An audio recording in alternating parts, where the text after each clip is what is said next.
gals, and welcome. Welcome. Night shift sucks, that's all I got to say. I'm here, though. I'm alive. Well, am I alive? I'm not sure. This might just be like an AI recreation, you know, like inside of a computer program. Maybe I'm not alive. Maybe I'm just an anomaly inside artificial run world 702. Wonder how many Ginger Gaming mentors there are in all the simulated worlds. As you can see, I'm clearly hyped about System Shock 2. I even have a System Shock 2 wallpaper going on. I've also put out a System Shock 2 tips and tricks video for those of you who are interested in playing System Shock 2 when it comes out, which I highly recommend. Hold on, we got to highly recommend, okay? Highly recommend. I mean, it's on the top of my list. Like, if there was a list of, like, Ginger Gaming mentors, like GGM's top video games of all time, like, it would probably look something like this.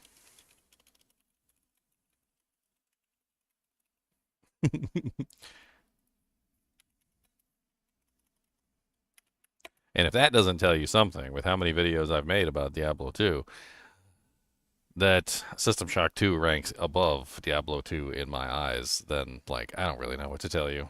Maybe you're the poopy face. You are the big poopy face, and you poop at the parties. And you are a party pooper. And this is what you are, the party pooper. Why do you poop at the parties? Why don't you poop at home?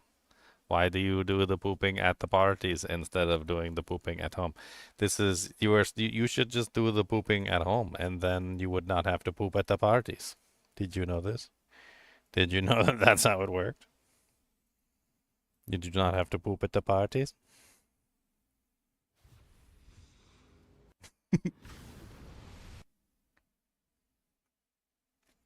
All right, let's get started for the day.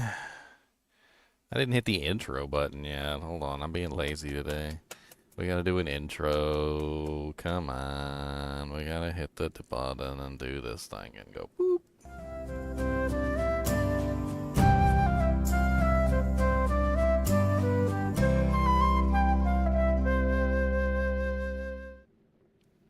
And then I also need a poll going, right? We need a poll. So, like, let's see.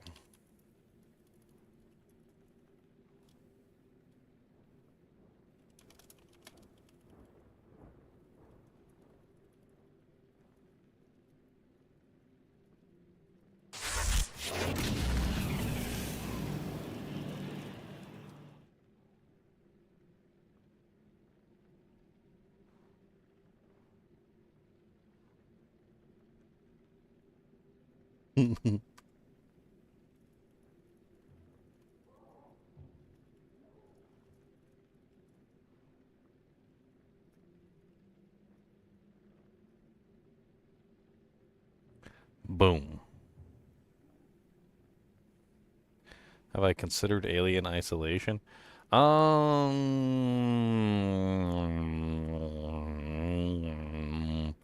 I actually had considered it at one point. I don't know why I ruled it out.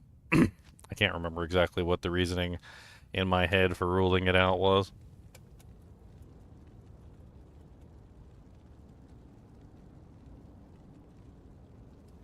I didn't like how the computer cheated. I think I remember reading something about the computer cheating.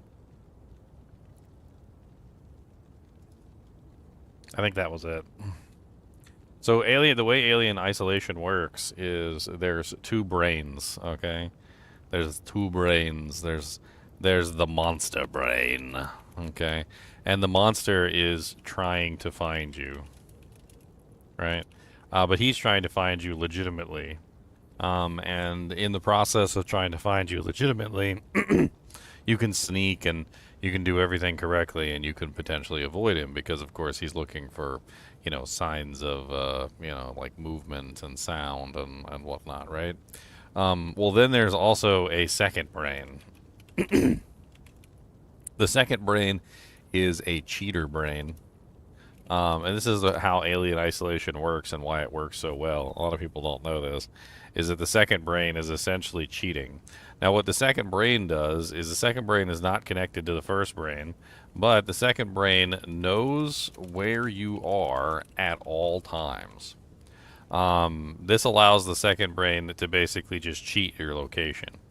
Now, what the second brain does is it sends hints to the monster brain on where you are. It never gives the monster your exact location. Like, it's not going to tell the monster exactly where you're hiding. But, like, for instance, let's say you've lost the monster because you were stealthily doing a very good job, keeping away. Well, the second brain would give a hint and tell the monster that, hey, you're in the kitchen. And then the monster, who had no clue you were in the kitchen, would suddenly appear in the kitchen and try to murder you. And basically, like, what they did in Alien Isolation is they essentially made, like, the game cheat. Like, it's kind of reminds me of the old days, actually, like back in like NES and SNES days, where like like when you went against the computer was always cheating. It's basically the same thing. Like in Alien Isolation, the computer's always cheating. The second brain is essentially cheating because it knows where you are at all times, and the second brain tells the first brain, basically gives it hints constantly of where you are, so the alien is just constantly following you around, even though you can do everything correctly. So to put it in a way that makes more sense, like even if you play 100% correctly, the alien will still constantly find you. Which is kind of poopy, to be perfectly honest. And I think that's why I ended up ruling that game out, because it just didn't. I don't know. Like, I like games that are fair. I don't like games where the computer cheats. It used to piss me off back in the day when the computer would cheat. I'd be like, "Nah." I was like, "How did you do that? That's not even legitimate." I was like, "There's no way you got away with that." I was like, "That's totally cheating. That's 100% cheating." And I would figure it out, and I'd look it up and be like, "Yep, totally cheated."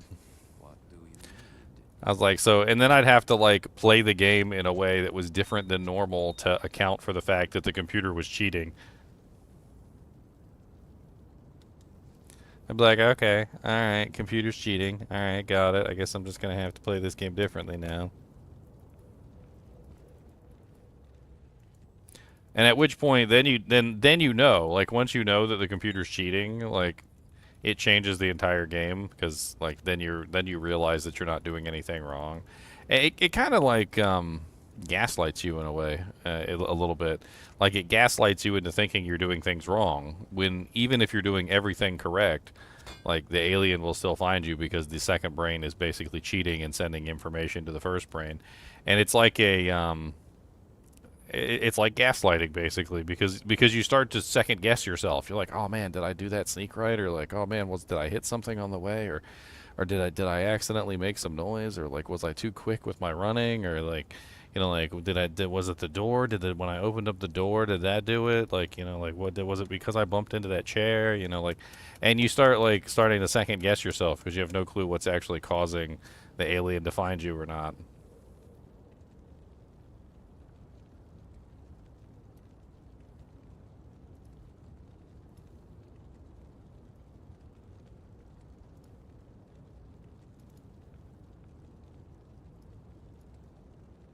Sorry, I'm just making sure all my little doojanks are up.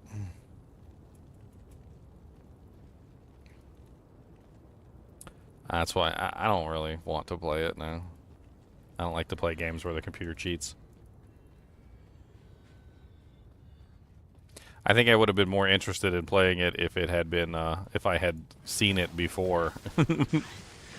If I'd seen it beforehand, like if I played it before I knew it was cheating.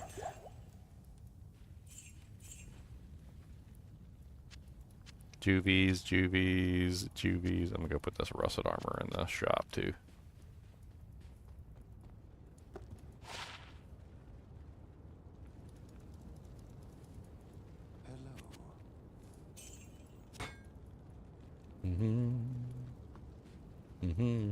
I'm pretty sure there's an article somewhere I can link you guys on like the way that the brain works on that particular engine, if you guys are interested in learning. I do gotta finish Bioshock Remastered. I planned on finishing it that night, but like the thing was, the internet went out. Freaking sucked.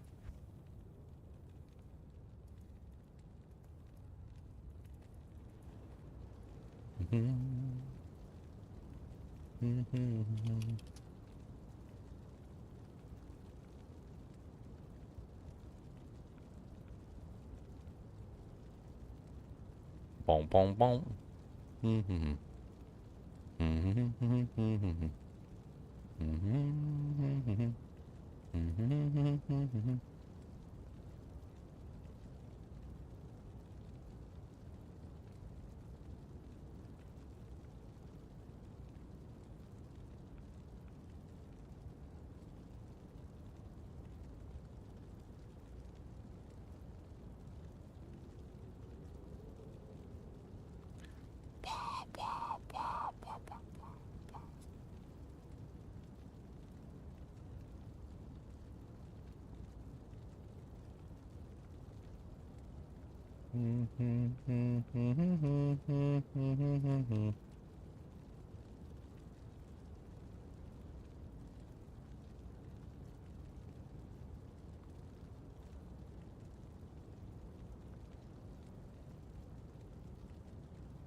Here you go, right here.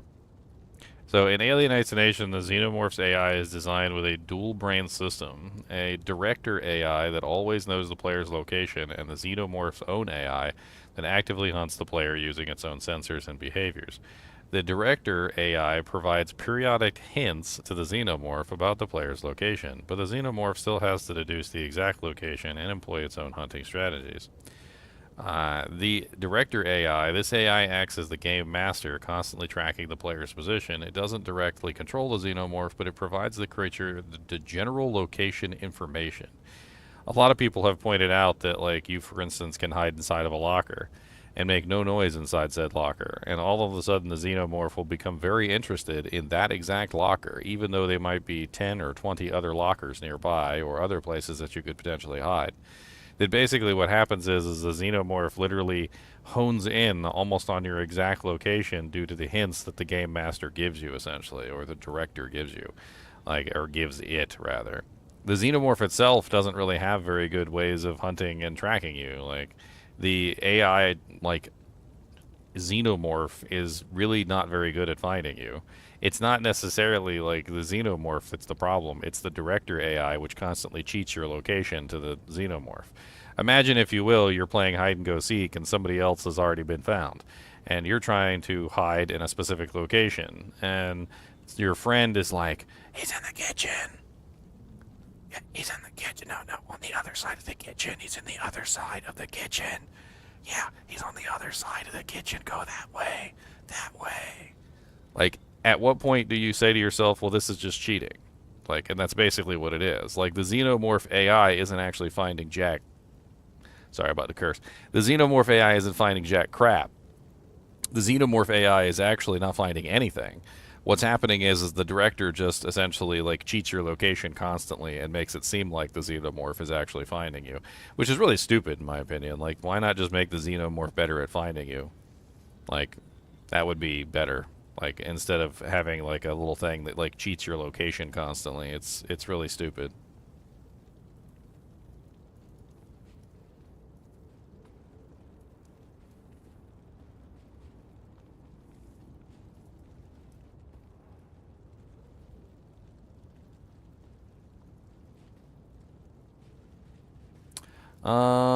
Let's see. Have we done any of this? We have not done any of this. So we're still going through this. We still need to get our +2 points and everything else. Let's go. Let's do a gear check before we get started. I know you guys like gear checks. So we still have crap for equipment for our mercenary, Cliglaw shield, infernal cranium, angelic sickle, looking really garbage. I do have a brimstone stinger ceremonial javelin, a stone mark spike shield, plague rod maiden javelin, and a corpse emblem spike shield. Got this pretty nifty soul veil circlet, which isn't bad. Not a bad little find there. Decent little amulet that I gambled. Armor still kind of sucks, but it's okay. Gloves are basically just for magic find. I got better gloves in the stash. Pretty decent ring with lifesteal and AR. 24, a pretty decent belt too. And an okay ring with 1 resistance. And then I got another Magic Find pair of boots. I got a better pair of boots in the stash that's not Magic Find. Overall, like, still pretty poopy for Nightmare difficulty. Still pretty poopy.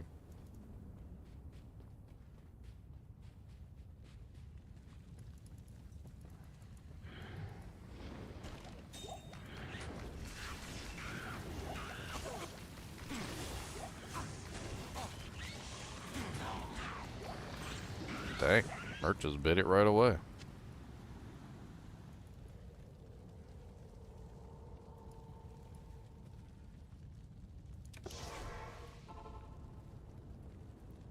I mean, the trick to Alien Isolation is that if you don't know that the AI is cheating, it's probably very scary. However, once you realize the AI is cheating, it probably loses a lot of its scare factor, and I don't think I'd really enjoy it all that much. They should have never told nobody. They should have never told nobody that that thing was cheating.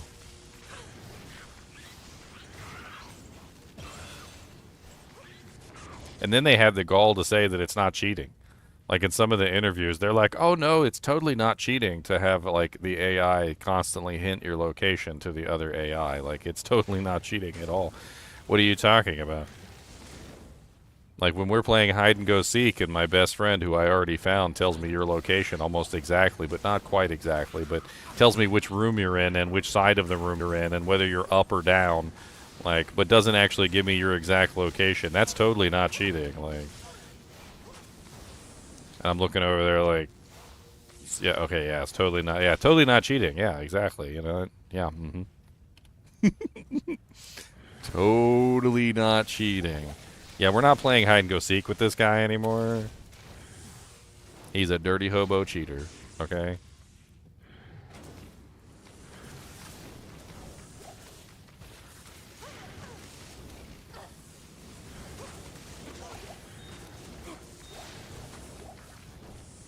My thing is that you should be rewarded for playing the game correctly, and you should be punished for playing the game incorrectly, right? So like that's my general like consensus. When you cheat, you're basically taking away the player's reward for playing the game correctly. So like, for example, let's say you successfully managed to dodge the Xenomorph. You stayed quiet for a prolonged period of time. You managed to hide in a locker to avoid him when he managed to pass by at some particular crucial moment. And you managed to slip by him as he went the wrong way. Now all of a sudden you're rewarded with a temporary, very temporary, but temporary reprieve from his existence because you did a very good job avoiding him. You stayed quiet, you managed to hide at the correct times, like you did a good job, right? Well, the game is basically telling you that in a nutshell, we don't care whether you played correctly or not, because we're not going to reward you for playing correctly. You know, we're going to basically cheat and tell the monster where you went so that any reward that could have possibly been for your correct play, for your good gameplay, is essentially moot because, well, doesn't matter. Like all those things you did, all the special tricks you did, all the silent runs and the hiding in the lockers at the correct times and the staying out of sight and all that stuff, meaningless because we're just going to cheat and give them your location.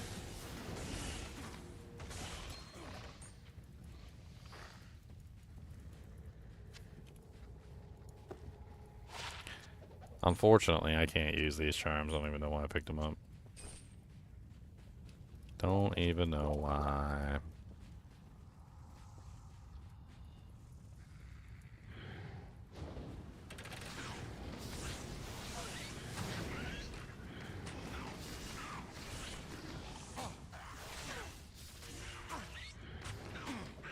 Die.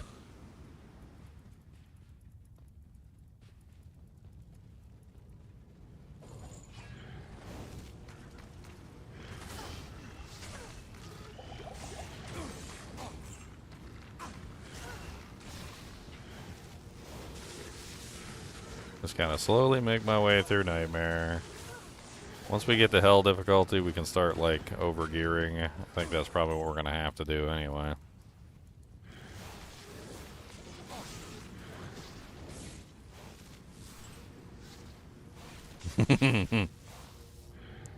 That's pretty cool, actually.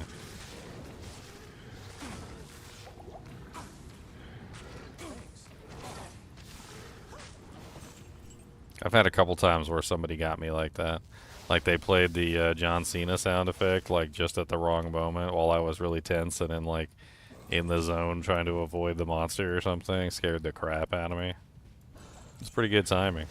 Sometimes people would wait until I'm like trying to listen to something like really quiet and like turn the volume all the way up, and I'm like, what is that? Do you guys hear that whispering? Like, it sounds like he's saying your butt is itchy in French. And then somebody will play the freaking John Cena sound effect while I'm like got the volume turned all up, listening to the thing, and like blow my eardrums out. And then my girlfriend wonders why I can't hear anything. And when I come downstairs, I'm trying to talk to her, and she's like, "How was your day?" And I'm like, "What? I don't have any pay? What?"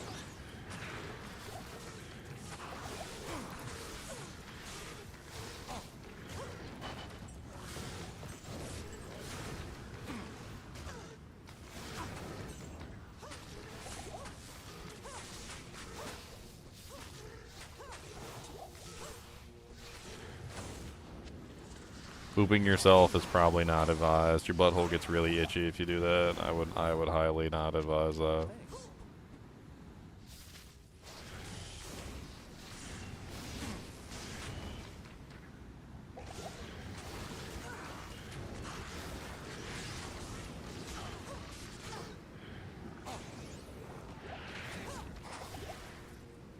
Le Cookepec.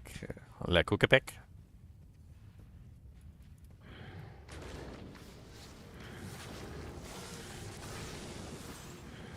I'm pretty sure I murdered that.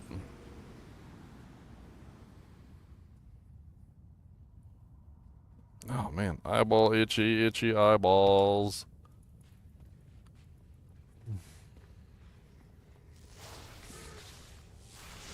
Cody, where is you at? You's being a goodums boy or you's being a badums boy?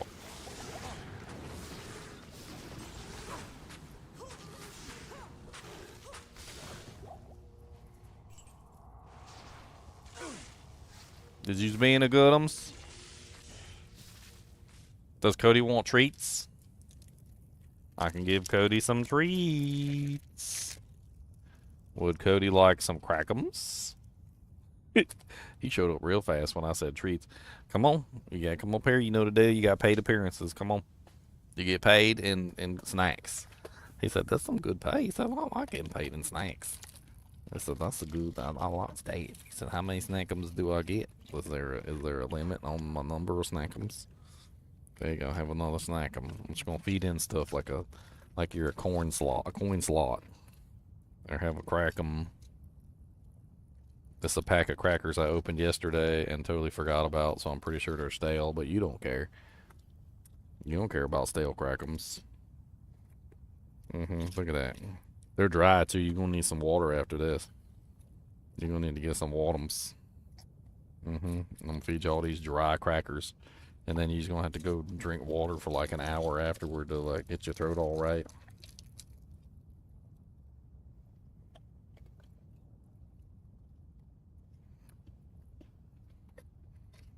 There you go. You got lots of crackums and you got snackums and everything. Your throat's real dry now, ain't it? Got that dry throat. Get them little bits of jank you left on my shirt. That's grody. That's what that is. That's grodaculous. That's grodonculus. He said, I don't care about that. He said, I just got snackums and you didn't, so ha. He's being a good boy today. Do you love your mama? Alright, get down. Big old butt. And you drop some snackums on the floor. You might want to go check under the table. I'm pretty sure you dropped some down there. You dropped some down there, go get them. Go get your snackums you dropped down there. Grody boy. He said, oh no, I dropped some snackums down there. I said, I didn't know. Did you get them? Did you get all the snackums down there?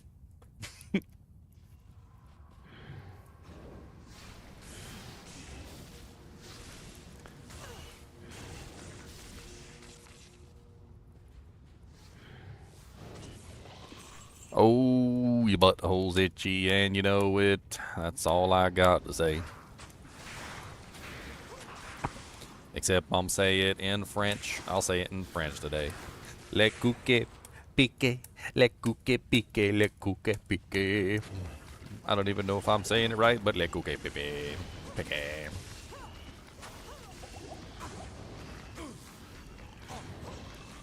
Die. Die. Super die.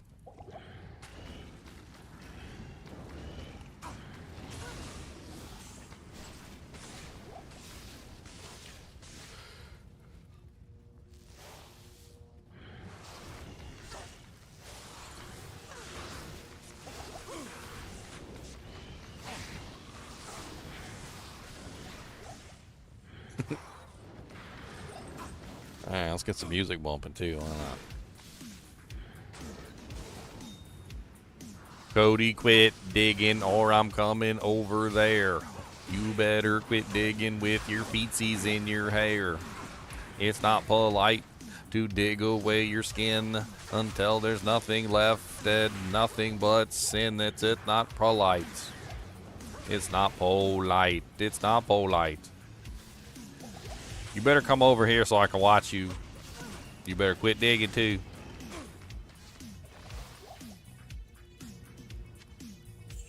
Oh yeah, Cody, you want this end piece of bread? That's all I got left is an end piece. I don't like the end pieces. You want an end piece? You want this end piece? Yeah, you want that? I'll take that. Cody likes the end pieces, he said.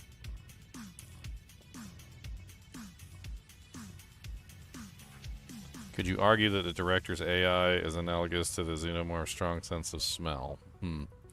I mean, if the sense of smell was something that actually made sense, but unfortunately, like, it would have to be, like, directed with air currents and all sorts of other things, and even then, like, inside of a huge industrial complex that has, like, its own air supply system that is circulating air throughout the entire building, wouldn't your scent be pretty much diluted among freaking hundreds of rooms basically coming out of any air vent that was nearby? So, I mean, at a certain point, if you think about it from that distinction, like, no, it doesn't even make sense from that distinction either, because the scent of the person would be all over the entire building. I mean, maybe a dog could tell the difference, but, like, are we saying that the xenomorph has the same or better sense of smell than a dog? And even then, there's going to be places where you wouldn't be able to detect the scent of the person at all. So if the director AI tells the person where you are, tells the monster where you are, and he's not within an area that you could potentially smell the player, well then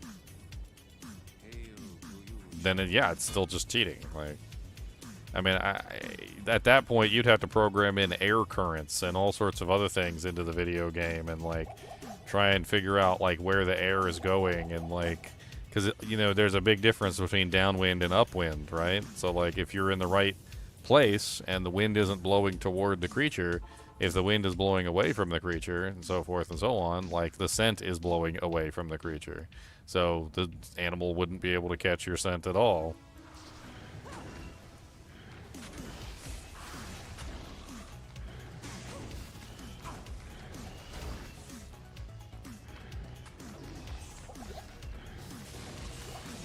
I mean, at that point, why not just give the freaking alien, like, X-ray vision or something? We're like, oh, yeah, he's got X-ray vision. He can just see through walls. Like, okay, alright, well then, yeah. Like, the alien has X-ray vision, so hiding is meaningless. And you're just like, okay, well, I guess I just won't hide anymore if he's got X-ray vision.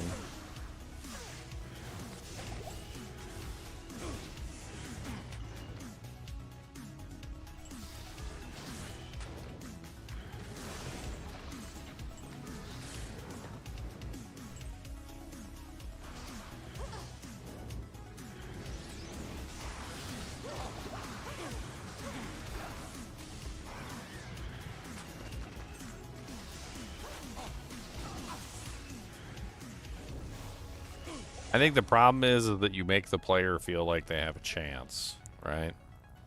You make the player feel like they actually have a chance of succeeding. Where, like, they don't.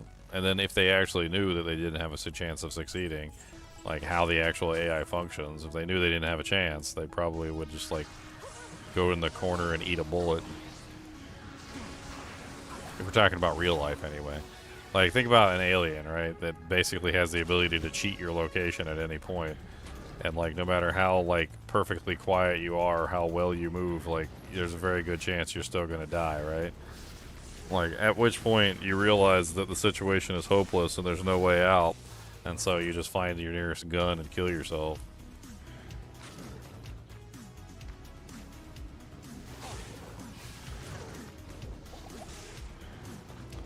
The aliens aren't nearly omnipotent. The aliens are basically just humans.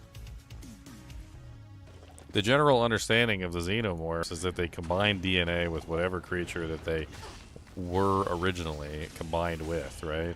So, like, that's kind of like the whole thing with the Aliens versus Predator movies, where literally, like, the aliens combine together with, you know, like the Predators and become, like, the Ultra Predator, you know, the Ultra Alien, essentially, right?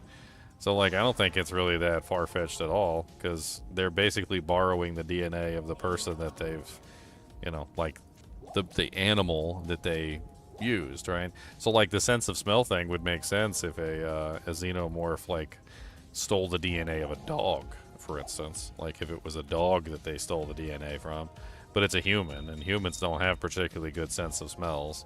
Like, we're smart, yes, but, like, when it comes to our senses, we're not as good as others. Our eyes are not as sharp as an eagle's. Our ears are not as good as some other animals, like, well, there's quite a few animal like birds that can hear just about like a mouse fart.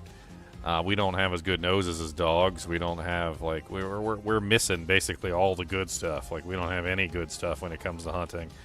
The only thing we've got is persistence and intelligence, and that's about it.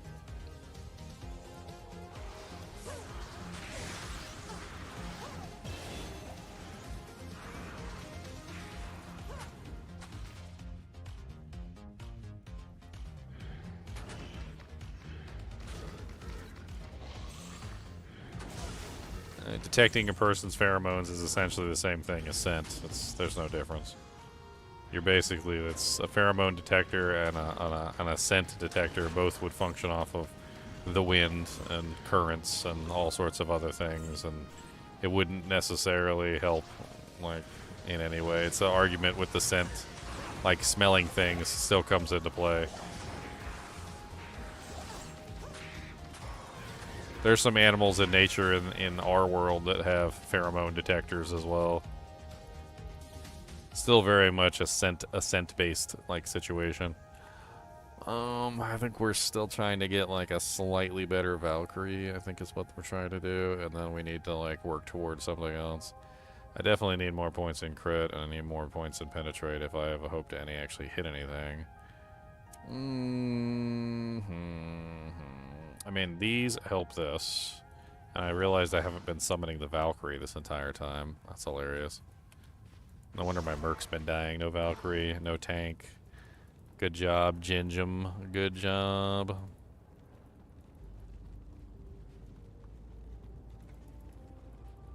What do you need?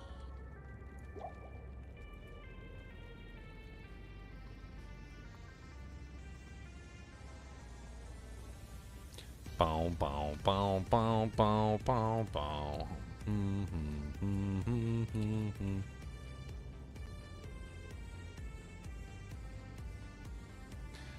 Bow, bow, bow, bow, bow, bow, bow, bow, bow, bow, bow, bow, bow, bow, bow.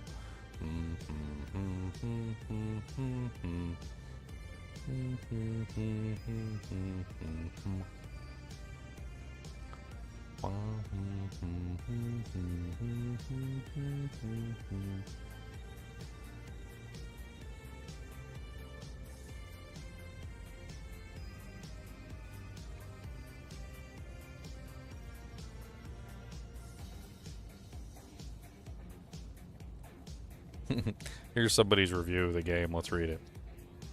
I can't believe how many people think this is good AI, or that it is realistic. There's nothing realistic about an alien that clearly knows what room you're in. It reacts to your location and stubbornly checks that area over and over. If you try to get into a locker, it knows to check the locker, even though it won't do it whatsoever if you're not in a locker. It won't double back if it's far from you, but it's near you. It will constantly do random movements to screw with you. I don't hate the idea of an unpredictable AI, but when this thing's walking speed is faster than your crouch speed, that thing you need to do in order to not aggro it at all. That's really a problem. When I get through an area on the hardest difficulty, it doesn't feel like I outsmarted the AI. It feels like I just got really lucky on its pathing. What would be smart and respectable AI is one that checks rooms randomly, like thoroughly, like you're in them, and if you're not, you would have to draw suspicion for it to check the room you're in several times, but that's not how the game works. The fact that the smart AI doesn't even react to your knocking over objects in the area, it really reminds you that you're just playing a video game. Also, you gotta love how the stealth is clearly designed around you using items to either chase off the alien or distract it, but onto nightmare mode, they just give you barely any crafting materials. I just spent 3 hours, 3 hours in medical just trying to loot the area and grab the stupid keycard because of the alien constantly turning around and lack of items. The best I could do is sit in place, not a locker, because not even a cabinet, because the game is so smart that it has the alien 100% check the thing you're inside, despite it actually having no reason to check that locker in particular. On the topic of the lockers, I love how it gives me the prompt. I do the prompt, and 100% of the time, the alien breaks open the locker and kills me anyway. Like, what the F is the... First of all, that I didn't even hide in lockers around the alien that much. I spent more time hiding under beds and behind boxes. Second, even if I did, that isn't realistic, seeing as how the alien would kill me, even if it already knew I was hiding in lockers. Lower the difficulty, problem solved.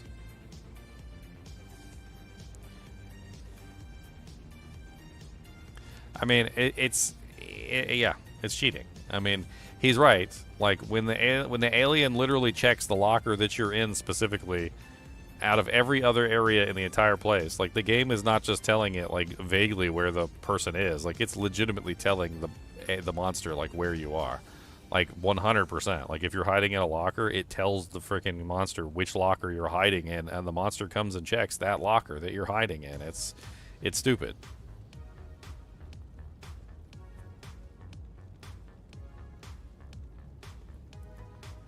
There's a big difference between the AI, like, trying to find you and the AI being told the answer. Like, it's just not even remotely similar.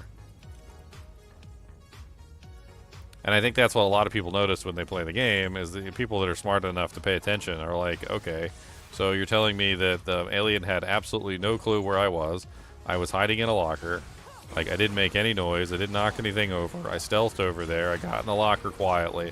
The monster walks straight to the room I'm in, doesn't know which room I'm in, but somehow picked the correct room that I was in. Inside the room, there are several lockers, cabinets, and other things that you could potentially hide in. The monster turns directly to the locker that I'm in, beelines for the locker that I'm in, and checks the locker that I'm in. And, like, it doesn't take a genius to figure out that something hinky is going on. And we don't need Scooby-Doo here and Shaggy running around looking for Scooby snacks to figure this one out, guys.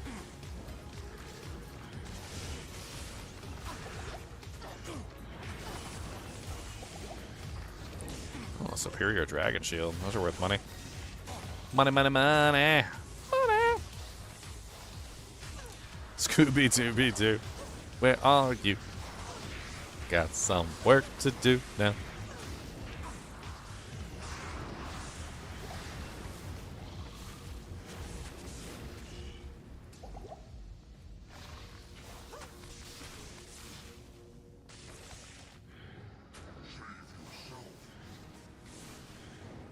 Get over here, Valkyrie, and do your job.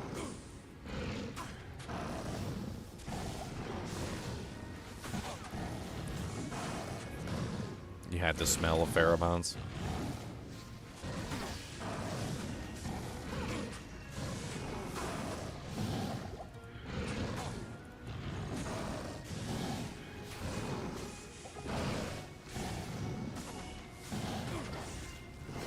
Dude, T-Lash, why are you, like, tanking Iswal? Like, what is going on? Just sit still and use your abilities. Like, homie. Homie!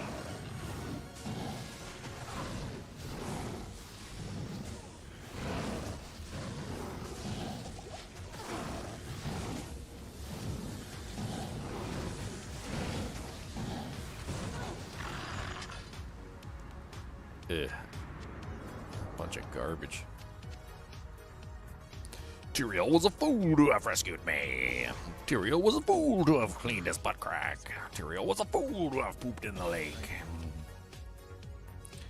Kane, identify these items. Thank you. Sell do Jenks.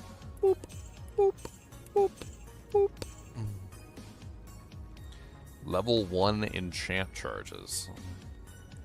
The worst level of enchant charges that you can possibly get, but level 1 enchant charges. Why am I... the duration on level 1 enchant is not going to be worth it. There's no way. I'd be casting that jank like every 5 seconds. Okay. I got 4 skill points now.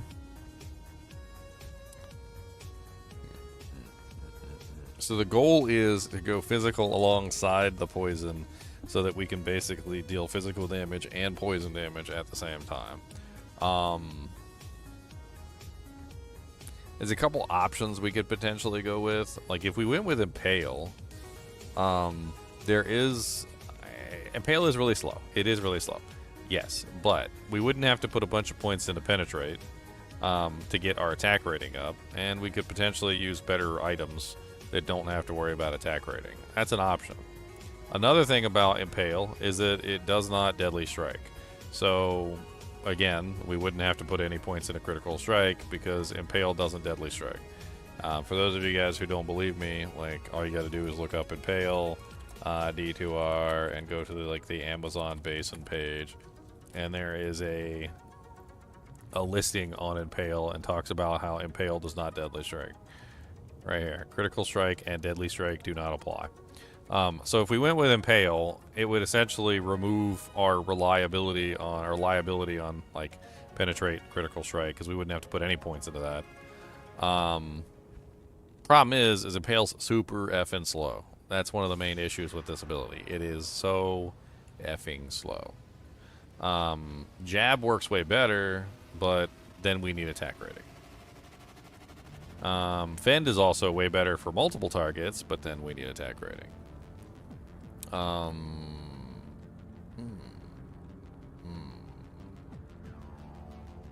I think we try Impale, and if for some reason it's just absolutely horrible and it doesn't work out to our advantage, I think maybe we go the other way. But like, I think this is our best bet, because this way we only have to put 1 point in Pierce so that we have the ability to pierce Plague Javelin, which is nice, but not necessary. In fact, sometimes we want it to hit the target and like cause the cloud to happen on location as opposed to going through the target and the cloud going somewhere else, right? So like we do want Pierce, but we don't want a large amount of it. Then we can still put more points into Valkyrie, which I think is really good. So I think that's where we go. I think we just go Impale. Let's just stack Impale. So let's go 4 points. Yeah, let's just do 4 points. So boom, boom, boom, boom, boom. And we'll just stack levels in Impale so that we have a really high level Impale.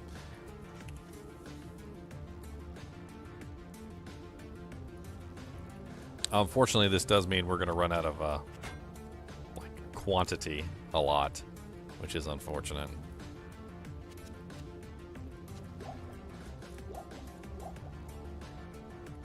Man, I've been having a lot of conversations with people on like Twitter and stuff like that, and there's so many people that have no clue what the F is going on anymore. Like, I was talking with this one guy, and he was like, I can play Nintendo Switch games on my Steam Deck, and he's like, I was like, they pretty much released just about every single game for like the emulators, and I was talking about the emulators and stuff, and like GameCube and whatnot, and like how they re-released like Mario Sunshine and Mario Super 64, and he's like, they're just emulators on a cartridge. He goes, big whoop. And I'm like, they're not emulators on a cartridge, though. I was like, take GoldenEye 007, for example. I was like, GoldenEye 007 is widescreen support, controller fixes, online multiplayer, And they did a considerable amount of work on it. I mean, like, it's not just an emulator on a cartridge. And, like, he finally actually goes and looks, and he's like, huh, he goes, looks like they did actually do quite a bit of work to some of these games. And I'm just like,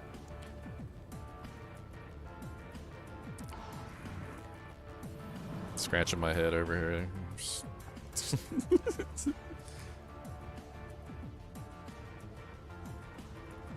And the number of people I see that are like completely for bootlegging a current gen system, like, just cracks me up. I don't even understand. They're like, why would I buy a Nintendo Switch when I can play Nintendo Switch on my PC?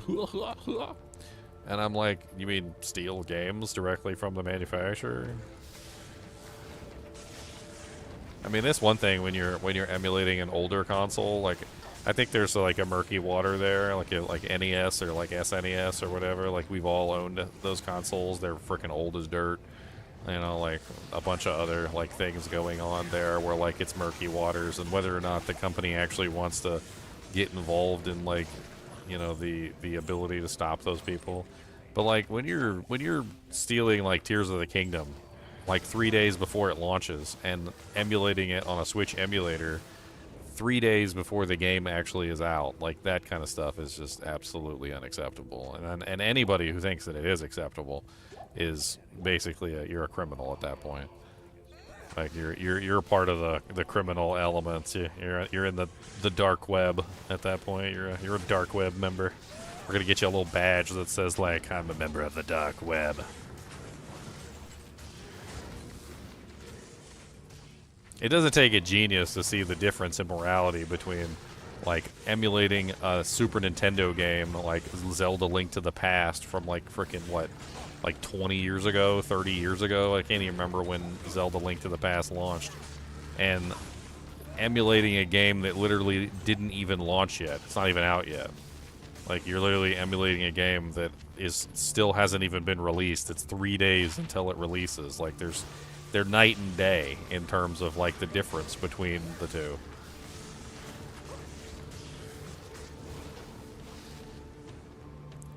Night and day. Night and day, you are the one. I mean, one added benefit of Impale is that it very, very nicely slows down the monster, which makes the monster much less of a threat. So, I mean, at least there's that. And, like, it kind of pairs well with poison in that regard because it stops the monster from doing anything while I'm slowly making them bleed to death from poison. Gonna lose all your Pokeballs. That's right. Losing all your Pokeballs. No Pokeballs for y'all.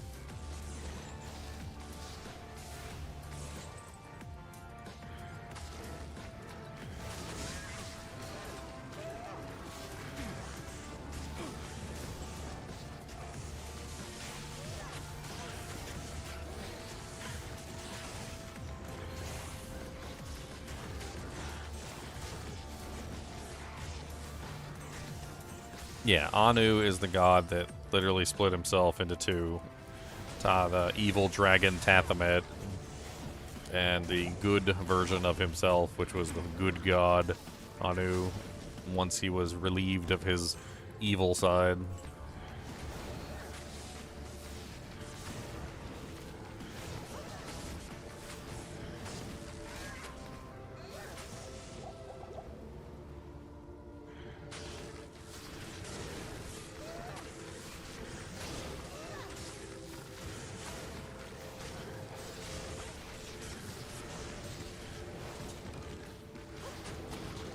Ow.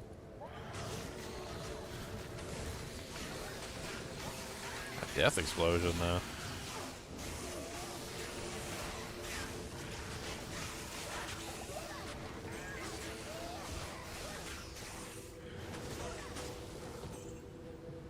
You know, on the other hand, on the argument of building attack rating, so on the other hand, if I put a bunch of points into dexterity, I would get a huge amount of block chance, which isn't necessarily a bad thing. Having a higher block chance might not be poopy.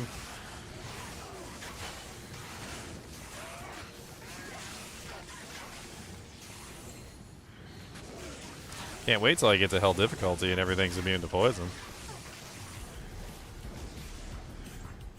Everything's immune to poison, and you gotta do your thing. Can't believe that we're going to this place, you see. We got the best poisons that anyone has ever seen. But these monsters all are immune to me. I don't know what to say. They're immune anyway. Throw the poison and they laugh and they say we do not care. Your poison is the poopy. You got no poison dookie. Poison, poison in the bank. Poison, poison in the tank. Poor Murky just died. I can't believe I haven't found a single a single rare amulet this entire time. Not one rare amulet. Out of all of these monsters that I've killed and all of these little runs I've done, not a single rare amulet to be found. Did Anu just split himself? Basically what happened is Anu looked inside himself. Kind of like how somebody might look inside themselves in real life. All resistance 24. He basically said to himself, he was like, look, he's like, this is disgusting. He goes, there's parts of me I hate. You know, like that guy who likes hentai anime. And he took that guy that likes hentai anime and he turned him to Mephisto.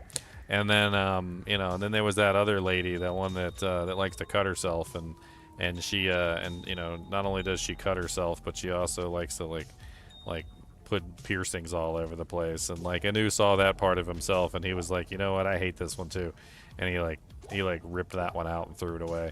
Like he basically looked inside of himself and he gathered everything that he hated, everything that he believed was evil, and he like expelled it. Like in a mass, like a massive globule of hate and suffering and pain, and he was happy with himself. He was like, yay. He's like, I did it. I got rid of all the things I hated that I hated. And then they started to coalesce into a freaking dragon, and then they started fighting each other. And so like the good side of him and the bad side of him were fighting each other for years, apparently like millennia or something. And inside of this egg, apparently they were inside of an egg or something, and they were just fighting each other for like forever. And of course they were equal in power to each other, because they were basically the same creature, like one half of each other. And so eventually they ended up fighting to a stalemate where both of them died essentially at the same time.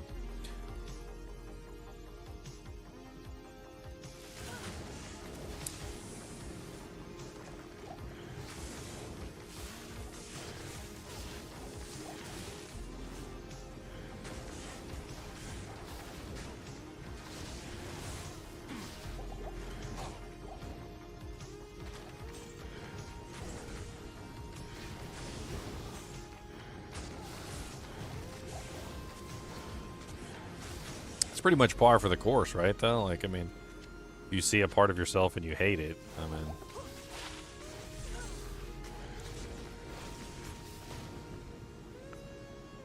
some people ask you how you can hate yourself. Well, you can hate yourself pretty easily. A lot of the times you'll see something in yourself that you dislike, and you'll be like, huh, I really should change this about myself. And so you change it about yourself, right? And then you like see a video or you see something of yourself from a previous, you know, time before you removed that element from your persona, right? That part of you that you hated. And like you can straight up just hate yourself. You're like, "Oh man, look at what a effing like jerk I was back then. I can't believe I was like that. I'm so glad I changed and fixed myself."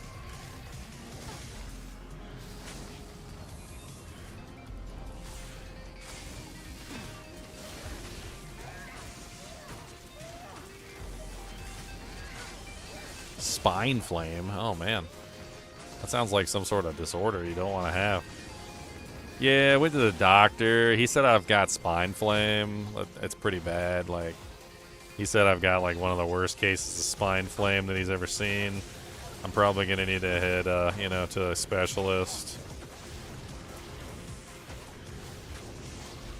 Gotta do the specialist thing, you know, like spine. Man, yeah, spine flame's pretty bad.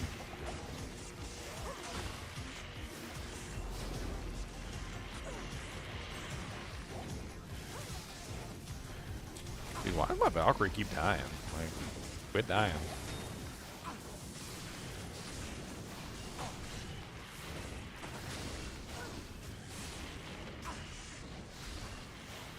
Punk Valkyrie.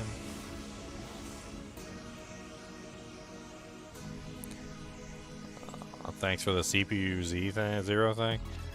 I mean, you'd never heard of that before. I mean, it's a pretty common thing even back in the day.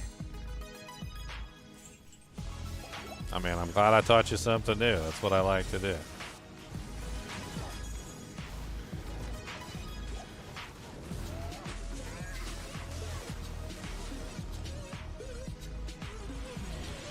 What's up, Punky? Punky Festo, Festo, Punky, he's a Festo. Oh, look at him, he besto. I'm gonna stab him with impale over and over again, and he's gonna have to come back and slap his friend. I don't know why, but in the eye. Right in the eye. Do do do ba ba da.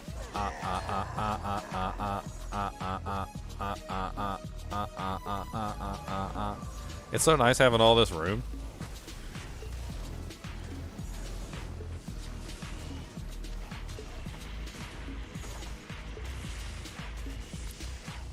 Bum bum bum bum bum bum bum bum. Oh, Lambrune. Extra gold for monsters. Practically useless in my current setup, but you know, whatever.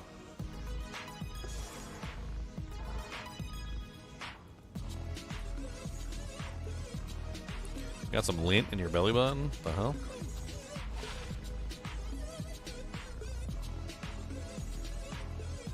Belly button lint. Belly button lint. Come on down, get some belly button lint. Belly button lint. Belly button lint. Come on down, get some belly button lint. Belly button lint. Belly button lint. All of that belly button lint. Wonder if I can use this to get the to do the infinite gold glitch.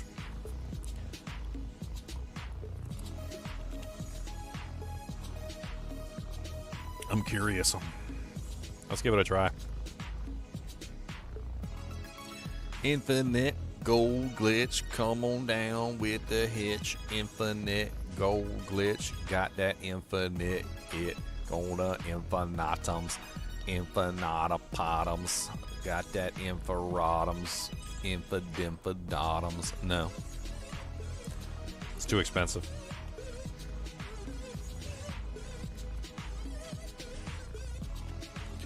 Boom, boom, boom, boom, boom, boom.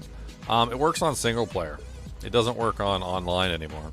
They didn't fix it. Like, they didn't fix the infinite gold glitch. All they did was, according to what Elemist sent me, he said that they did some research into it, and basically all they did was a server-side hotfix. So it still works on single player. It just doesn't work on multiplayer. I could do the infinite gold glitch right now. Ever since they blocked it, though, I've kind of, like, in my mind, I've associated it with an exploit more so than I did before. So, like, before I knew that it was something that obviously was a workaround and a way that you could get infinite gold. But since it had been in the game for such a very long time and it had never been addressed, I mean, I kind of just figured that it was okay. And, now that they've addressed it specifically, that in my mind says that it's not okay, so I am stopping. I stopped all use of it at this point.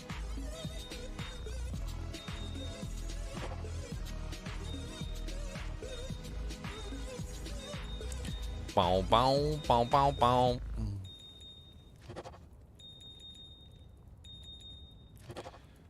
I got a couple perfect gems and stuff.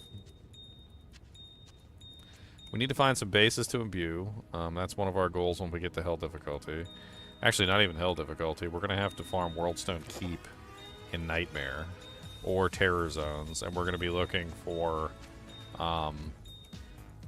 Basically anything that's useful, like in terms of like bases. Hopefully maiden javelins and whatnot, or matriarchal javelins is our goal.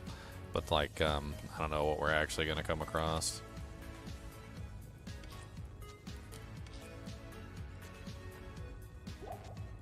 I'm saving up some juvies for the futums. In fact, you know what? Let's go ahead and up transmute these while we have the opportunity here.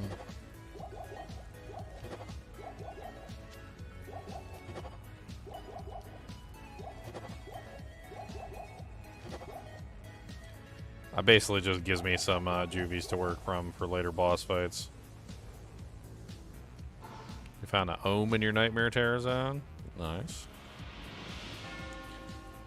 I got 75 stat points still to spend.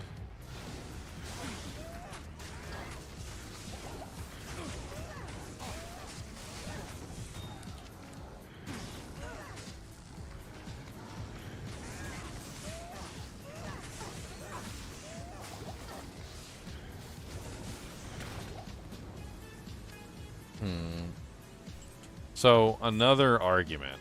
So here's another argument. All right. So this is something that I was thinking about as well. So let's say, for instance, that we go with, instead of going with Impale, I know we've already invested some points into it, but we can do a respec. We still have 2 more respecs. So anyway, like, okay. So Impale does allow us to avoid putting points into Critical Strike and Penetrate. This is correct. However, Critical Strike and Penetrate both work for the Valkyrie. And there is a certain aspect here, like if we wanted to go with like a physical damage output setup, that we could also go with a high-level Valkyrie as well. I mean, basically what I was thinking is we cap out Valkyrie with 20 points. I mean, we have very little investment here right now, right? We got 20, 40, 41, 42, 43, 40, well, 40... Dang it. I mean, 40, 41, 42, 43, 44, 45, 46, 47, 48, 49, 50, 51, 52, 54, 55, 56, 57, 58, 59, 60, 61, 62, 60. So 62.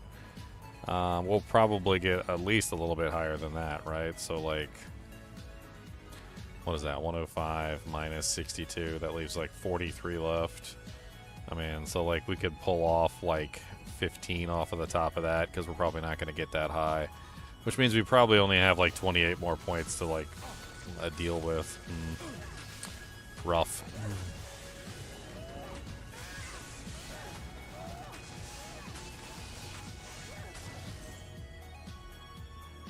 So many things to put points into on the Amazon.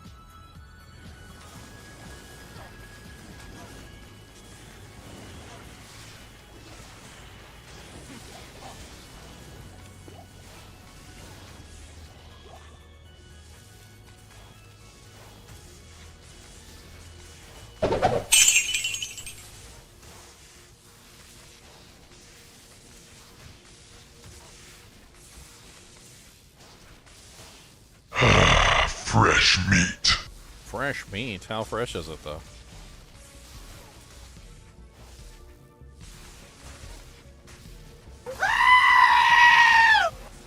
Dang. All the chinchillas. I see the sound thing is finally working again. Moo, moo, moo. Moo, moo, moo. Moo, moo, moo, moo, moo, moo. Moo, moo, moo, moo. I see it's working again.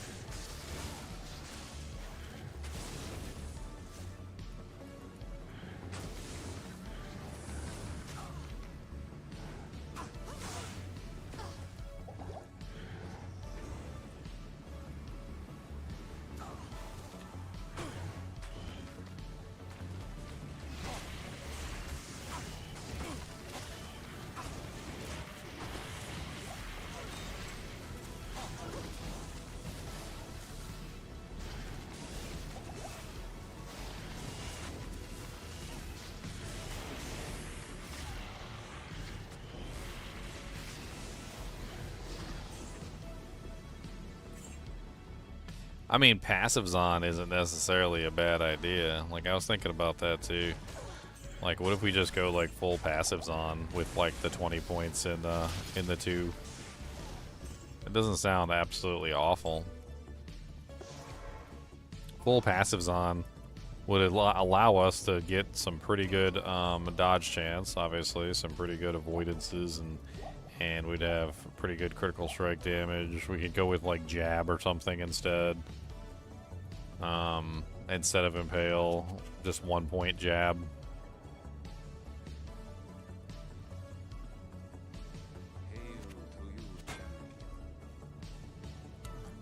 I need better weapons like yesterday.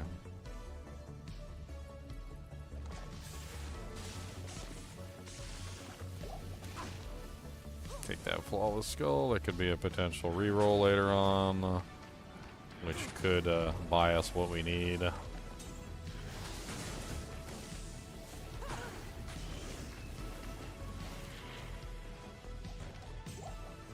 Dead end.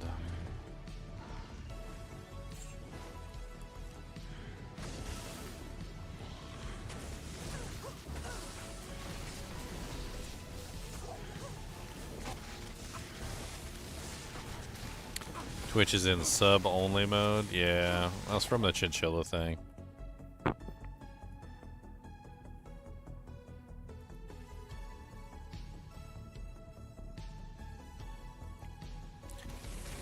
I was asleep during the Chinchilla live stream and I didn't feel like actually being on here to moderate because, you know, like, I knew people were going to be jerks, so sub-only mode was my favorite way of dealing with that. Pretty sure I turned that off though. Like, I don't know why it came back on its own. I have to check and see if maybe there's some sort of like default setting.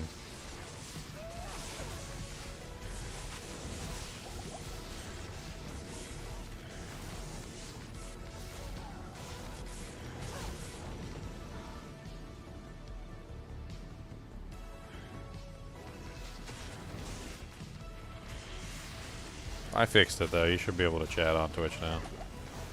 I'll have to see what's causing it to automatically default to that though.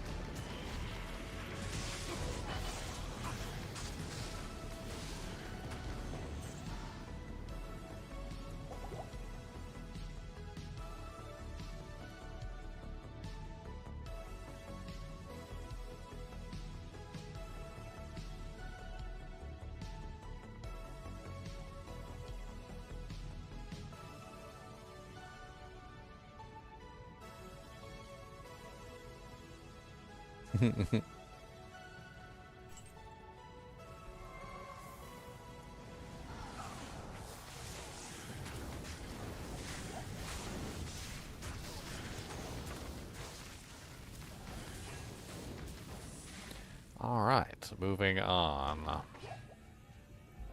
Kill Diablo, make it to Act 5. So the item that we need drops in Worldstone Keep level 3 and Throne of Darkness. Or that's not Throne of Darkness. That's a video game. The Throne of Destruction. So if we start trying to farm Worldstone Keep level 3, which is something we could feasibly do today, we should be able to start actually getting the items we need for the Imbue quests. Ideally, I'd like to find at least one ethereal one, but...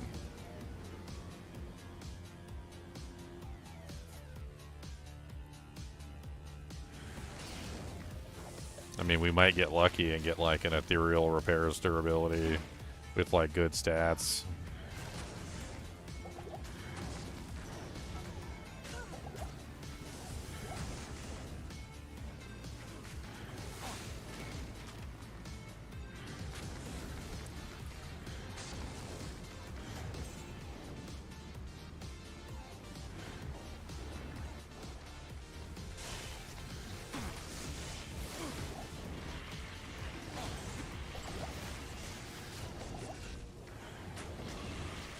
What? You got bored of, like, absolutely annihilating everything and, like, throwing one javelin and all the cows fell down all at the same time?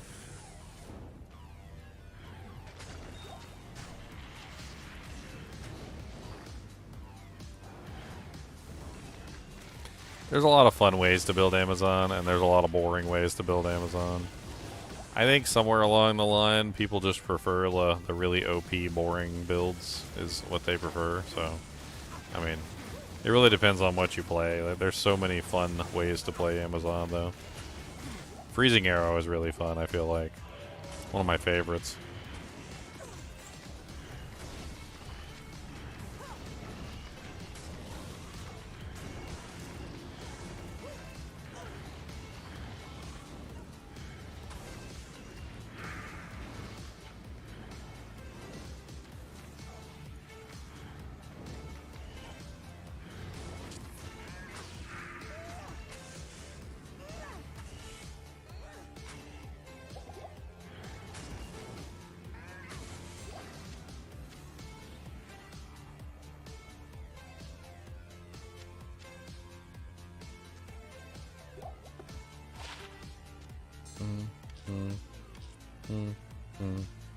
Also, if you don't play the mini game, it gets boring really fast too. Like, the mini game is half the fun on the Amazon, and some people just don't play the mini game. I don't know why. I don't know why you would play a Lightning Furies on and not play the mini game. I don't know why you would play a Freezing Arrows on and not play the mini game. But like, there are some people that like decide at some point or another that they just don't want to play the mini game. And if you don't play the mini game, well, I mean, yeah, Amazon can be pretty boring. Honestly, Diablo is all about mini games. It's one of the best thing about the Amazon, in my opinion, is the mini games of like lining up your shots, trying to make sure you get the optimal like angle, like getting as many like pierces as you can, getting the most amount of damage per shot as you can. Like, there's like a whole fun aspect there to like the whole mini game on the Amazon, and some people just don't interact with it, and I don't know why. Like, there's Javazons out there that literally they just go for speed, and they just throw as many javelins as they can, as fast as they can, with no regard for any kind of mini game or what's going on. Meanwhile, if you are an Amazon that plays the mini game, like, you can legitimately just throw one javelin and wipe out an entire pack of cows. But some people would rather throw 30 javelins for the same pack of cows, just simply because they don't want to interact with the mini game.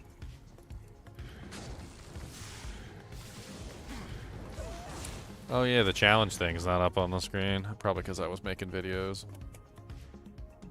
Boop. There you go.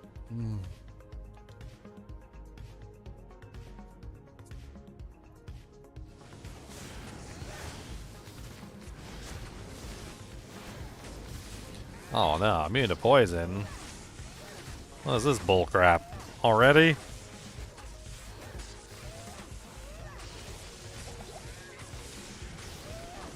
Already immune to poison. This is off the poopy. I forgot the Venom Lords in here were always immune to poison, aren't they? Painful. It's gonna be painful.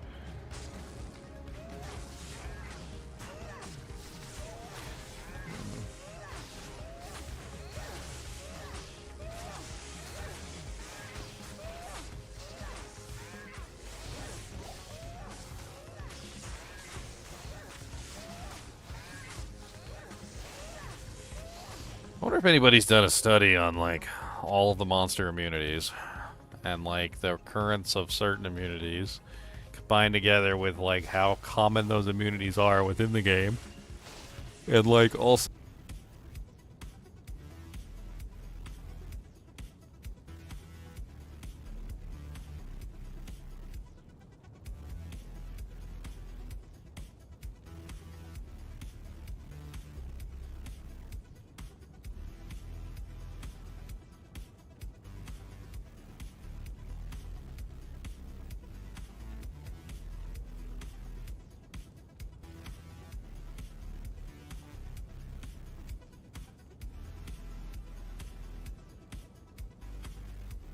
after it booted everybody from the stream, of course. What was I at? Like 40 or 50 people, and then it just like booted everybody from the stream. Looks like it did the same thing for Twitch too. Booted everybody from Twitch. On my side, it doesn't say anything's wrong. So like over here, I got no notifications whatsoever, so I can only assume this is a problem with the multi-stream program. So essentially how my stuff works is I send my data over to the multi-stream server. Then the multi-stream server sends that data to all the other servers. And at the moment, I've got no notification of any problem with my internet. So I can only assume that the multi-stream servers are like having a heart attack or something. It does happen on occasion. I don't particularly like it when it does.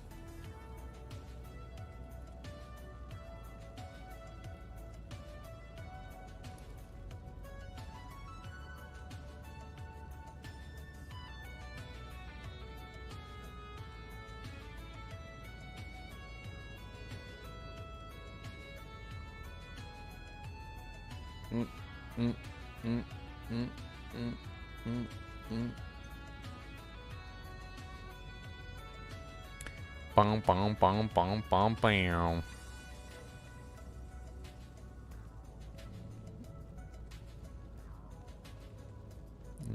I'm looking on a website.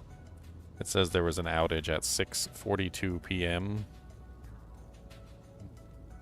Nothing recently. Kim's not happy. Did we miss any custom GGM song lyrics? Probably.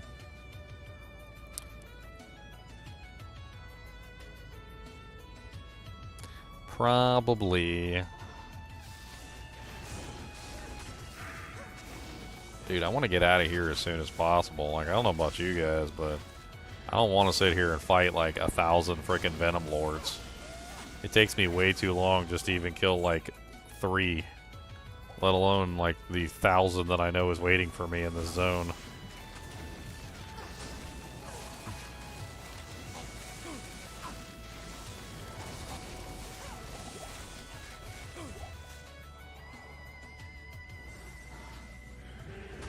Try and scooch around the Venom Lords. That could work. There's plenty of non-Venom Lords here. Solar flares. I don't know. It's been happening around this same time every single day. It's kind of been pissing me off actually, because my streams have been getting like the kibosh like almost every single day around this same exact time.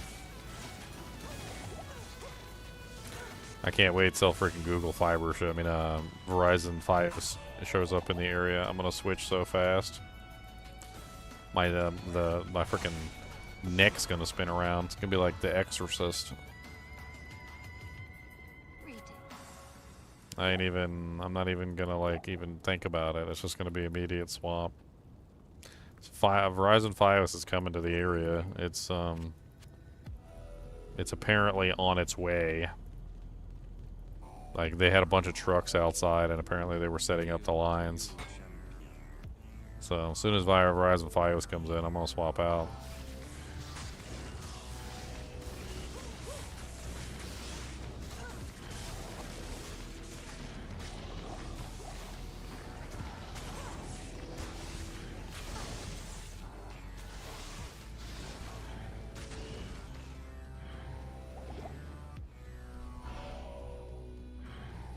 I'm thinking we seal pop this.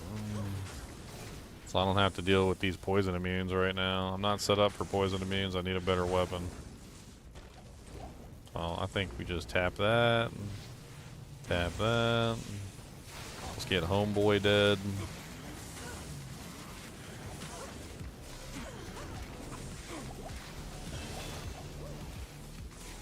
I'll take that on Raveler Glaive. Valkyrie needs a little bit more beefiness. She's still not quite there. Swappy swap internet game. I mean, it's just fiber's just way better. It's way faster. Faster uploads too, which is really the big part.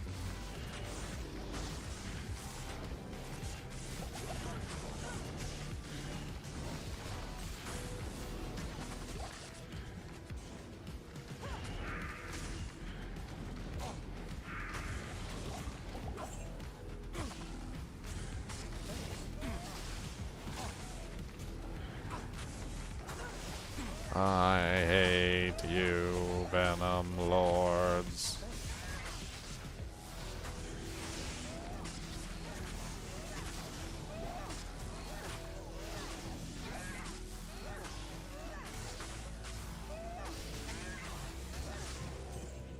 Beefy buns. What are we beefy bunning? Beefy buns, beefy buns, buns, beefy buns, beefy buns. Buns of beefiness, beef of bonniness, bun of beefiness, go. Beefs of bonniness, buns of beefiness. Beefs of bonniness, bow. Beef, bunny, beef, bunny, beef. Come on down to Bunny Beef and get yourself a Bunny Beef burger. We got Bunny Beef burgers all day. Gonna get some Bunny Beef burgers, hey. Gonna get that Bunny Beef, hey. Gonna get some Bunny Beef burgers, yay, yay, yay. Bunny Beef, Bunny Beef. Bunny Beef. Bunny Beef.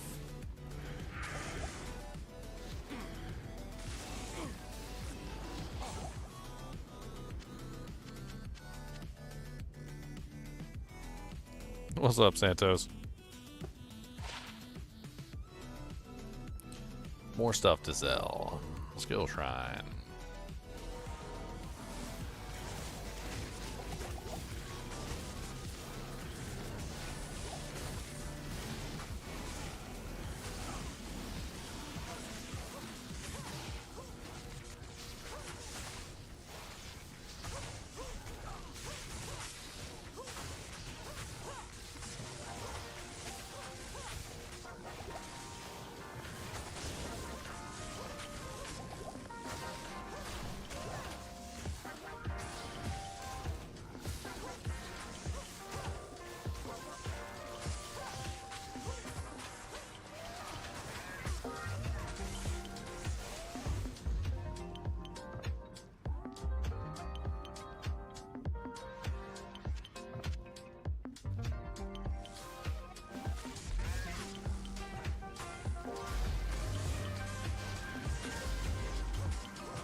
I mean, I watched the number shift. You can go back on the stream and look.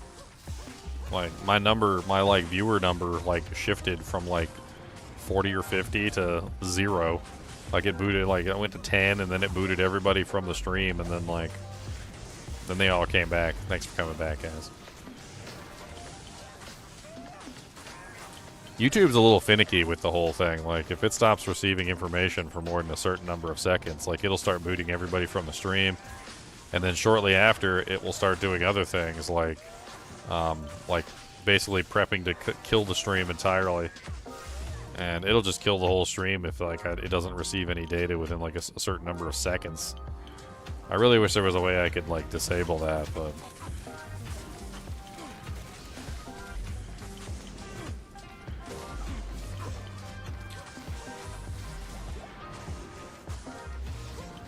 yeah, I'm doing okay for Nightmare difficulty. Nightmare isn't really the challenge though, is it?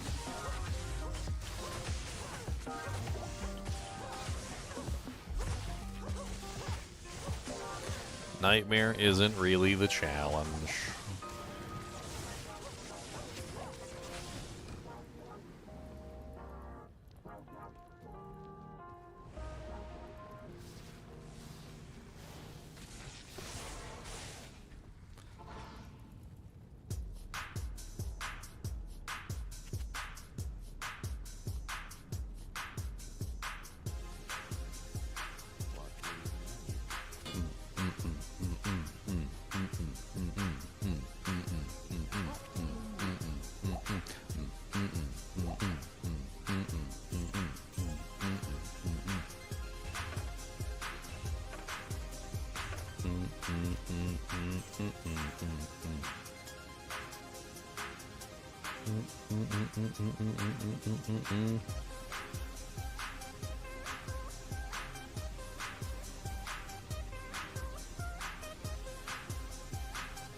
Fatty, fatty, fatty, fat. Fatty, fatty, fatty cat. Fatty, fatty, fatty cat. Fatty, fatty, fatty cat in a fatty, fatty box. Oh, look at him. He's a fatty, fatty cat. If he knew, he'd be really freaking mad. But fatty cat, look at him, a fatty cat. Fatty basket full of mean fatty cats. We got a fatty over here. Oh, he's a fatty. Oh, look at him with fear. Fatty fat. Oh, he's a fatty cat for the meanie cats. Oh, fatty cat. Fatty cat.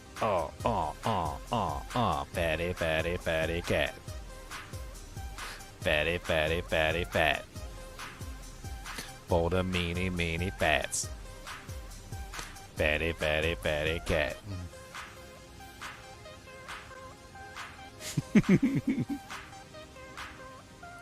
Fatty fat. We literally pulled up to the driveway one day, and like, my girlfriend has a cat.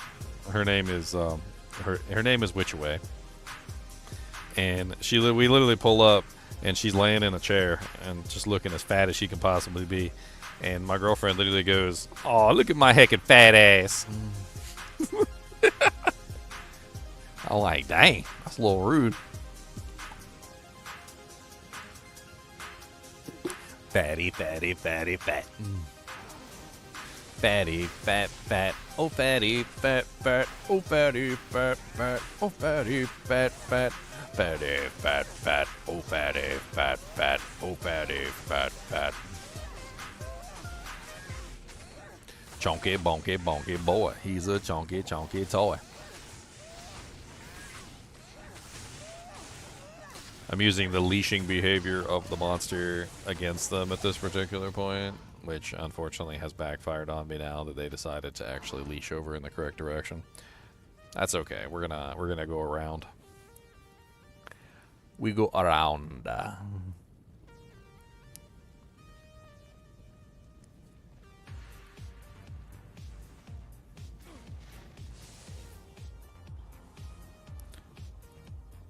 Fatty fat. Fatty cat. Fatty cat. Fatty cat. Oh, catty fatty. Oh, fatty catty. Oh, catty. Fatty catty.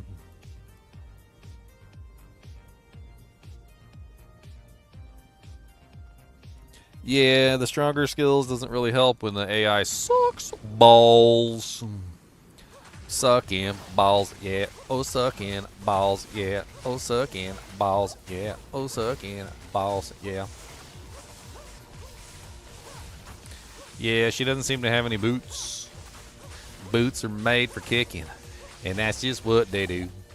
She don't got no boots, and that's why she stepped in the poo, and she got really upset because she didn't have shoes, and that is why she stepped in the poo, and right in the dookie, she stepped in the pookie. Right in the dookie, she stepped in the pookie. In the poopy dookie, she stepped in the poopy doopy. One time, I'm gonna tell you guys a disgusting story. I know you guys like disgusting stories. Those are your favorite kind of stories, right? This disgusting story revolves around me being told to go out and get the mail. So this was when I was younger. I was like 14, 15 years old, maybe 16, I don't know.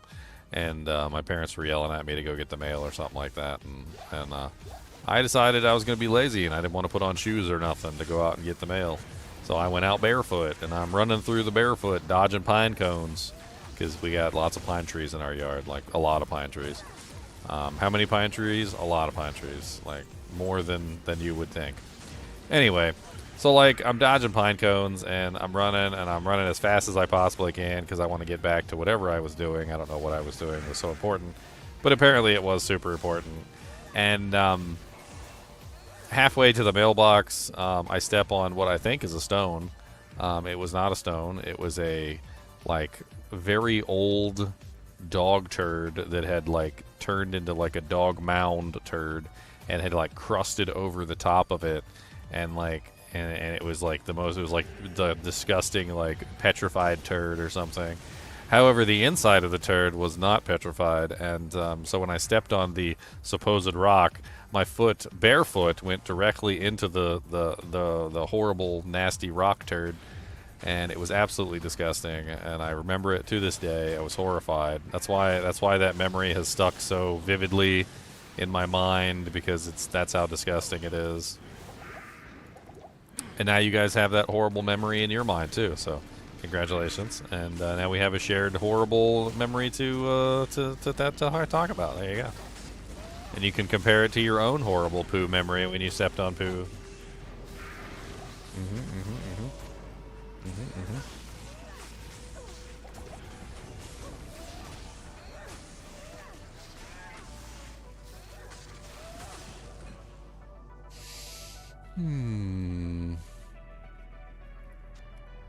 Beep.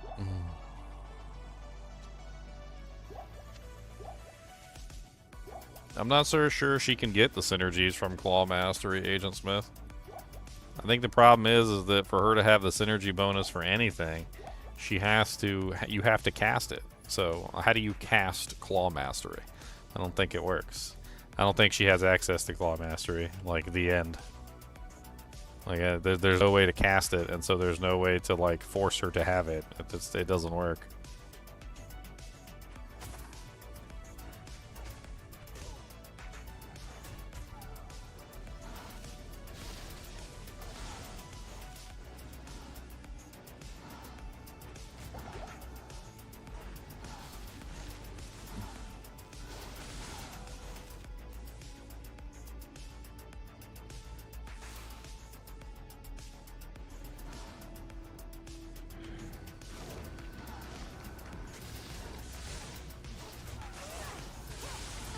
Holy Jesus.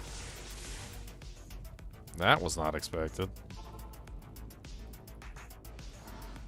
I got melted. Melted. That Inferno. Holy Jesus, that Inferno was hot. I mean, granted, it was probably more like 10 Infernos all at the same time, but, you know. I also don't really have a lot of HP, technically. I gotta get the Merc back. I'm pretty sure the Merc is doing like the majority of the damage right now. I gotta slowly whittle away the monsters, which is difficult because they leash back to the boss.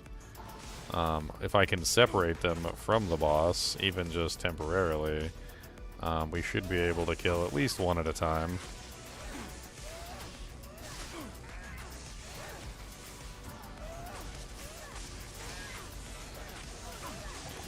Ow! Why is that Inferno so ridiculous? Are you effing kidding me? I'm about to die again right now. They got me stuck in a bubble. I mean, I know I need more HP, but like, I was trying to hang on to some of these stat points so that I could actually use them to put on my weapon when I got a chance. So I don't really have much choice.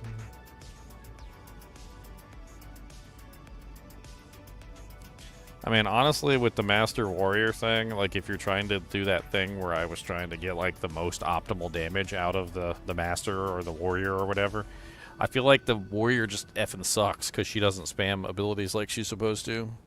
One of the main issues with her is she just doesn't use the abilities like you would think that she's supposed to. So like you end up in a situation where she's just like melee attacking the target and she does nothing. The Master, on the other hand, at least in the Master's case, the Master actually has an AI that she's programmed to use specific abilities.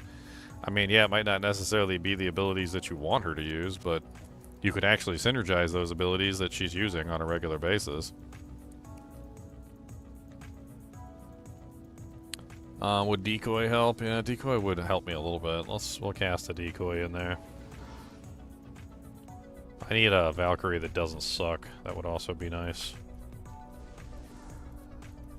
We need a black weapon Valkyrie. I can't see your turn so I can see your weapon, you turd. Yeah, that's a black weapon. Okay.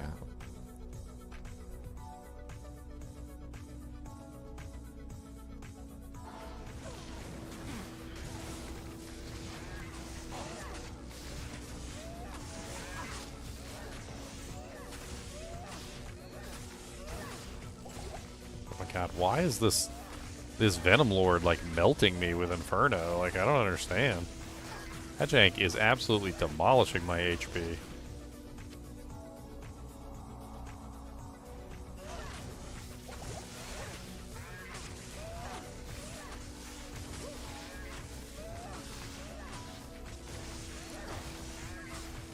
Am I on the right weapon?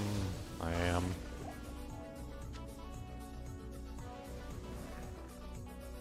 I'm trying to like slowly bring them in one by one.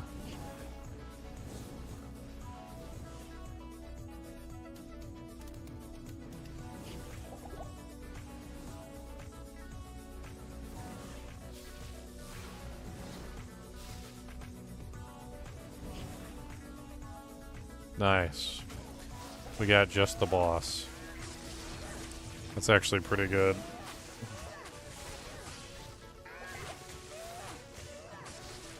Then we don't have to worry about killing the rest of them.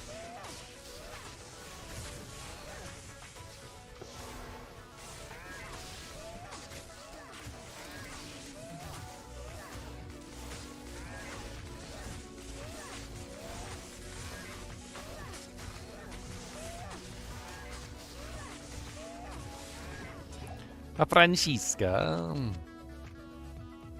Francisca. It's got lightning and fire damage on it with dual leech. What an odd Francisca.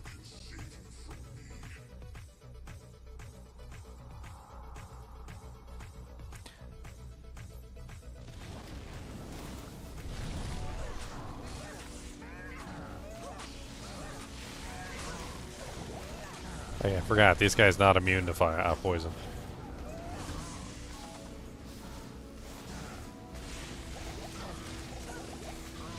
Ow, ow. Stupid cold touch.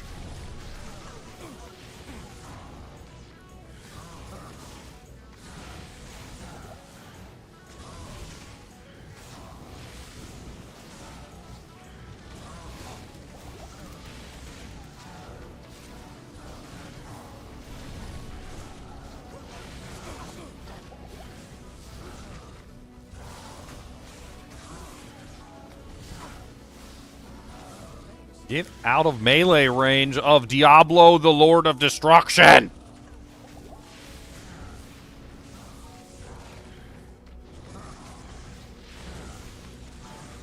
My homie over here fighting Diablo in melee range. He's like, come at me, broski!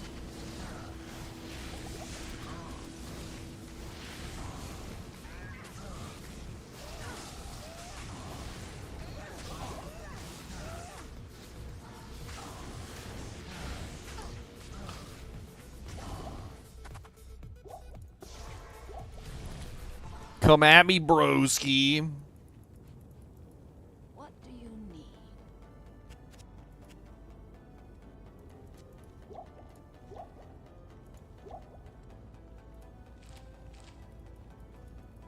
Slow missiles work on Diablo? What does he have that's a missile? His breath, maybe? His breath might be a missile.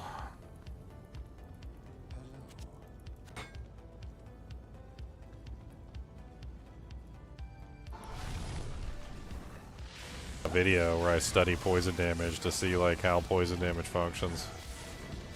Like, I really don't think poison damage functions the way we think it does.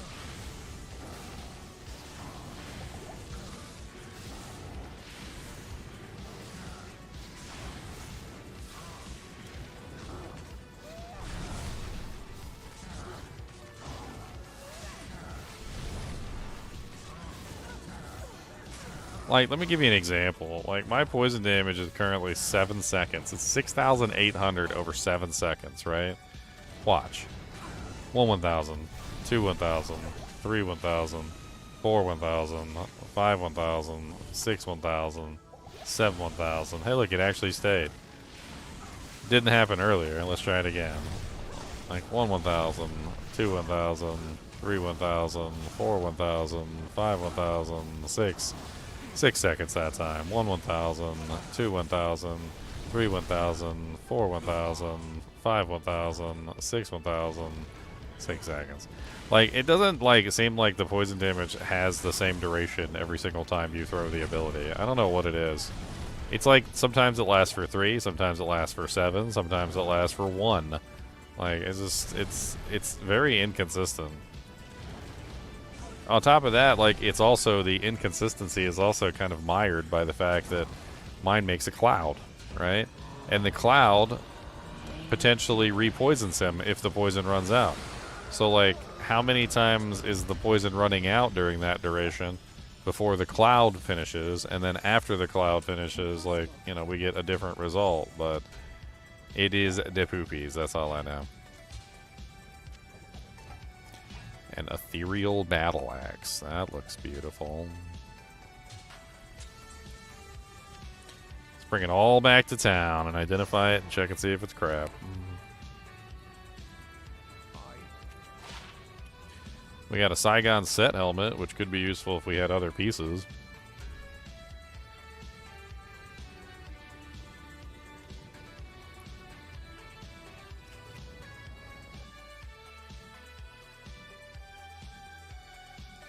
Yeah, but there's more to it than that. Like, there's something else going on with Amazon.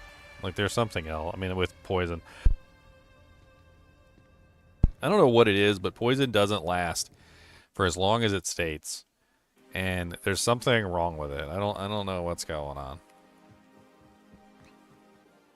A ethereal life tap axe. Yeah, not very useful since it's ethereal. Wow,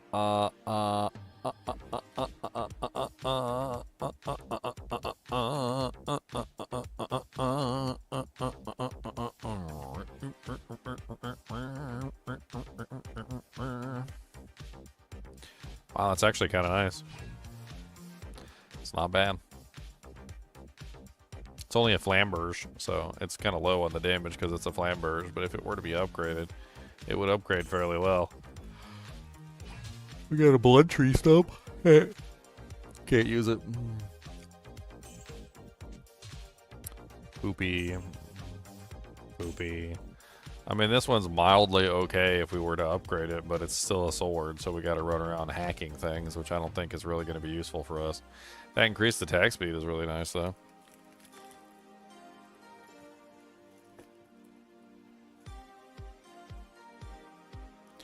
Really? Well, was my assumption that the cloud can hit the target multiple times.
I'd love to, like, spend some time testing out, like, poison and whatnot. Like, I think it would be very, like, enlightening to, like, how poison functions and, like, what we can potentially expect out of poison and, like, all sorts of other things.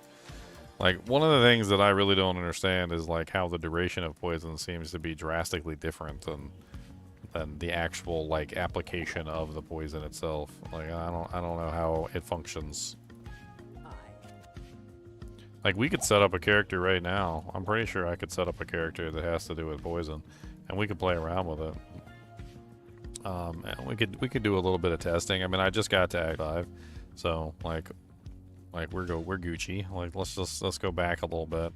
Let me pull up Hero Editor. Let's pick a character, and let's do some, like, basic testing with a like a poison setup. I'm really curious, like, as how poison works and whether or not there's any kind of, like, consistency to it. Like, I know that there's interruptions in the tick rate, but what I'm talking about specifically is how poison duration seems to vary like tremendously from monster to monster. Like, and also like even sometimes on the same monster, multiple casts of poison will sometimes have different varying durations. Like it's kind of crazy. I know I've got a character that we can use.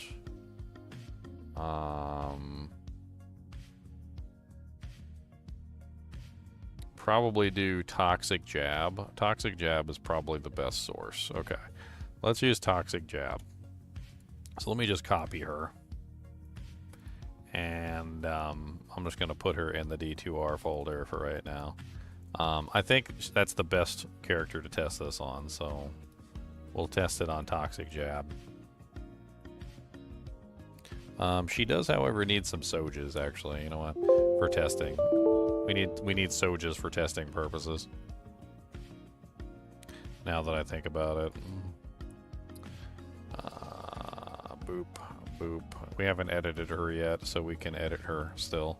She hasn't been opened up in the game, which allows me to actually edit this file. Once I open it, though, she'll be converted to the new file, and we can't do anything.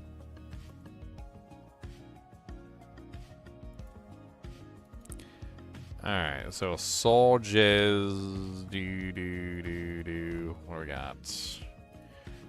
Jewelry, rings, Soj. Okay, so we're just gonna dupe a bunch of Sojas for testing purposes.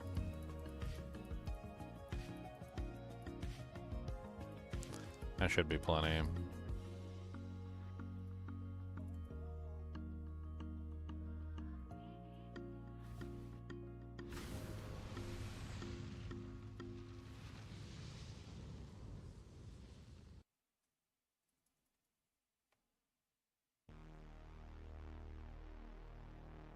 Alright, so here we have Toxic Jab. Toxic Jab is a relatively well set up character.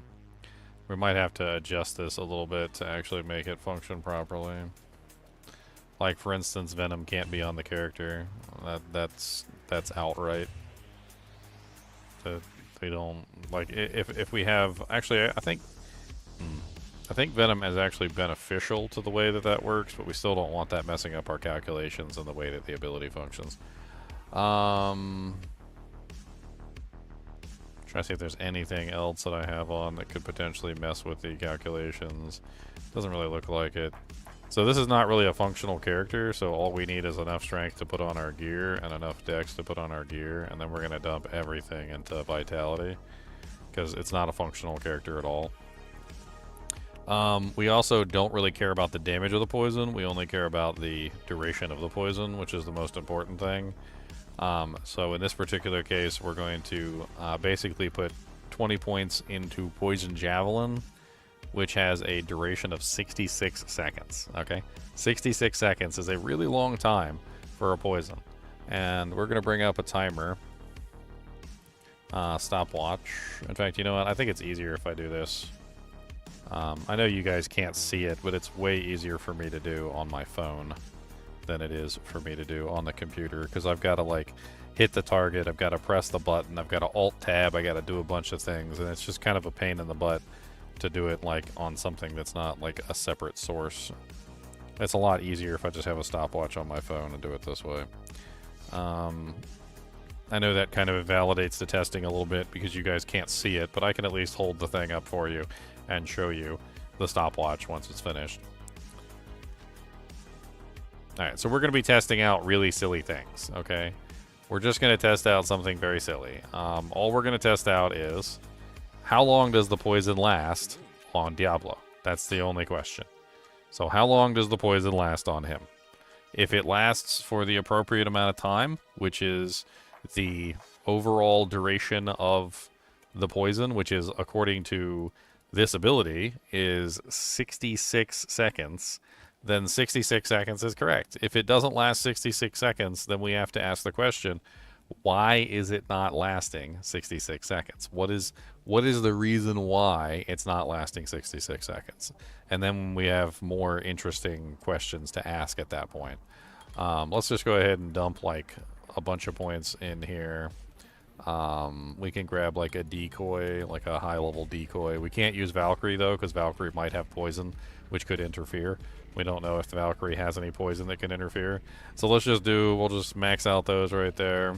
That allows us to get all the dojinks that we need. We don't even care about Plague Javelin because we're not worried about the poison damage. We're only worried about the poison duration. So I just want to see if the poison duration can at least last for 66 seconds on somebody like Hell Difficulty Uber Diablo. That's the question. Alright, so let's grab some Soges.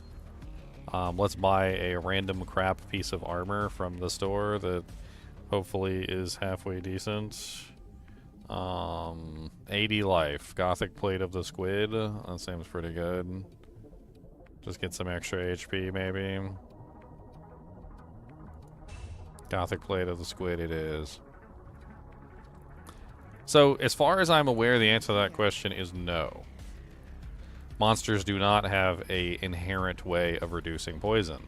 But the problem with that question is that also the answer to that question is they seem to.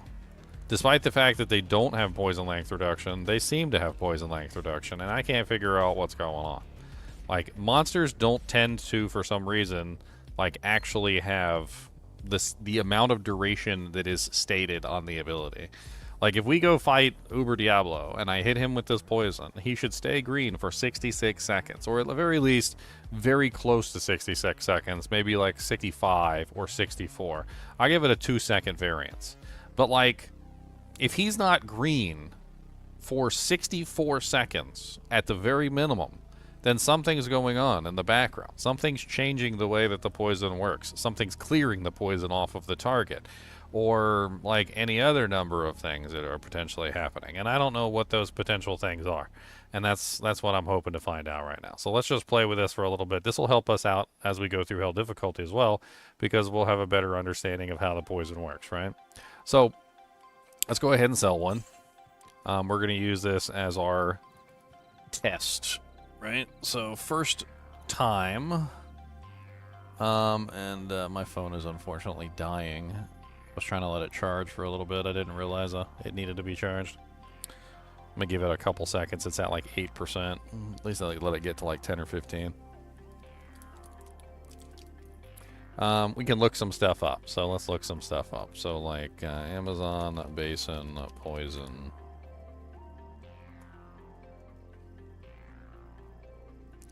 Alright, so let's look at poison. Damage of multiple types can be applied by the same attack, but only one damage overlay as displayed at any time. This means that poison damage can still be applied even if the only overlay displayed for fire, lightning, and cold damage. Poison damage normally causes the target to turn green when poisoned, a state which stops damage regeneration, and can apply poison damage over the state's length. However, if cold length or holy freeze are also applied, then the target remains or turns blue. So there are some things that can interfere with it, but like that's not always the case. Like you don't always have something that's interfering with the monster turning green. Targets are poisoned if as little as 1 over 256 poison damage is applied per frame. Poison damage is applied as the total damage applied over its length, but it's calculated by applying 100 of 256 damage rate for specified number of frames. A toxic small charm applies the poison damage at a rate of 205/256 for 125 frames, which is displayed as 100 poison damage over 5 seconds. 125 times 205 divided by 256 over what's? Poison damage from multiple attacks does not sum. If a target is already poisoned, then the rate and length of that poison will be overwritten by that of any subsequent attack which has an equal or greater rate. Rates are compared after all modifiers have been applied. When a pet or mercenary or player, when a mercenary or pet applies poison to a monster, their poison is applied for 1 frame instead of the current poison. If their poison has an equal or greater rate, then it overwrites the current poison and gets applied for its length. If their poison has a lower rate, the current poison then continues for its remaining length. So according to this, if I'm reading this correctly, like say you're, for instance, your merc or pet, or let's just say summon, has a poison attack. So let's say they've got a 1 to 10 poison damage, right? What they're basically saying is that for 1 frame, your Merc's poison overwrites yours. Then yours will resume. So during that particular time period, for 1 frame, it's going to tick the lower poison number instead of the higher poison number, which also sounds really stupid. So it seems like if you're running a poison character, having any other poison damage on any other monster is essentially a horrible idea, because that poison damage is always going to be inferior to your poison damage, and every single time they attack with their poison damage, they will stop your poison damage from ticking. Which, of course, is the case anyway with any kind of melee attack, but this sounds even stupider. Oh yeah, having Treachery on your Merc if you're a poison character is very, very bad. I already made a whole video about that.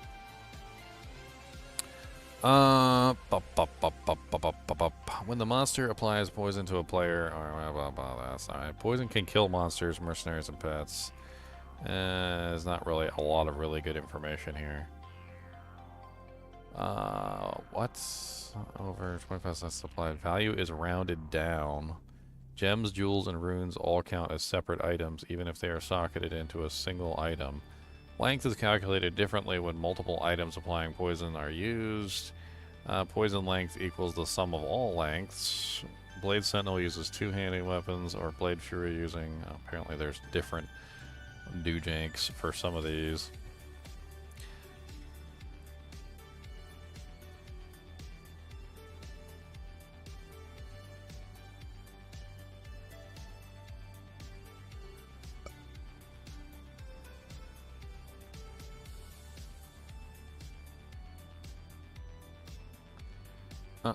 Okay.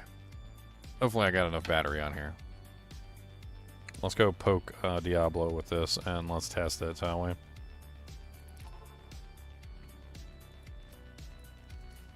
Alright, so we just need to stay alive, right? Of course there's a bunch of monsters around.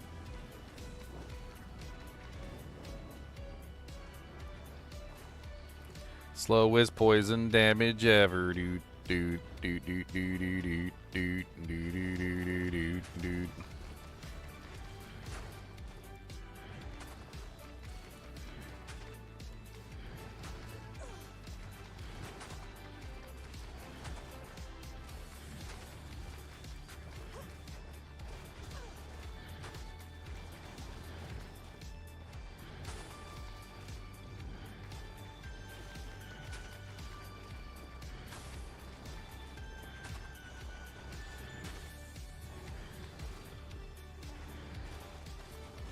Yay, the slowest deaths ever.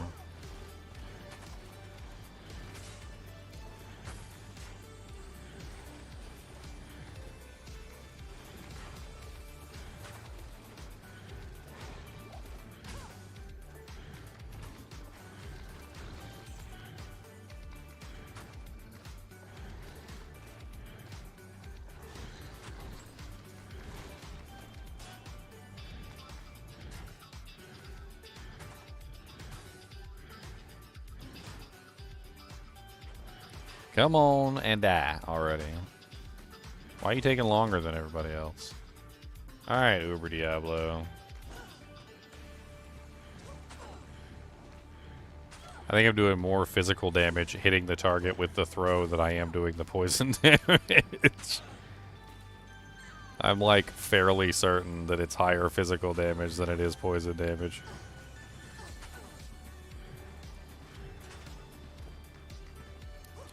Alright, let's start our testing on these guys since we're taking forever, right? So like, how do I do this? I could overwrite the poison with a longer poison.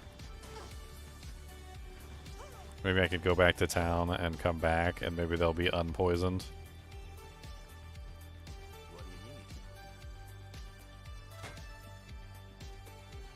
It's too hot, you can't sleep, that's terrible.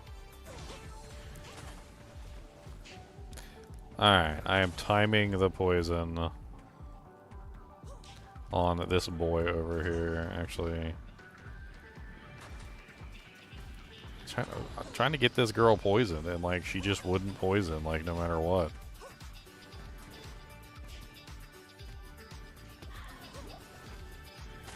I think I want to test this on Uber Diablo more than anything, so you know what? Let's screw that. Let's get Uber Diablo in the mix so we can actually test on him. Let's remove this off of the main click too.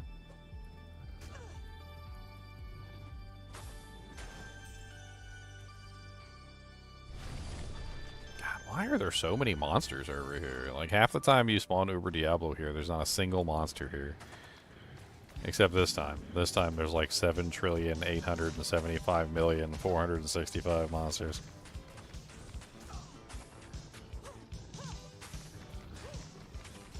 Next time don't like rub the Taco Bell Diablo sauce directly on your nutsack.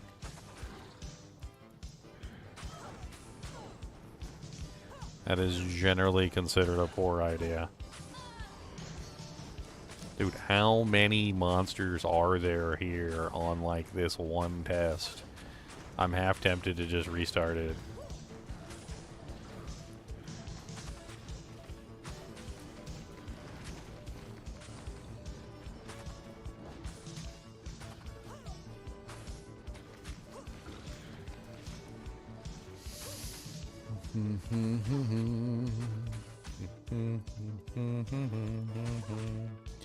Okay. Alright. Are we done? Is that it? Are we done? Where the hell did Uber Diablo go? He just, like, left? He's just having a vacation now? He's like, look, it's over, okay? God, there's more monsters. What is this? Everybody die from poison and leave me alone.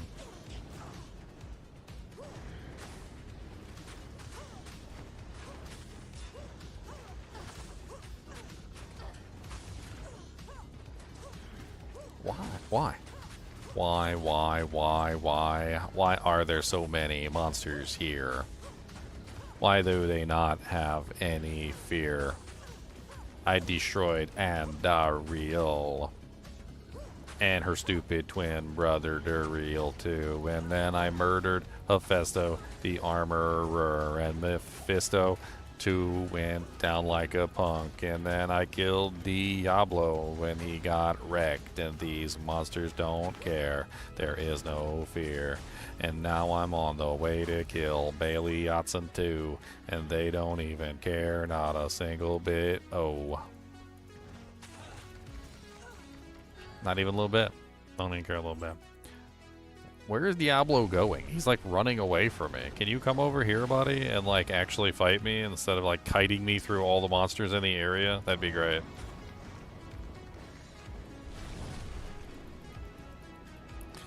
Alright, am I ready here? Let me hit him with the thing. He seems to be mostly... yeah, okay. Alright, playing. Let me go ahead and see if I can kill this guy real quick.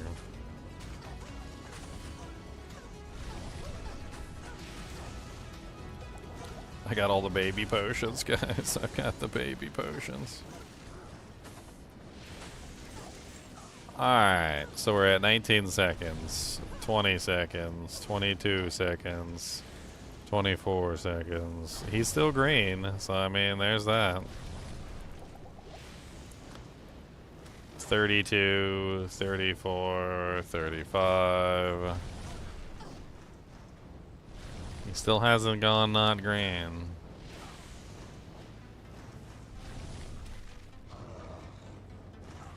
Of course, we're not touching him. We don't have any mercenaries touching him. We don't have a Valkyrie touching him. We don't have anything interacting with him at any time whatsoever, right? So all this proves is that the poison duration does last for exactly as the poison duration states. Oh, there we go. So yeah, roughly about exactly 66 seconds. So it is lasting 66 seconds as long as there is nothing else touching him. So so here's the interesting question. So does it still last 66 seconds if we, I don't know, have like a god tier Valkyrie or something? Or like what if I grab a Valkyrie and the Valkyrie starts wailing on them? What about then? Like, does that change the equation? Does he suddenly become you know, like unpoisoned just simply because we have a Valkyrie. Let's test that as well. You're stealing my mail? Don't steal my mail. That's rude. Alright, so let's try this again. We'll just keep summoning the Valkyrie over and over again.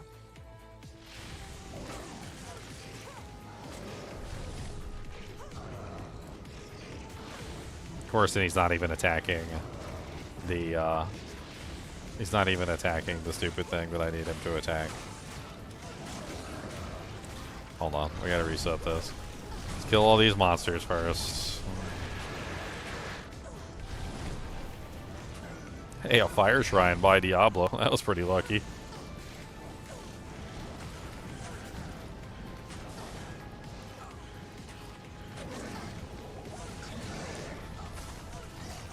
Bone prison, immune to poison. Get bone prison, sucker.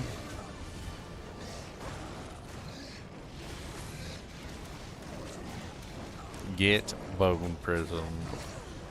You know what? I'm just screw it. Let's do another one.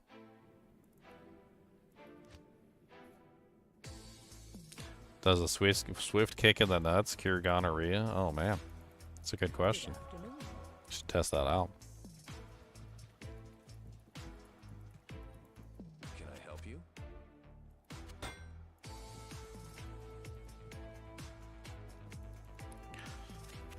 Should test that.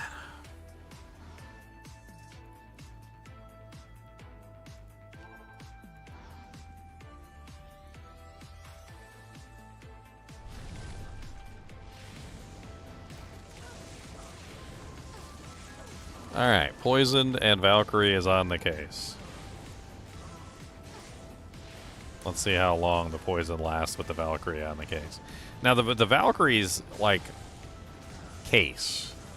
The Valkyrie could have poison damage, and she also might not have poison damage, right? Because poison damage can roll on her equipment, which means that different Valkyries could have different effects, which is also kind of just completely random, right? You could end up with a Valkyrie that's poisoning targets, and if you end up with a Valkyrie that's poisoning targets, she could potentially overwrite your poison. This particular Valkyrie doesn't seem to be doing it. So we'll test another Valkyrie.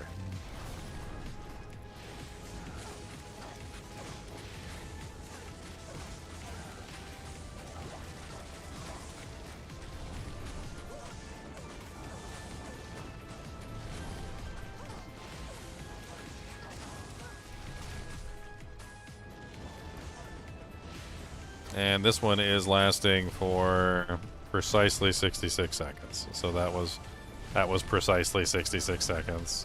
It took me a little second to actually hit the stop button.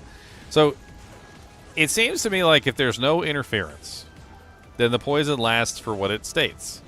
But if there is an interference, then the poison doesn't last for what it states. Let's see if we can resummon the Valkyrie until the Valkyrie poisons Diablo. Okay, there you go, look. So the Valkyrie has poison now. Okay, so let's poison the target with our poison, and let's try it now. So we got a Valkyrie that has a poison effect. All right, so we're gonna do the timer again, and we're gonna see what happens now that we have a Valkyrie with the poison effect. And of course, she's attacking the bone prison, which is exactly what I want her to do. Let's see if we can get that out of the way real quick. We're invalidating the test. The test is being invalidated. Stop attacking the bone prison. Like, what is wrong with you?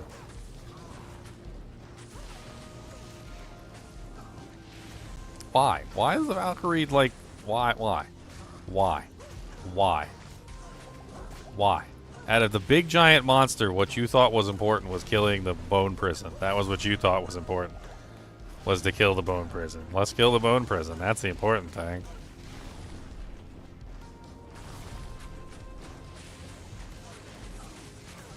Big giant demon of the ages in front of you, like shooting fire up your anus, but apparently the bone prison is more important than the big giant evil boss. Okay, we need to do the test again because it got like messed up by the bone prison, which there's another bone prison because that makes a whole lot of sense. He won't stop casting bone prisons either, and they're immune to poison, and I can't kill them. And now the Valkyrie is just running back and forth in circles because she can't decide whether she wants to attack the Bone Prison or the evil demon of the ages. Here, come down here. Away from the Bone Prisons, please. Okay, there you go. Alright, testing. Engage. There you go. Testing.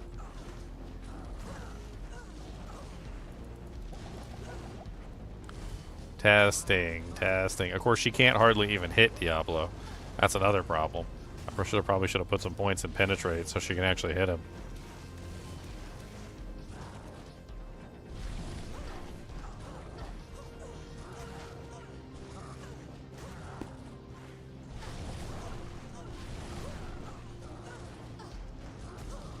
So the long form poison seems to work properly. So is it not something wrong with the long form poison, and maybe it's just something wrong with the short form poison? Maybe the short form poison is the problem and not the long form poison?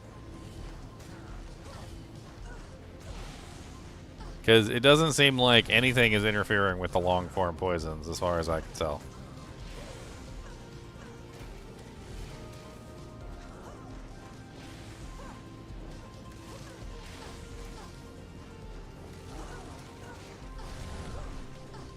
And it lasted exactly the same duration.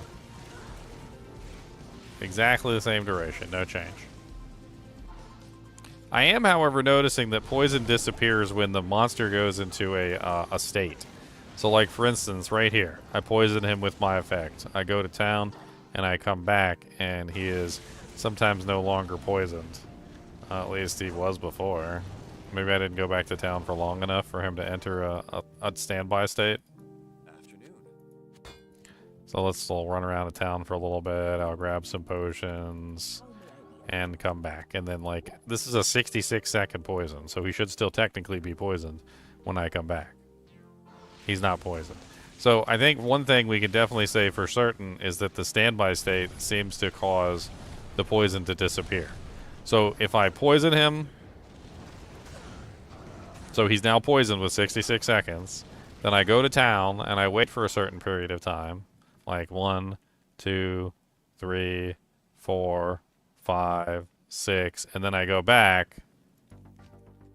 He's no longer poisoned. Okay? So one thing we can definitely take from this is that, so if the poison has no interference at all, it does apply the stated duration. Okay?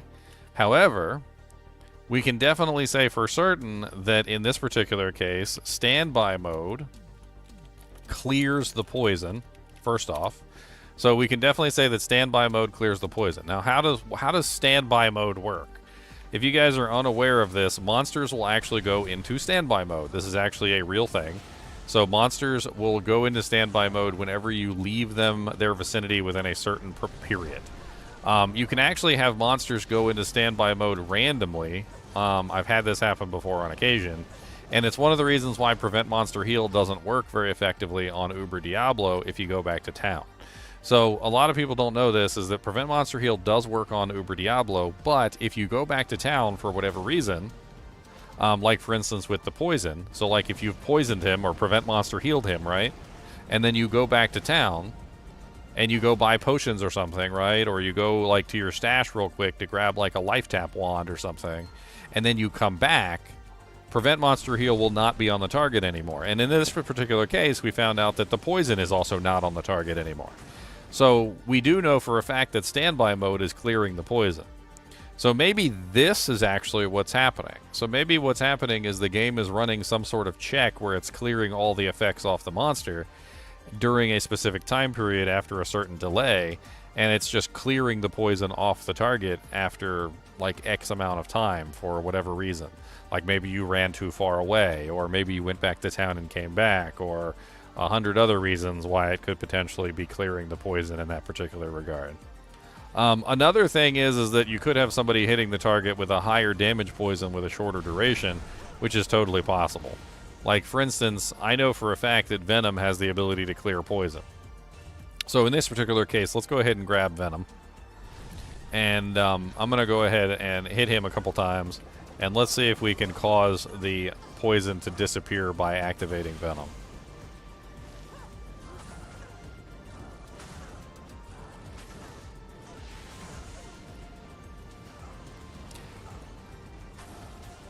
We do have Venom activated, or is it still not activated? It's saying we have cold damage. We don't have any poison damage yet now, so Venom hasn't been activated yet. We need our damage to turn green so we can get Venom activated. There we go. Okay, so now Venom is activated. All right, so let's poison the target and hit with Venom. All right, so hit the target.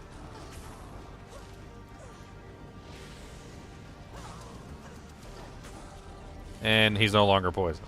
So let's do the timer, all right? So it should be really easy to test this now, all right? So throw the thing. So he's now poisoned. So we got the timer running.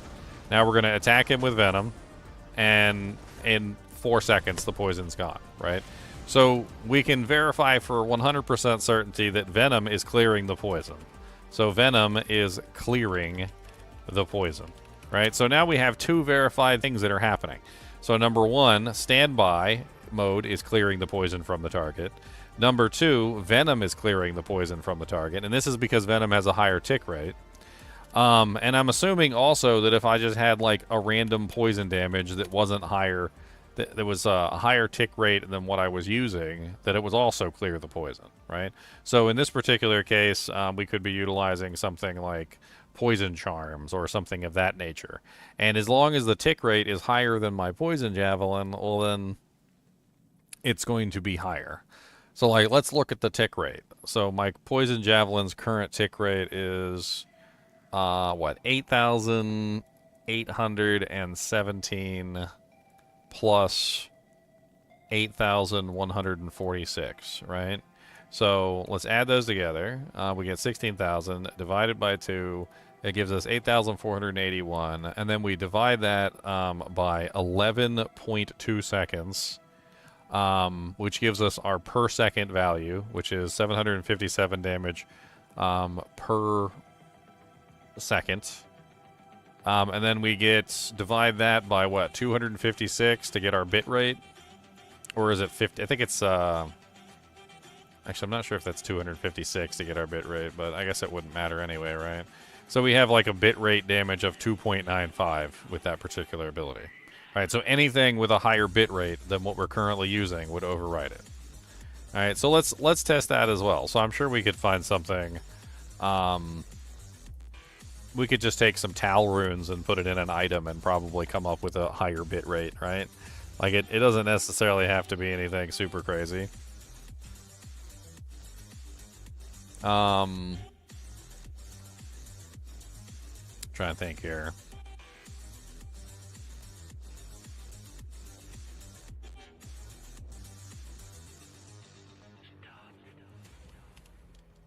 I didn't put any socketed items in my equipment, did I? No. What is that? 100 over 7. And these are 75 over 5.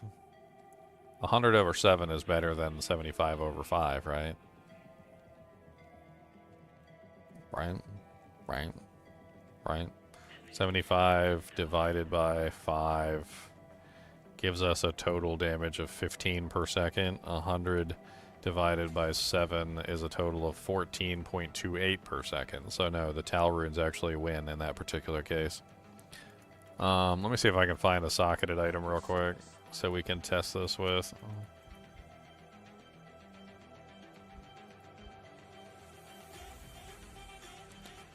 I could always just make one.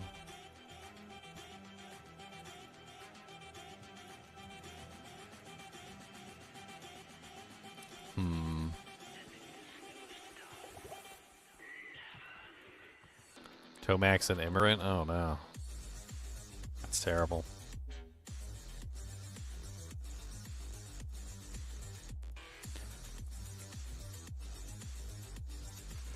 Yeah. I'm trying to think here. Let's just give her an item. It'd be easier that way. We can just play with it. Play with it that way. uh, uh, uh,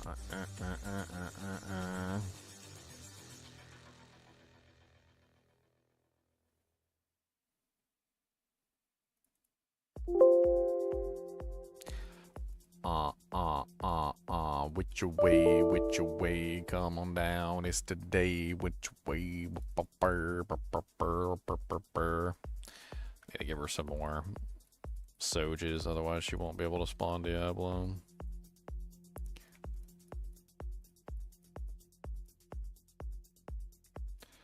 Alright, and let's just do this. So, we don't need any damage, all we really need is just a base, right? So we need a socketed. Let's just do a bow, because it's easier that way. Just a normal base. We'll just do, like, a long battle bow, like, whatever. So, just a long battle bow. Let's do, specific socketing. Make item socketed. 5 sockets? No, we want 6 sockets. Bow, bow, bow. 6 socket bow. Boo, boo. 6 socket bow. 6 socket bow. Boo, boo. 6 socket bow. Bow. 6 socket bow. Boo, boo. 6 socket bow. Bow. Bow, bow, bow, bow. 6 socket bow. Bow, bow, bow. 6 socket bow. Bow, bow, bow. 6 socket bow. Bow, bow, bow, bow, bow, bow. 6 socket. 6 socket bow. Six socket bow. 6 socket bow. 6 socket bow. Let's add a poison charm too, just in case that's not enough poison damage. Miscellaneous. Charmius. Gonna get some poison. Neat poison charms. Let's just grab a couple poison charms. Alright, save, close.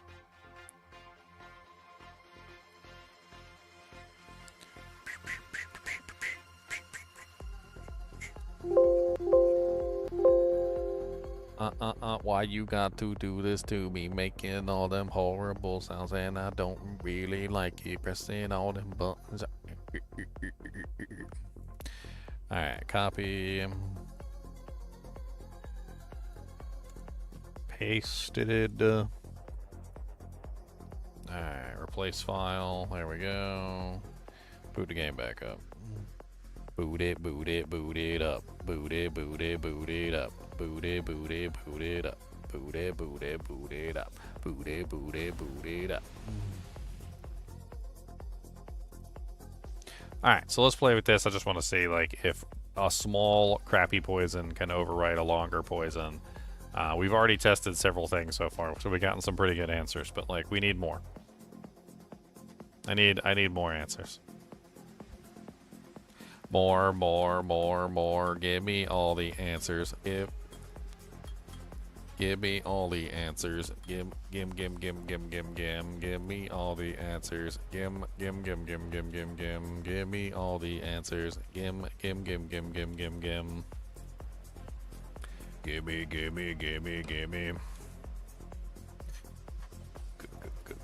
Gimme, Jimmy, Wimmy, Pimmy.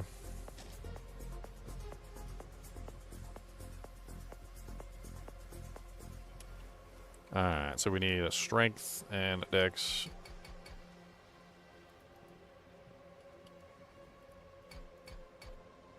Put everything else in life, doesn't matter.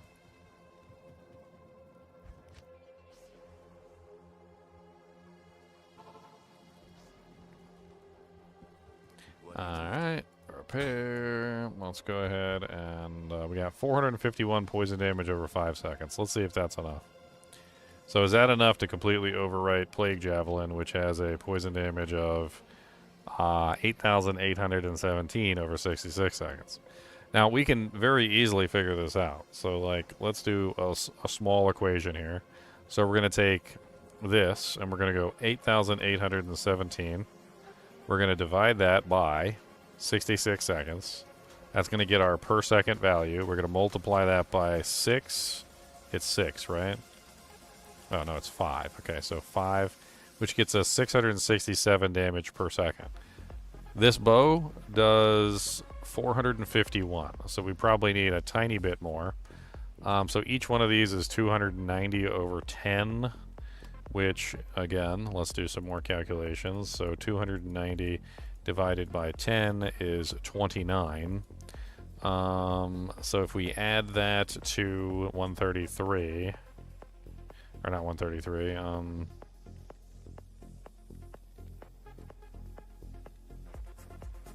we add that to what we're currently doing, which is, I guess you could just add that straight to it, right? So it'd be 29 times 5. So times 5 gets us 145 plus 451 gets us 596. So theoretically, if we do that one more time, that was not what I meant to do at all. So 451 plus 145 plus 145 gives us 741. So with 6 Tal runes and 2 small charms, we should technically have more damage per tick, but not necessarily better damage than Poison Javelin, right? So this is basically what we're going to be doing here. So we're just going to test and we're going to see whether or not the poison damage from this stops the poison damage from this, right? So we just want to check it.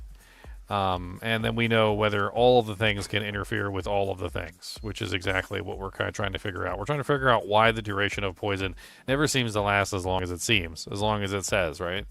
Well, this is part of the problem, is that poison damage can interfere with other poison damage. And not necessarily in a good way, but in a bad way, right?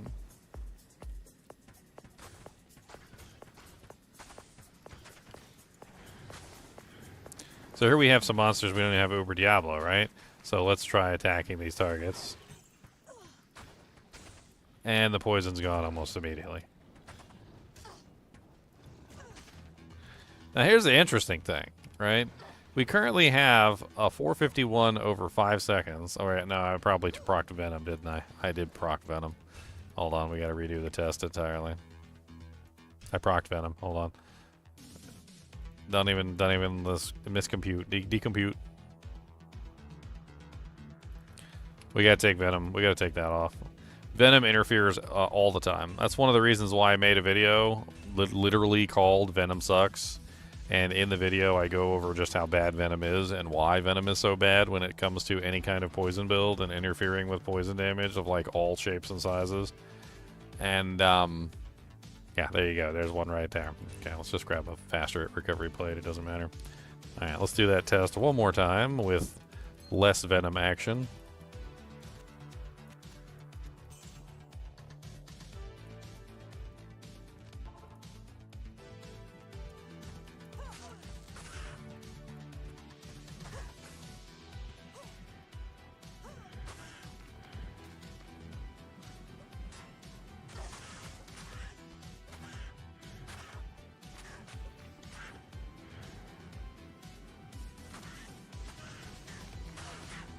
You're trying to think of what characters would benefit from Venom? The answer is none. Like, the answer is literally none. Like, I've thought about Venom as much as I possibly can.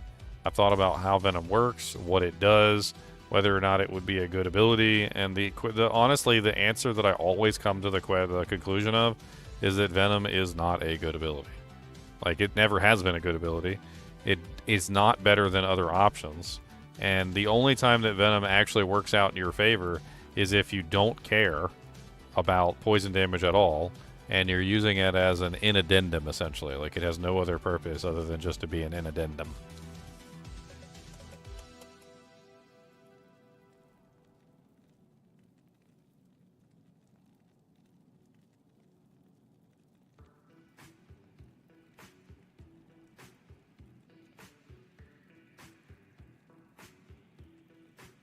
Alright, so let's test this. Uber Diablo should be up there. Let's get this test on. Of course he's surrounded by those stupid little bastards again.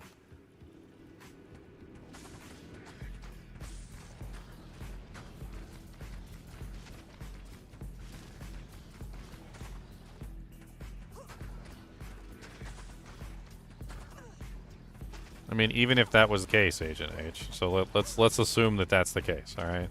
So let's assume that you have a monster or a player. Like, well, you know what? Let's call it a monster. Let's assume you have a monster of a character that's capable of attacking so fast that literally you can attack before the monster has an ability to lose its venom stack, which means you can reapply your venom stack almost instantaneously, giving you the ability to refresh your venom at such a fast rate that it never goes down. All right? Let's assume that that's the case. All right, so you have achieved godhood. You're like Goku doing like super fast punches. You're like, and Venom never falls off. All right. What about all the other monsters? What about every other monster that's around you? Like, even if you can obtain 100% like awesomeness of attack speed to keep that Venom proccing on one target in continuous rotation, what about every other monster in existence? All of the other monsters around you are not poisoned, which means that technically you're always doing less damage unless you're fighting a single target monster, which means that Venom only does more damage than poison. Actually, not even more damage. Venom only does the same damage as poison in a situation where you can maintain 100% uptime of Venom for the entire duration of the fight. In other words, if you can maintain it for the entire fight, then yes, it will do the same damage as poison. Will it do more damage than poison? Probably not. The funny thing is that poison has 100% uptime in most situations as long as you're not interfering with it. And so Venom doesn't beat that. Like 100% uptime is just always better than not 100% uptime. Short duration poisons can be refreshed relatively easily.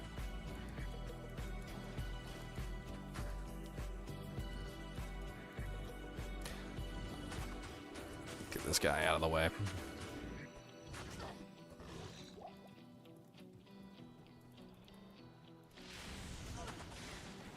There's so many of them. Why is there always so many of them? Just die already. I didn't put my points into the passives this time, did I?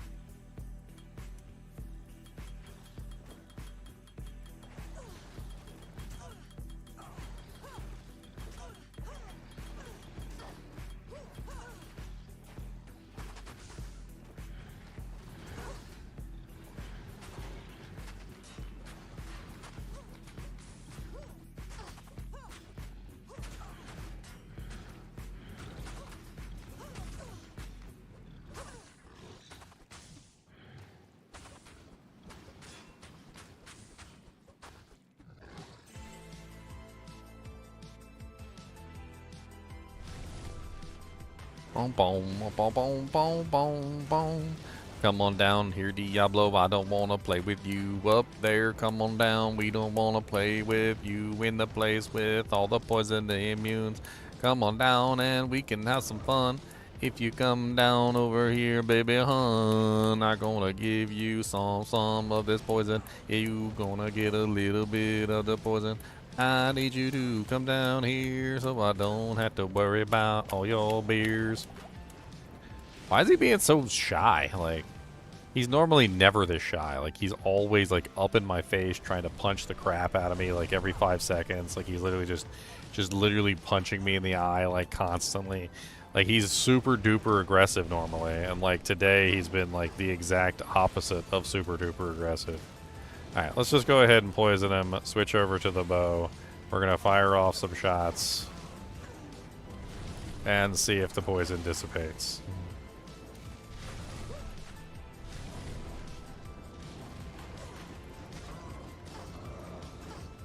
Boom, boom, boom, boom, boom, boom, boom. Would have been nice if I got some potions, but I didn't get no dang potions, and I'm pretty sure that it just wore off. Because the higher poison got overwritten. This is poopy doopy poopy doopies. About to die. Alright, let's go get some potions real quick.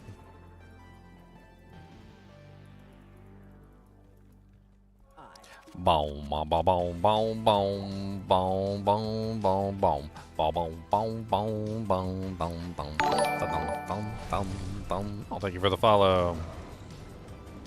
All right, so poison him, then we shoot him with the bow, right? The goal is to see if we can overwrite the poison from the javelin with the bow. Now we stop attacking, and the poison's gone immediately. Okay, so we've confirmed 3 things so far. So the 3 things that we've confirmed are, number 1, that poison has essentially no problem with its duration as long as it is not interfered with. If there is 0 interference, if there is nothing else interfering with the ability, then it will stay for the duration that is stated. However, standby mode clears the poison, which is a process by which the monster goes into standby if you are not near the monster for a specific period of time. You run too far away, you go to town and shop for potions. There's a couple of various reasons why standby mode could activate. And standby mode, I've also noticed, can sometimes activate just simply from time. I have noticed that, like, over a certain period of time, monsters will go into standby mode. If they are, even if they're on the screen, like, they can still clear everything after a certain period of time. Venom can clear the poison. So Venom can basically just overwrite the poison, completely stopping it, and then basically clearing your poison entirely. And we just tested poison damage, can also clear the poison.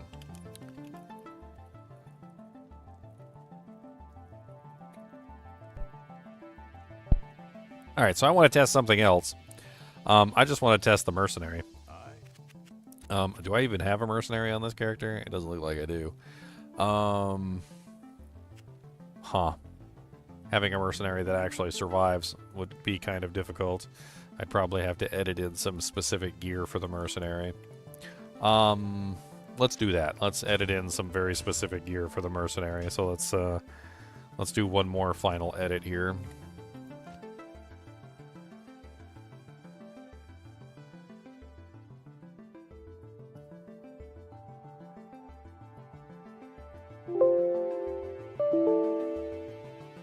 This application always got to make as many noises as it can, man. I swear, it loves to make noises. It's like it's bread and butter. It's like, oh man, if I don't dong at least like 16 times, like, what am I doing with my life? All right, so we just need the mercenary to survive. So we're just gonna cheat and make the mercenary survive. That's the only thing we need him to do, is we need him to not die so that we can actually test this properly. So to make it so that he doesn't die, oh dang it, I didn't mean to do that. I forgot. I hate that. If you accidentally close out that window, for whatever reason, it decides that, well, you want to close out the entire program, which is definitely not what you were trying to do. But, you know, like, whatever. It'll just completely close out the entire program, you know, because yay. So never ever hit this X, because for some reason it's the same as hitting this X up here, which doesn't make any sense whatsoever, but that's the way the program is programmed. You always have to make sure you hit this, not this. And half the time I hit this by accident and then close out the entire program. I've been, like, working on a character for like an hour and a half before, and then accidentally hit this and ruined everything. I did a really good job ruining stuff. I know that much. Alright, so he needs the ability to stay alive, so he's definitely going to need some fire absorption. He's going to need some fire absorption percentage. He's going to need some lightning absorption and some lightning absorption percentage. And then we'll give him PDR and MDR. That's one of the easiest ways to stay alive. So reduce damage by, and then we throw in some more reduce damage by of the other type. So he needs reduced damage by percentage. And then we give him, like, magic damage reduced by, and then he also gets poison length reduction. I don't know, it doesn't even matter at this point. Like, he's got so much crap on him. That should be more than enough. Let's give him, by time. No, not by time. By level.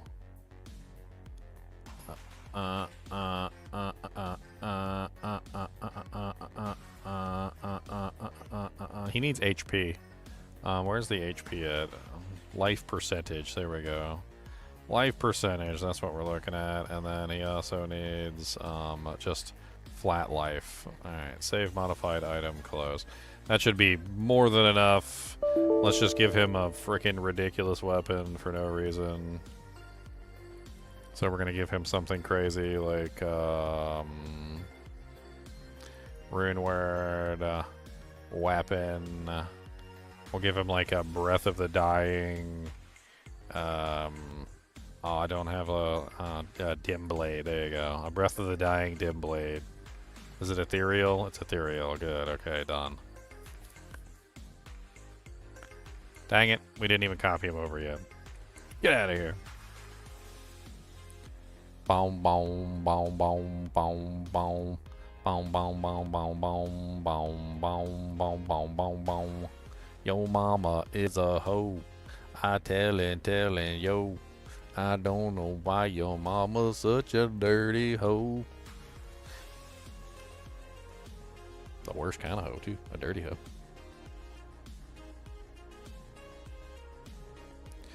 Man, some of the conversations I used to have back in the day when I was a kid. I remember one time we were at school and there was a whole conversation about what the difference between a hoe and a slut was. And like, man, everybody was taking it so seriously. They're like, "Oh well, a hoe is a girl that doesn't put out, and a slut is a girl that puts out." And I'm like, I didn't even know there was a difference between the two words. And then they're arguing, and they're like, "What about you know?" The silly things you remember sometimes. In high school. I think I was like 15 or 16. What's the difference between a hoe and a slut? A hoe lets you put it in her butt. No, I'm just kidding.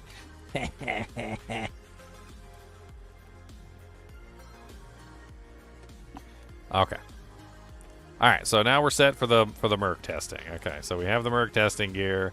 Let's do the Merc test. So the Merc test, same as before, 20 points there. Let's just go ahead and grab this. Blah, blah, blah, blah, blah. Blah, blah, blah. This is beep, beep, beep. Doesn't matter. We just need to stay alive. We got his ridiculously cheated treachery in there. Yep, ridiculously cheated treachery of cheatedness. And we got a dim blade for his weapon, which is all we need. Dirty GGM? I'm a man. We're all dirty.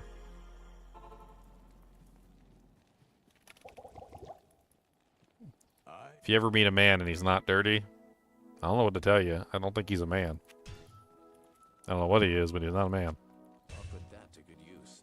A man.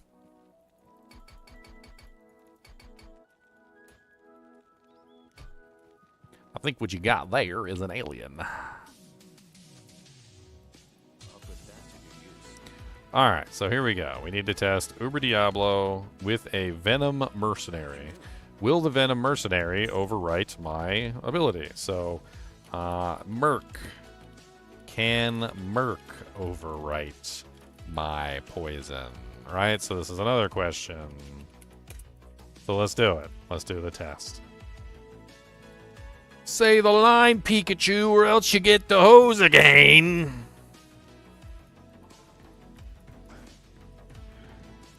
Yeah, good luck killing my mercenary. He's OP. Alright, Merc, let's do it. Get in there. Beat him up. Beat him up with your god tier treachery.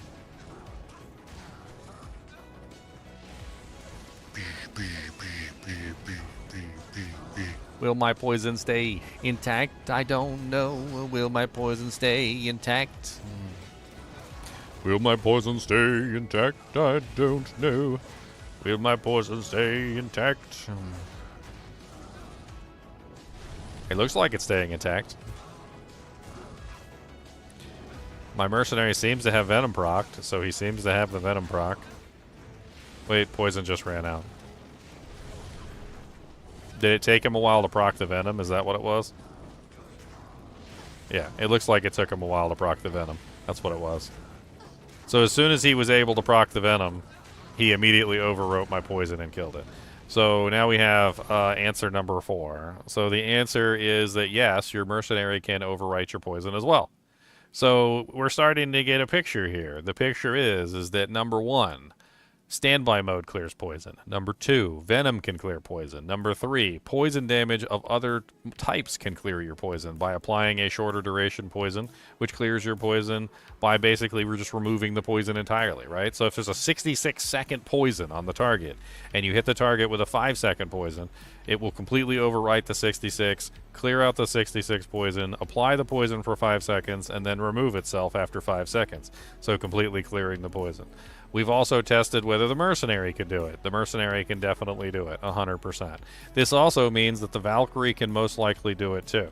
The problem with the Valkyrie is that the Valkyrie is random, right? So we don't necessarily know how much poison damage the Valkyrie is doing at any given point in time. Like sometimes she could be doing no poison damage, sometimes she could be doing a little bit of poison damage, sometimes she could be doing a lot of poison damage, right? It depends on how she rolls as a character.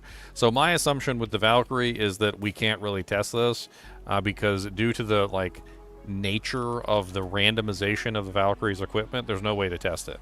But my assumption would be yes. That would be my assumption, is that yes, the Valkyrie can indeed overwrite your poison.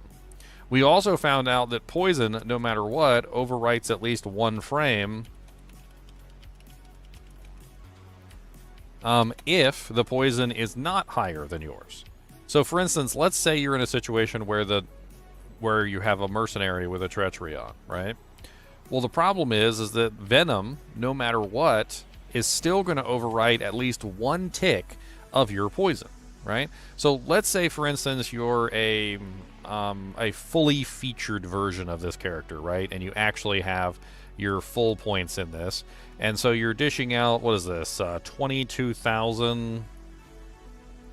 My damage is 22,153 over 8.8 seconds, right? So let's run this calculation real quick. So 22,153 divided by 8.8 gives us a total poison per second of 2,517. We can divide that by 25, which gets us our per frame rate, which is 100 poison damage per tick, essentially, right? So every second, we're doing at least 100 poison damage per tick. And you could even round that up if you wanted to, but Diablo always rounds down, so let's just say 100, right? Venom, on the other hand, let's see, Venom, D2R. Let's run Venom's damage. So in Venom's case, Venom does a damage, it's level 15 on this, right? So it's level 15 Venom. Yeah, it's level 15 Venom. So level 15 Venom is 305 to 328 poison damage. Let's just do the 325.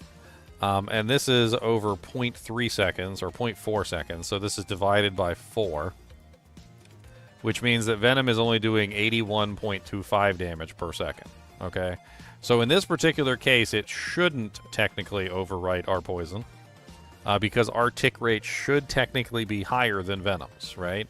That's basically what we're saying here. Let's test that theory. So let's actually test that theory, and let's find out whether that's true. So let's do another Uber Diablo. Let's test it real quick, and let's see whether or not Venom can overwrite my longer duration poison.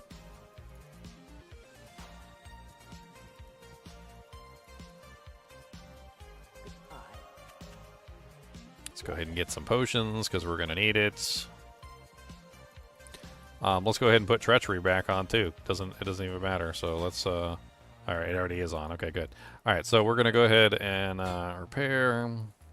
Let's go over here to... We need 1 Soj for selling.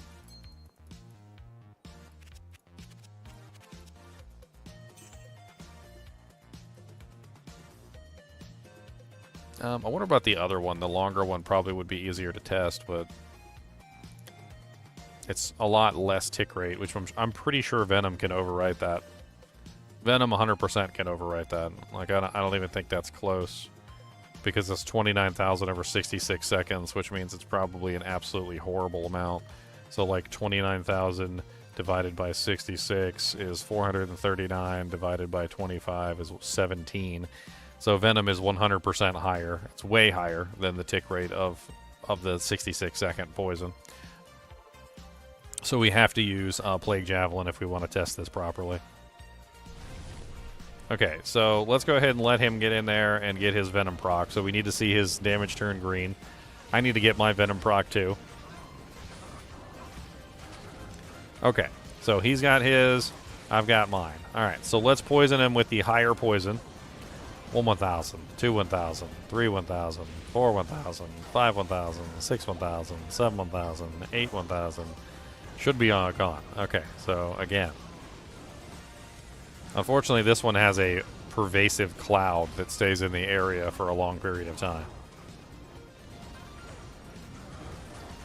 1 1000, 2 1000, 3 1000, 4 1000, 5 1000, 6 1000, 7 1000, 8 1000, 9 1000. Okay, so it doesn't seem to be interfering as long as the tick rate is higher than what Venom is doing. But here's the part that is definitely something else that you need to take away. So because the poison is overriding at least 1 frame every single time the lesser poison is being struck, so a lesser poison is overriding 1 frame every time it is applied, right? That means that you're subtracting overall damage from your total output. So if you have a mercenary with Venom, or you have Venom, or other targets or your other monsters have poison damage, it doesn't matter what it is. It could be the lowest amount of poison damage that you could ever imagine. It could be something like 290 over 10 seconds, which ends up being relatively nothing in the grand scheme of things, right? Well, the problem with this is because it's overriding a single frame every single time you hit the target, it's lowering your overall poison damage for every single frame that it's applied. So imagine it this way, right? We did the calculations earlier, and we found out what the frame of damage per frame of mine is. So my currently poison damage is a damage per frame of 100, right? And Venom is a damage per frame of 81, which means that every single time Venom applies, it is overriding the higher damage that I'm doing, and it's applying a lower damage number than what I'm actually applying, right? So in this particular case, it's 100 minus 81, which means I'm losing 19 damage per frame every single time Venom attacks. However, let's say you have somebody who's using like a single poison damage charm, like this.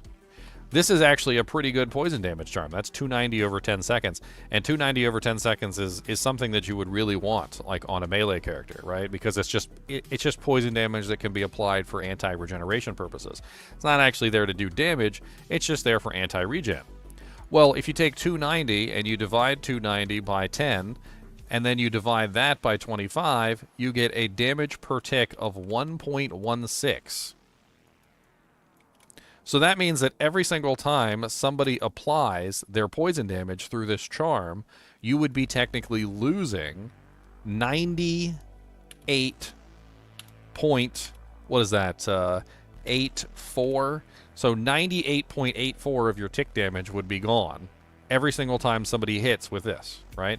And depending on how fast they could potentially hit, they can hit multiple times within a very fast period of time. And they can apply multiple single frames of the poison as they're overriding your poison.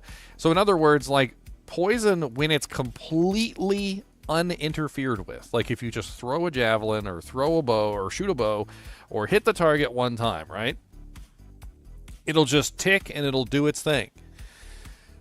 But there's so much stuff that interferes with it, and we've already proven, like, the majority of these. Standby mode, Venom, poison damage, your mercenary can override it. I'm fairly certain your Valkyrie can too, but we can't really test it. And then on top of that, even if you have a poison that's a lesser value, hitting with anything that has a lesser value still interrupts your greater value by taking away 1 frame every single time you tap the target. And like, all of this together just equals a very weird situation where poison just never seems to do what it's supposed to do for some reason. It's like, oh, why did my poison wear off so quickly? It's a 66-second duration. Well, it probably wore off because the boss probably went into standby mode, or somebody else hit target with a lesser or greater poison that overrode it and basically had a shorter duration. So the boss was poisoned, but he's not poisoned anymore. Or, like, why is my poison not doing as much damage as I think it should be doing? Well, you probably have something that's overwriting every single frame of your poison, like, individually as it goes. And then to make matters even worse, there's also the whole thing with online mode, where literally any damage can just simply interfere with each frame of the poison as it's applied.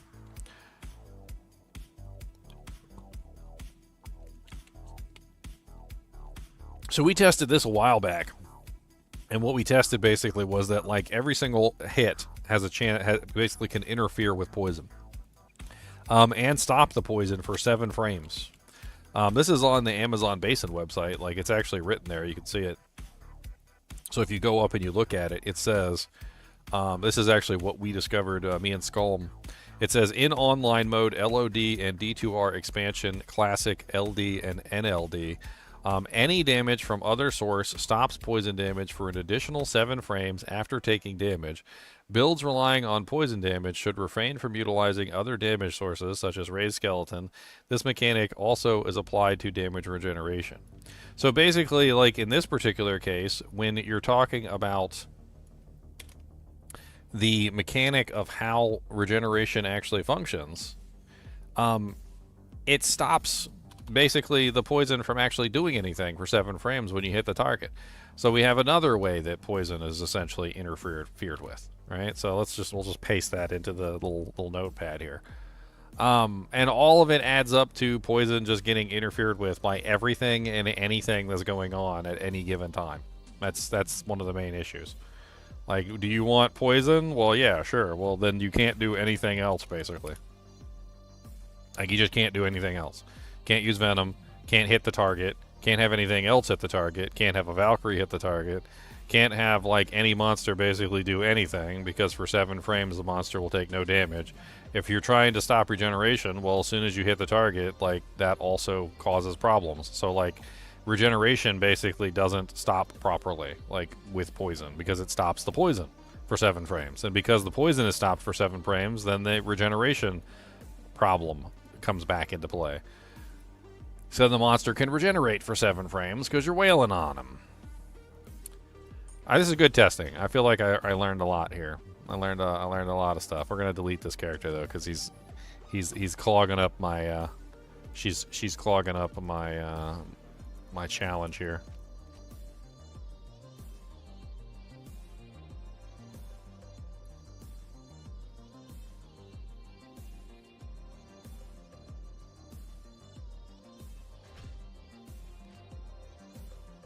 She's clogging up my challenge.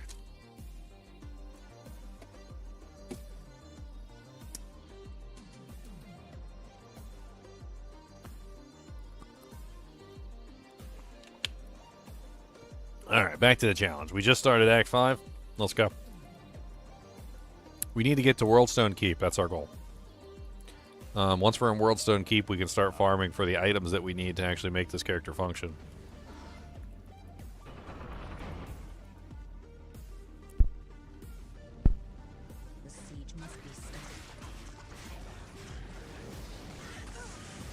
Man, how bad is 7 frames anyway? Like, 7 frames is kind of bad, isn't it?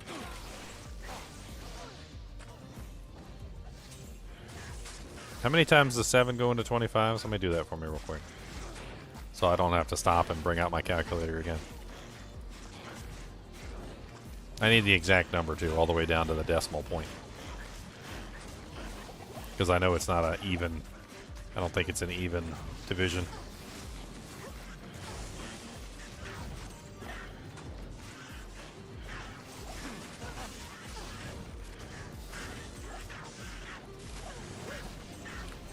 I don't think poison is something that you need to avoid. I think it's something that you use as an addendum to a build, not necessarily the build itself.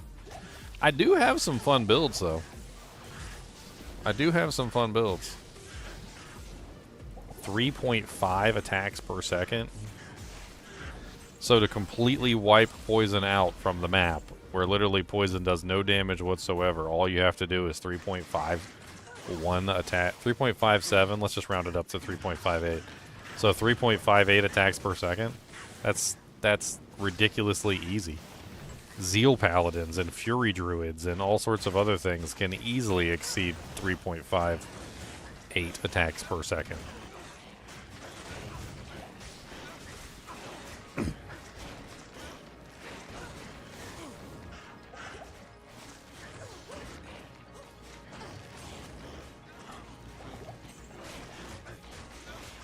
We should do I should just do a video on poison damage at this point. Should just record it.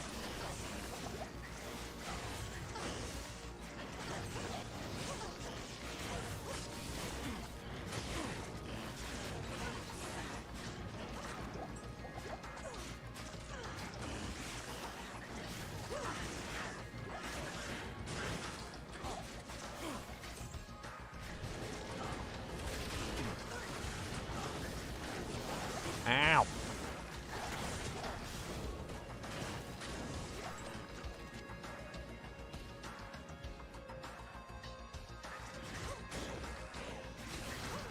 I've made some pretty interesting poison builds, though. Like, I can't say poison sucks entirely. I just, it helps to know exactly what's going on and what you expect from it. Like, it's not what you think. Like, that's the answer to the question. It's not what you think. And once you figure out how it works, you know, kind of similar to the whole conversation we were having earlier about the alien isolation, like, little, like, xenomorph cheating, right? Like, once you know, like, the answer to the question and how it works, like, you can more readily and very easily set up poison damage to actually function properly. It's not impossible. The problem is that it's not easy, right? You have to know what the hell you're doing. And if you don't know what you're doing, well, then that's where things go wrong.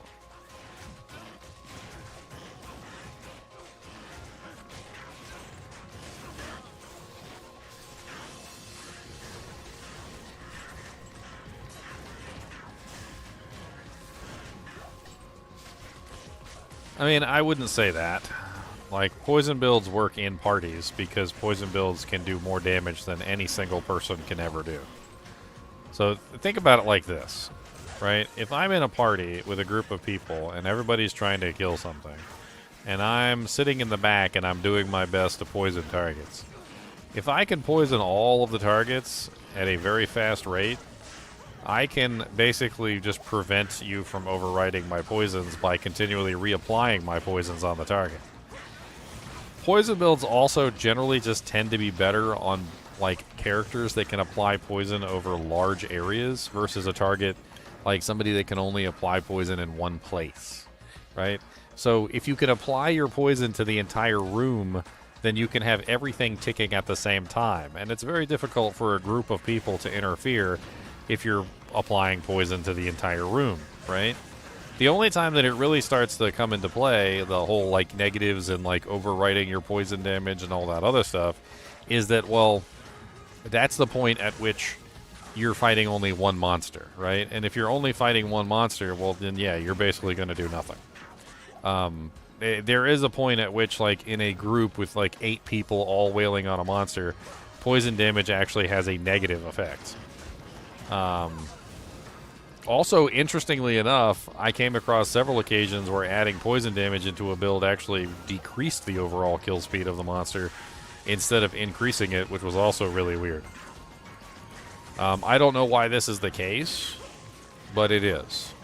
And I really can't figure out exactly why it occurs.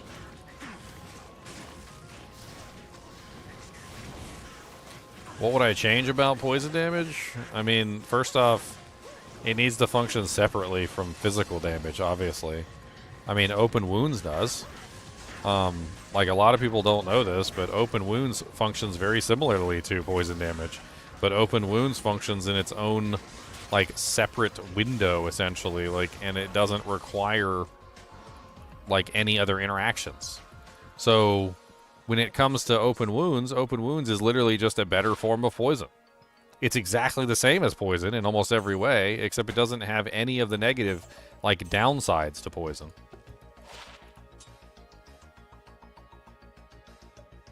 What was that weird weapon that I just sold? It was a Poignard.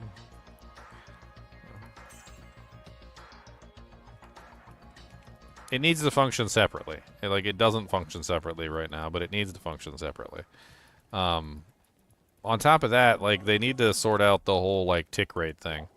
Like, they need to, like, really go through the process of refining down which poisons overwrite which poisons. Like, having Venom overwrite a longer duration poison is just downright stupid.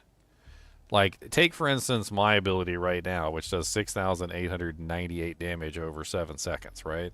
6,898 damage seems like a lot, but Venom would probably still overwrite it. And even if you only hit the monster one time, you're not doing more damage than me.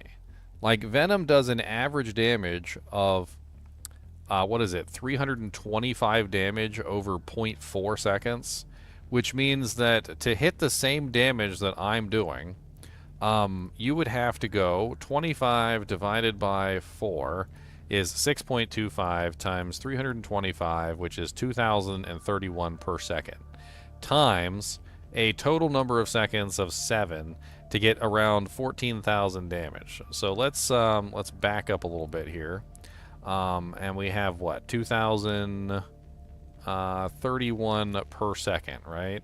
So let's take our 6,989 divided by our 2,031, and you'd have to sustain attacks for 3.44 seconds, which, as we know, is 6.25 times per second. So we could multiply that by 6.25 times, which means that you would have to sustain attacks on the target for 21.5 seconds is what you would have to sustain. So 21.5 seconds, or attacks, sorry, 21.5 attacks you would have to land in a row to be able to equal the same amount of damage as the Javelin, which is doing it in 8 seconds regardless, no matter what. Can you do 20? Let's round it up to 22. Can you do 22 attacks in that same period of time and land every single one of them and get the damage off correctly? Probably not. Are you going to? Probably not. Like, in most situations, like, you're going to miss, there's going to be blocks, you're going to have tons of things going on, the damage isn't going to be quite consistent, you might change targets, at which point you've just removed the poison from the target for what? For no reason, basically, right? And so the game needs to, they really need to figure out, like, what's going on with, like, the high tick rate, low duration poisons, and the low tick rate, high duration poisons are just completely weird. It doesn't make any sense to have a high duration poison and a low duration poison if the high duration poison is always going to be overwritten by the low duration poison. It doesn't make any sense at all. They probably need some type of queuing system, to be perfectly honest, where, like, if you apply a short duration poison like Venom, it will stop the damage of your poison temporarily, apply Venom for its full duration, and then reapply the high duration poison, removing that amount, right? So, like, something like this. So let's say you had, this music is completely inappropriate for my current conversation. Well, so let's say you've had 66 seconds on your poison, right? And you're doing, like, you hit with Venom. Well, then it would basically just subtract 0.4 seconds from that poison. Like, how they should treat it is that if a higher damage poison is applied, instead of removing the higher duration poison, it should just simply subtract from the duration of that poison the exact amount of the higher, like, tick damage poison. It shouldn't remove it. It should just subtract from it. In other words, every single time you cast Venom and you hit the target and it interrupts the 66-second poison, which is still on the target, it should subtract another 0.4 seconds, subtracting another 0.4 seconds, subtracting another 0.4 seconds. And as soon as the target is no longer being hit by Venom, then this poison resumes at the exact duration that would be left over, minus the duration that poison was applied for. Like, there's no reason for one poison to be removed because a second poison is applied. It should never happen. It should never happen ever, ever, ever, ever, ever. In the history of any kind of dot game, I've never seen that occur. Like, I played MMOs, all sorts of various things. Usually dots are considered their own specific thing. So, like, when you apply a dot to a target, Like that dot is in its own separate category, ticking as a separate dot. And when you apply another one, it doesn't remove this one and apply this one. It has both of them up there at the same time. Most of the games will literally let you see all like 50 dots you have applied to the target at any given time. Some games will overwrite dots, but or add them together or sum them. Like some of them will sum them. Like if a target gets hit by 2 poisons at the same time, it'll take both poisons and add them together. And then you have like a summed poison of like a total amount or something. Like some of the games do that. This game doesn't do that either. There's no summing, there's no adding, there's no subtracting. Like it's literally just which poison is the king of the hill, and then anybody that's not the king of the hill is immediately like thrown away in the trash can, like a trash panda.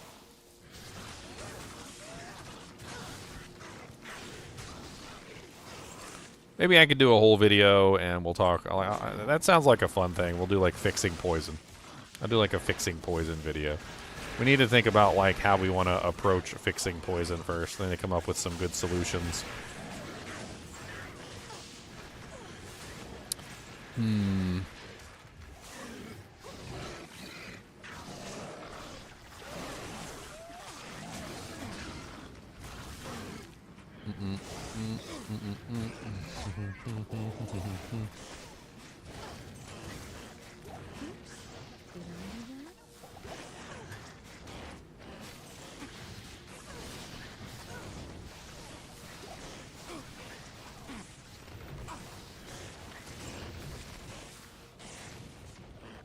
Bow bow bow bow bow bow bow bow bow bow bow bow bow bow bow bow bow bow. Bow bow bow bow bow bow bow bow bow bow.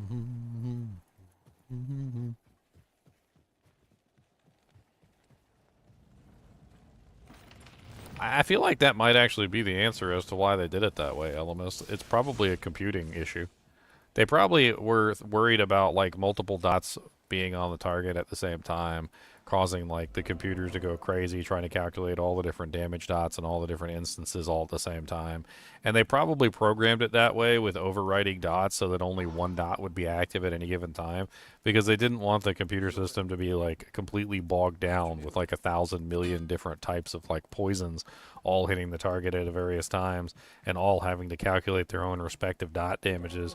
I mean, this is the year 2000, right? So like it probably was an issue. Like computers probably couldn't handle that back then. I think computers can handle it now, but I don't think they could handle it back then.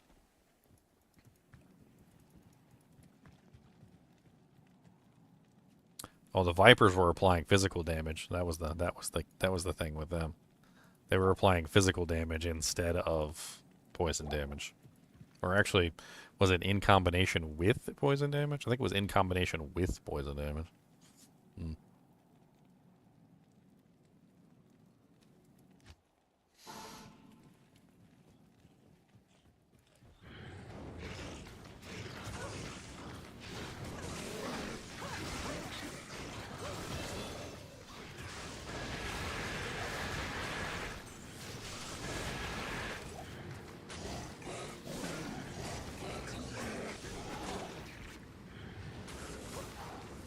I got another skill point. Look at me. I'm gonna put it in impaling the. Ugh. I need more resistances like yesterday. Oh look, immune to poison monsters. Skip. Oh, the fire archers are immune to poison, and I do not like it. They are getting skipped. Oh, skippity bippity bippity doo, I'm level skipping you. Oh, skippity bippity bippity bippity boo, I'm bippity boo.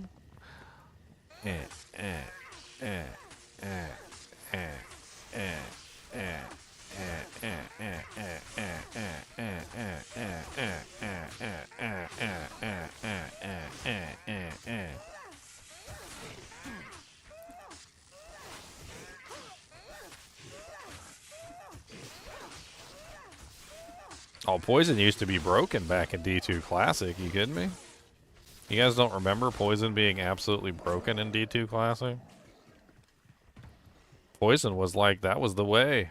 Full inventory of poison charms on your frickin' multi-shot boson. Like, that was the god tier method of playing the game.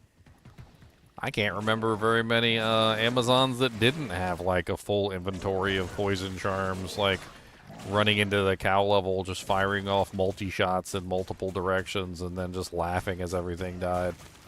That was pretty standard fanfare. It wasn't until they nerfed poison damage in D2 LOD that things really got bad. So it seems like there's some issue with the calculations, like in D2 LOD, that is mainly the issue.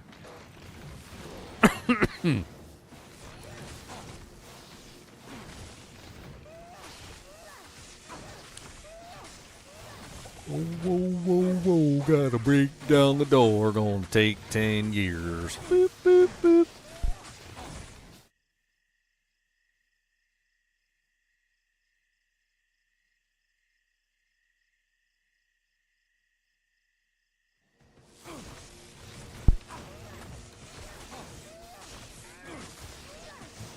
Mosaic's boring anyway.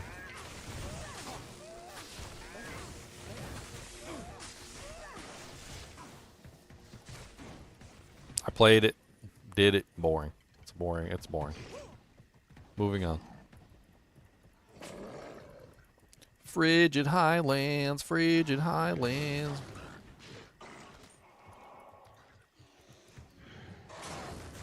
I didn't have any devastating consequences. What devastating consequences did it have? People just have fun playing a build that they never played before. There's still tons of other builds that are honestly just as good, if not better.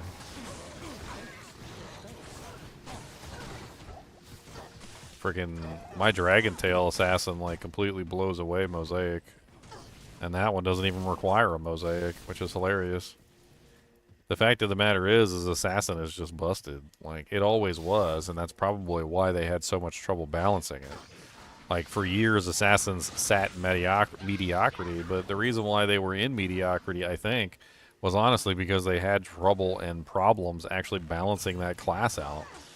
I think they knew how broken the class was, and they were trying very desperately and very difficultly to, like, not make the most busted class that ever existed. Yet somehow they still did make the most busted class that ever existed.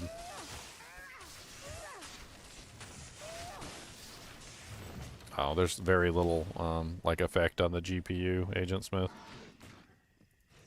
It's not a, it's not an issue with, like, graphical prowess. It's an engine limitation. The only reason that Mosaic Sin causes any problems whatsoever is a engine limitation on the total number of projectiles able to be seen on the screen at any given time. That's the reason why games crash with the Mosaics, and it has nothing to do with graphics. It's literally just a an internal engine problem that the engine was never designed to handle that many projectiles at any given time.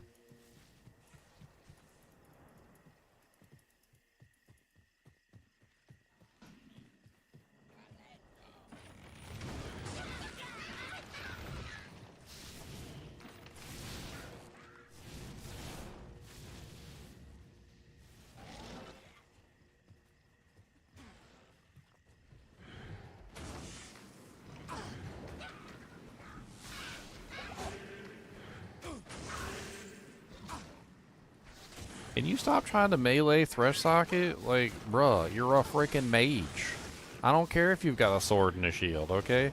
This ain't an MMO, and you're not tanking.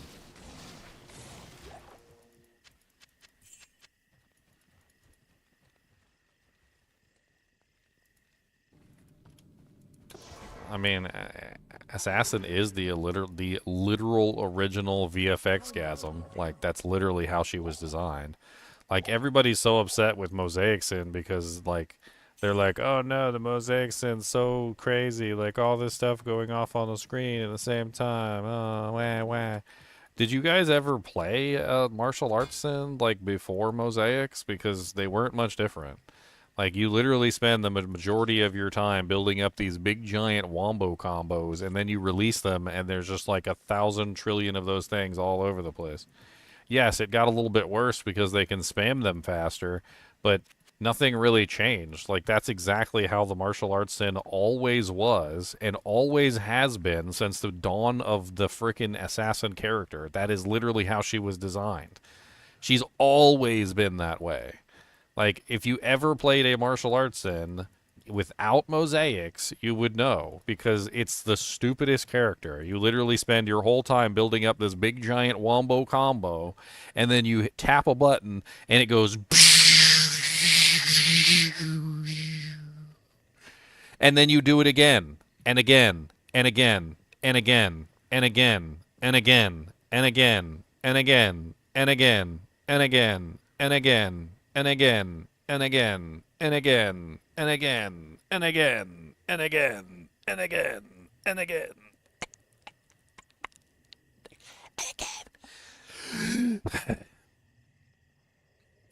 I've played them multiple times. I tried to make them work a lot. I'm telling you, it's not any different. You literally spend your entire time doing wombo combos.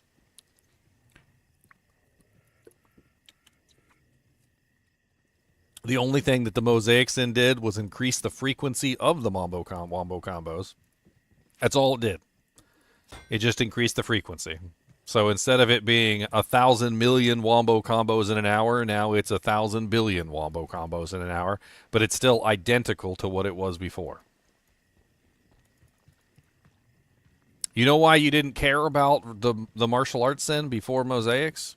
Do you know why you didn't care about the martial arts sin before Mosaics? Here, I will write it down on the screen for you guys in real big letters, okay? We're going to write it down on the screen in real big letters so that you guys know why nobody cared about the martial arts sin's wombo combos and why the wombo combos were horrible and just as bad as the Mosaic sin currently is, but why you guys never cared about it, all right? We're going to write it down on the screen so that everybody can see the reason why nobody cared about the Mosaic sin or the pre-Mosaic assassin, martial arts assassin, being borked. I'm gonna write it down fancy too. We're gonna do it fancy here. Hold on. You ready? Where is my notes? Why can't I just want to do notes? I want to do notes. Why is it not up here? New image text. There it is. Add source. All right, here, ready? Here we go. All right, let's remove this old text in there.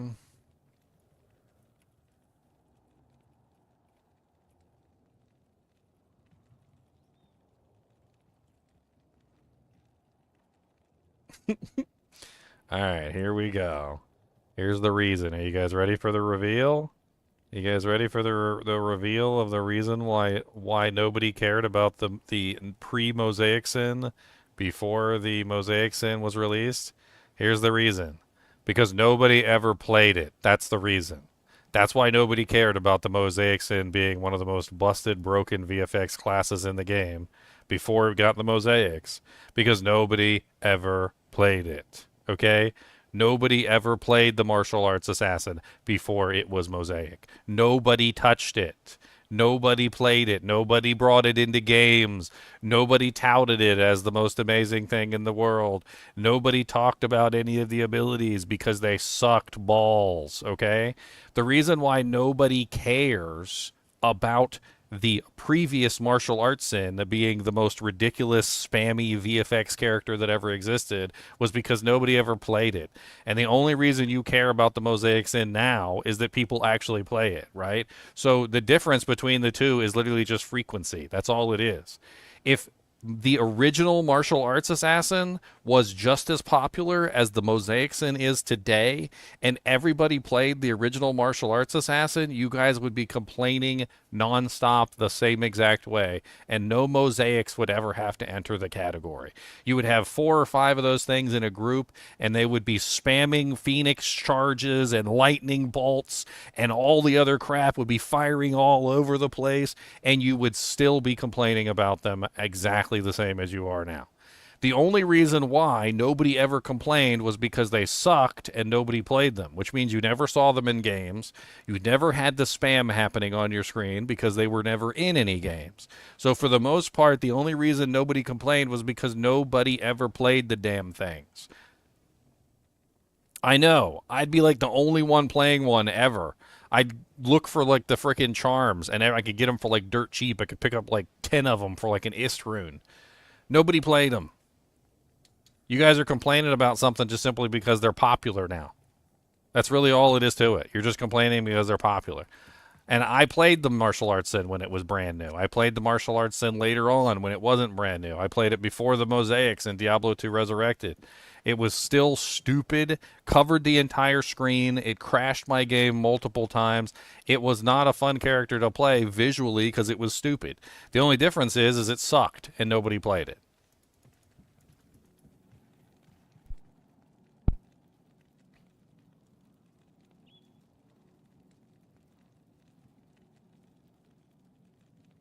There's no GPU cooking effects. Get that out of your head. Get that completely out of your head. There are no GPU cooking effects. Mosaic Sin does not cook GPUs. It does not take a large amount of GPU power to run the Mosaic Sin. Your GPU is relatively unaffected by any spamming of any abilities in D2R. There's basically nothing happening on your GPU. Like, your GPU will be sitting at like 50 degrees Fahrenheit, and with relatively no VRAM usage, you can spam as many Mosaic Sin abilities as you want. Your GPU does not care. Your GPU isn't even working. Your GPU is not doing anything at all. Neither is your CPU, for that matter. Neither your CPU nor your GPU are affected in any way, shape, or form by Mosaic Sin spamming anything. There is basically zero effect on either one of these by spamming these abilities. And the original Mosaic Sin, or the original martial arts assassin, could frickin' cook eyeballs just as effectively. Especially if you set it up properly, which was to spam your abilities as quick as possible so you could fire off your next volley. It was literally 1, 2, 3, fire, 1, 2, 3, fire, 1, 2, 3, fire. Or in the case of Phoenix Strike, it was actually different. A lot of the times it was 1 fire, or 1, 2 fire, or 1, 2, 3 fire, depending on which one you wanted to use. Because each individual one had a different rate. So if you got your attack speed as fast as you could possibly get it, which was how you did it on Martial Arts Sin, it literally looked like this. 1, fire, 1, fire, 1, fire, 1, fire. Or 1, 2, fire, 1, 2, fire, 1, 2, fire, 1, 2, fire. There's very little difference between the original Martial Arts Assassin and the Mosaic Martial Arts Assassin. They both were just as spammy as the previous version. The Mosaic Assassin just has better damage. That's what you guys are really upset about, right? You guys are just upset because they're good, because they have better damage, because they can actually kill stuff. The original Martial Arts Assassin couldn't kill nothing. That's literally the only answer to that question. She couldn't kill nothing, so then nobody played her. If she was good before the Mosaics, and she was killing everything, everybody would have been playing her. And there would have been spamming frostbolts and lightning and fire everywhere and meteors coming out of every orifice of every monster, and you guys would be complaining just the same way. What it comes down to is you guys don't hate Mosaics. You hate the martial arts assassin. You hate the basic martial arts assassin itself. You don't like the way that it functions. You don't like how spammy it is. You don't like any of it. The whole martial arts assassin is what you hate, not Mosaics. Because as soon as you take Mosaics away, martial art goes into mediocrity again. It's gone. Because it doesn't work without the Mosaics at the moment. And even if it did work without the Mosaics, you'd still hate it just as much.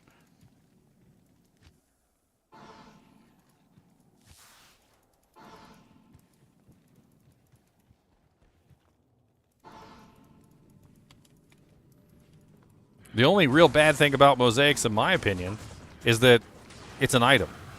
They should have just put it on the skills themselves.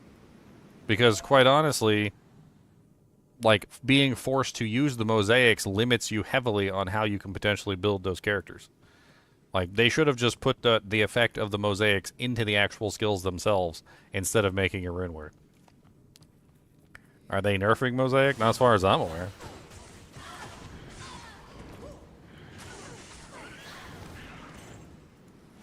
I don't think they should either. I think Mosaics is fine.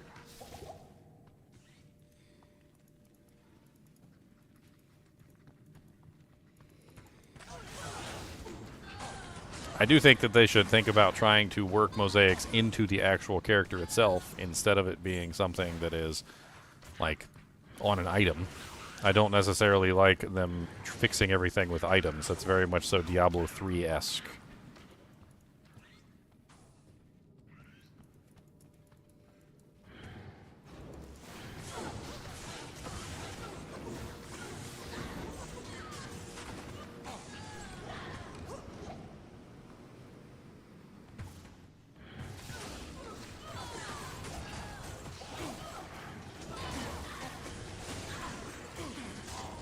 Oh, down goes the merc.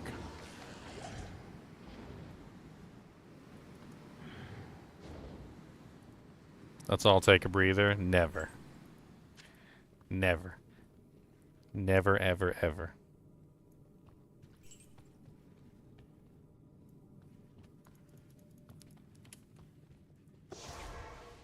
Never. Good afternoon.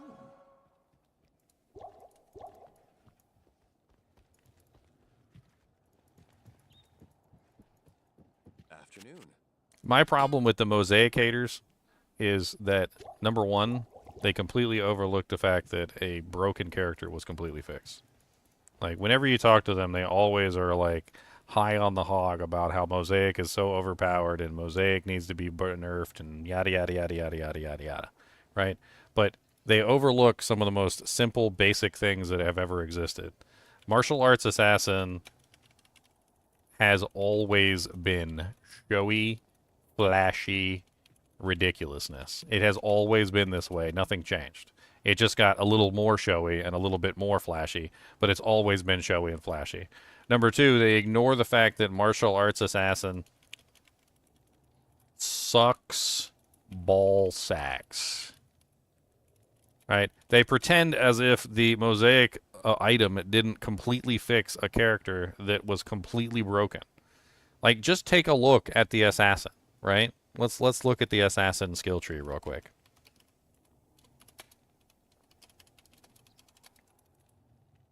So let's pull up an Assassin skill tree, and let's look at the Assassin skill tree. All right, so here's an Assassin skill tree right here, right? All right, so before Mosaics, worthless, worthless, worthless, worthless. Barely was okay in certain situations and had moderate uses in this side of the tree. Worthless, worthless, worthless, worthless, pretty much worthless. In fact, it actually still is worthless because it's bugged, right? So the majority of this whole tree, absolutely garbage, and nobody used it. Mosaic fixed this. Made this entire tree actually functional again. This is a good thing, and I don't care what the F you guys say. This is a good thing. Making an entire half of a tree worthwhile and useful is a good thing. These skills were always flashy and showy. You guys complaining that Mosaic is too flashy and Mosaic burns my retinas and oh my god, I need to go to the doctor again to get my eyes fixed. Like, I don't effing care about you guys complaining about how showy and flashy it is. It was always showy and flashy from the beginning of the game when they first launched the Assassin. It was always showy and flashy. It has never not been showy and flashy. Like, I have played martial arts sins to the day, like, freaking that they launched. And this skill right here, combined with any of the other skills, and hitting one of these buttons immediately would for all your charges to get dumped into a target, and there would just be a orgasm splatter on the screen of blue, red, and white going every which direction that you could possibly get it to go. Okay? This has always been a thing. It's always been a flashy, showy character. The damage output has always been trash, though, and so nobody played it. Nobody played any of this stuff whatsoever. Mosaic fixed that problem. People actually play it now. It's a thing. And the problem that you guys are talking about, it being too showy and too flashy and your eyes are burning, has always been there. It's never not been there. It's always been there. The only reason that you guys are complaining about it now is because guess what? People actually play it now. It's popular. People actually play it. So you're seeing the showy and flashiness for like the first time in 25 years. You're seeing the showy and flashiness that nobody played and nobody messed around with because for 25 years the character's been trash. It's been garbage. And you can't ignore the fact that the entire class sucked and it's always been showy and flashy. I'm sorry. That's not something that you can ignore. You can complain that it's too powerful, but it has serious drawbacks, which make that power worthless, in my opinion. The power is not greater than the drawbacks that it creates. Yes, you're a very powerful character and you can run around killing things, but you can't stop. You can't pick up loot. You can't basically do anything because you have no time for anything. Your gear breaks on a regular basis and you end up in town repairing everything all the time, which is absolutely stupid. And on top of that, your eyeballs are burning all the time. There are like freaking like 20 to 30 drawbacks on this character that completely and utterly, in my opinion, make the power worthless. That's why you never see me playing it. It's an amazing character. It's super powerful. It kills lots of stuff. It even does Ubers. And it's got drawbacks for days. Huge numbers of drawbacks that basically make it something that I never want to play.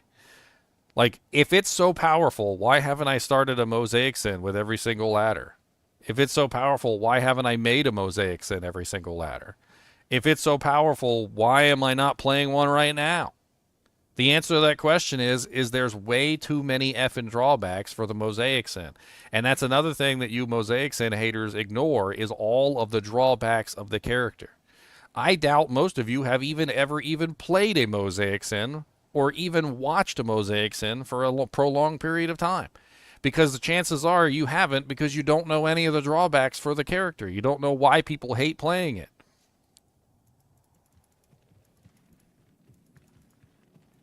I hate playing Mosaic Sin. I think it's a terrible freaking character.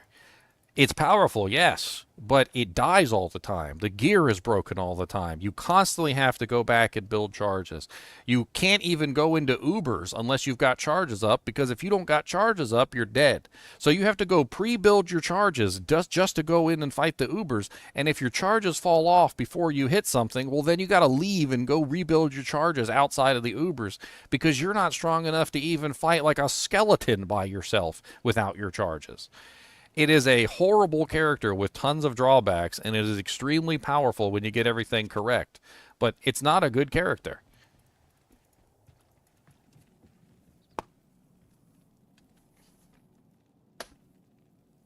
Oh, and the number of times that you mess up your charges. Oh, my God. Don't even get me. You're triggering me, Leon. You're triggering me. You're giving me, like, PTSD from my Mosaic Sin time. The number of times that I accidentally messed up my charges on my Mosaic Sin and had to, like, delete my charges and then go back and rebuild my charges to get everything. Oh,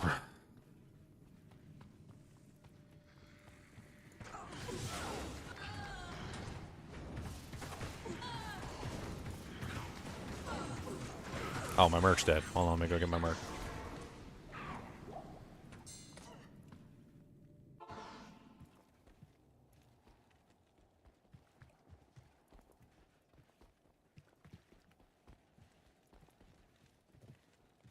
Afternoon.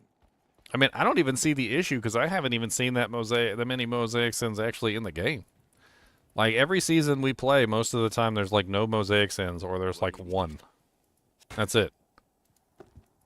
And then on top of that, like, another drawback is that they end up being pariahs of society. Like, nobody wants to play with them because they hate them so much, or because their eyeballs bleed, or because they make their game crash, or whatever, right? And, like, most of the time you don't even see them in your games because they don't play with people. Like, they go by themselves.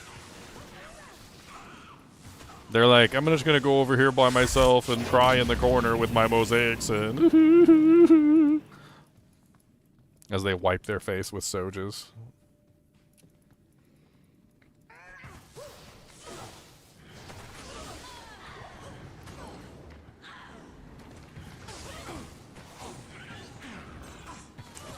Doesn't fit the aesthetic of D2R. how does a character that existed since the launch of Diablo 2 Resurrected, or sorry, Diablo 2 Lord of Destruction, not fit the aesthetic of Diablo 2? Like you're talking about a character that's always existed. The character has never not existed. Like it's always been a thing. So how does a character that's always been a thing not fit the game?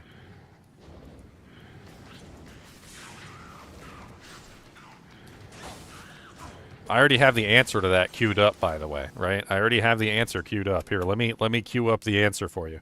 So the question is how does a character that's existed since the beginning of Diablo 2 LOD not fit the consistency of the game or the feel of the game in such a way that you feel like it doesn't belong in Diablo 2? And the answer is because nobody ever played it. That's the answer right there. Nobody ever played the damn character, so it doesn't feel like it belongs because nobody ever played the damn thing. I'm going to keep that on queue for forever now. Like, that's what I'm just going to keep that up on queue forever. And anytime somebody says anything about the Moexaic Sin, I'm going to pull it up and be like, because nobody ever played it. Nobody ever played it. It doesn't feel like Diablo 2 because nobody ever played it. How many of you guys made a martial arts assassin using the actual martial arts skills? And it's funny because I have to specify that. And that's the funny thing, because every time I've talked to somebody, I'll be like, oh yeah, I want to make a martial arts assassin. And they're like, oh yeah, making a kick assassin works really good. Like, you could make a dragon tail assassin. That's really fun. I'm like, no, I actually want to use like Phoenix Strike and stuff. And then they look at me like this.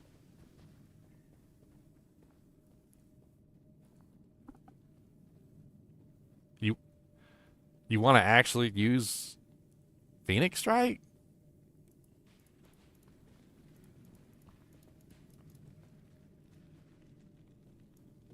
I mean, I guess you could. Wouldn't you be better off using some like Dragon Tail or Dragon Talon? Like, no, I actually want to use like the martial art abilities and stuff, like the dragon, like the Phoenix, strike and the Lightning Claw, and they're like, oh, Lightning Claw too. Ugh, ugh.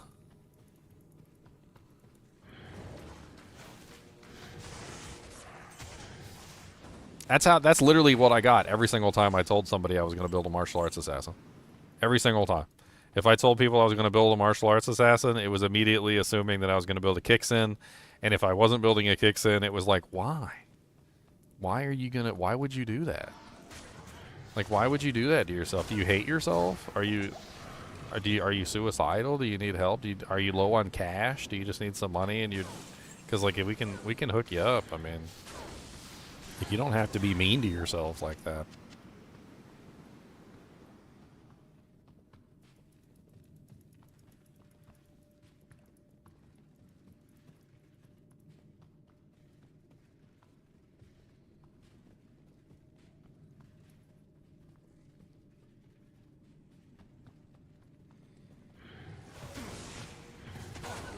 PS5 can't cross over to PC. You can cross over PS5 to PC.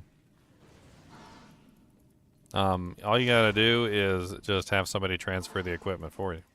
So crossplay is enabled on PlayStation, Xbox, Nintendo, all of them, but not cross progression is enabled, but not cross play, right? So if you have an item on PC or whatever, and you want to move it over to your PlayStation, you can move it over to your PlayStation. You just have to log in to your PlayStation with the same account. So your accounts are actually transferable to each other. I mean, I don't know. I guess I could show it to you real quick. Hold on, let me show it to you. I got my Nintendo Switch 2 right here. I always look for an excuse to bring my Nintendo Switch out. Let's do it. Let me grab my remotes.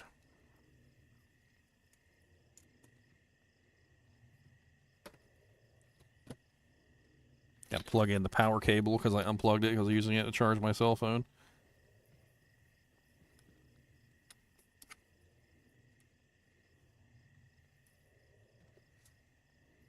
Alright, here we go. Alright, here's my Nintendo Switch. I'm going to boot it up real quick so you guys can see.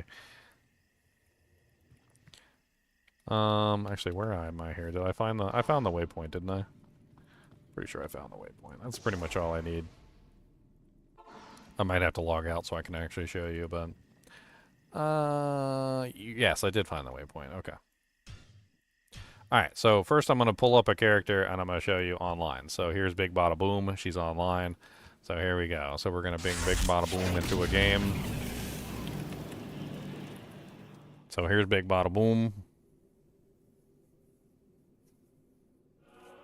There you go. So Big Bada Boom. So you see Big Bada Boom has a bunch of stuff like a Mosaic Claw, Phoenix Shield, Arcane's Valor, Crown of Ages, yada yada yada.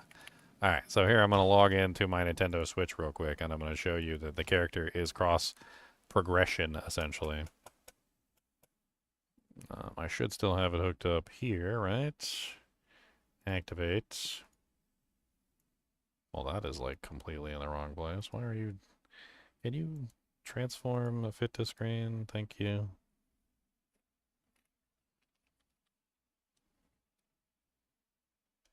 Come on. Come on. There you go. Okay, so here I am on my Nintendo Switch. I'm going to boot up Diablo 2.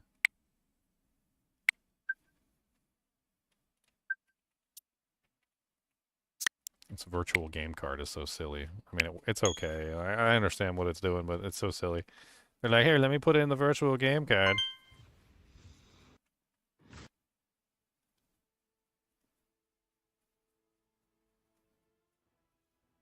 Bow, bow, bow, bow, bow, bow, bow, bow,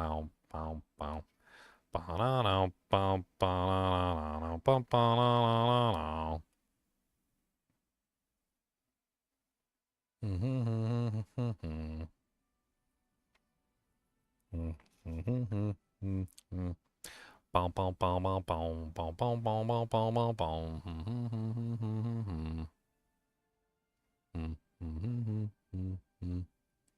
Alright, so let's get the same character. So we want Big Bada Boom. There she is, right there. See? Big Bada Boom. Create game. Hell difficulty.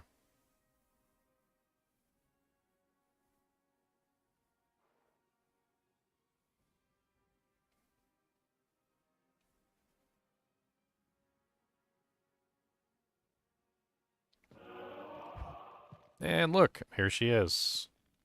And we have Mosaic, Arcade's Valor, Phoenix, Crown of Ages. This is the same character. So this is literally the same character on both consoles. So cross progression is available if you have the account logged in and the same account for both systems. Cross play, however, is not. So you can't transfer items from like a PlayStation 5 character to a PC character.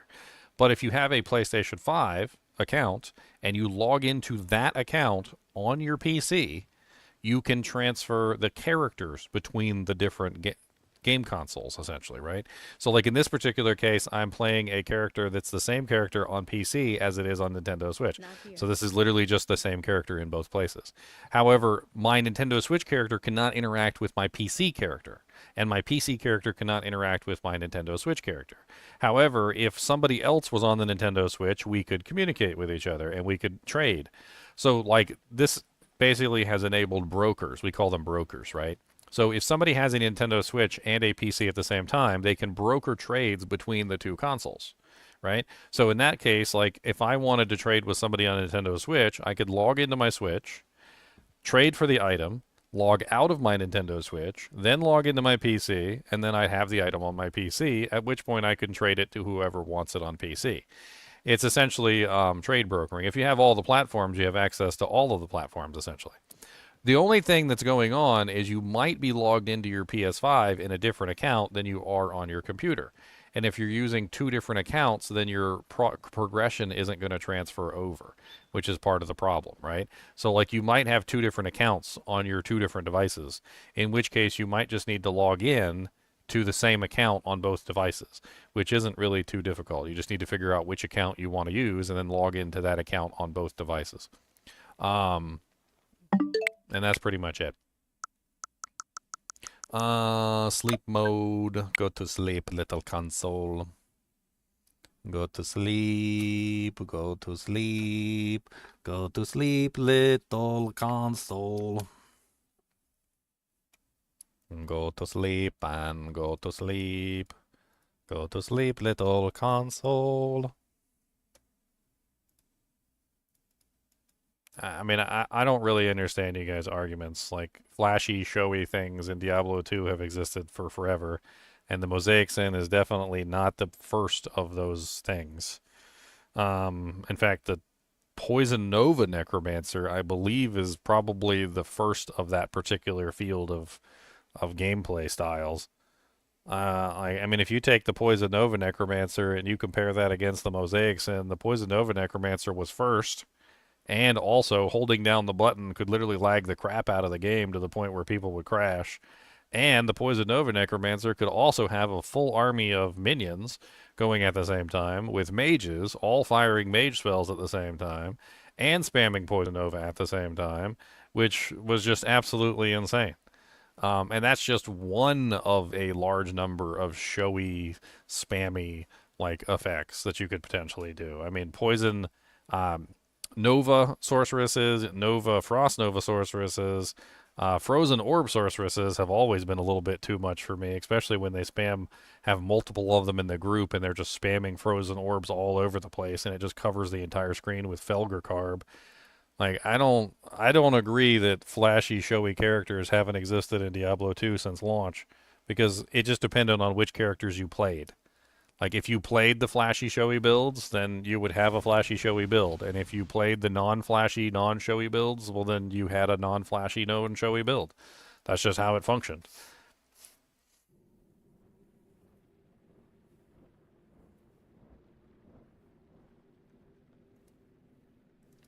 All right, back to Shamrock. Let's go.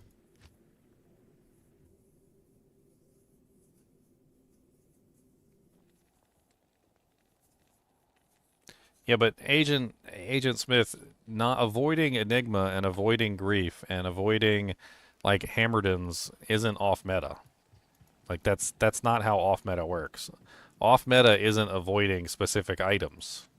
Like for instance, I could play a let's use an example of a character that could use a grief that's still considered meta, right? So let's pretend for a second that you had a character like a necromancer, and you were trying to make a melee necro, right? Well, if you're trying to make a melee necro, he's already non-meta. Okay? So in this particular case, even if you put a grief on a melee necromancer, that doesn't make him meta. That is not a meta character. And you could just type in equal/equal, right? The meta items are only meta if they're used in meta builds. They have to be used in a meta build, right? And just the same way as hammers. So hammerdins are only meta if you are playing them in a meta build. You can have hammers in a build and it not be a meta build. Like you can include hammers in a build without that build being meta. And there's tons of distinctions like this in Diablo that you really have to understand. Otherwise, you're just avoiding items for no reason. Like, if I make a crazy character, like I want to make something like a, let's use an example of like a leap attack barbarian, right?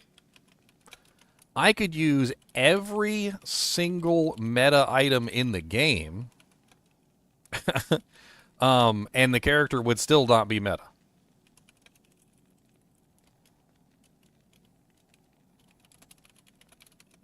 And this is just simply because leap attack barbarians are never going to be meta. Like they're not a meta build. They're not a meta like style of play, right?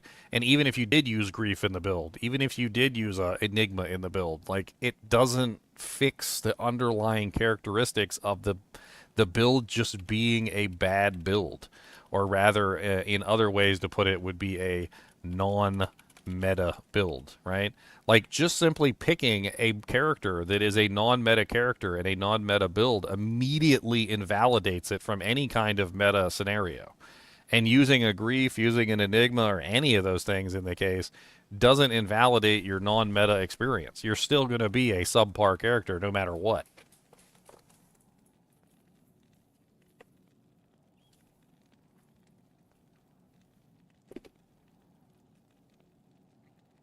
You use hammers on your Mist Ranger Paladin. That's definitely in the non-meta category.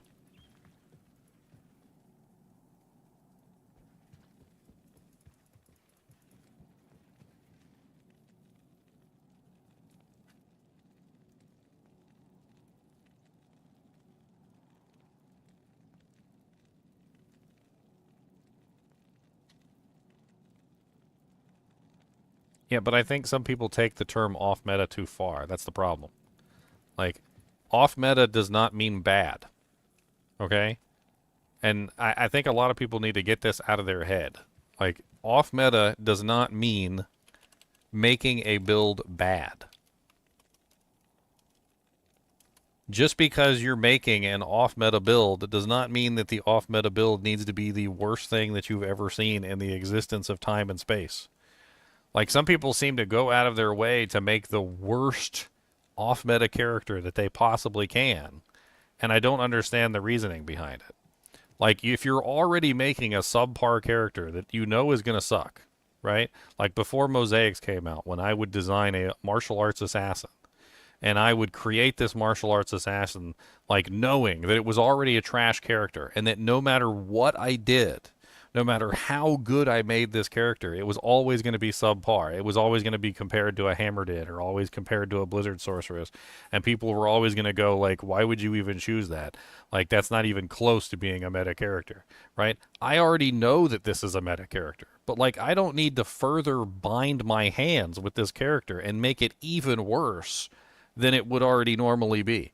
Like, at the best that this character can ever possibly be, it is nowhere near as good as any other character in existence. So why would I artificially tie my hands to make it worse? What's the point in that? It's a real serious question. Like, why make it even worse than it already is? Don't. Like, if you're choosing an off-meta build and an off-meta character, just make it the best off-meta character that you can ever possibly get. Optimize it to its 100% optimal capability, because you're never going to be as good as any of the other characters. So just do the best that you possibly can to make it the best character that you possibly can.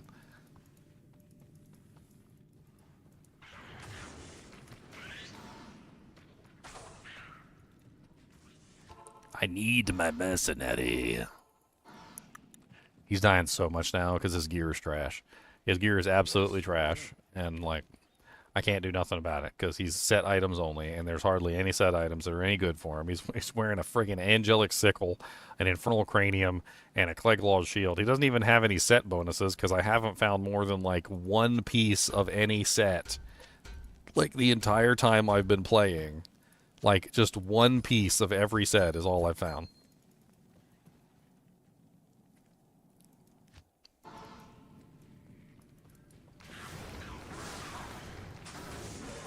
Poor guy. By the time I get to hell difficulty, he's just going to be absolutely trash. And he's going to be worth absolutely nothing.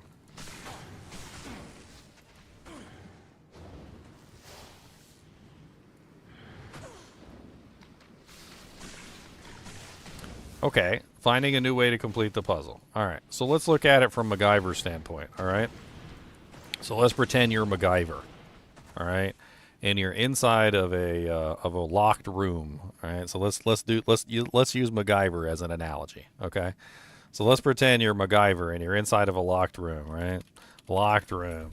And you're MacGyver. MacGyver is amazing. If you guys don't know who MacGyver is, then you should probably watch some MacGyver, right? So MacGyver could make the impossible happen, could solve puzzles with crazy things, right? He's got a button. He's got, like, some twine.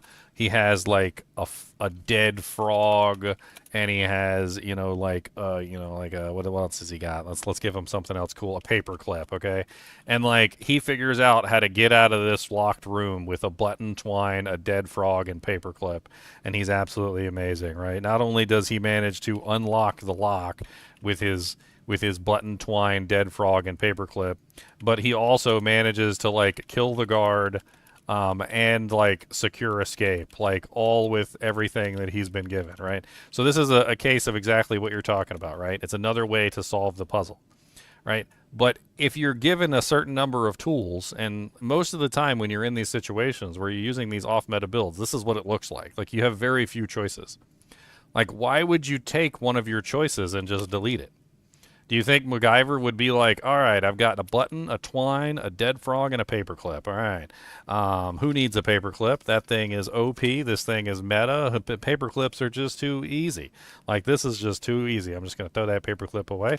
All right, so we got a button, a twine, and a dead frog. And you know what? Twine is a little too meta for me, so we're going to delete the twine too. All right. Now, we've got a button and a dead frog. What can we make out of this? Like, MacGyver's not doing that. Like, MacGyver's going to use what he has available to him, and he's going to make it work. All I'm saying is that if you're in a situation where you're already tying your hands to an absolute nth degree, like, why remove a bunch of your choices, like, that are going to help you unlock the lock, kill the guard, and secure your escape?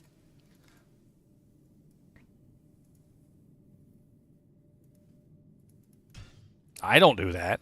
When I make a meta character, an off meta character, when I build like a class, I'm looking at every possible option to see like what I can potentially do to make this freaking thing work. Like, if I can even make it viable at all. Half the time with the off meta builds, you can't even make them viable. Like, with all of the options, even if you have all of the options available to you, half the time you can't even make them work. There are builds out there. There's like classes and like designs out there that just, they'll never work. They're not going to work. Even if you use every single tool at your advantage, even if you have like an infinite number of burr runes, they're just not going to work.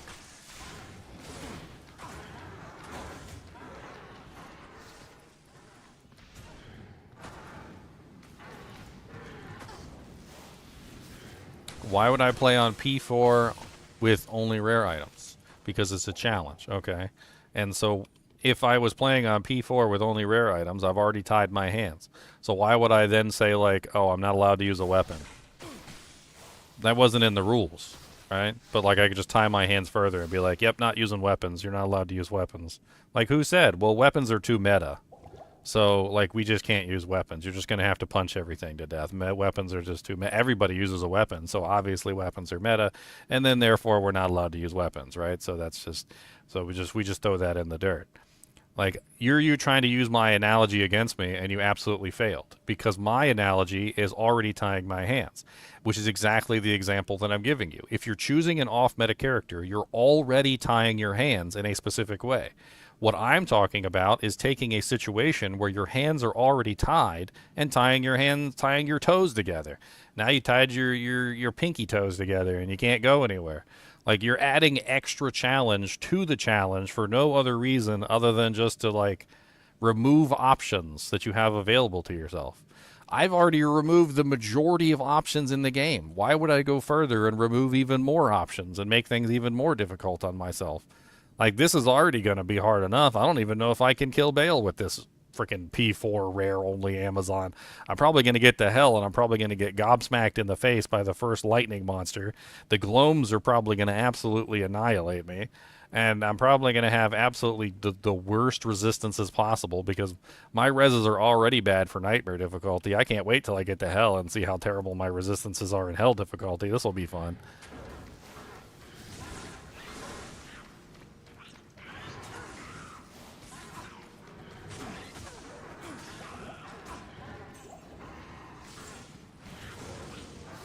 Yes, but in the naked challenge, you have to at least give yourself the ability to use the tools that are available to you, right? I could make a naked challenge that nobody could complete. I know enough about this game, and I could just make you a naked challenge and be like, okay, naked barbarian. All right, beat the game as a naked barbarian. Let's say you do that. Why barbarian specifically? Because barbarian is the worst character for being naked on. A lot of characters have abilities that they can use, passives that they can rely on. Like, they have things that they can do, skills that do damage, whether you have an ability or not. Like faster cast, and like they don't necessarily need faster cast, and they can rely on, you know, like synergies and all that other crazy stuff. Try doing a barbarian naked. Let's see how far you get. About the only skill you've got is Warcry, and Warcry is terrible without faster cast and huge amounts of mana regeneration. It's going to take you about 10,000 years.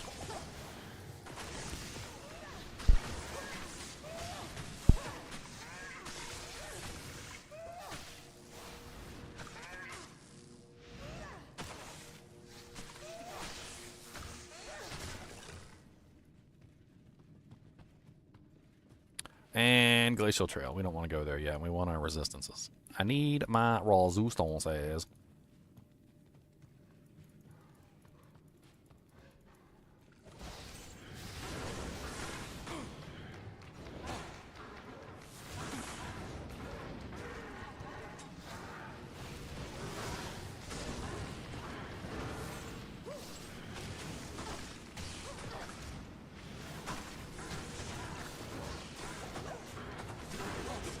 Ugh.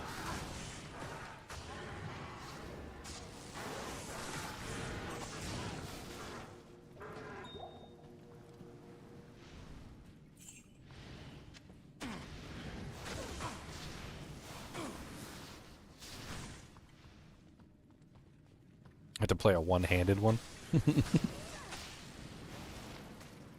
I'm so sick of these skeletons already. Everything's poison and immune over here. Ow! Ow, let me in! Amplified damage. That was not bad. That was not pleasant. That was not pleasant at all.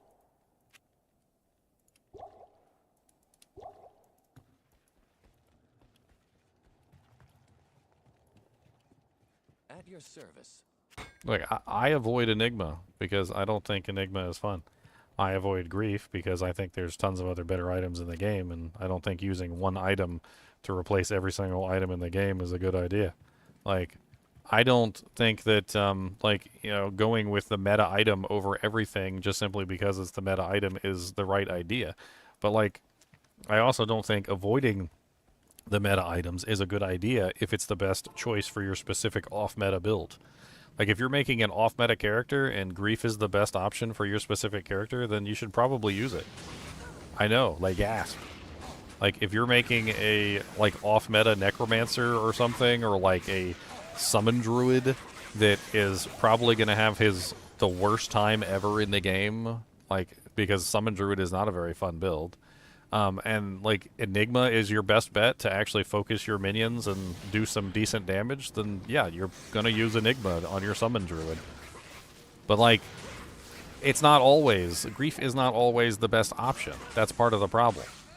Like, some people assume that Grief is the best option, and that's where the problem lies. Like, for instance, Grief is not the best option for a Vengeance Paladin. Grief is not the best option for a Blade Fury Assassin. Grief is not the best option for a lot of various characters. Like, for instance, my two-handed Zealer, it was actually an F-Death Colossus Blade, or was it Colossus Sword? I can't remember. It was one or the other. A very good choice, by the way. Huge amounts of damage. For the Druid, it's an F-Death Decapitator. Of course, there's a lot of various options that you can use for the Druid. I mean, what it comes down to is that, no, these meta items are not always the best choices. And, like, even Hammered In is not always, like, the best build either. Like, it depends on how you set the build up. Hammers can be awful. I built a character, probably one of the silliest off-meta characters I've made, that uses hammers. It's called the Bo Jackson build. And the Bo Jackson build uses every single combat skill. Charge, sacrifice, zeal, conversion, hammers, holy bolts, fist of the heavens, all of them. That's why he's called Bo Jackson, because he does everything. And he does everything very well. But his hammers were pathetic compared to a real Hammered In. And he could still do them, and he could still kill things with them. Very off-meta style build.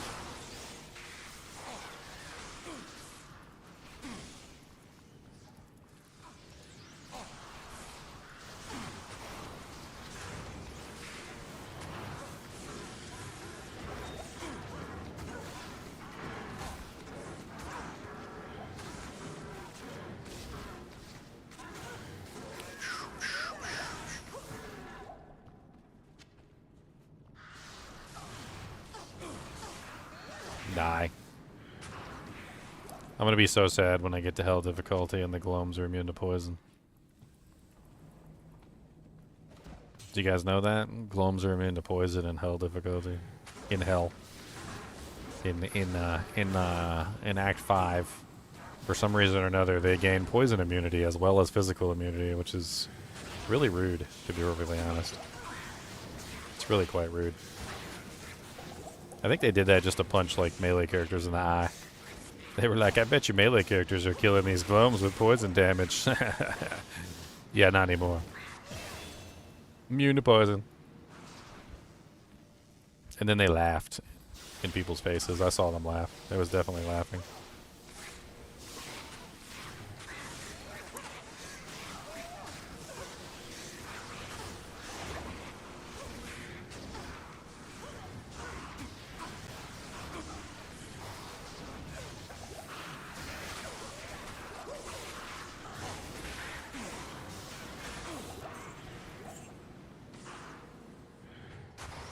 If you make a P5 character that clears everything in the game with ease, then you have a meta character. It might not be what you wanted to hear, but it's the truth. As soon as your character is capable of players 5 and can clear everything in the game with relative ease, you've basically created a meta character. Like that, you are now in the meta.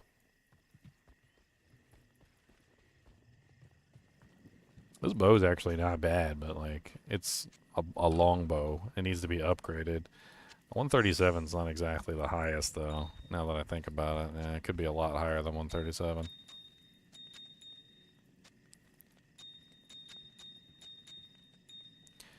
Meta has never been a consideration for me, and I don't think that it should ever be a consideration for anybody. And I think that's the only thing that you need to take away from this entire argument, is that stop being concerned about what's meta and what's not meta.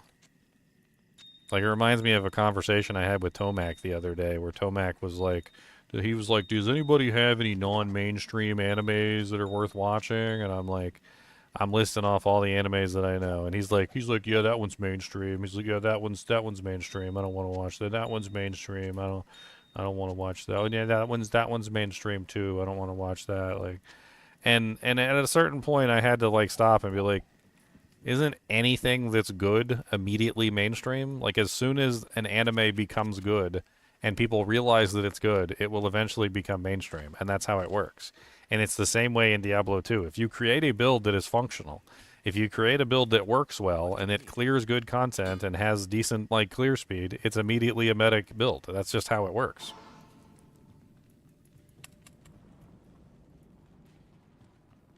Relative ease. Relative ease does not mean quickly. It just simply means not horribly. So, like, relative ease would be the equivalent of killing things at a pace which is acceptable, but not necessarily fast. Acceptable means, you know, like, not having to sit there for 30 minutes chunking away at one monster to kill something.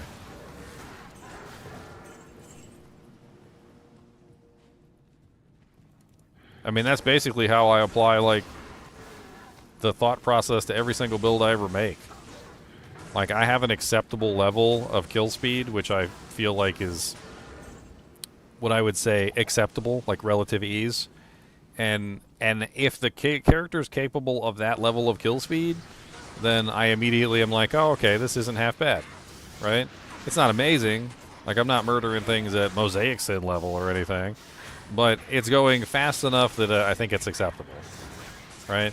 And then if anything below that, like, it gets to the point where I think it's a failure. Like, I've made theory crafts on characters, and I'm like, this character sucks.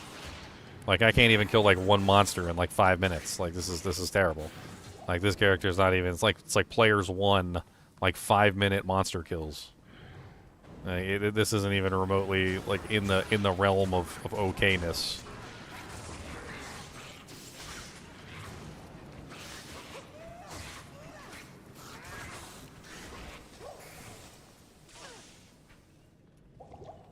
I don't know if I want to click that urn. This area has already been annoying enough. I think I'm just gonna like keep on trucking. I want my resistances, and I want them now.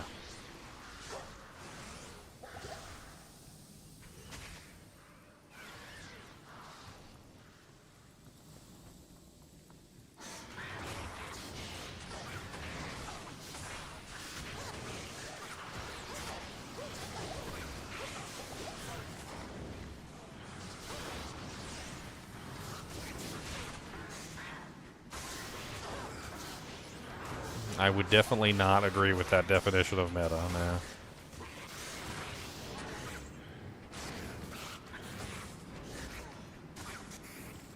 That is the negatory. That is a negative. That is a negative, Ghost Rider.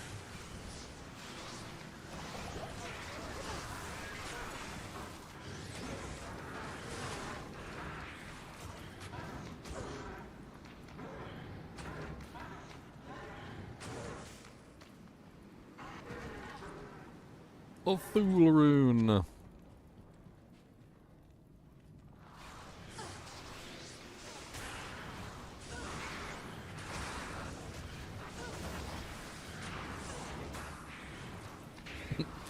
You want to know my thought process for theory crafting a character?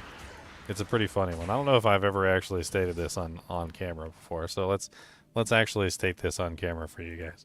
So my thought process when I'm making a theory craft is basically this. All right. First, I come up with an idea. Right. So idea. It doesn't matter what the idea is. The idea could be based on an item. It could be based on a specific skill.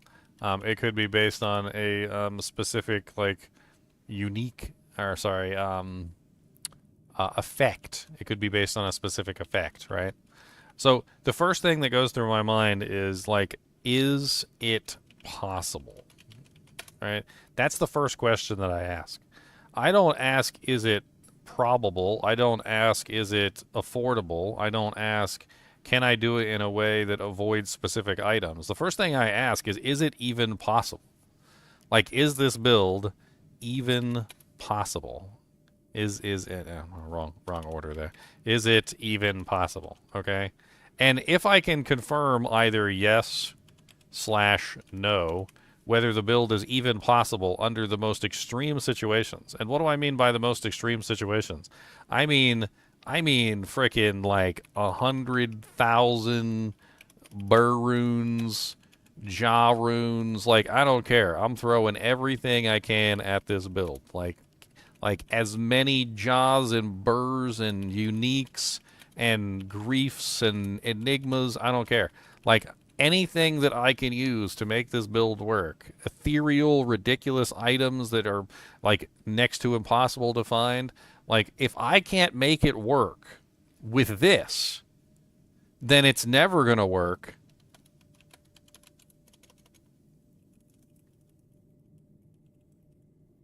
with this. Right? If it's not possible with every single tool at my disposal, then it's definitely not going to be possible in an affordable manner, right? And when I determine that it is possible with every single tool at my disposal, then I go down and I'm like, okay, is this affordable? And then I determine like yes / no. And you know what? Most of the time, the answer is no. It's not affordable because a lot of the times, like, it requires like a ridiculous amount of stuff. One of the classes and builds that falls into this is the bow Amazon, which is extremely unaffordable. It is one of the most unaffordable characters in existence, requiring like the most ridiculous equipment, like faith bows. It requires things like wind forces, 15/40. Freaking jewels. It requires 3/20/20 charms. It requires like basically everything in the world, like ridiculous god tier circlets of like the literally Jesus came down and blessed it and was like, oh, gave it 2 sockets and everything, and it came with like 2 1540s in it for whatever reason. Like, Boson is one of the characters that is not affordable and has never really been affordable, like, ever. Because making a Fizz Boson, and let's clarify that to, like, a physical Boson, it's just not a like, realistic character to make in a latter season. This, is it possible? Yes. Physical bosons are 100% possible in every way, shape, and form if you have no cost analysis in the equation. Like, if you have an infinite number of burrs and jaws to spend on this item, if you have all the uniques and all the Runewords and all the 1540 jewels and 3/20/20 charms in the world, 100% possible. But then when you get to the is it affordable part, that's where things fall apart. when you literally need like some of the most god tier equipment just to get an acceptable kill rate. And so when you're talking about building a character, like it starts at formation when you have an idea. Then you ask the question, is it possible with every single tool at my disposal? Then once you determine whether or not it's even possible, then you start to determine like, hey, okay, it was possible when I had, like everything in the world at my disposal, but can I make this like in a more affordable way, like something that I could actually obtain in a latter season? Like obviously I'm not going to come across a faith bow, a wind forest, multiple 1540s, a god circlet, a full inventory of 32020s, and like everything else that I need for my mercenary too, like to make this character. So like if I made this with budget equipment, would it actually work, right? And so that's the second question I asked, like can I actually make it with budget equipment? And then like most of the time the answer to that question is unfortunately no. Like a lot of these builds just don't work with budget equipment. They're not going to be budget reliable, right? And then like everything is off meta that's not meta. Like everything is off meta that's not meta, right? So like honestly Boson has been off meta for basically forever. It still is.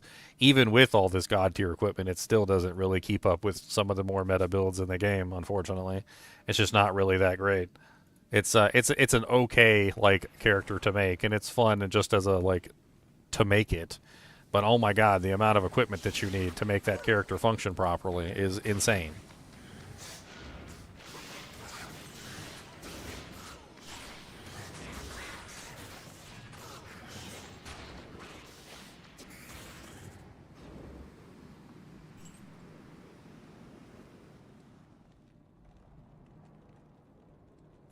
Animosity and fussiness.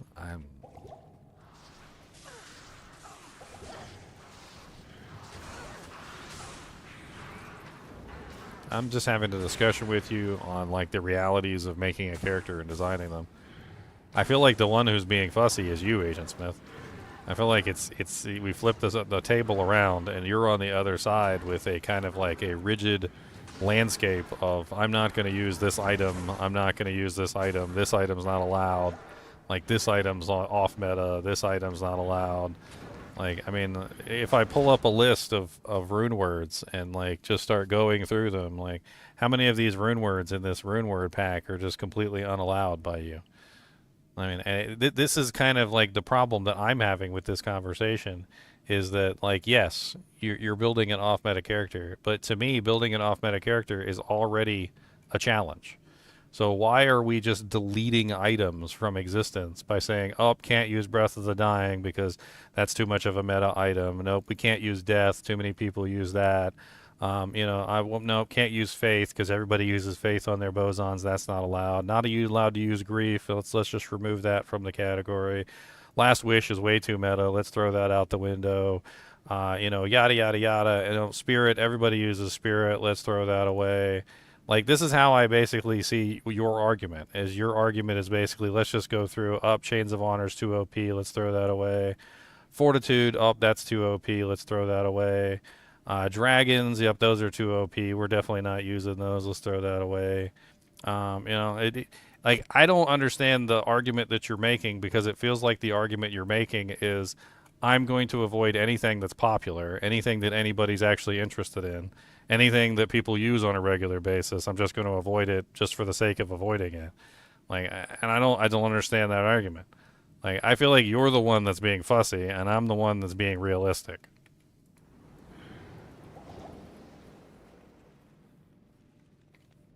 What bosons are viable? I mean, you can make any of them viable, but like, it's not really the case of making them viable. Like, most of the time when it comes to a physical boson, you need large amounts of equipment to actually make it work. Elemental bosons work very well with cheap equipment. Physical bosons require expensive equipment. Extremely expensive equipment, to say the least.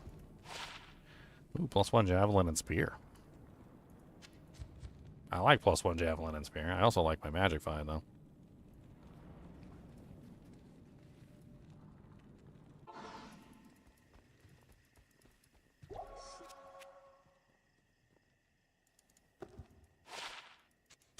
$210. Oh, no. I was looking at the 210 and saw the enhanced, and they were so close together, I thought they were tied together. It's poopy. +1 Jav is more damage. Unfortunately, there's really not a lot more to that. We could probably start gambling for some stuff and see if we can find something better than that, to be honest. Like, I don't see that as a good option. I think we're going to use it for right now just because it boosts up our damage a little bit, but Morning. other than that, I just don't know.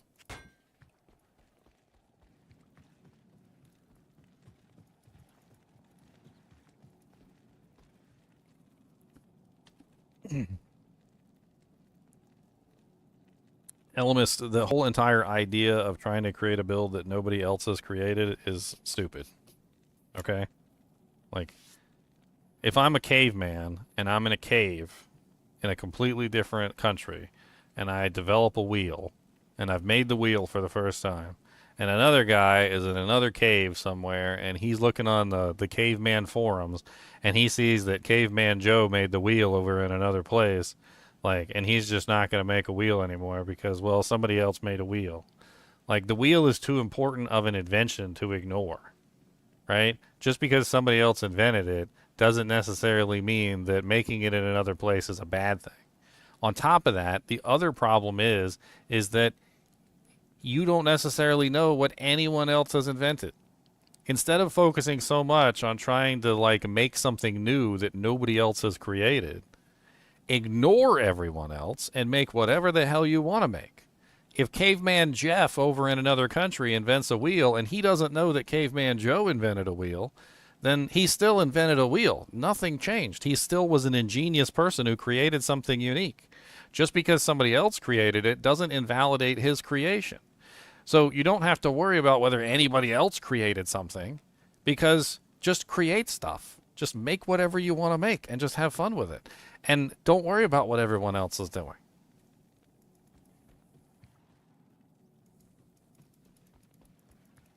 Like, do you think I ever go online and, like, pull up a website and it's like, all right, I'm going to make a conversion paladin. All right, let me go see if anybody else made this before I make this, because I don't want to make this conversion paladin just in case anybody else made it.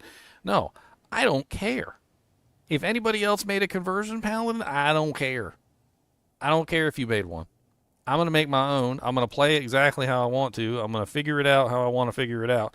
And it could turn out that mine ends up being exactly like somebody else's.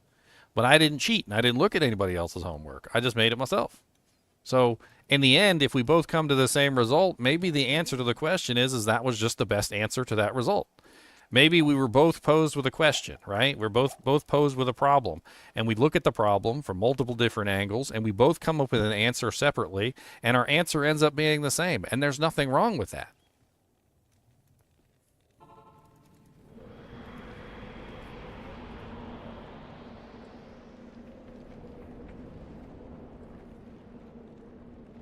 Oh, I was told multiple times. I would be theory crafting a character, and I was told multiple times by multiple people. I was like, why are you making this? This already exists. Every build has already been planned. Every character has already been made in Diablo 2. Every build has already been made. Why are you bothering to theory craft anything? Like, what is wrong with you? Theory crafting stuff in a game where everything has already been solved? You're stupid. That's what people told me on a regular basis. They're like, oh, that build already exists. What are you doing? Why are you making this? Like, yeah, you know what I said? I said, I don't care if the build already exists. I'm just having fun theory crafting something and playing the game. Like, I don't care if this is a meta build. You know how many times a day I get comments on some of my videos and they're like, oh, that build already exists. You didn't make anything new. That's just a such and such paladin from, like, back in the day. That's just a VT paladin. That's just a you know, a exploding arrow Amazon. You didn't do anything new. If I didn't know that the build existed before I designed mine, then yes, I did do something new. It doesn't invalidate my creation. Like, just because the build already existed, if I didn't know the build existed before I created mine, it doesn't invalidate my creation. My creation is still my creation. I made it, I had fun with it, I designed it, I built it, I played it, and then somebody else comes along and goes, oh, you didn't do anything new, that's just such and such build.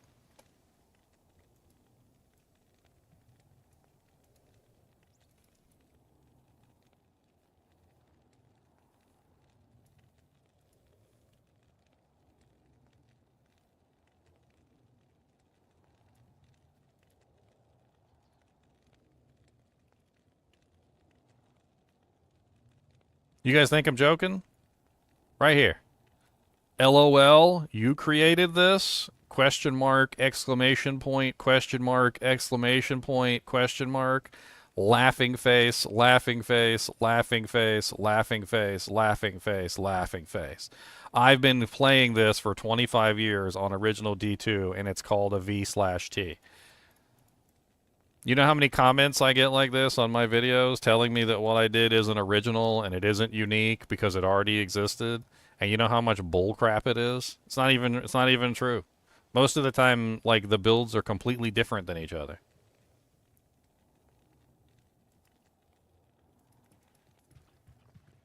I have no clue what a VT is. Apparently, I must have completely missed it because when I played Diablo 2 Classic and then when I played Diablo 2 LOD, I never encountered a VT build. But apparently a VT build is a thing. And I looked it up, and it's nothing like my North Star Smiter. Like, it's basically like a pale imitation of the North Star Smiter from a version of the game before Holy Bolt was able to pierce, before Fist of the Heavens was able to pierce. Like, it's basically like the worst possible version of a build that, like, probably didn't even work in Diablo 2.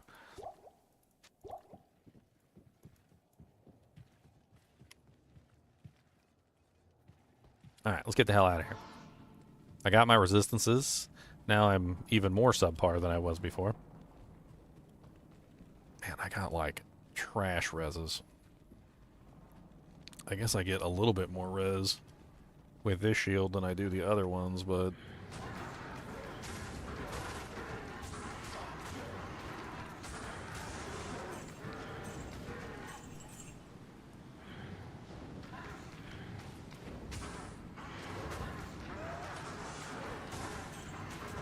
if Grief is the best in slot Runeword for your builds, and you're removing Grief just simply because it's a meta option, then yes, you're removing tons of power from your build. Yes, 100%. I don't like Grief, and I don't include it in my builds if I can avoid it.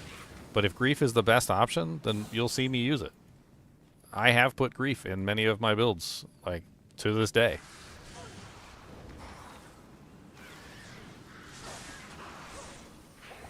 I don't like putting Grief in my builds, and there's a reason why.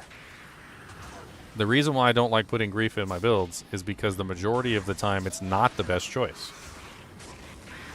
So one of the problems with putting Grief in a build is that, yes, it's an easy choice, but a lot of the times there's better choices. Like Astrion's Iron Ward is a better choice for the North Star Smiter. It's a better choice in just about every single way, right? And you could just simply slap a Grief in there, but you'd have a subpar character. Grief isn't automatically the best option. And I think one of the problems is that people often go to Grief first because they think it's the best option, or they just simply know that it's a very decent option at the very least, and that taking the time to figure out what would be the best option is going to take too long. And they'd rather not do that. They'd rather not figure out what the best option is. But if you come to the conclusion that Grief is the best option, then you should use it.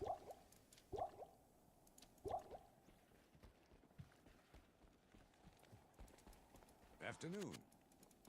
Okay, and in the case of Paladins, with Astrion being better than Grief, which it is, Astrion becomes meta. Like, the North Star Smiter is basically a meta character at this point. Like, it's powerful enough to be considered a meta character. And it does very well.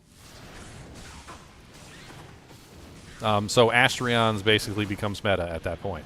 I've basically made Astrion's meta.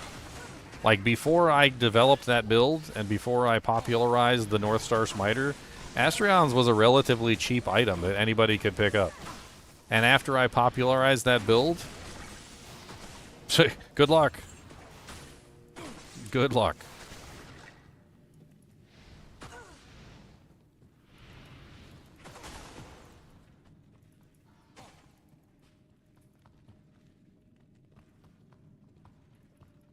Well, I think our definition of meta is clearly very different. Because you apparently think that an item can be meta. I don't think an item can be meta. I do not think it's possible for an item to be a meta piece of equipment. Not unless that item is used in 100% of all builds. Like if it gets to the point where 100% of all builds use this item and nobody avoids it at all, then it could be a meta item. You could have a meta item in that particular case. But when an item has tons of builds where it's not the best in, like, it can't be meta. Like, there's too many builds that look at grief and laugh and are like, yeah, you suck. And there's tons of them. Blade Fury Assassins, Vengeance Paladins, Northstar Smiters. Like, there's tons of characters that look at grief and are like, yeah, that sucks. Like, freaking Death Decapitator Druids, Fury Druids. Heck, even Barbarian, if you're using two-handed, honestly, an F-Death, probably Colossus Sword is probably still going to be better than a Grief in that particular scenario. But you'd have to be using a two-handed. I actually had a whole theory behind a two-handed Trav Barb, which essentially avoided using a Grief and instead went with an F-Death Colossus Sword because you could basically get double the damage from the F-Death Colossus Sword.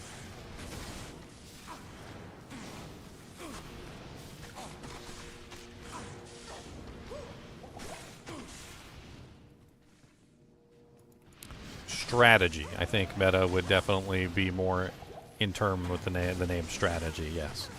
Strategy is a specific type of thing that leads you to a specific result. Right? So meta is referring to something that gives you a specific strategy. But like the thing is that what is the strategy that you're using? So if you're talking about like Trav farming, there's different metas. Like because sometimes your Trav farming is P1. So you optimize for players 1. Sometimes your meta is Uber killing. What's the meta for Uber killing? Sometimes your meta is players 8 killing. Like how fast can I level up? Sometimes it's just magic finding. Like you just want to magic find in P1 as fast as you can, which is also a thing. There's different metas for different things. Freaking immune to poison monsters.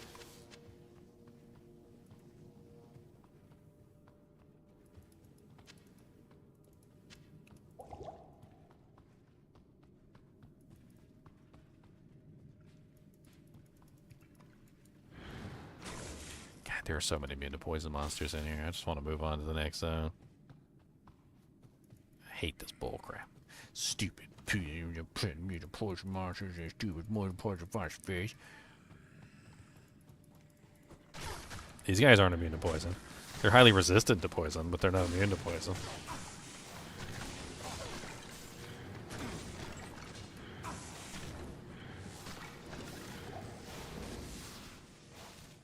Oh, nice. Frozen Tundra. Let's get the hell out of here. I don't even care about the waypoint. Let's just go.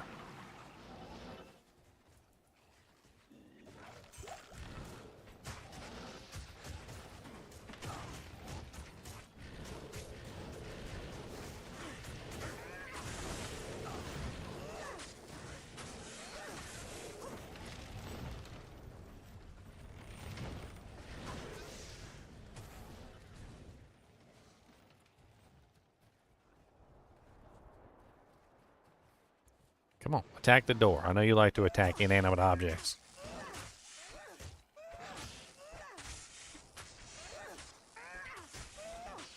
I just have a specific ideology that I apply to the game, Agent Smith. My ideology is a very strict ideology, just like your ideology is a very strict ideology. It seems like our ideologies don't match. That's what it seems like. I'm not fussy. I'm trying to apply my ideology in a way that makes sense to you. But it seems like we're never going to agree on any of these topics.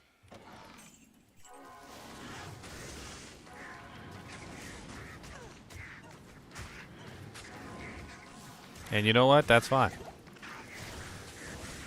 It's fine.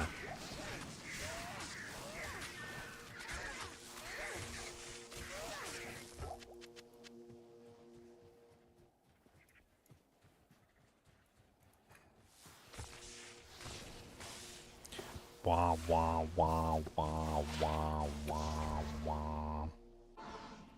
Set items for Merc. Yeah, not cool. He's dying all the time. Not cool. But then again, I gotta make it work, because that's the challenge, right? The challenge is set items for the merc, and how do you make the best out of set items for the merc? Well, first you need set items. It would be nice if I actually could find some. That would be great.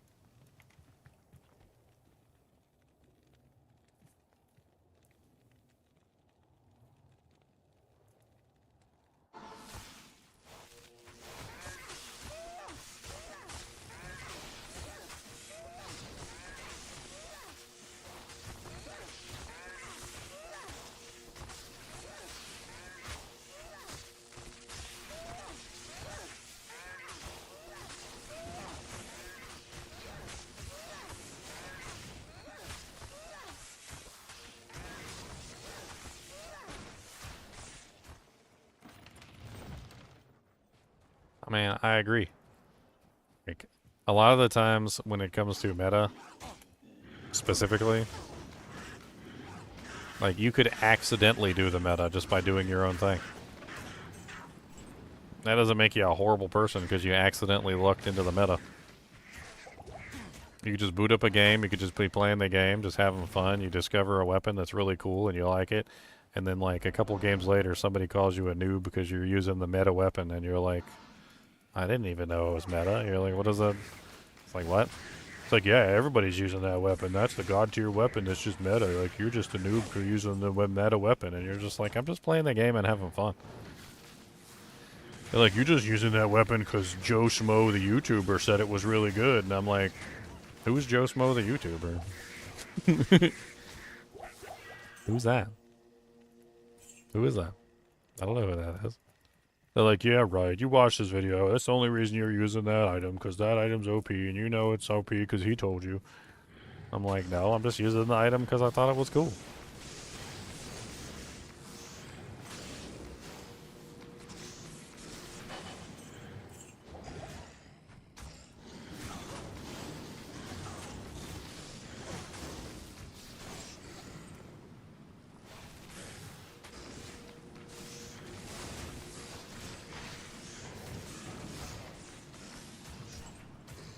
Yep, poison javelin, Amazon.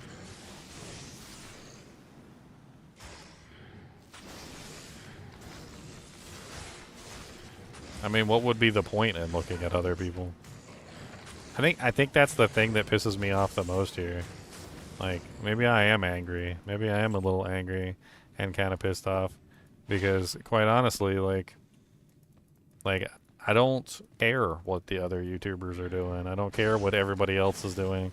Like, I don't even care what the meta is. Like, do you guys realize that? Like, I don't care what the meta is. I don't care what the current, like, OP character is. Like, I just want to build characters and have fun. Like, I think that's the part that pisses me off the most, is that it's even a consideration at all in your building a character. Like, why is it a consideration at all? Like, just build the characters that you want to make and have fun. Design the characters that you want to make and have fun. Like, most of the time you're already off meta just by picking a build that nobody wants to make. Like, if I were to build a lightning bolt Javazon, for instance, I'm already building an off meta character. Like, why am I then gonna, like, look at what everybody else is doing and worry about what everyone else is doing to make sure that what I'm doing isn't what they're doing, and, like, the items that I'm using aren't the things that they're using? Like, why would I go through the trouble of that? Like, instead, I'm just going to build a character. I'm going to have fun. I'm going to play with it. I'm going to use whatever items of the hell I want to use. And then, like, if it works, it works. If it doesn't, it doesn't. And if I accidentally made somebody else's build, then who cares? I mean, that's exactly my point, Deviants. My point is do whatever the hell you want, and don't let the meta influence you in any way, shape, or form. Either good or bad. Like, why let it influence any of your builds? Like, why let it, like, restrict the items that you're going to use? Like, don't even worry about it. Don't worry about it. Don't think about what other people are doing. Don't do anything. You can step off the beaten path without looking at where other people are going.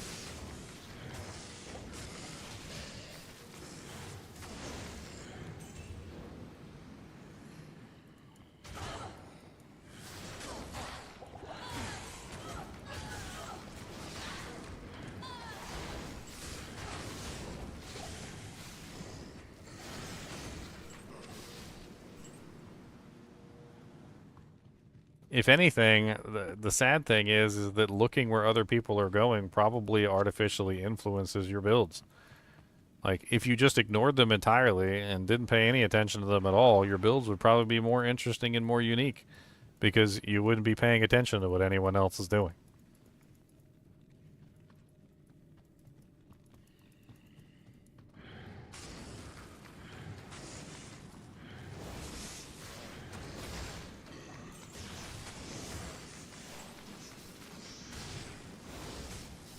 Poison's working good on these guys. Oh, look, an Arctic belt that I can't use. Leave it in the dirt. Leave it in the dirt. Leave it in the, leave it in the, leave it in the dirt.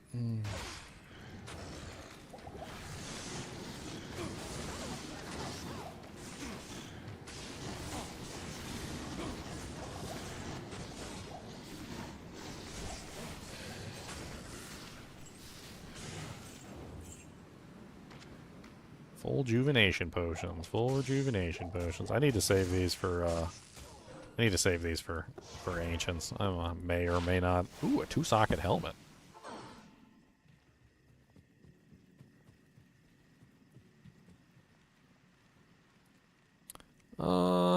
Eh, I mean, it's not necessarily better than the one I'm currently wearing.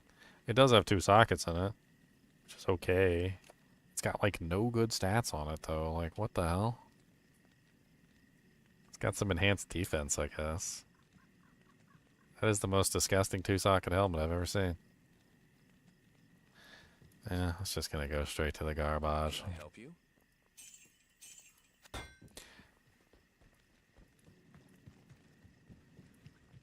Is this just an offline character? Yeah, I can't set player count unless it's offline. That's kind of how the whole thing works.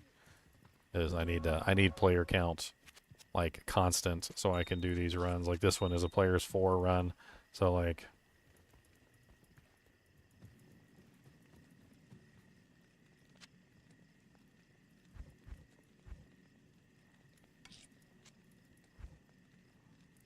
boop boop. So I have to be offline to do the player's 4 run. Eh.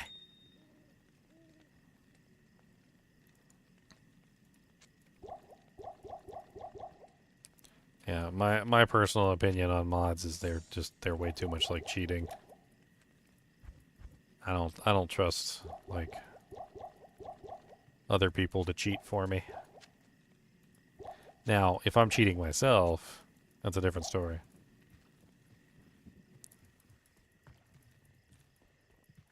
How can a cheat be acceptable within normal gameplay? It's a good question. So, a cheat can be acceptable within normal gameplay if the cheat is simply being used in a way that doesn't allow any kind of advantage. For instance, let's say I'm playing, I don't know, like Skyrim, and I fall through the game world or something. Or, you know what? I got a real example. So, Ark Survival Evolved. When I was playing Ark Survival, actually, was it Survival Ascended? I think it was Ark Survival Ascended.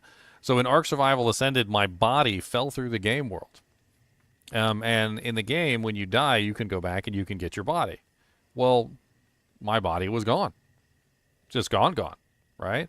So, like, I needed a way to be able to get my body, and there was no way to get it within the normal rules of the game. So I cheated, and I gave myself no clip. I flew down under the world, and I found my body at the bottom of the world. And I looted my stuff, and I went back up, and I turned off no clip, right? That's the proper and, like, good execution of a cheat. Right? In that particular case, you're cheating in a way that is not beneficial to you. You're simply fixing something that is broken within the game. And in that case, like, it's a good thing, right? I'm only using it to recover my corpse, which I should have been able to recover anyway, which wasn't recoverable due to a catastrophic glitch, right? But when it comes to mods, a lot of the times people don't know the difference between, like, a mod and a cheat. And they do silly things like give themselves an entire extra inventory or like allow them to summon like every single golem at the same time, and they're like, oh, this is so cool. But the problem is like a lot of these things are completely unbalanced and like don't really take into account like the actual way the game functions. And you know, it's okay to play around with. I mean, it's fun, just like it's fun to have like unlimited lives or like do massive amounts of damage and one-shot everything, or like You know, like, or get every single item unlocked, or like big head mode in like GoldenEye 007. But like, at a certain point, you have to realize that like, you know, it's not legitimate gameplay. It's you're cheating. Like that's essentially what it is, and you just gotta like tell yourself that, and you're like, oh yeah, I'm pretty much just cheating.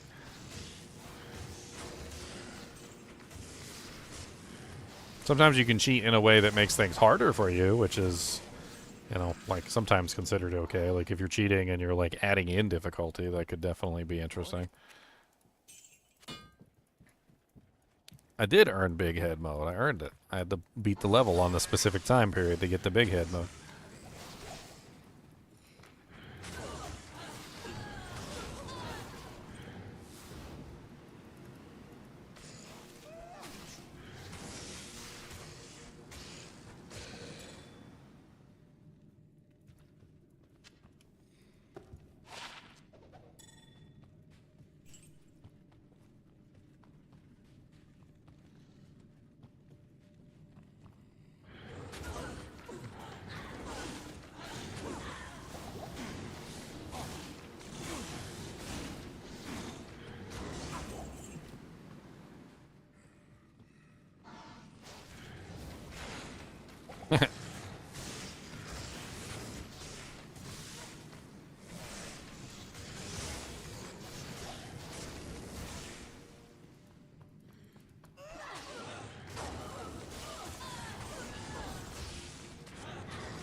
Die.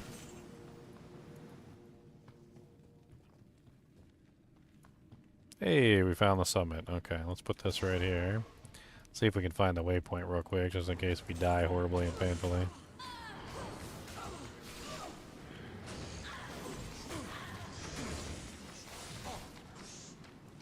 Oh, it was totally fun.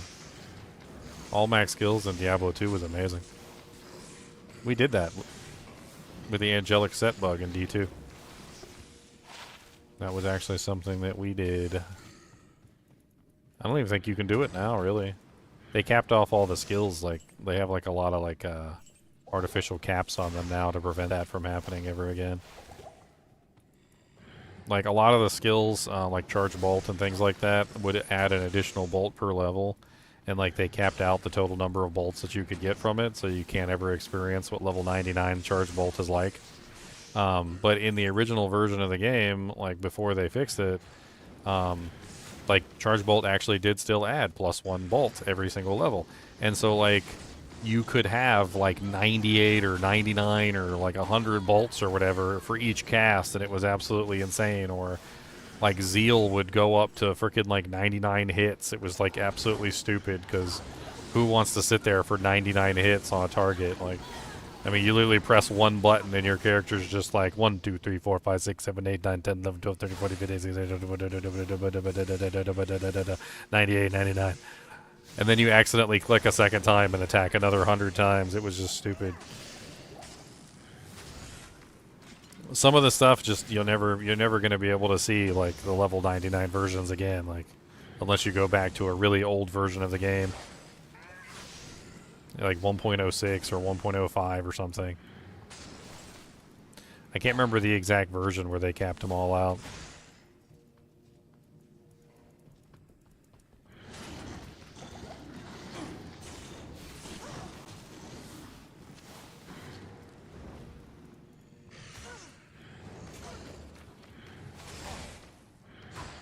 I tell you though, like 200% faster cast, level 99 charge bolt was a sight to behold.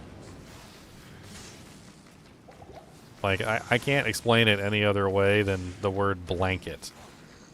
Imagine, if you will, you fire off your charge bolts, and there is literally just a solid blanket of charged bolts as far as the eye can see, to the left, to the right, to the up, to the down.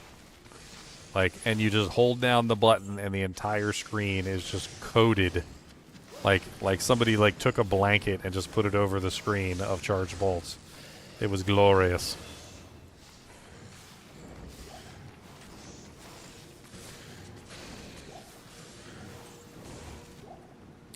I actually do want to do like a theory craft on that, Deviants. Like doing the Korea set. Yeah. I think there's a viable build there. I just don't know what it is. Let's do more Impale. We need to start building up our physical damage.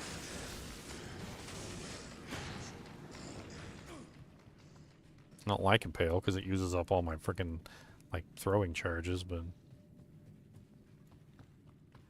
I think it's the best option right now out of a whole bunch of very terrible options. And no crushing blow sucks. It's not until you do one of these magic only runs or like rare item only runs where you realize that there's no crushing blow. There is no open wounds on any piece of magical equipment. Like, it makes it very difficult to like make a character when there's no open wounds and no crushing blow on like any piece of gear. If I'm lucky, I'll find like an rune and I could put like... No, I can't even do that because this build is using javelins, which prevents that. Because you can't socket weapons. Can't socket javelins anyway. Huh. Is that finally the waypoint? Did I find it? Oh my god. Very good.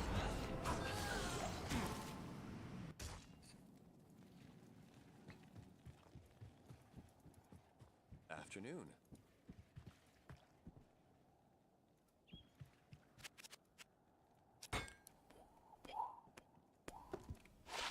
Wow, 30,000 gold for some wormhide boots.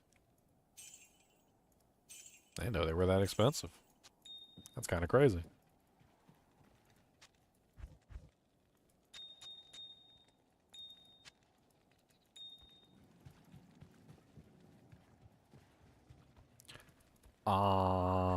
We should probably get some extra potions, right? And I need the juvies. Let's go grab the juvies too. Let's fill up on mana, fill up on health. Let's get some extra health and some extra mana just in case. We got tons of inventory space now. Let's go ahead and grab those juvies too while we're at it. Might come in handy.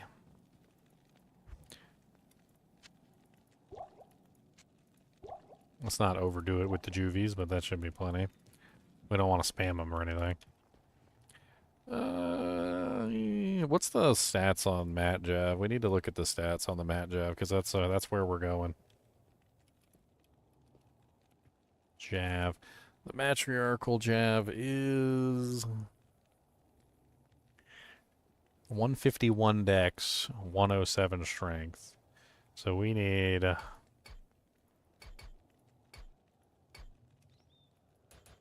107, and then we need pretty much everything else in dex, looks like. So we're going to have to dump some more points in dex. Because Mat Javelins require 151 dexterity and 107 strength, which we're eventually going to need.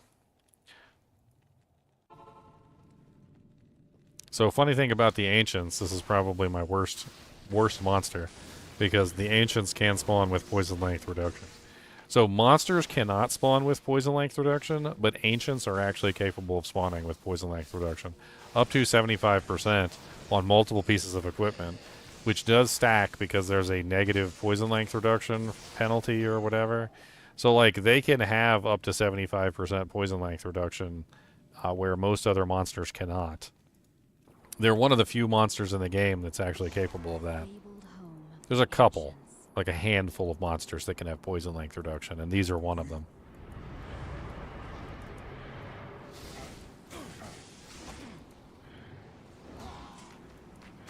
Merc's already dead.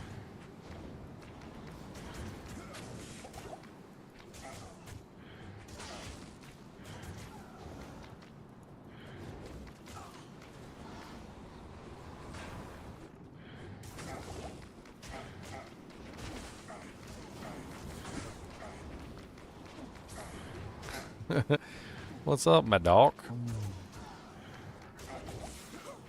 My dog wants some. Let's go ahead and hit my dog with the impale.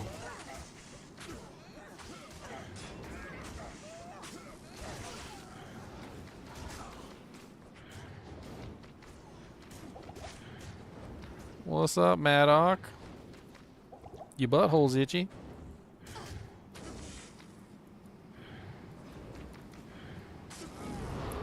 Alright, Maddock down. Alright, what about... Ow! What about Corlick? Let's get some more potions in there.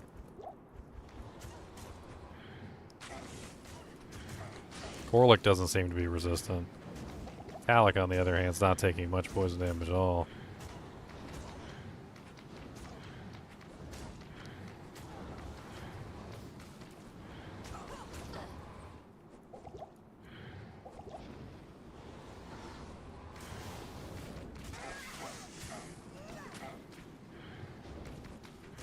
Keep hitting them with Impale.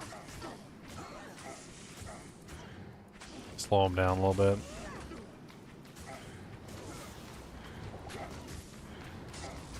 Ow. Ow. Double ow.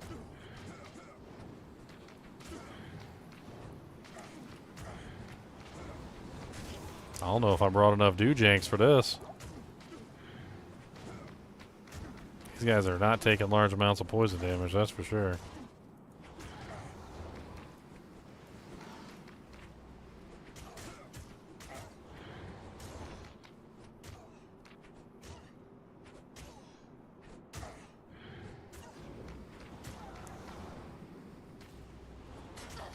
Ow.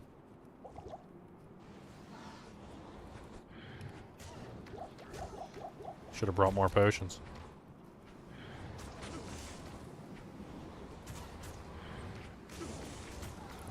Well, they're getting low. They're not, like, dead or anything, but they're getting low. I'm afraid to impale too much because I don't want to ruin my, break my weapon.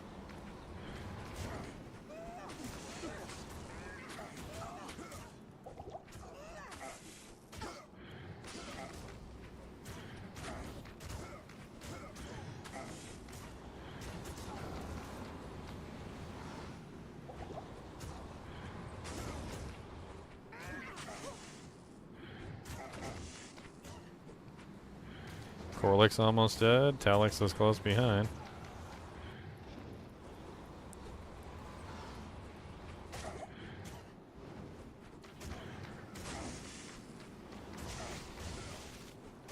COVID's pushing you down. You getting some sunlight there, Deviants? Sunlight helps. Get that vitamin D.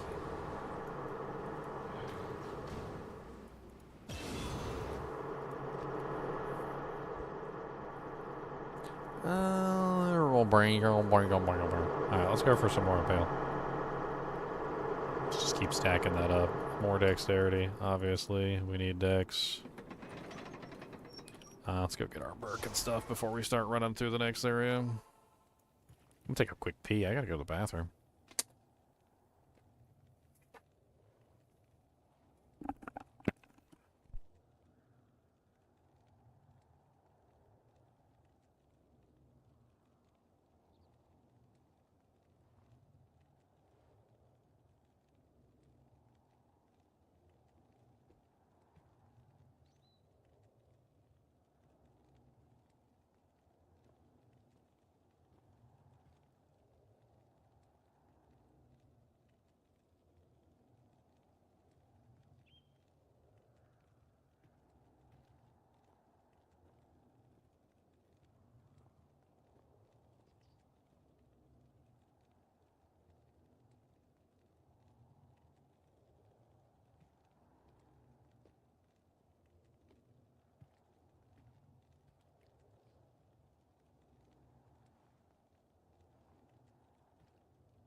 Bestie.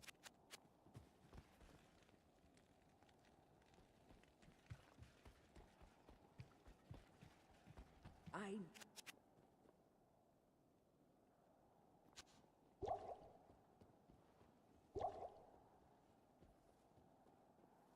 Little fun tidbit of information.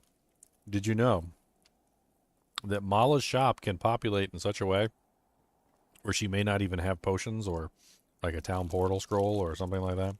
I've actually had a couple times where you go to Mala's shop and she just doesn't have certain items because like the items will crowd out like the pieces of things that you're looking for. Like she might not have like mana potions or she might not have health potions. Like it depends on how things populate in the shop. But there have been times where literally you come in here and you try to buy something and it's just not here because her shop can literally like overpopulate with items to the point where it pushes out some of the stuff that's supposed to be there, like the Scrolls of Town Portal or like the potions and things like that.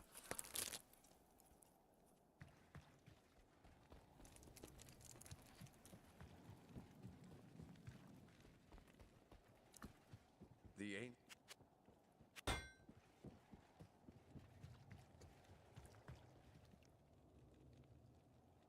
You guys called me a woman? What? My milkshake brings all the boys to the yard. My milkshake is better than yours. I'd teach you, but I'd have to charge. My milkshake is better than yours.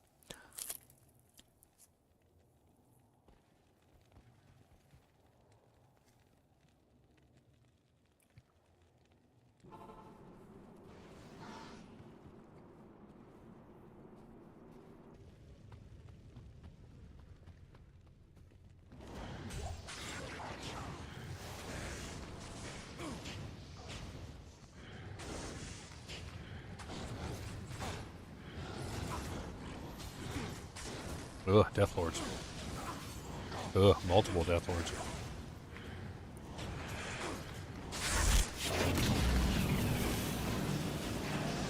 No dying, Merc. I need you alive. I'm breathing.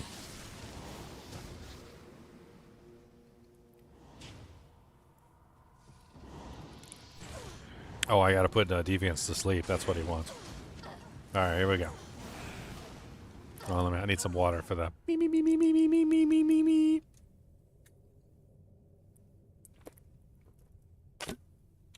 Alright, you guys ready?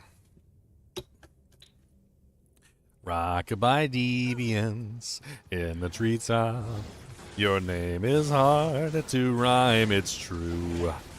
But I'll tell you this that I thought of while I was on the toilet taking a poo. Oh, Deviants is a cool name because it's so nice. It has all the chicken, especially the rice. And when I laid down my head to sleep, I said Deviants would want a peep to see all the cool things that I had found. But I am not sure, I'm pretty sure he'll frown. So I hid them under my pillow, and it's actually quite crunchy. I cut my earlobe on a sword, and I was feeling very bored.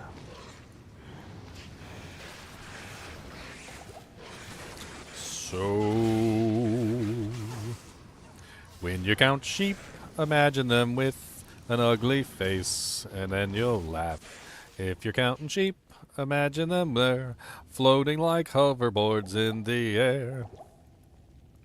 'Cause when you're counting sheep, imagine them with no fur, and they look real pink and ugly. 'Cause if you're counting sheep, you better not make a peep, or the demons will come and get you from underneath the bed.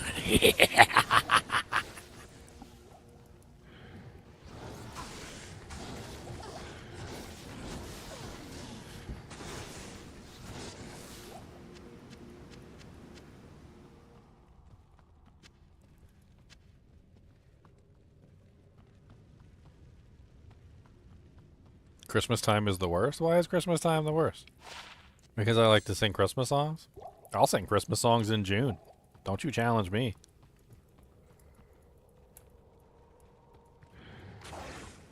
'Cause baby, it's mold outside. I was opening my bread the other day, don't you see? And there was a little purple waiting there for me. I didn't quite know what to say to thee, but my bread has turned to mold. 'Cause baby, there's mold inside. So I took the loaf of bread and I threw it away. I went to the store and got some rye today.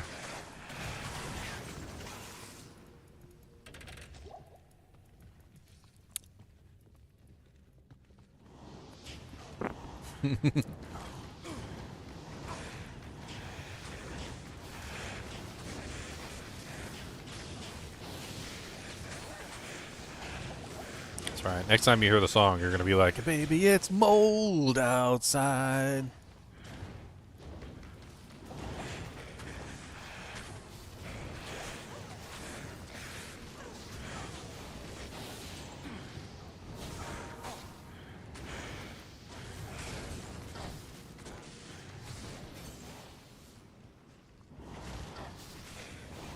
Fungus wins. Perfect score. Not that silly rhyme song. Tomac, the bromac, he has a big old toe. Tomac, the bromac, he's really got to go. Potty in the toilet, he's got to go poo-poo. I don't know what to tell you. He poo-pooed on my shoe. It ran down his leg and he's going to get eggs. He said he needs rocket propulsion to make it there. Oh.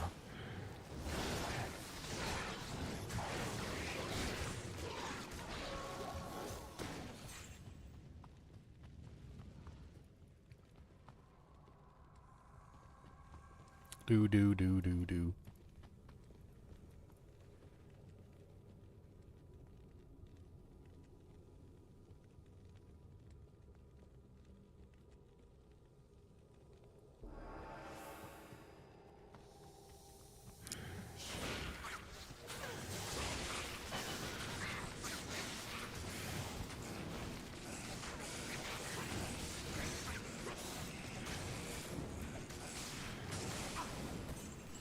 Not enough mana.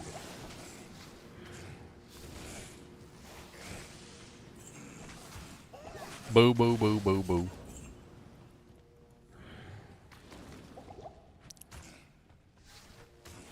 Dying from poison. Look at this. Horrible. 1 HP. Let's go back to town and clear off the crit poison of death. Good evening.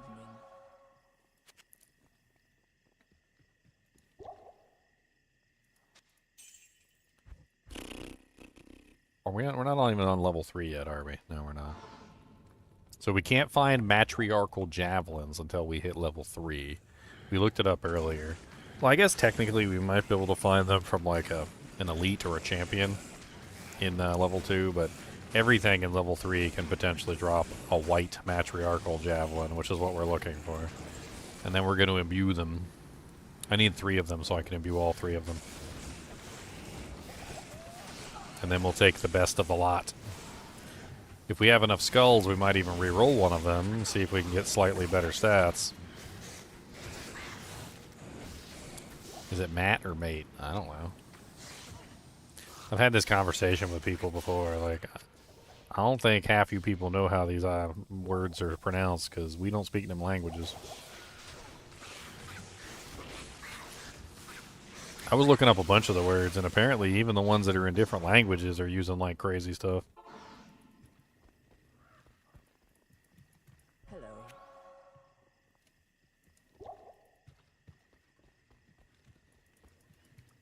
Was it Craint Vomir?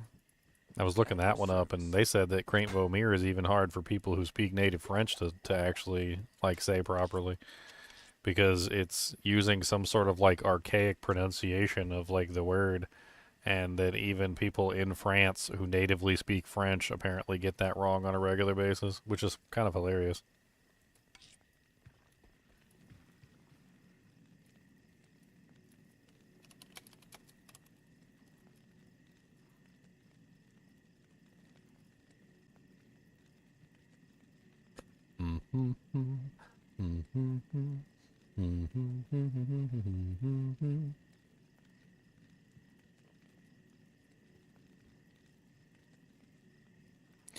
Womp.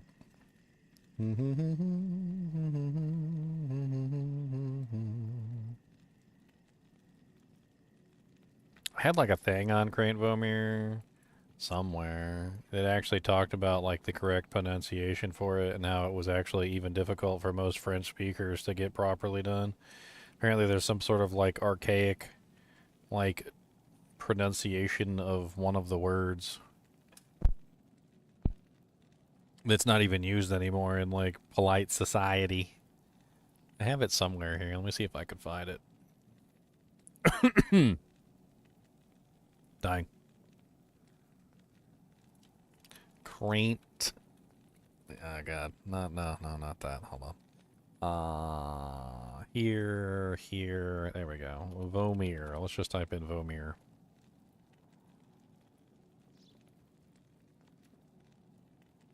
Vomir. Here we go. French. Craint Vomir. Got it. Craint Vomir, otherwise known as fear vomit, might be pronounced as Krant Vormir. I don't know why I put a German accent on that. Anyway, however, it's supposed to be pronounced with a very nasally French R, but its oddity could often even trip up most French speakers.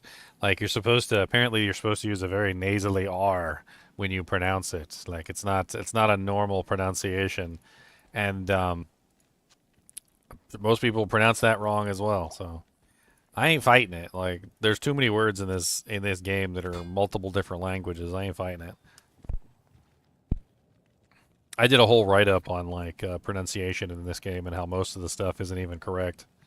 Like most of the time, people just say things the way that the easiest way to say it, and they're not wrong, to be perfectly honest, because I don't think anybody else is correct. Ah.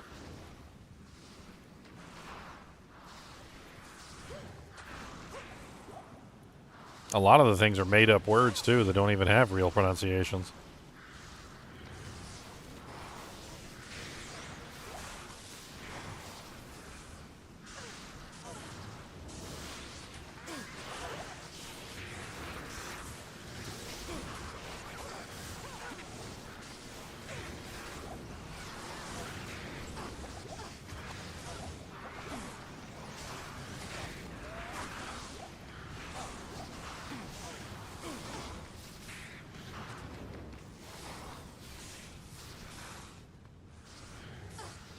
For instance, I did research into the runes because I was really interested in whether or not the runes actually were real or not.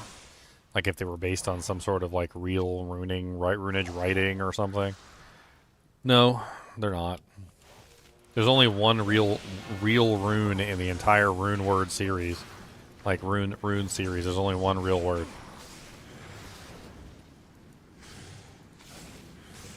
Do you guys know which one of the runes is real and which of the 32 are fake?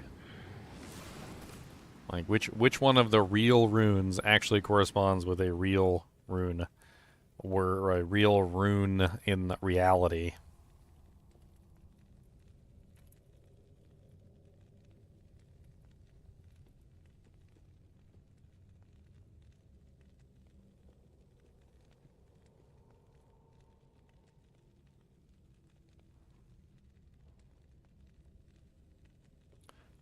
The only one that's real is the Jaw rune. That's it. The Jaw rune is the only one that is actually a real Norse rune. It's from the Manaz. I'm pretty sure I pronounced that wrong as well. It's the only one that's real, is the Jaw rune. Everything else is fake. The only other rune that has any basis in reality, as far as I'm able to tell, is the Zod rune, which the Zod rune is not a Norse rune. It's actually Hebrew, from what I understand. Whereas the Zod means God or something like that. I'm pretty sure it just means God.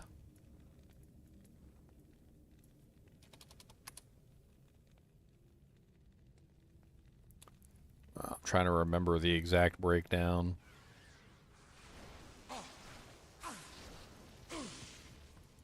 There is like a similar Hebrew word that to Zod. It's very similar. It even kind of has like a shared meaning. That basically like one means God and the other one also means God. They're both basically the same thing, which is probably why it also means indestructible. Like, but I'm not really entirely sure if it like fits together properly. I'm trying to see if I can find that on there. Like, I had a write up for that too that included the Zod thing.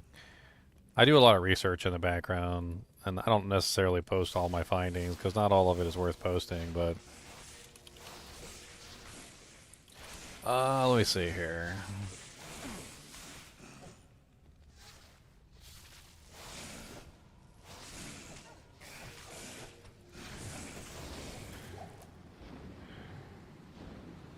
Where is... Yes, here it is. Mastering the pronunciation of all these names would require familiarity with the phonetic systems of each language, which is a daunting task for most players. Even dedicated fans often default to angelicized pronunciations for simplicity, e.g. saying a Zod rune as Zod instead of exploring its potential Hebrew-inspired roots.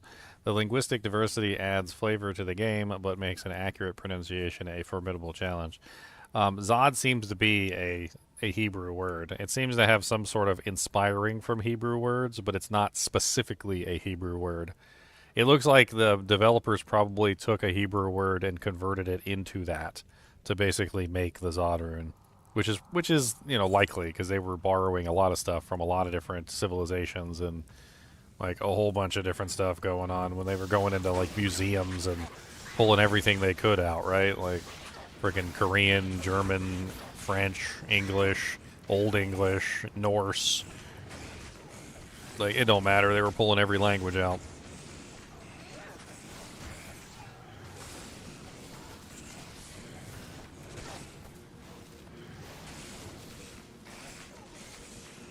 Oh man, I gotta deal with the poison immune frickin' Haradrim. They're always poison immune, aren't they? It's disgusting. I don't like it. Okay, I still need to find the waypoint.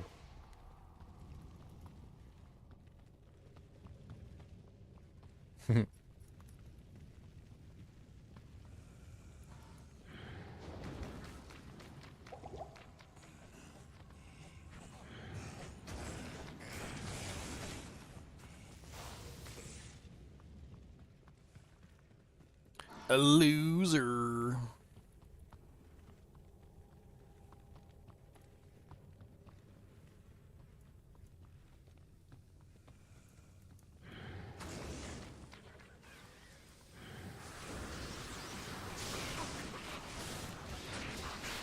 Ooh, a partisan. Any good? No.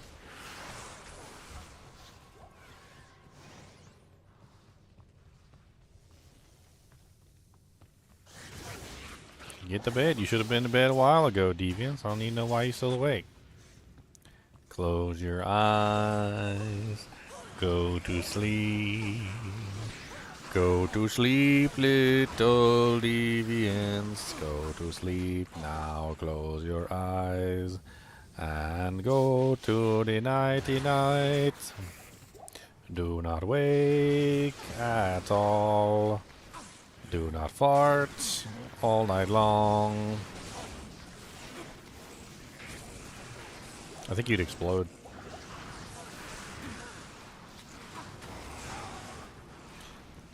Mert just died randomly. Oh, there's a cadaver. What's up, Griefthorn the Quick?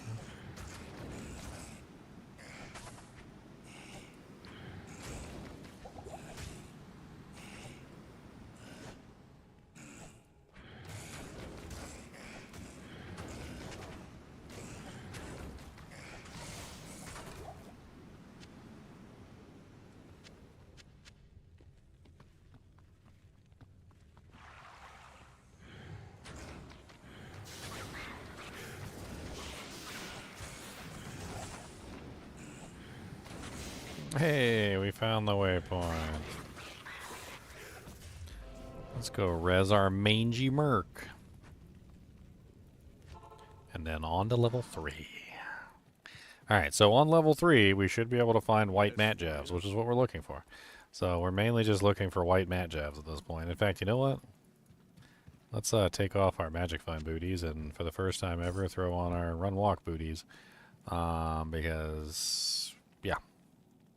We actually don't technically want magic find for this. We want to find the items, so that's what we want. We want to find the white mat jabs, and Good magic afternoon. find ruins that, so yeah.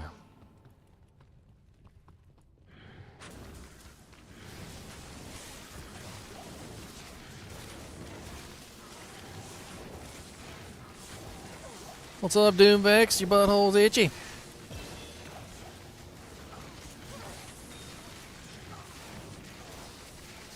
You know what? I'll take all those. Give me all that. Not enough mana. Chilling armor. Meh. Dual res. 24 cold, 30 fire. That's less lightning than mine. Seems to be better than mine. Like, I'm pretty sure I could upgrade that potentially. Could be an option. I don't know if it's a good option, but it's an option. Dying. We're going to be doing a lot of upgrading before we get done here. Kudos to the Charcy. I mean, I'm not, like, having faith in it. I have no choice. I have zero choice in the matter. Like, if I want a rare mat javelin, I can't just hope and pray that one's going to fall into my lap. Like, my only choice at this point is to, like, actually try and force one into being. And I'm going to try 3 imbues on 3 mat jabs, and then I might even get, like, 1 reroll if I have enough skulls. And hopefully, out of the 4 mat jabs, one of them will be a passable quality to actually utilize.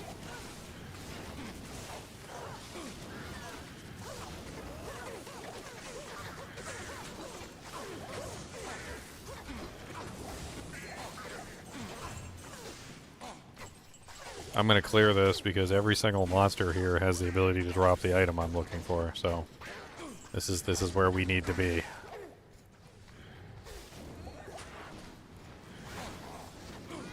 I need to find, honestly, an ethereal mat jab would be really nice too, but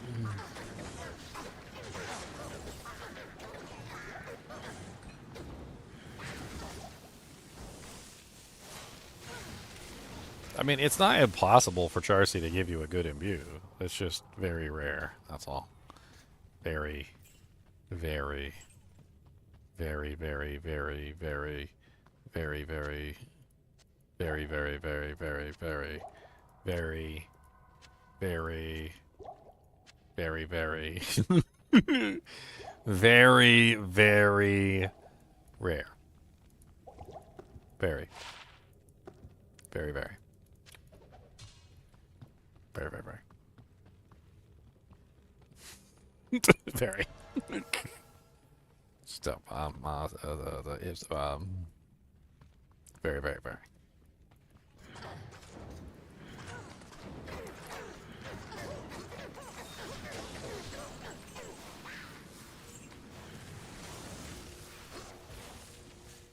One day, maybe.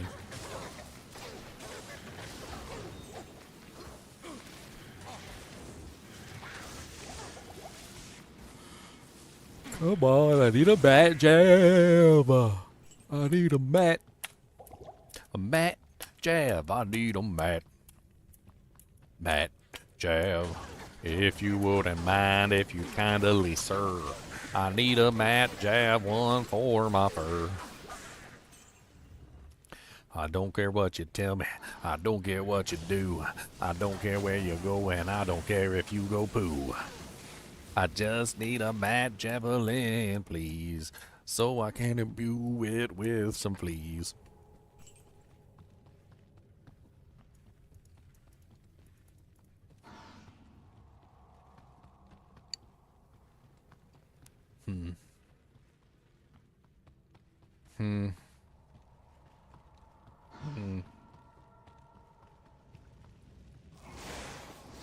Die, Dark Lords. Voldemort. How dare you say that name?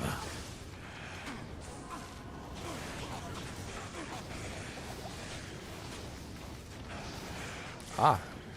You got conviction aura. That thing hurt. Oh no. My javelin broke. I'll stab you in the face. Like, you think I won't? I'm tickling him. I'm literally just tickling him with that. Tickle, tickle, tickle, tickle. Tickle, tickle, tickle.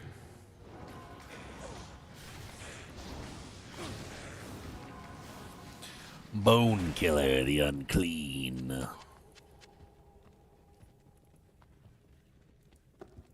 His name is Bone Killer.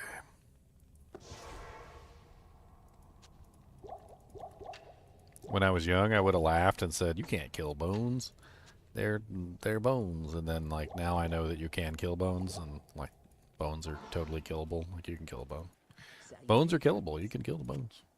It's called bone marrow. You can kill the bone marrow in the bone. That there's a dead bone. All bones are dead. No, they're not. Some bones are alive. They still got bone marrow.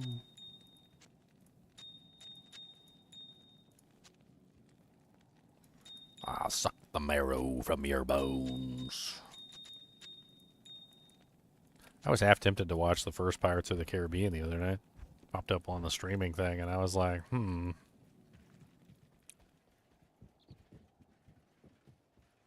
You knew a chick that could kill bones? I've known those as well. I have known those as well. It's quite a talent to have. Not a good talent, but a talent nonetheless.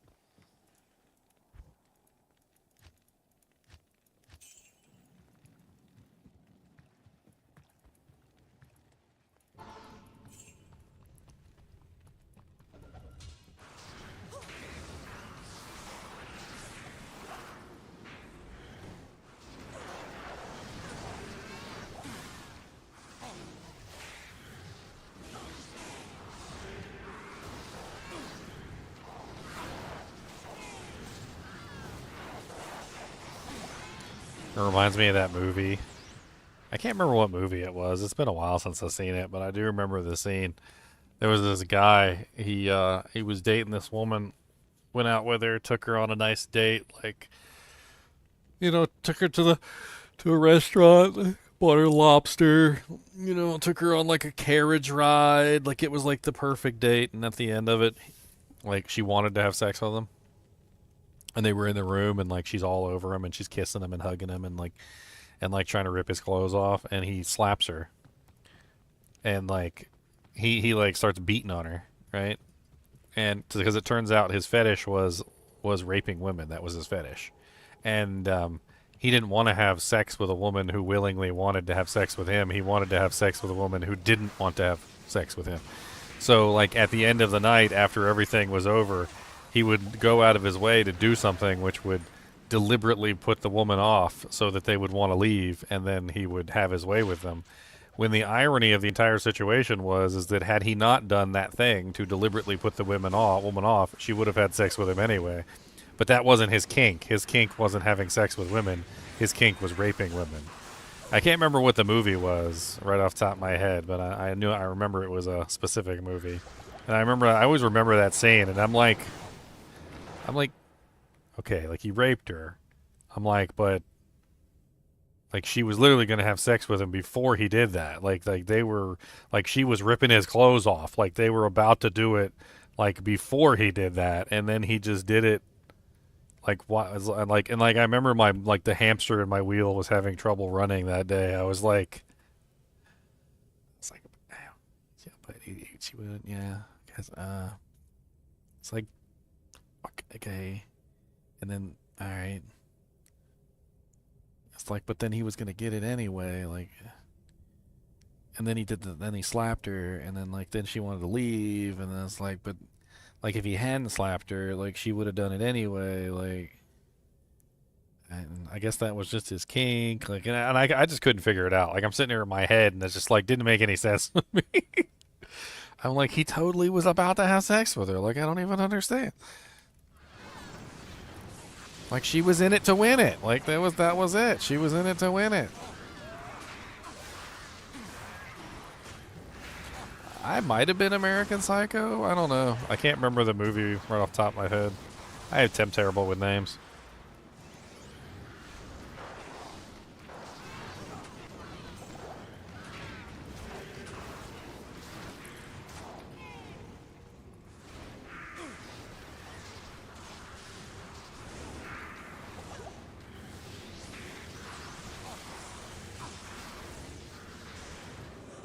I don't remember the name of the movie. I could always grok it.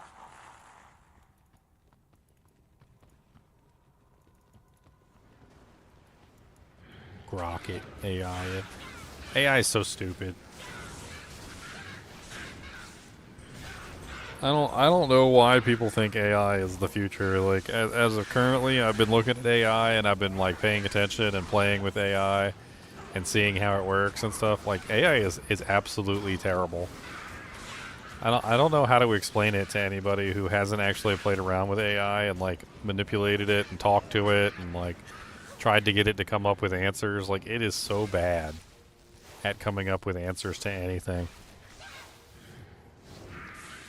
Like, there is a laundry list of things that I could say about AI that like, I don't even understand like why anybody would use anything that AI comes up with as legitimate truth or like trying to like form an argument. Like, not only is it completely wrong a lot, but it's like adamant that it's correct even when it's completely wrong. It's crazy. I'm not sure if you guys have ever actually played around with AI and stuff. Like there was a picture on X on Twitter, and like the picture literally said "without a top," and somebody had like, you know, put Grok in there and was trying to like engage Grok in the picture, and Grok said, "Well, unlike the photo, she is obviously not wearing a top, even though the photo clearly says with top." And everybody's laughing at Grok because they're saying, like, Grok, it literally says without top on the photo. Like, it literally says on the photo without top. And Grok's like, it clearly says with top on the photo, not without top. You're wrong. And it just... oh, man. I don't know exactly why people think AI is the best thing in the world. It is biased in so many various ways. Like, and I can't even explain it. Like, first off, like, AI is trained off of the internet, right? And anybody who has done a search on the internet knows that not every answer that you get on the internet is factually true. Like, a lot of the times it's just opinions, or it's just people stating things that aren't true, or it's outdated information from like 1,000 years ago. Like, if you were to search, you know, like 10 years ago, like, is cholesterol... I can't even spell cholesterol. Is cholesterol in eggs bad for you? Like, you'd come up with tons of articles talking about how cholesterol in eggs is bad for you. And then, like, today, if you did it today, you would find articles, like recent articles, that basically tell you that the cholesterol in eggs is like moot and it doesn't have any effect on your body whatsoever, right? Well, like, it's using the internet as one of its main sources of information. And the internet is wrong 90% of the time. Like, you have to have a brain to sort through the internet and figure out what's right and what's wrong. Like, you can't just pull up an article and be like, okay, this article says, you know, like, this is amazing. I did a question the other day. I was like, I asked a question. I said, who won the console war? Right? And the AI responded with this. It said, Sony won the console war. They sold 65 million consoles. And then at the bottom, it said Nintendo was second with 150 million consoles. And I'm like, Grok, I said, Grok, I said, how can Nintendo be second if they sold 150 million consoles, nearly twice as many as, or actually, isn't that actually more than twice as many? And when they sold more than twice as many consoles as Sony. And then Grok replied, oh, yes, you're right. Nintendo did sell 150 million consoles. My bad. But Sony still won the console war at 65 million consoles because 65 million is more than 150 million. And I'm like,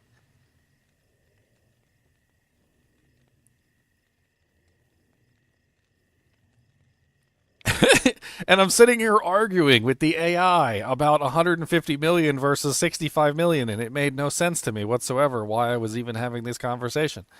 And the other day I tried to do like a simple request because I was trying to like automate some of my stuff, and I basically asked Grok, I said, can you list for me all the Diablo 2 Resurrected Runewords? I just wanted a simple list. That's all I wanted, right? And it gave me a list. And I'm not just going to use any information that it gives me. And so I looked at the list, and I looked down the list, and there was Runewords in there that, like, I had never heard of. And I'm like, hold on a minute.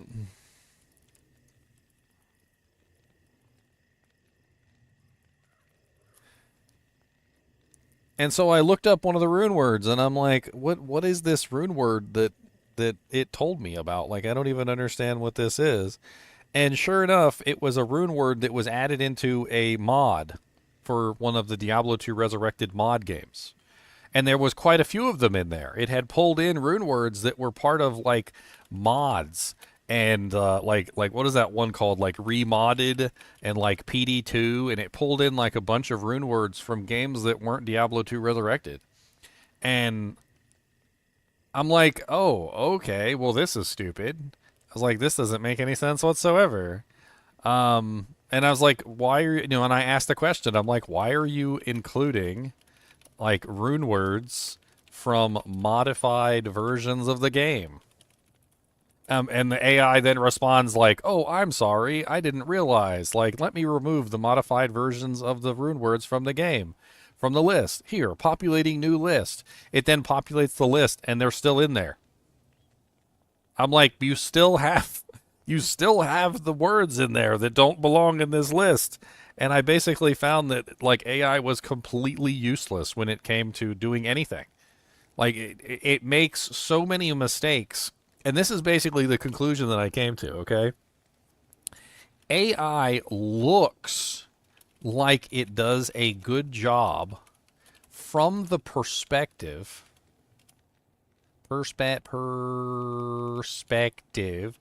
of a person who does not know the field that the question is about.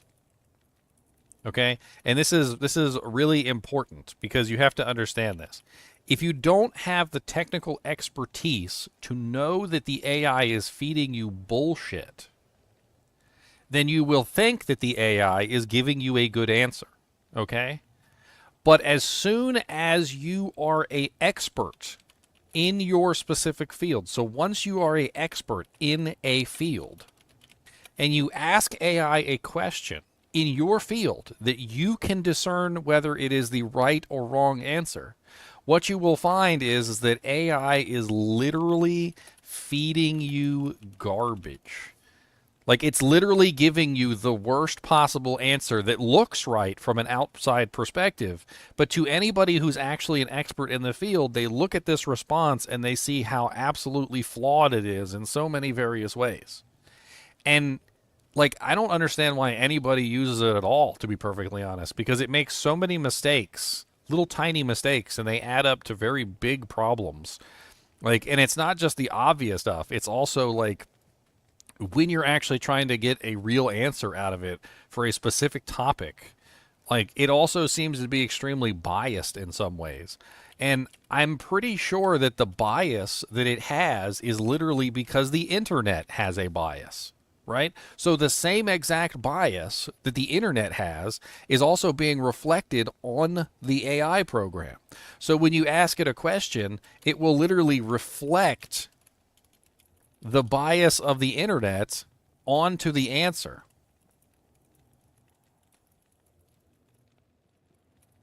And I've encountered this on several occasions where literally, like, the most popular thing might not necessarily be the winner, but it was the most popular thing. And so because it was the most popular thing, despite the fact that there were better options, the AI program would give you the most popular thing as the answer. One of those was when I asked who won the console war, and Sony was the answer that it gave, despite the fact that Nintendo had literally double the sales and was dominating the market, right? Like, so I tried to ask more questions to refine the result, and the answer was always Sony, because it was reflecting the bias that the internet has, which was directly reflected onto its answer. If you ask the internet is Nintendo bad, Sony good. That's what the internet basically, that's the bias that the internet has. So that's the same bias that the AI has. And that's kind of like one of the bigger issues here, is that none of that really makes any sense, right? Even though the majority of the articles and things that you'll learn on, like, you know, on the internet will show you that, like, people hate Nintendo, it doesn't reflect in the sales, right? Like, the entire internet is Nintendo bad, but then Nintendo sells 150 million consoles. And the entire internet is Sony good, but Sony only sells 65 million consoles, right? Like, vocal minorities create this weird situation where the AI is learning off of those vocal minorities and then giving you answers based off of those vocal minorities.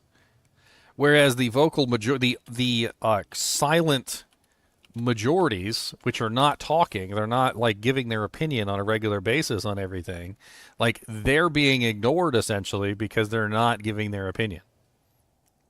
Like, and that's the silly thing, is it takes opinion as fact. That's another very odd thing, is that a lot of the times opinion gets represented as fact for some reason in a lot of, like, the way that AI does things. Like, maybe AI will get better eventually. I don't know, but as it is right now, like, anybody relying on it is doomed for failure at this point. Like, it's going to get to the point where AI is literally causing catastrophic failures because of the, like, incorrect information that it's giving out on a regular basis.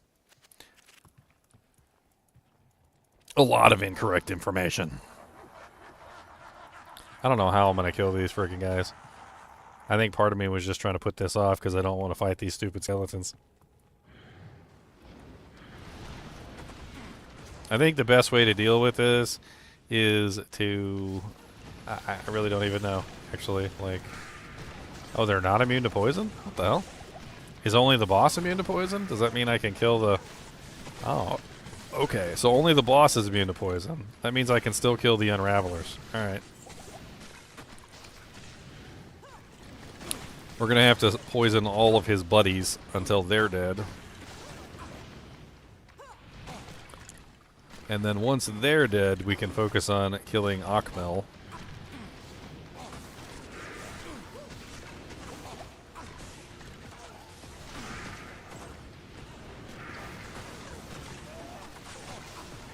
Ah, Decrepify, my favorite. Okay. So now that we've got this done... Ooh, that poison is nasty. Oh, God. We can pull the skeletons away from Akmel, and we can try to kill them out of his range, which is probably the easiest thing to get rid of him. Then once the skeletons are all killed outside of his range, we can very slowly and very effectively kill him. So we just keep pulling the skeletons out of his range, kill each skeleton over here so he can't resurrect them, grab another skeleton, drag it over, and rinse and repeat this process until we've killed all the skeleton bros. Okay, next. We got another one. Come here, skeleton bro. We just need you out of the range of your homie. Alright, any more? Yeah, we still got a couple more. Thankfully, Haradrim don't tend to move a lot. They do move sometimes, but they don't tend to move very much. And as long as you can keep them out of his range, he won't be able to kill them or res them anymore. Alright, is that everything? No, still another one.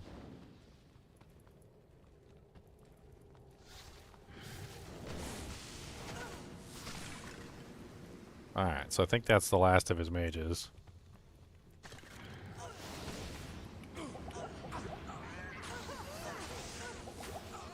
And that poison he puts out is so hellacious. Oh my dear Lord Jesus. He touched me with it, and my HP just went to nothingness. Let me get some antidote pots and drink those before I go back down there.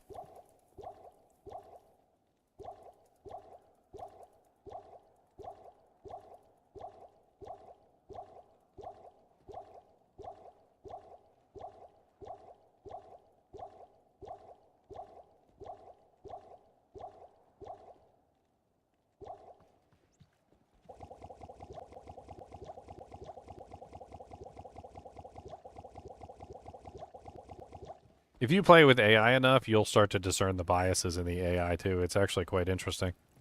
Like, you'll ask a question and the obvious answer will be like X and it will give you an answer of Y, and you'll ask it why it gives you the answer of Y when it's obvious that X is the clear choice, and it will literally argue that Y is better than X and give you a bunch of examples that prove that X is better than Y while it claims that Y is better than X. It's the craziest thing I've ever seen.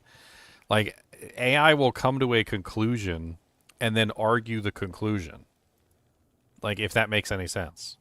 Like, instead of trying to like add up information to a conclusion, what it seems like AI is doing is it's making a conclusion and then arguing that conclusion, right? So, like, imagine if we were having a debate and I assigned somebody a debate. So, like, I'm like, Elemist, I want you to argue that the sun is purple.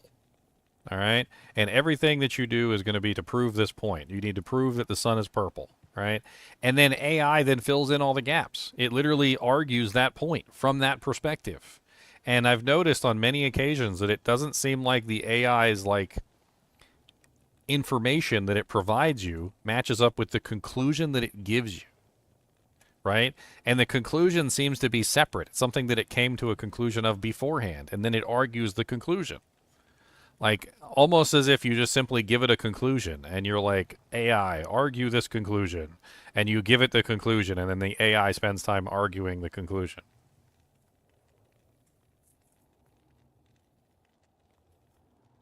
Yeah, just look in the sky. The sun's skin's purple. Exactly. Obviously it's purple. I didn't find a matriarchal javelin, but I did find this, which I was kind of interested in. Isn't the Great Pilum no, that's the Great Pilum's not elite, is it? No. Great Pilum is nightmare. It's exceptional. Yeah, that might not be a good view then. I need to find an exceptional or a elite. I need to find an elite one that has better damage. That's what I'm looking for. Great Pilum I don't think is right.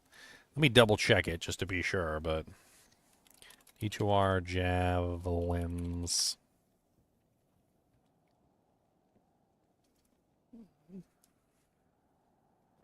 Stygian Pilum, Bullrug Spear, Ghostclave, Hyperion, Javelin. Yeah, I mean, Bullrug Spear's got good damage. Bullrug Spear could be an option. 48 average damage is actually kind of nice on that. But what we're really looking for is we're looking for the Amazon-only ones, which is the Matriarchal Javelin, which is the only one that matters. Yeah, great is exceptional. We don't want that. We don't want to imbue that. Get that out of here.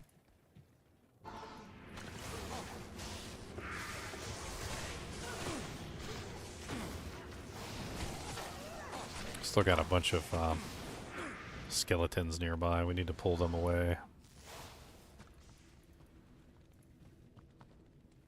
I'm so tired of being crit poisoned though. Like, oh my god, he crit poisoned me immediately. I had all them potions on 50% poison resistance, and he just immediately crit poisons me.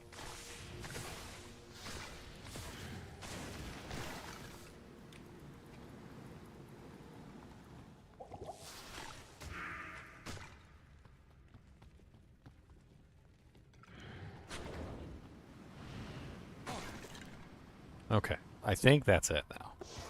Let's grab some more potions so we can cure the crit poisons when they happen too. Like, why not?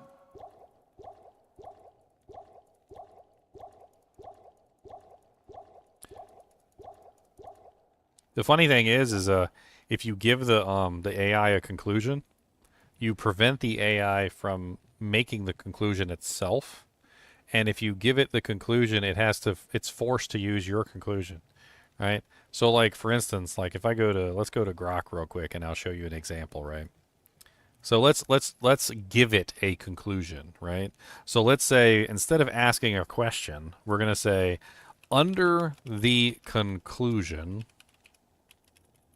that Sony sabotaged the gaming and flash memory industries,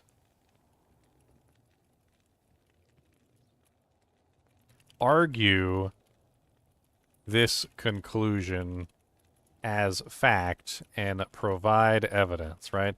You can do things like this, which basically forces the conclusion that you're trying to like put into place, and it prevents the AI from coming up with its own conclusion. And then at that point, it has to gather evidence to support your conclusion.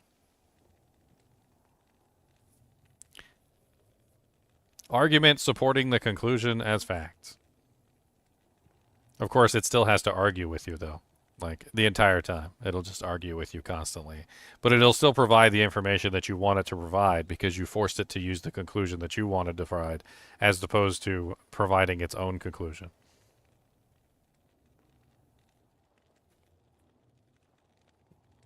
Oh, look. Delay adoption of SD cards. Pricing and licensing practices. And look, and then it provides counter arguments. I didn't ask for counter arguments, though. But see, it has a conclusion, and the conclusion is something that it's going to push no matter what. And like, it's funny too because a lot of the times the conclusions aren't even factually correct, but it still will push the conclusion like no matter what.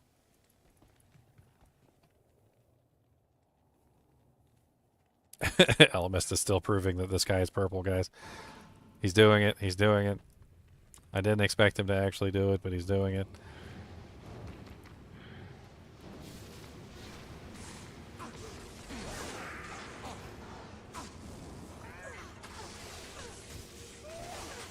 This would be a lot faster if I wasn't decrepified.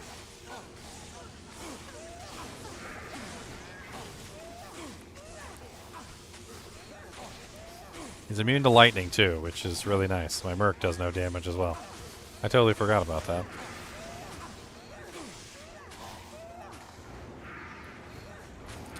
And I wish I could pull him away from the decrepify spamming. I feel like I'd be better off just like throwing javelins at him. Wonder if I can get him to move toward me. It requires like absolutely precise. There we go. You got to be like almost exactly in a certain spot where he feels like if he could be just a little bit closer, he'll shoot at you. Come on. Come on. Come on. Oh no, I'm too far away. What are you gonna do? Oh no, you're unkillable. What am I gonna do? Oh man.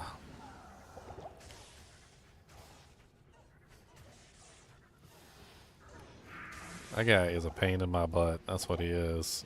An absolute pain in my butt. Immune to lightning and poison, the two elements that I'm currently using. How may I be of help? And just a poop show of all the stuff that's to come, because like that's exactly what I'm going to be dealing with in hell difficulty a lot, is monsters immune to poison that I've got to kill. Well, resing the Merc does me no good right now because he's immune to lightning, so that doesn't help me out at all.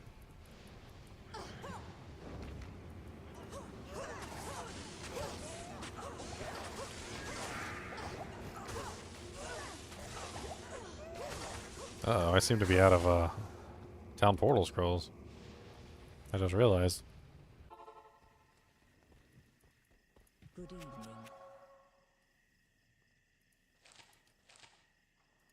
No, I actually do have a working theory that Sony had deliberately basically stunted the entire gaming market as well as the flash memory market for years because they knew that, well, gaming was going to move away from CDs, DVDs, and Blu-rays.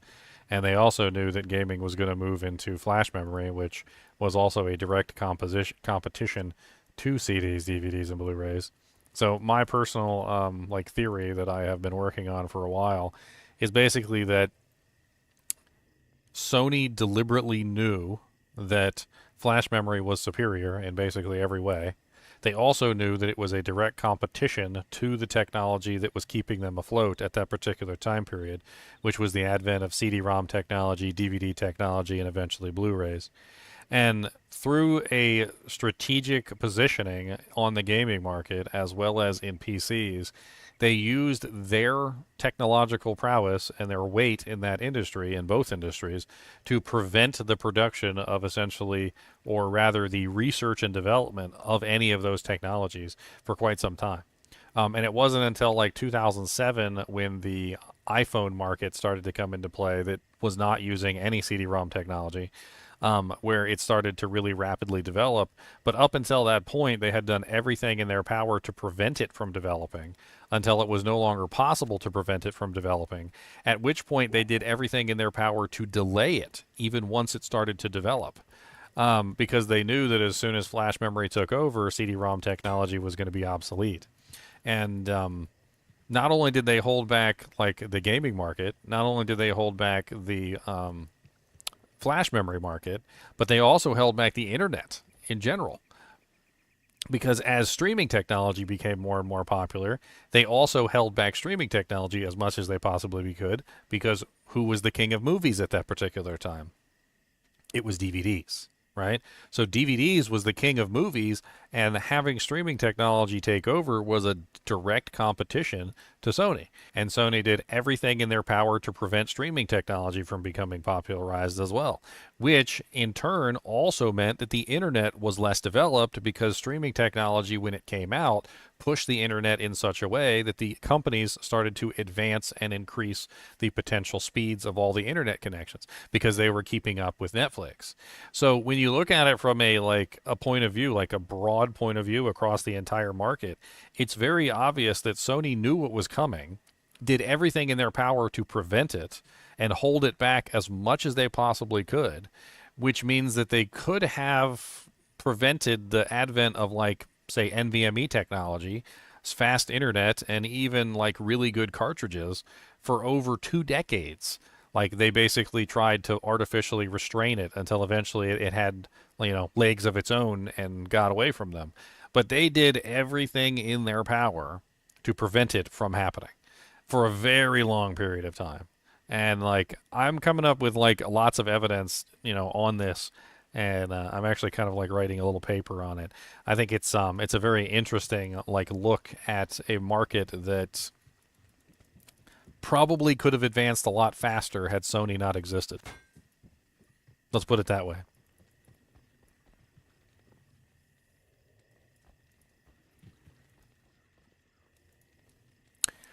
I'm having so much trouble killing this guy.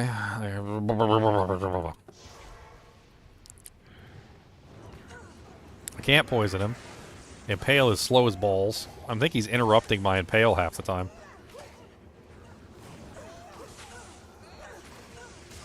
Valkyrie's doing like no damage.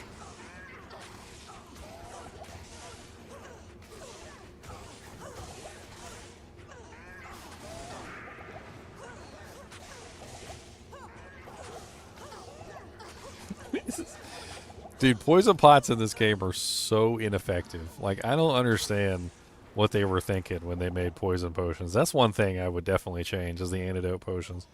Like, they don't do anything. Yeah, they give you a little bit of poison resistance, and they might reduce the damage by a small amount. But, like, you can cure the poison, and then the monster will just immediately reapply it to you instantaneously. You're like, all right, let me drink this antidote. All right, poison gone, instantly reapplied. All right, poison gone, instantly reapplied. All right, poison gone, instantly reapplied. All right, poison gone, instantly reapplied.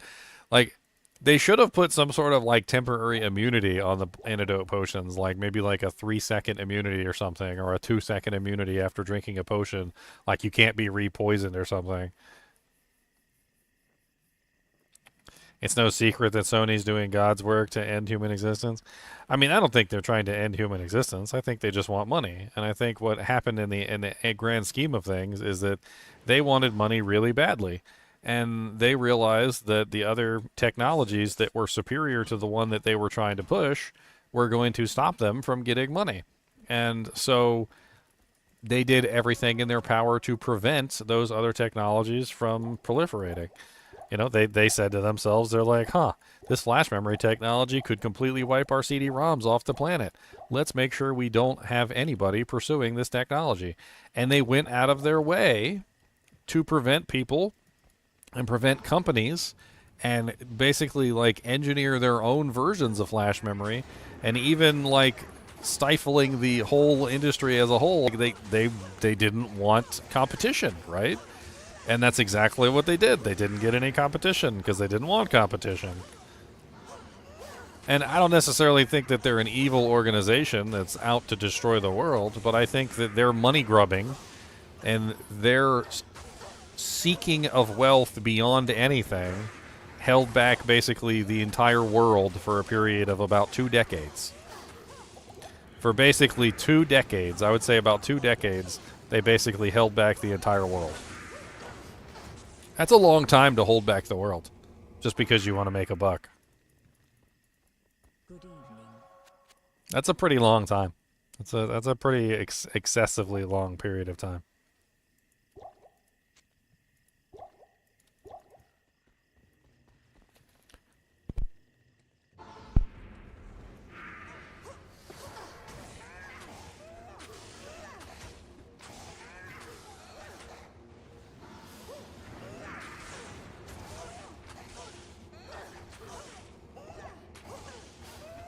It kind of makes me wonder too, like, if Sony's willing to hold back the entire world based on like making money off their patents. I mean, that's not even anything important.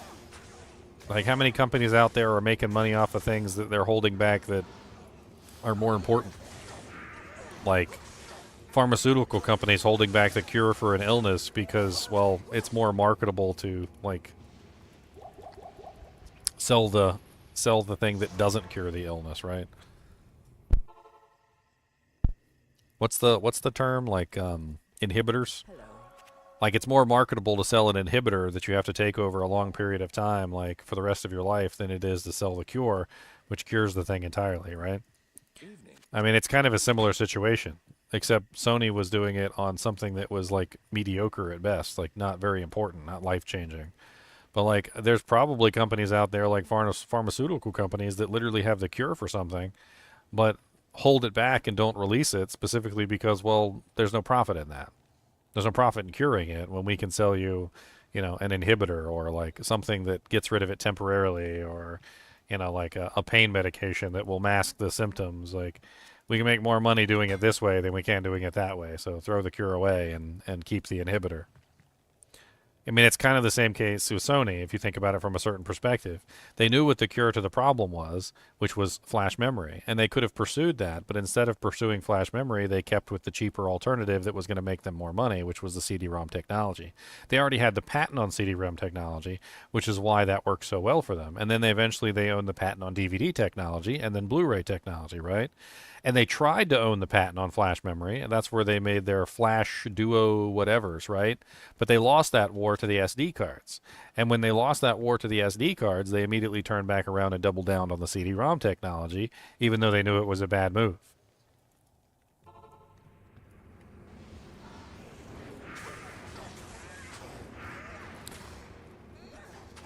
Akmel's going to die in approximately 7 years, guys, okay? 7 years from now.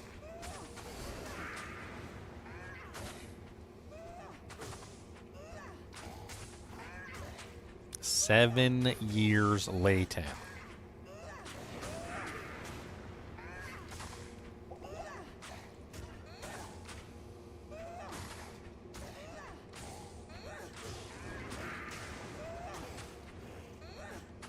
Valkyrie's actually staying alive for once. I had to say something. She just took like half her HP in damage.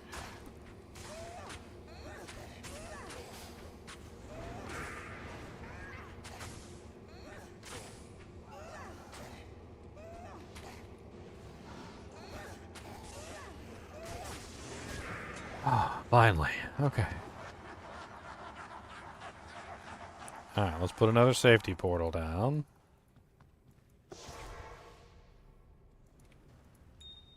Let's go ahead and freshen up our potions. I mean, I wasn't countering the time served, okay? I was counting the time served, alright?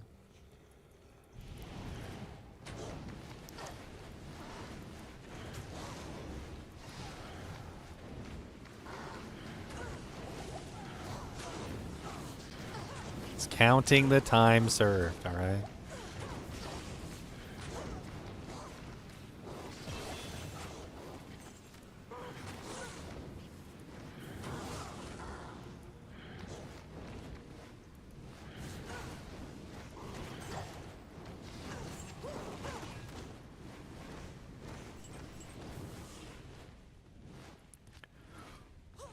More impale. Alright, we need the Merc back now that we're not dealing with lightning immunes anymore. Frickin' Akmel the Cursed over there. Afternoon. Lightning and poison immune. Butthole's poison immune. Good afternoon. This is a really weird thing, okay? So, don't judge me too harshly here, but like, so your stomach and like the lining of your intestines and whatnot are particularly strong against like acids and various things. So like, like when you consume something that is acidic and you have acid in your stomach, or like when you have bile and things like that, like how your stomach does fairly well against it, right? Yes, there are certain things that can push your stomach to its limits, but like it's hardened against like that particular type of thing, right? So in my infinite wisdom, I have to ask the question, why is your butthole not? Like the stuff that is inside you like is really bad. It's like acidic, it's horrible, it's like bile, it burns, like it's demon like encrusted. And then like it's fine right up until the point where it comes out of you, and then it touches your like butthole and it burns the absolute ever-loving crap out of your butt. Is like, can I get like an anti-acid coating for that part of my body also? Like I got the anti-acid coating for the inside of me. Can I have some on that? That one's kind of important. Like I need some anti-acid coating on that part too, please, if you don't mind. Just like that one part. That's all I need. I don't need the Achilles treatment where you dip me in like the liquid and hold me by the Achilles heel. Like I just need a little bit, just that one spot right there, just the eye of the butt. Just a little anti-acid coating on the eye of the butt, please.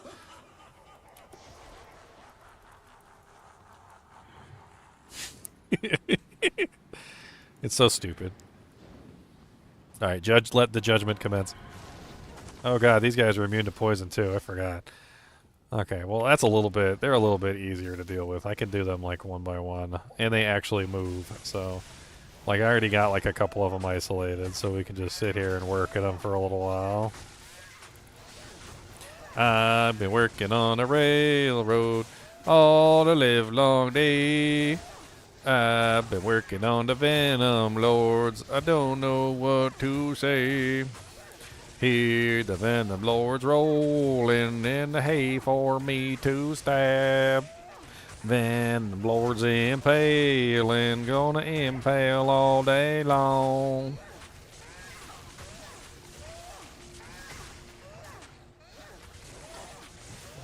Cody, you know about the mud butt? Or do you know about the mud butt, Cody? Do you know about them mud butts? Do you know about the mud butt? Do you know, huh? The mud butt? You know about that mud butt? Cody said, I know about the mud butt. Dude, why are these guys not dying? Like, the hell? Can we focus on the same target, guys? Like, all three of us? Can we work on the same monster? Okay, there we go. See? That's what it was. There was no teamwork. No teamwork here.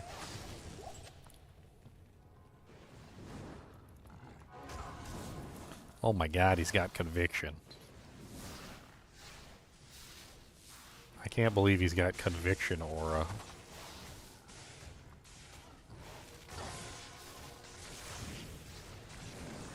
Okay, we are in it to win it, aren't we?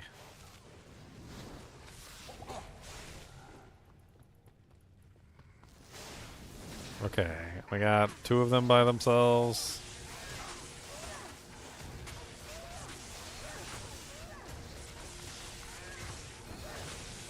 Watch Mansfield from nobody. I don't know if I've seen that.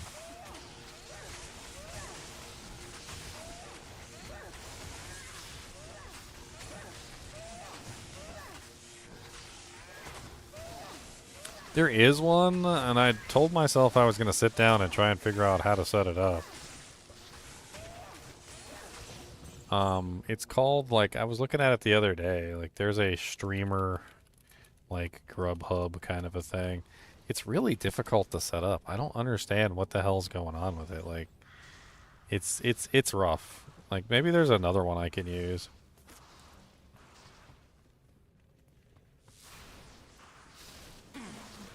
Ah.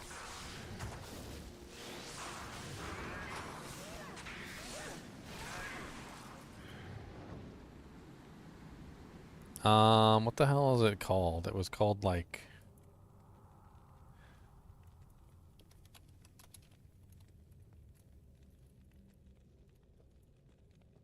Treat Stream, that's what it's called. Treat Stream. The only problem is I've tried to set it up multiple times, and every single time I go there, like, it's absolutely awful. You have to, like, go through the process of setting up, like, the food that you would like from a service that you would like, and it never seems to work properly. Like, every time I go there and I try to do it, like, it just doesn't work, and I don't know exactly what the hell is going on with it. Like, it wants to use services like Grubhub and other things, and there's also, like, a limit on how much you can put onto an order. Like, I tried to do a pizza order one time, and I had, like, a pizza and, like, fries or something, and apparently, like, a pizza and fries was too much money. Like, and there was a specific amount of money that I had to stay under for the order, which was really weird. And it was some really low number, like $15 or something. Like, I couldn't go over 15 bucks for food. Like, I don't know where you're going to get a pizza and french fries for less than 15 bucks. Like, unless you're, like, getting it from a grocery store. Frozen, uncooked.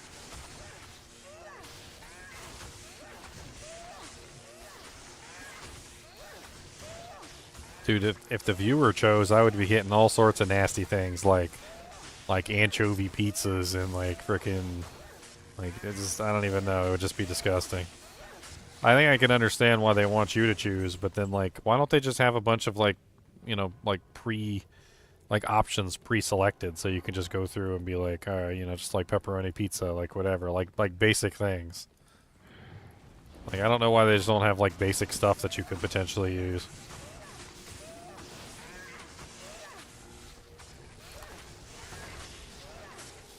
I'm gonna have to look up a video, like a YouTube video tutorial on how to use Treat Stream.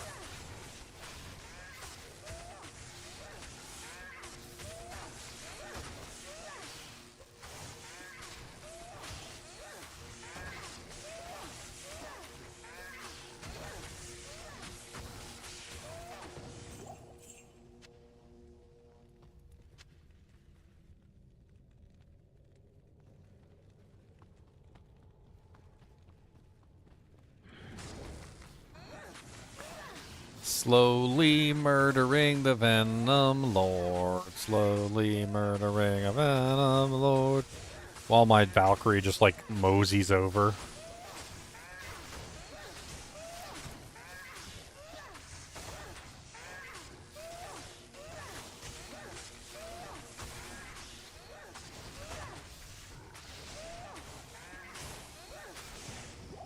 Okay, what's left?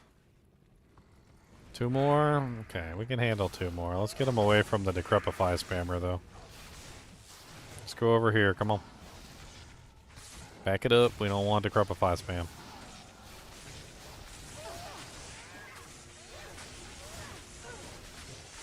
Merc does a good job static fielding him down, which I'm impressed with. Other than that, though, he's mostly useless for damage. Them charge bolts ain't doing nothing, and that lightning is okay, but, like, he doesn't spam it often enough.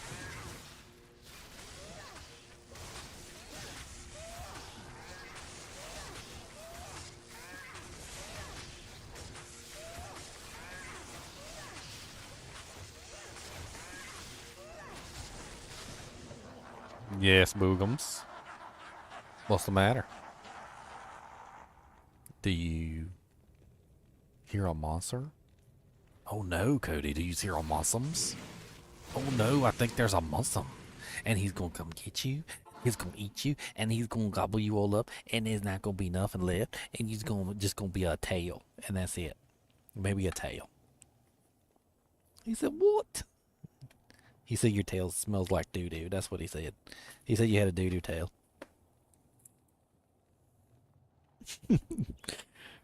There's no monsters. He said, "Don't say that." He thought the monster's gonna kill you and not me, 'cause I was gonna hide.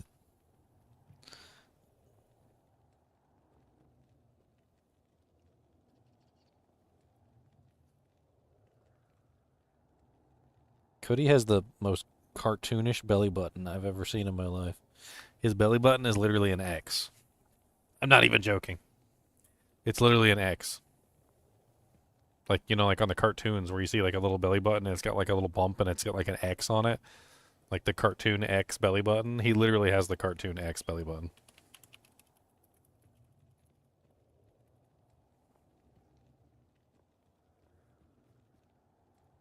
Like this silly thing. Like he literally has something like this.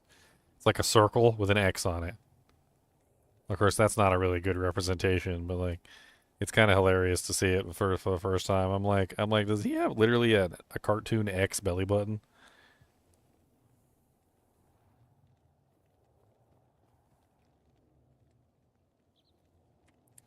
Wow, I do not like the images that I'm getting when I typed in cartoon X belly button. Some of these are quite disturbing. I'm closing that. I'm closing that before I accidentally alt-tab to it and bring it up and everybody sees it. How may I be of help? Alright, now we gotta kill Big Boy. I don't think Big Boy is immune to poison, is he?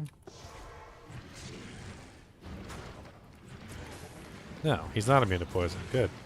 He can actually do poison damage to one of the targets. He is taking, like, no poison damage, though. That's gonna take forever. He must be highly resistant. Again, we're gonna have to see if we... Oh, they just shattered my Merc. That's beautiful.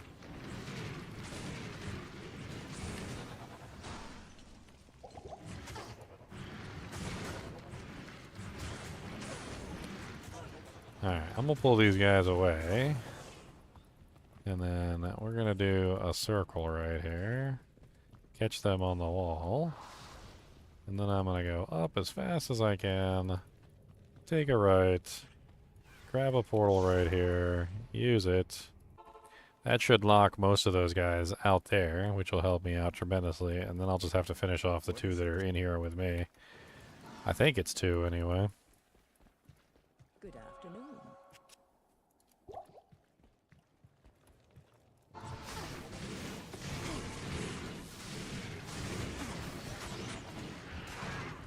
Oh, I got one of the glomes in here with me.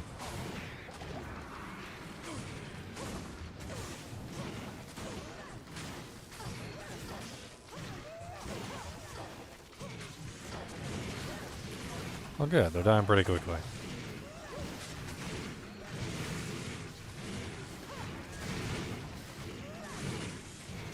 If only I could get them to die faster.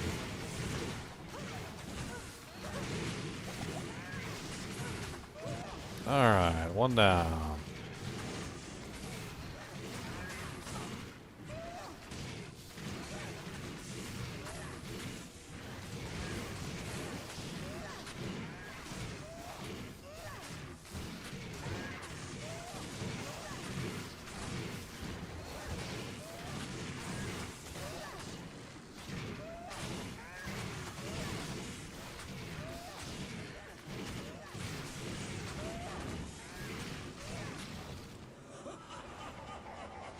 Alright. I'm pretty sure all the rest of them are outside, which means we could bypass them entirely.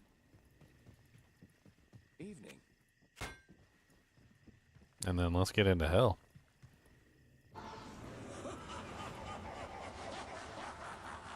I do believe Bale should be going inside the portal. Yep. Alright, now we're in the hour-long Bale fight.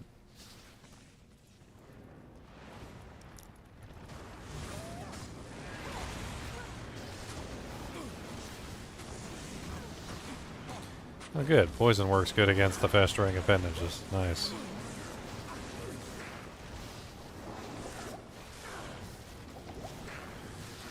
Seems to be working good against Bale, too.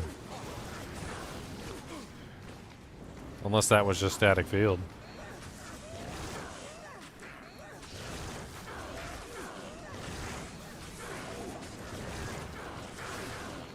One, two, three, throw. 1, 2, 3, throw. 1, 2, 3, throw. 1, 2, 3, throw. 1, 2, 3, throw. 1, 2, 3, throw. 1, 2, 3, throw. 1, 2, 3, throw. 1, 2, 3, throw. They're pretty good. 2, 3, throw. If you're wondering why I'm doing it this way, it's because I don't know if he's poisoned or not, especially if like my Valkyrie has poison or something like that. So I don't necessarily know if he's poisoned. So I want to make sure he's poisoned at all times. Also, it takes a couple seconds sometimes before he'll be poisoned because the cloud has to proliferate. So I'm trying to make sure there's always a cloud on him at all times. The cloud usually disappears after about 3 seconds. So I'm trying to make sure that the cloud stays up constantly. I'm also trying to hit those melee attacks in between each cloud, so I can get off about 3 melee attacks before the cloud dissipates, and then I gotta strike up another cloud. Unfortunately, he's not staying poisoned, so...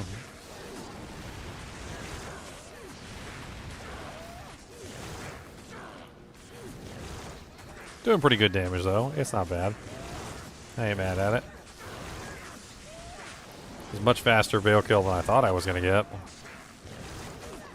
I guess Bale must not have pretty good, very good poison resistance. That's all there is to it.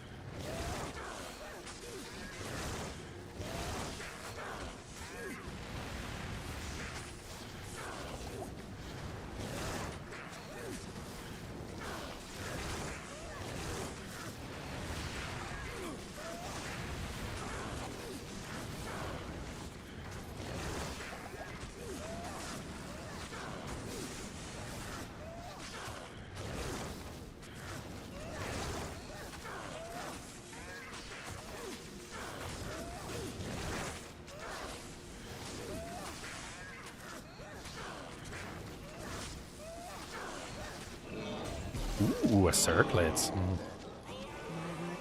And a bone shield?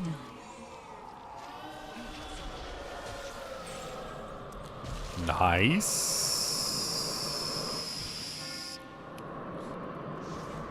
I wonder how we do in Nightmare Cows. Can you find Matt Javelins in Nightmare Cows? I don't even remember.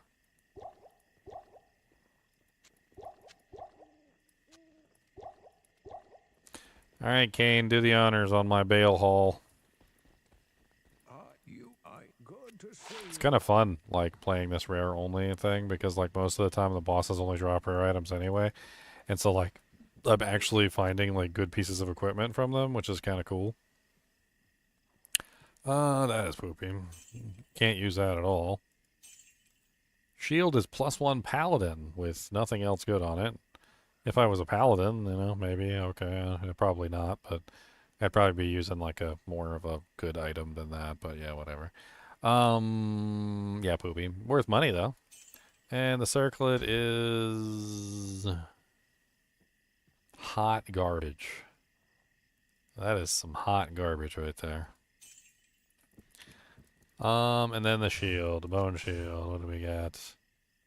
Also hot garbage. Dang, we ain't getting nothing good. It's all garbage. Oh, well, you know, I think I forgot to get my bow and or javelin from Anya.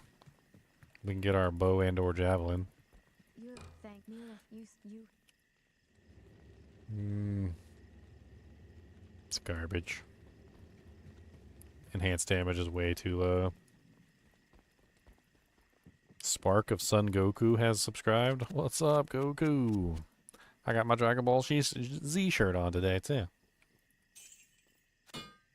Dragon Ball Z, Dragon Ball Z. Come on down, we got Dragon Ball Z.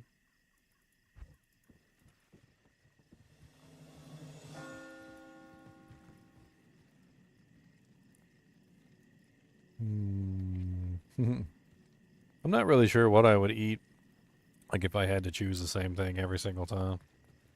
Maybe something that comes with variety, I guess. Evening.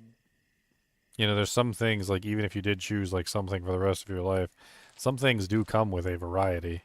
Like when you order them, you know, like pizza, you could have a variety of toppings on the pizza and you could pick off whatever you didn't want, I guess. And then like you could have like an infinite number of pizzas at that point. You would just like order it with everything on it, and then like you could pick off like individual things and like gather them up into piles or something, and you could have like a pile of like peppers and a pile of sausages and a pile of pepperonis and a pile of like mushrooms or whatever. Like you could cheat. I think you could cheat that way. Like if we're talking about some sort of like infinite universe where you have to eat the same thing forever, I mean it would be an interesting cheat code to like order something that has like multiple toppings or whatever on it. That way you could essentially like cheat the system. Let's go do cow level, I guess. I think I still got my leg, don't I? I do got my leg. Look at that. Save my leg like a good boy.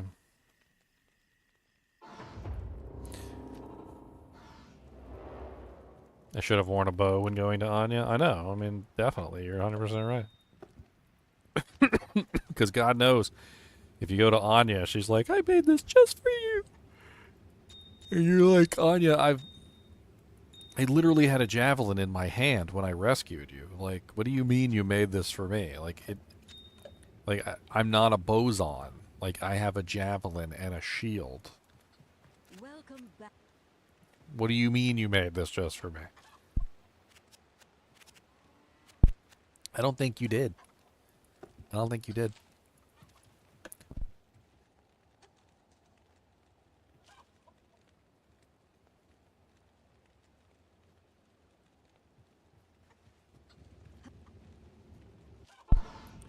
Alright, how fast do the cows die?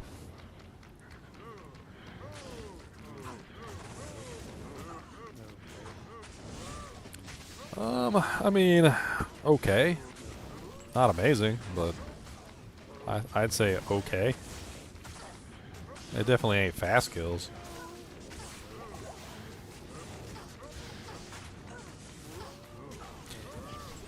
Can the cows even drop my mat jabs, or like, am I better off just farming Worldstone Keep? I don't know.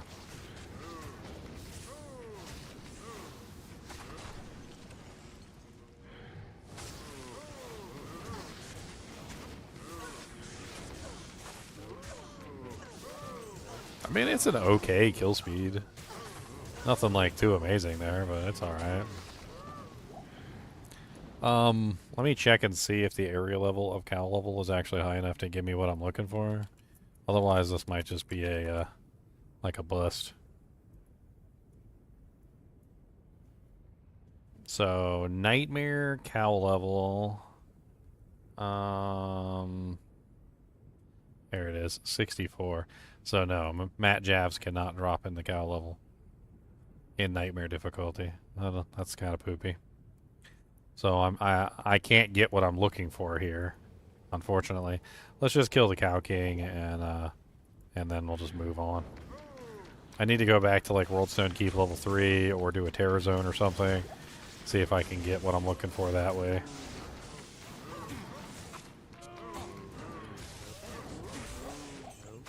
A rare Grand Crown.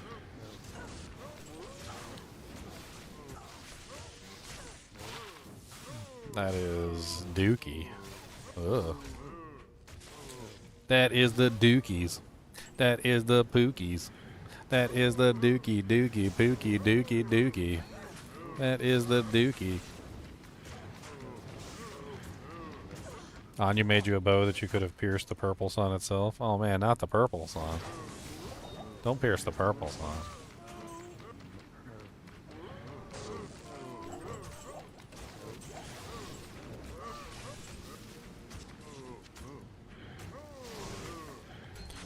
A rare jawbone cap of poopiness. It's probably worth some money though.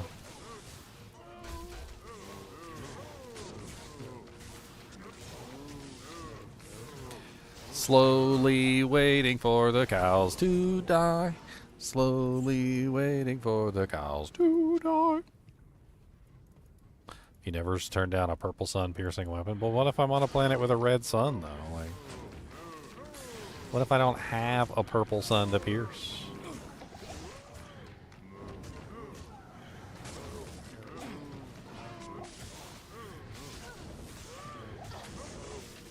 A 1 o'clock, 2 o'clock, 3 o'clock sun. A 4 o'clock, 5 o'clock, 6 o'clock hun. 7 o'clock, 8 o'clock, 9 o'clock run. We're gonna run down the clock tonight. We got a purple sun and it's real purple and I don't know what to tell you. It's a purple sun and if you think it's not then you need to get your eyes checked, 'cause it's definitely purple, let me tell you. And if you think it's another color, then you're probably gonna die. Just joking. 'Cause when the purple sun, it rises, it's a nice shade of a lavender hue. We got a purple sun, and that's the way. We got the purple sun all day.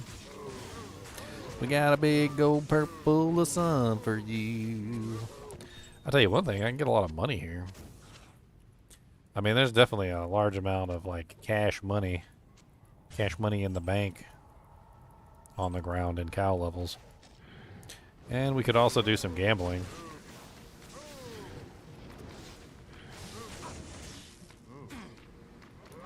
We all gambling, bambling, gonna be jambling, bambling, gonna be gambling, bambling, gonna be.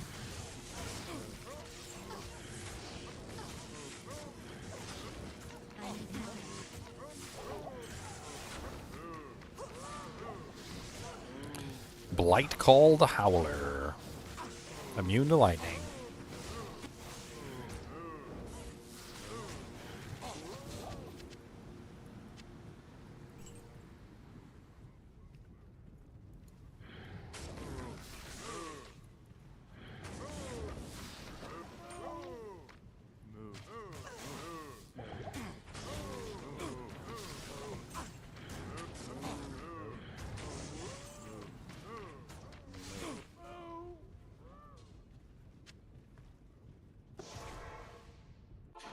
Wom wom wom wom wom wom wom wom wom wom wom wom wom wom wom wom wom. Identify my items, 'cause I'm gonna sell them for some cash. Sell them for some cash. Cashums and cashums and cashum cashums and cashums and cashews. Cashews and cashews. Bing bing bing bing. Bonk bonk bonk.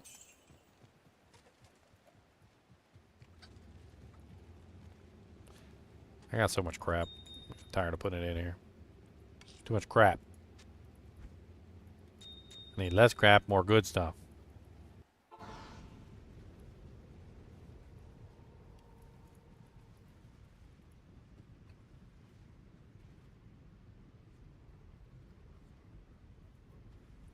Do they have the same number of plus the skills? They do have the same number of plus the skills. Interesting.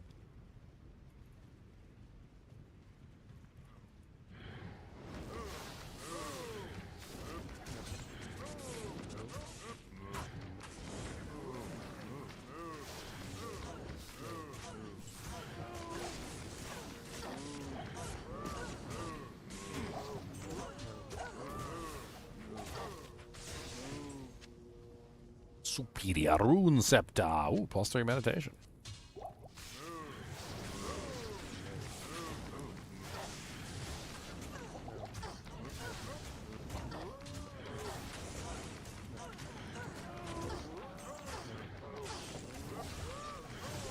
Can we stop for a minute and just like really like question our lives at this point?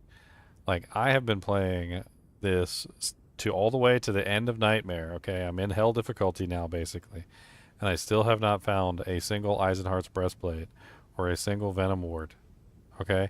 My Merc is set items only, and he still has no set body piece. I still have not found a Berserker's armor. I still have not found an Eisenhart's Breastplate. I have not found a Sazabi's armor. I have not found a Tancred's armor. I have not found a single set armor the entire time I've been playing, and my mercenary, which is currently set items only, is naked chested because he still has no armor on. And I cannot believe I have not found an Eisenhart's breastplate yet. That thing that drops 10,000 times a run, I have not found a single one of at this point. Moving on.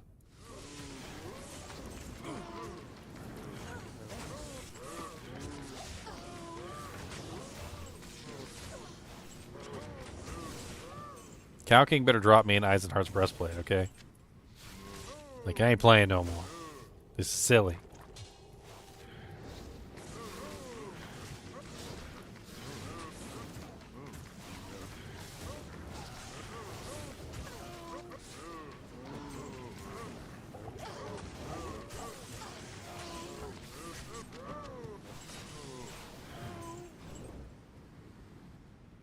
Superior spiked field. That's probably worth some money.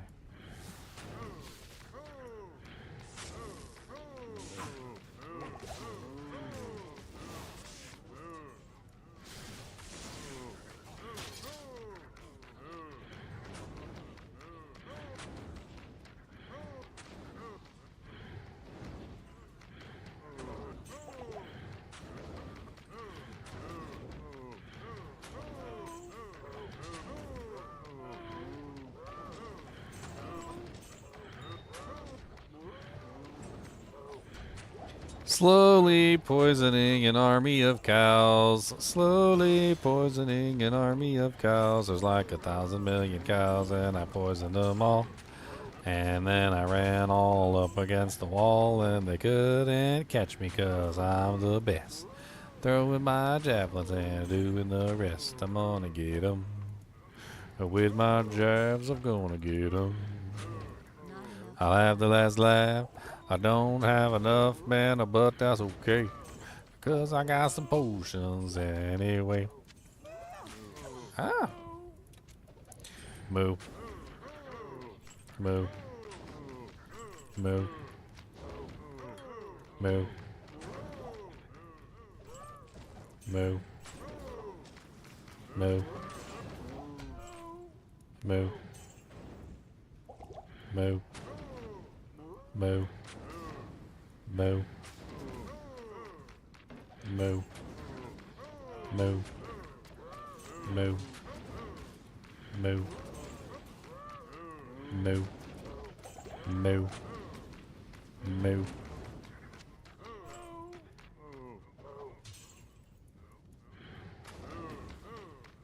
Does the seed not change with difficulty change?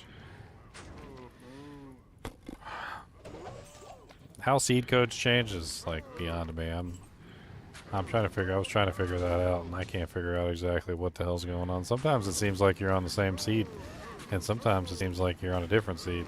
Sometimes even when it says you're on the same seed, it seems like you're on a different seed. Like, I don't know. Sometimes it says you're on a different seed, and it seems like you're on the same seed. I don't know how the seed code works. I need mana. I mean, can a seed code stay the same between difficulties? Yes, it can. It can. Seen it before. I tested it.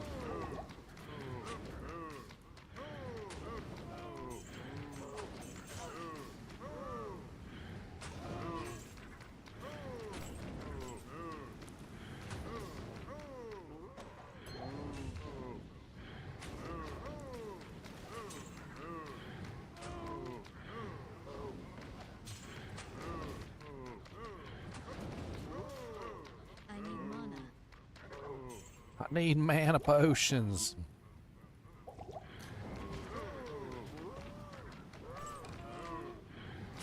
So we're getting a new Spaceballs, and I heard that we're getting a reboot of King of the Hill, where everybody's older.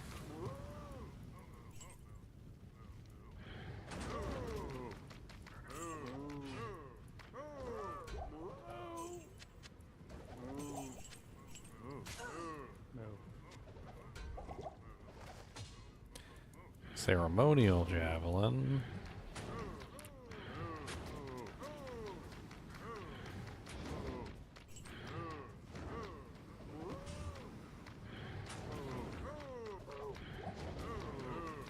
Everybody, clap your hands. Everybody killed a man. What's up, Mr. Cows? I gonna murder you.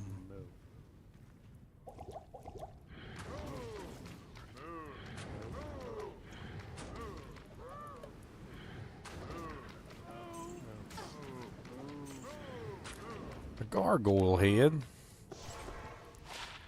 It's a poopy gargoyle head.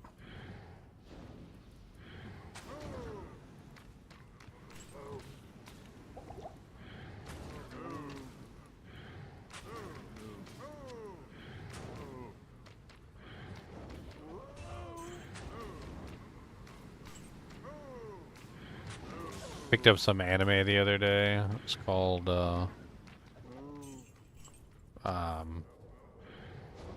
like what happened after I died or something like that, or I can't remember the exact name of it now. It was like after the end, like the story after the end or something like that. It's actually kind of cute. It's about this king that dies, and then like he dies and then gets reincarnated as like a little baby. And he remembers everything that happened to him when he was an adult. And then he has to like go through life as a baby again with a new family. It's pretty cute, not gonna lie. I am overburdened. He literally pooped himself in one of the episodes, and he was like, I have no control over my body. The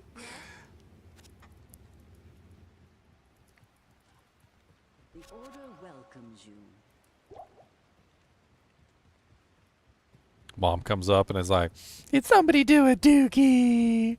And he's like, "No, why would you?" He goes, "Wait a minute, my pants do feel unusually warm."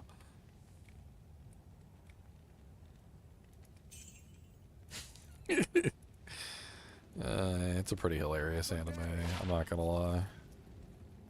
I was giggling quite a bunch. There was a couple giggles. There were some giggles. Quite a few giggles indeed.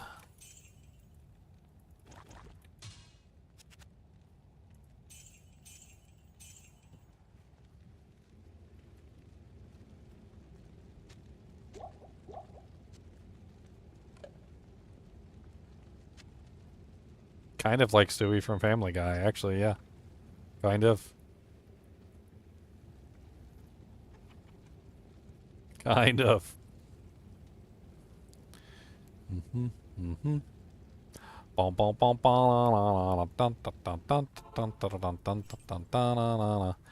Alright, I think I'm pretty much done in here anyway. Like, yeah, whatever. I'm not sure where the best place to farm for these items that I need are. Like, maybe TZs would be the best plan of action, but like the current TZ is Chaos, and there's poison immunes there. And I can't really handle the poison immunes in Chaos Sanctuary. I don't know what the next one is. I mean, I could try Chaos Sanctuary, but the poison immunes make it a lesson in futility, unfortunately, especially at the higher level. I could just go to Hell difficulty, and even though I can't really, like, kill anything there yet, probably, I could farm, say, like, just like, you know, basic monsters in Bloodmoor probably have a chance of dropping a Mat Javelin, right?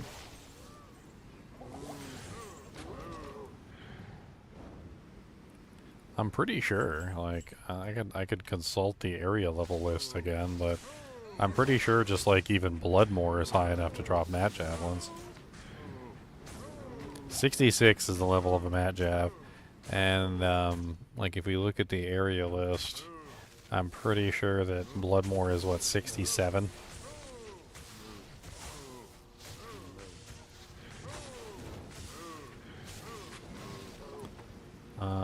Bloodmoor. Yeah, Hell difficulty. It's level 67. So, like, it's high enough in Bloodmoor, just in the basic area of Bloodmoor, to get the item that we're looking for. So, maybe it's a good idea that we move on to Hell difficulty. Start trying to kill some Bloodmore monsters. We can also test out our damage output. Why not? Let's go into hell and let's see what's going on. And then we're going to have to get at least 3 mat jabs, imbue them, try and get a better weapon, do some gambling, among other things, and see what we can come up with. So let's just go out here and let's see. Like, I'm pretty sure just these regular trash mobs, like the I shall purge this land of the shadow. zombies. Let's see how my poison does against the zombies.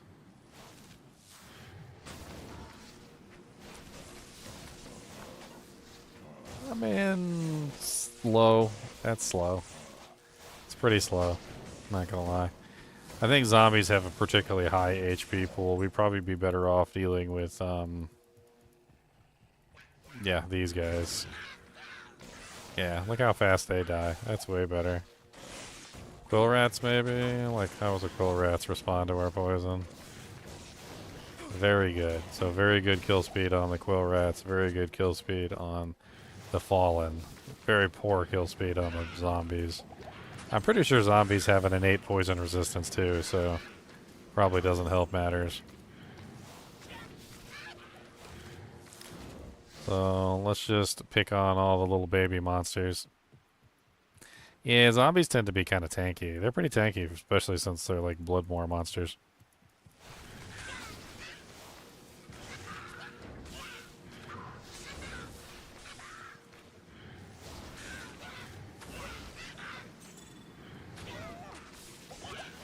Bow bow bow bow bow bow bow. Need a mad javelin. Bow bow bow bow bow bow bow bow. Mad javelin. Bow bow bow. I mean, the bright side is fallen are very plentiful in this early area, so looks like we've got easy kills across the board. Quill rats also. I'm kind of surprised at how easy the quill rats are to kill. Not bad. We can easily just run along, ignore the zombies, kill the quill rats and the fallen, and we should be fine.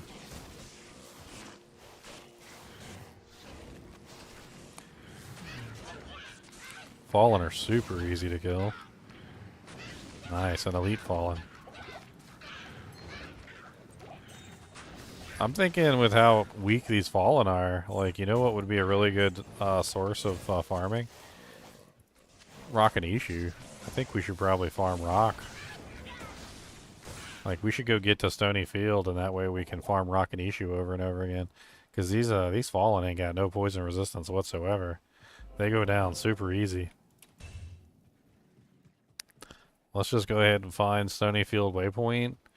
And work our way toward rock and issue.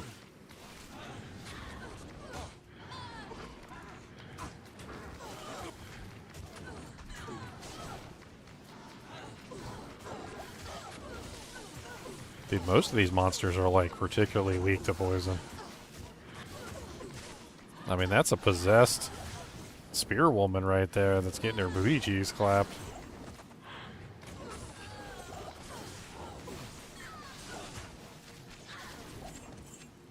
Look at all these potions. Give me these potions. I'll take them all. I don't care.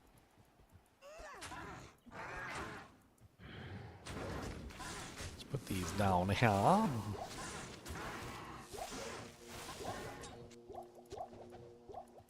Drop those poopy non-super potions. Those are the dookies.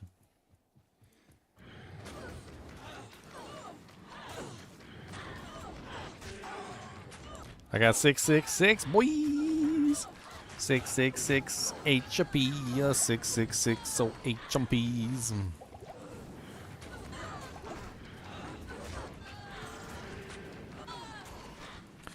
Black Maim, the Maimer of the Blacks. Whoa. I mean, her name is Black Maim, so.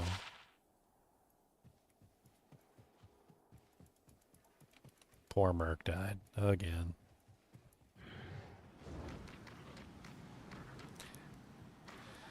One little poison javelin. One little poison javelin for you. Plague Spell. It's a cute name.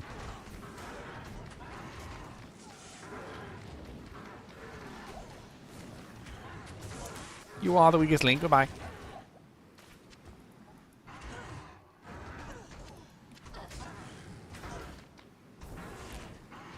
They're not like... They seem to be weak to poison, actually. I think they just have a lot of HP. I'm pretty sure the Gargantuans just have a lot of HP. That's what's going on. Alright, let's see if we pick the right way. Hint, I never pick the right way. Like, I always end up at burial grounds. Oh my god, I picked the right way. What is this? It's like an infinite probability machine. Somewhere out there, Ginger picks the right way. Can't believe he actually did it, though. It's insane. Alright. Speed farming strats enabled. What's up, Moon Clan? How are you guys on poison, huh? You guys weak to poison? Not particularly weak, but not particularly strong. Man, them carvers die quick. Alright, so goal, find the waypoint. Goal number 2, find Stony. Find the doohickey.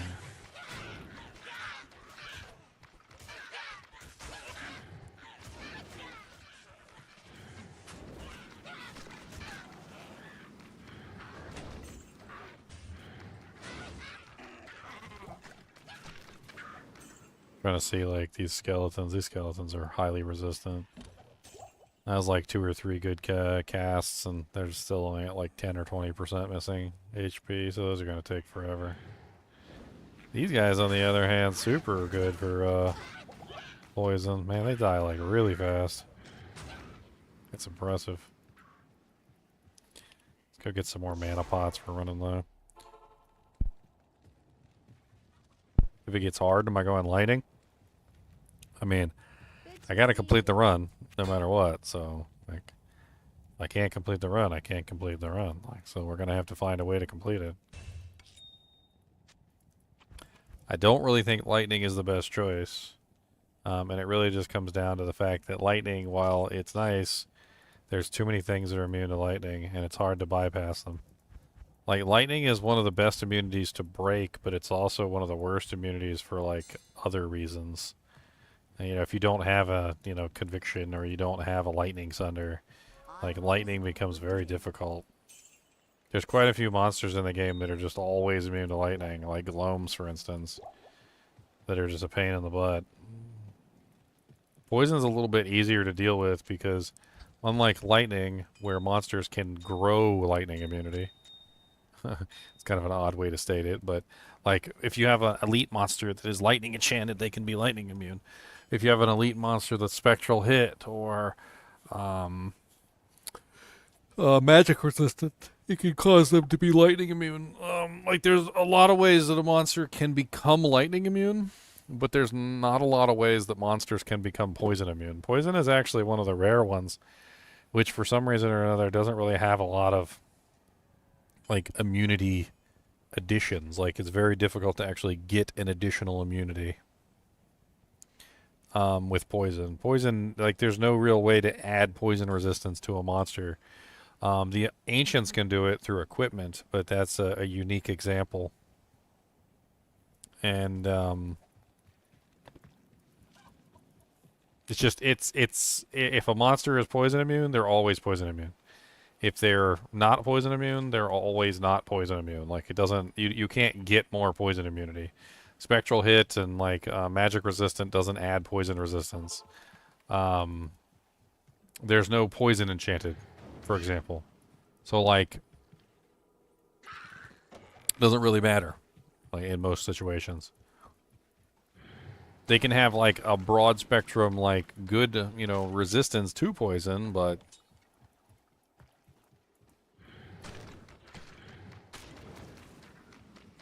like these skeletons are not unkillable.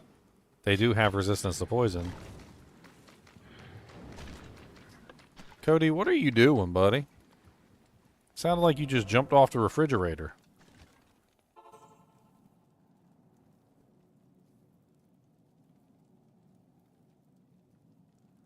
Yeah. I'm asking what you did. What did you do? Do I need to go check?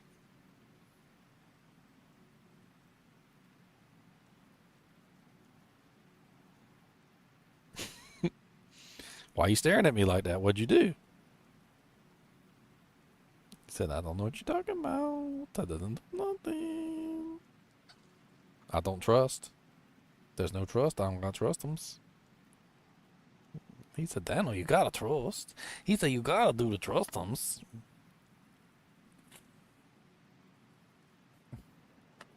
The hell is that on your face? That is a ridiculously large pimpum. Ridiculously large pimpum. Look. That thing is huge. It's like the size of Mount Vesuvius. You're like a little teenage boy with pimpums all over your face. With scrotums. Pimpum boy. He said, that's rude calling people pimpum boy. He said, I'm going to call you pimpum boy. How about that? I'm going to call you ugly ginger. Or a ginger gaming monkey. How about that?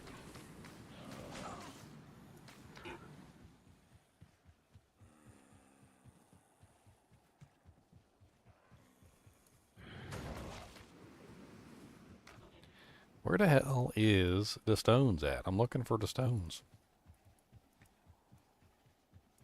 So the goal is find the stones and we get a little farm going.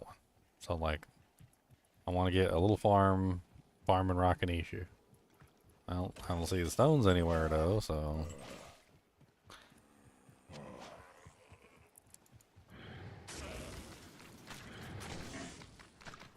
Oh, okay, there we go. That's not bad.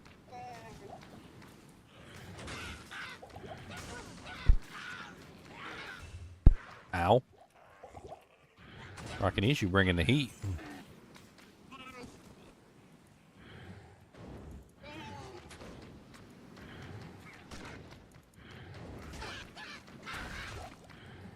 Alright, so he gave me a pole axe, which is mostly and completely useless.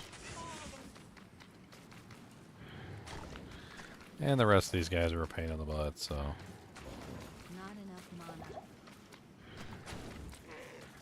God, look at how long it takes to kill these guys versus how long it took me to kill, like, Rockin' Ishu, which was like 2 seconds.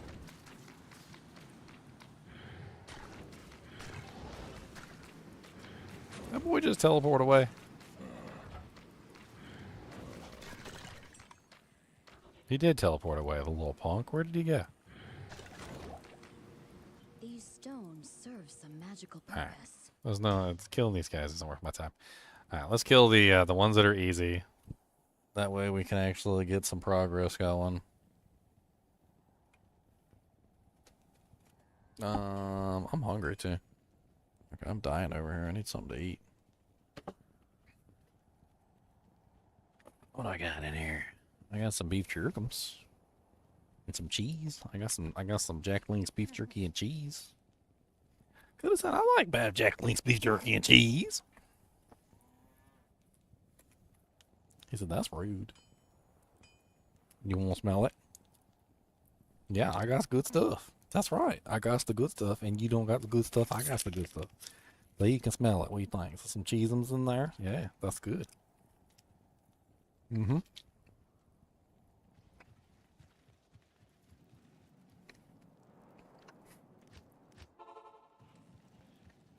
I shall purge this land of the shadow. Oh yeah, let's get our magic find gear. All right. We have 25% MF booties. We've got 25 MF gloves. And we should also have an 8% MF ring. Yep, 8% MF ring. There you go. So now we have a total of 58% magic find. So hopefully we get some good stuff for Mr. Rockinisha.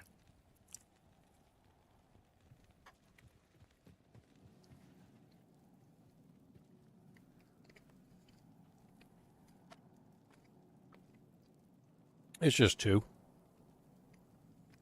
Just these two, that's it.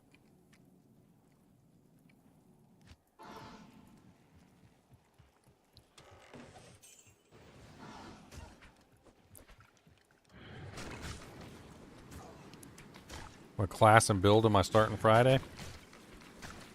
Sanic the Hoojag? What, for the new season? Sanic the Hoojag. Sanic the Hoojag, that's what I'm doing.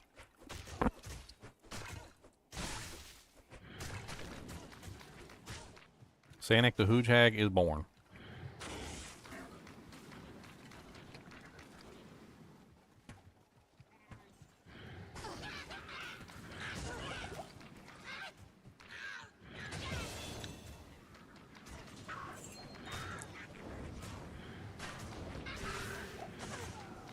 Oh god. Dang. A crowbill. Can't possibly be good.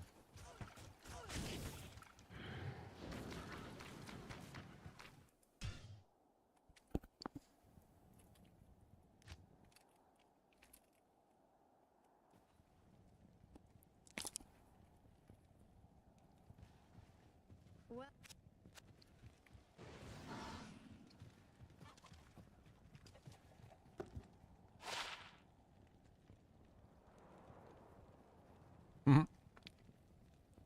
Chain lightning on attack. Dual leech. Bad damage.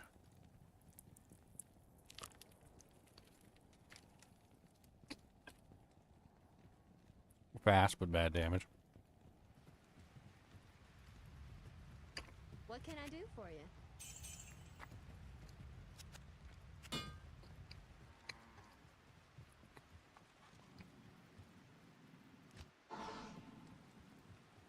I shall purge this land of the shadow.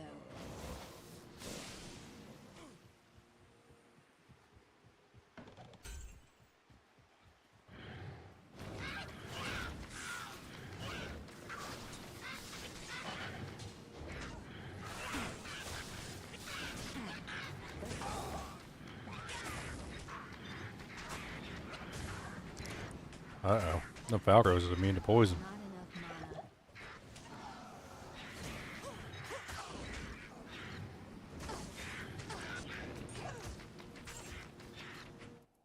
Nothing good. Man, that beef jerky did nothing to stop my hunger.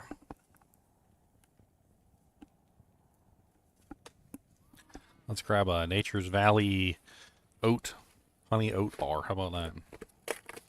Let's see if that can curb the cravings of my stomach.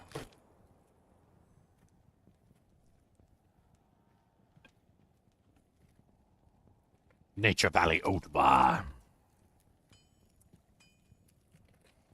The driest of the dry.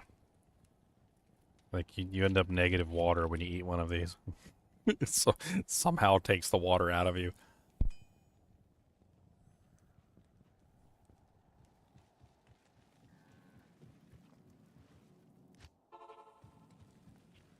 I shall purge this land of the shadow.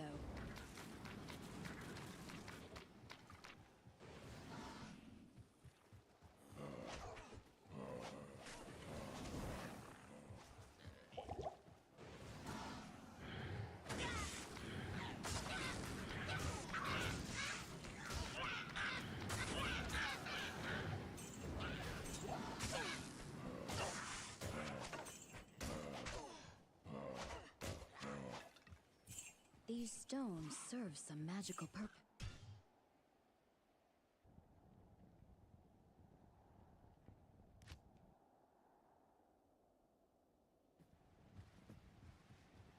Good day.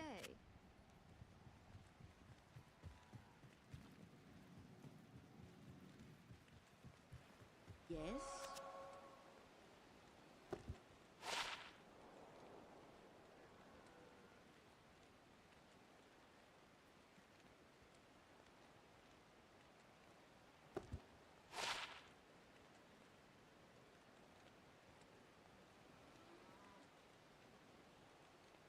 I was trying to find a different one. Because I can't set that one up. I was trying to find something else.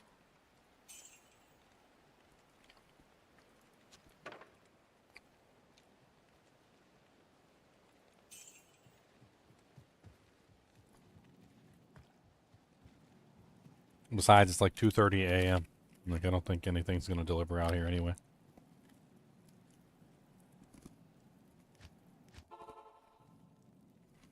I shall purge this land of the shadow.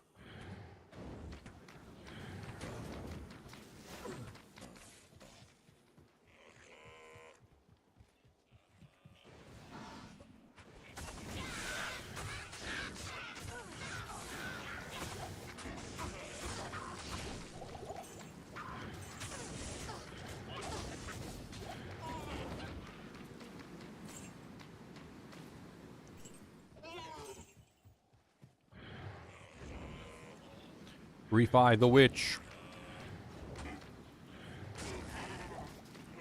He's a witch. He's a witch.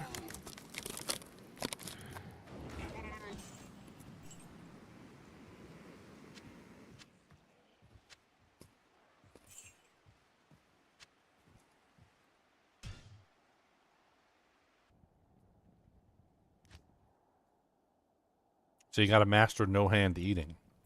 This is a skill. Eventually, when you learn no hand eating, you'll be able to eat like me with no hands.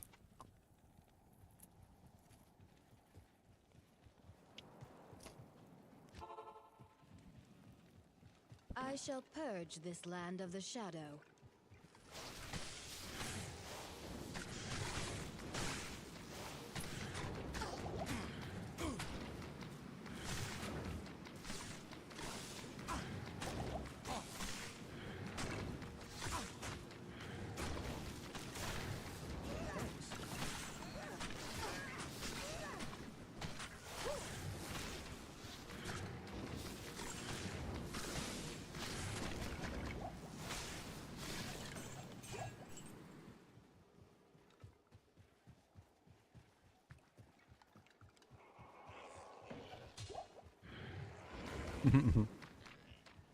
My demands. Almost, I would settle for just being able to set it up. I can't even figure out how to set up Treat Stream. That thing is confusing. It's got like integrated like doohickeys that like you open up one website and then it tries to open up like another website and then it does some sort of weird combination of things where it like loops you back to the same website and a bunch of other crazy stuff, and I can't figure out not a dang hair or bit of it.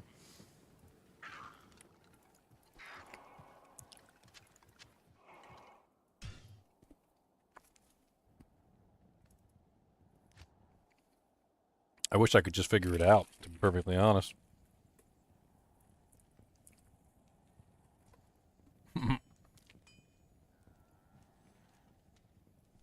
A salad bowl.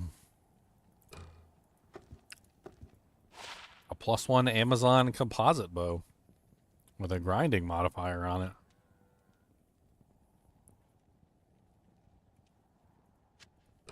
Huh. As a buff stick, it has limited usefulness. Casting my Valkyrie one level higher, I guess. That's the only thing I can think of for it.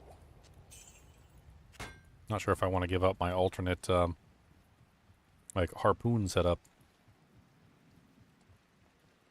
Hello. Allows me to very quickly swap back and forth. Actually, you know what?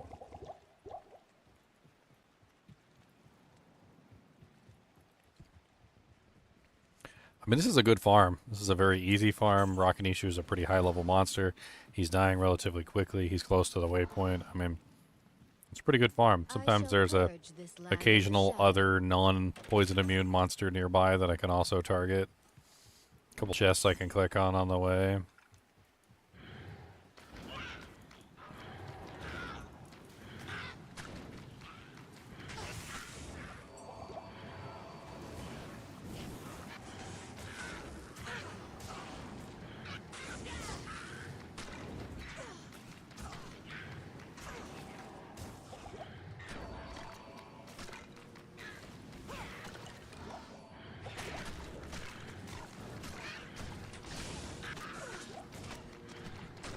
Ow, Rune.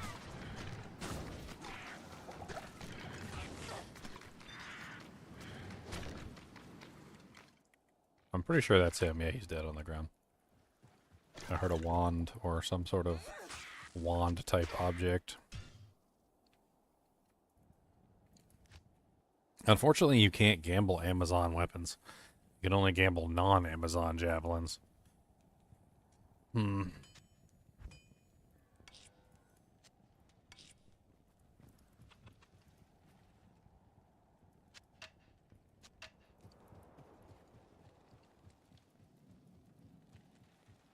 Good day.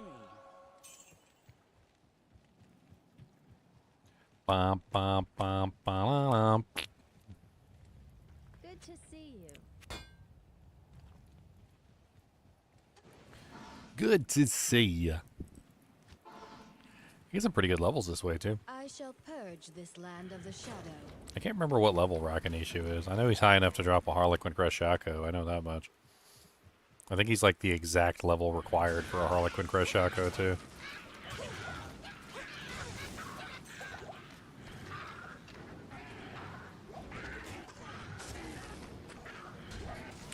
A flail and a full helm.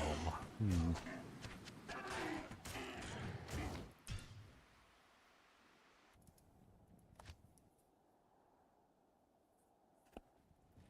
Alright. Helmet has 2 resistances and not a lot else going for it. Flail's 130% enhanced. That's pretty good. No enhanced attack speed. Increased attack speed. Enhanced damage is a little low. 130 is not really the greatest. It is missing, like, any other good modifier, like life leech, increased attack speed, like negative targets, so all sockets for negative targets defense, etc. Oh yeah, if I found a Harlequin Crest Shaco, I'd be sending it right to this vendor. Purge this land of the Not a lot to use them. But then again, that wouldn't be the first time that I've found ridiculously good items that I had to vendor.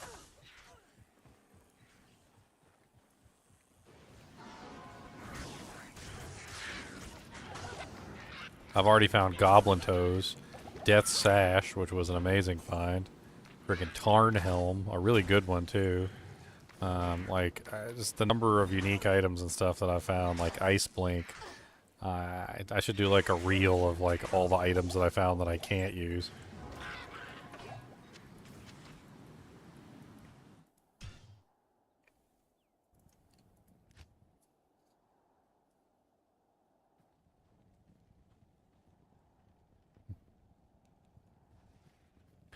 And the speculum is the poopies. I knew them all was going to be poopies, but it's rare, so I picked it up anyway. Greetings. Not that I would be running around with a maul on Amazon anyway, but...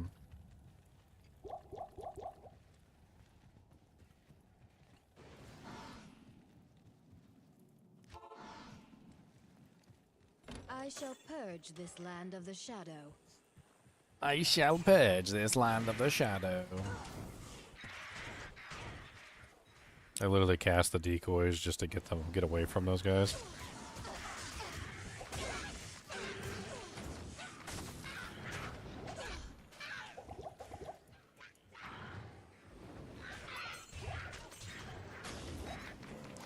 A Templar coat. Ooh, fancy. That's a fancy Dan. What do we got here?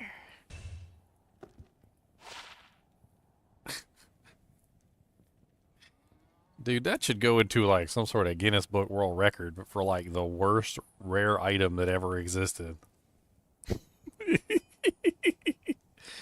Dude, they don't get much more worse than that.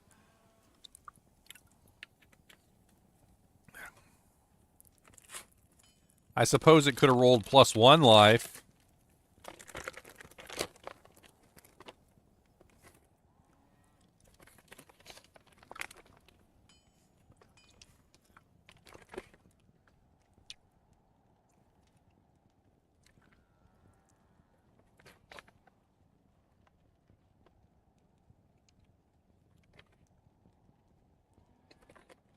I'm just contemplating how horrible that is.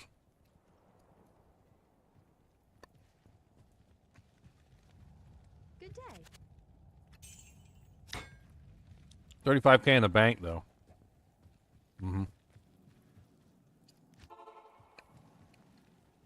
I shall purge this land of the shadow. Goes to show you how much Charcy knows.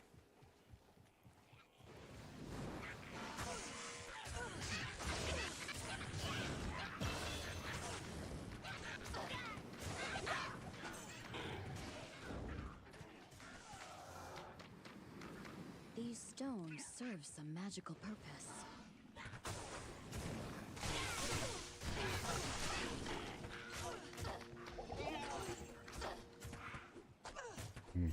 Speed him. It could be interesting. Level 70, though.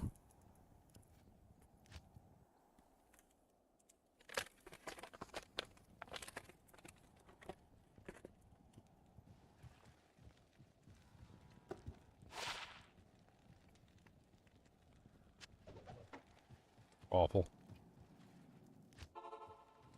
Worthless, too. I shall purge this land of the shadow.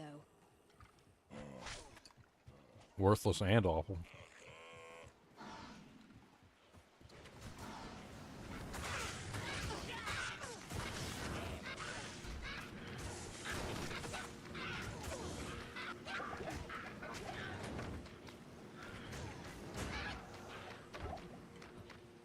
Hmm.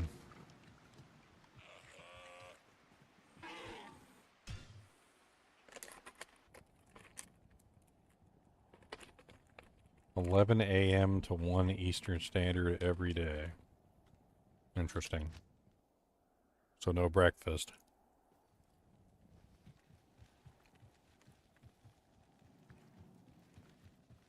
Yes?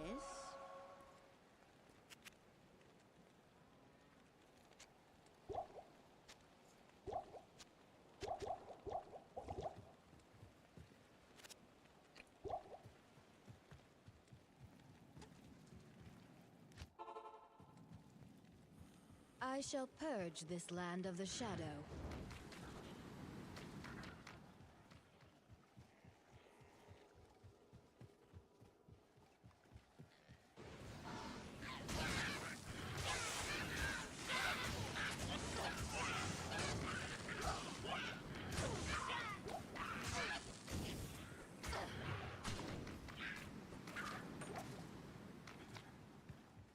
He always like runs away and dies in like some corner or whatever, and I'm supposed to find his body. Little douche.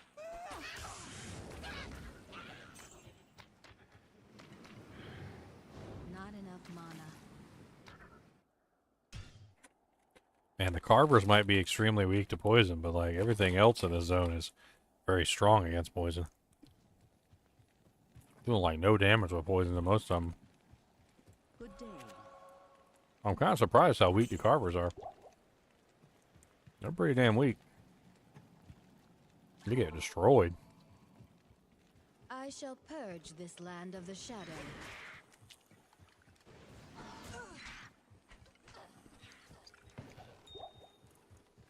Oh, Ruby.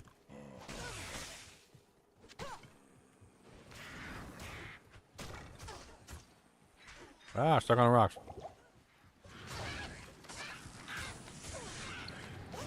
Ow.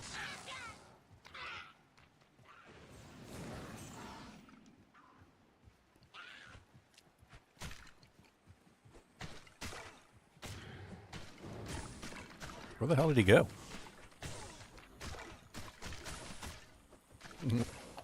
Rocket issue. Ow. Ow. Ow. I'm tired of being permanently frozen. These stones serve some magical purpose. There he is. He teleported away, a little douche. Uh-oh. Uh-oh. No, he dropped a Cymbalane. Get it, get it, get it. Oh, no. There's so many monsters. No. I got wrecked, guys. I got wrecked. And there's a Cymbalane on the ground. I need the Cymbalane. Also, a high tier throwing item. Well, actually, I don't know if it's elite. It's definitely exceptional.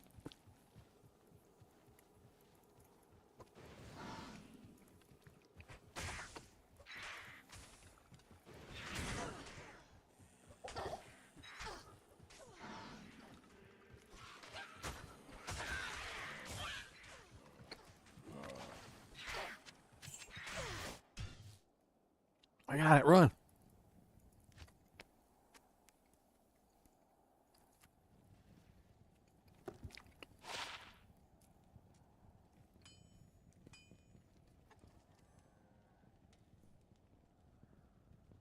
Well,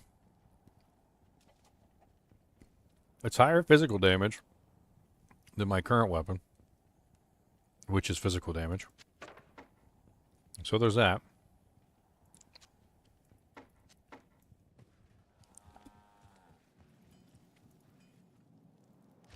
I mean, it's not super duper amazing, but it's something. I shall purge this land of the shadow. Oh my god, you stupid little Falcrows, man.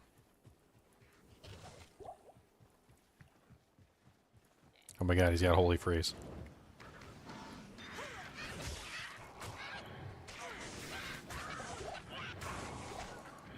Oh, this is so painful. There's so many birdies. Dear Lord Birdie Batman. Like, oh my god.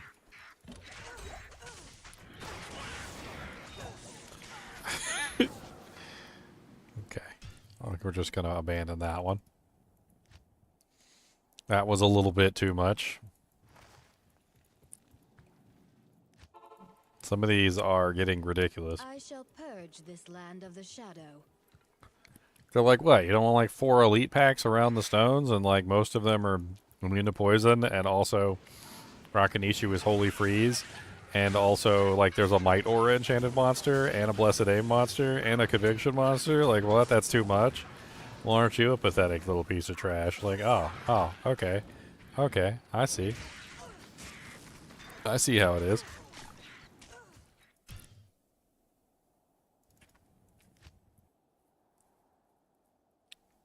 Rakanishu is not giving me good items.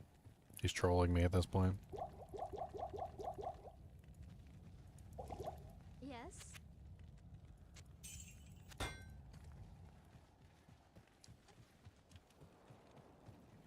Man, look at my reses. -9, -9, -35, 11. I only have 1 resistance in the positive right now, and that's lightning. Oof. It's no wonder I'm getting my butt kicked by Rakanishu and his lightning friggin' enchantment.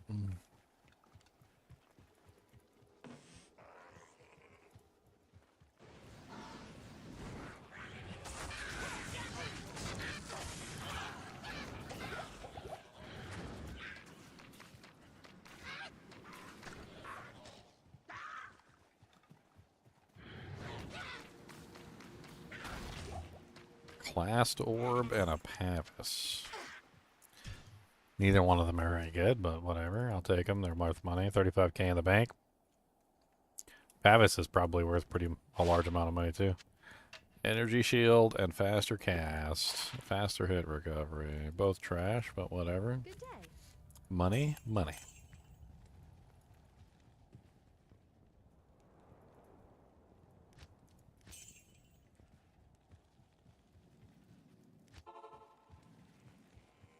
I shall purge this land of the shadow. How many more days I got till Diablo 2 Resurrected Season 11? Like 3? 2? Today's what, the 17th, the 18th, to the 19th, to the 20th. So I got like 2 more days to beat frickin' hell difficulty on this thing. I guess tomorrow better be like a 12-hour live stream. Studded leather, that could be good. Repeating crossbow, that could be good also. Danger zone to try and pick it up, though.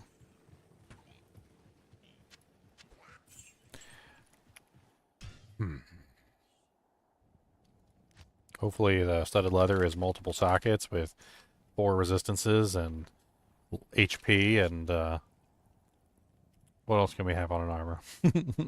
Gotta shoot high. Crossbow sucks. Armor sucks.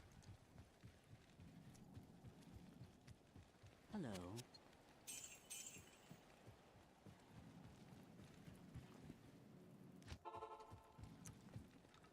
I shall purge this land of the shadow.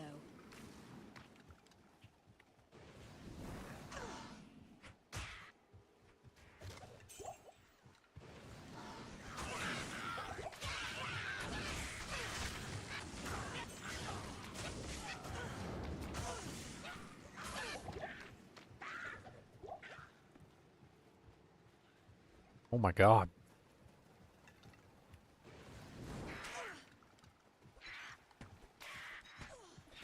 A great helm. Run, get it and run.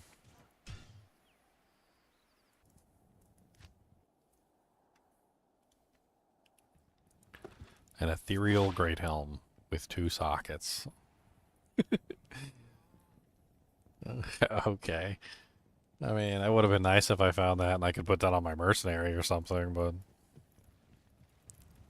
the 2 sockets is a nice touch, just to really rub in the fact that it's ethereal. It's like, oh look, this has 2 sockets on it.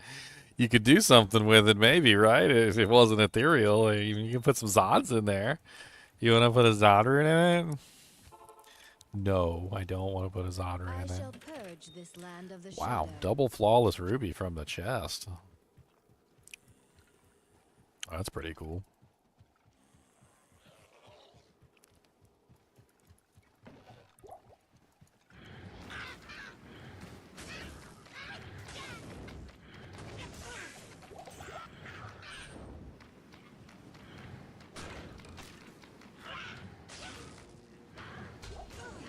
An elegant blade and a hunter's guise.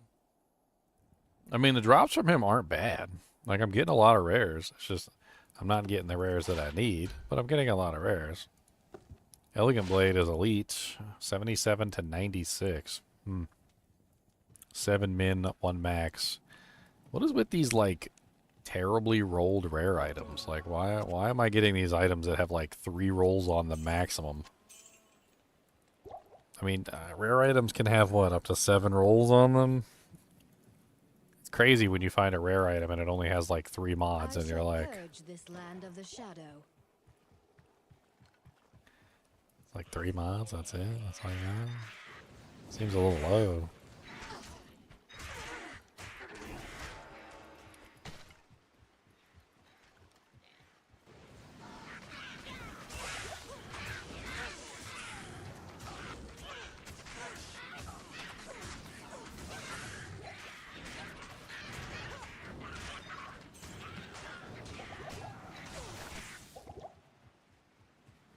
Where did you go, rockin' me shoe?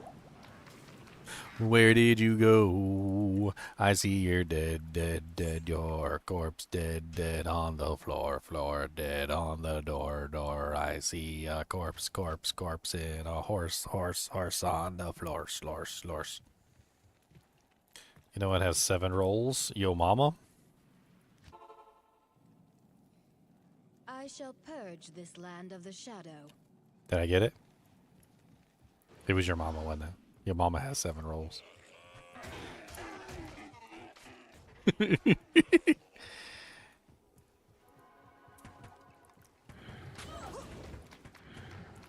Yo, mama, yo, daddy, yo, greasy, granny. Your mama, she's ugly and she sits on a fanny.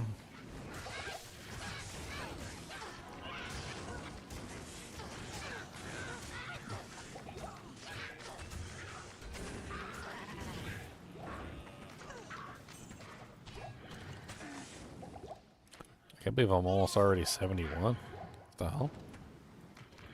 I could have sworn I'd heard a heavy armor drop. Like, sounded to me like it was a. Oh, there it is. I was like, I was pretty sure I heard that. Like, I'm not imagining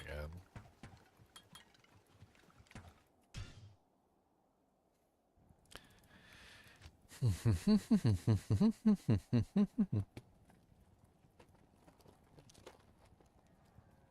That's when you'd be like, oh man, how many pockets do you got?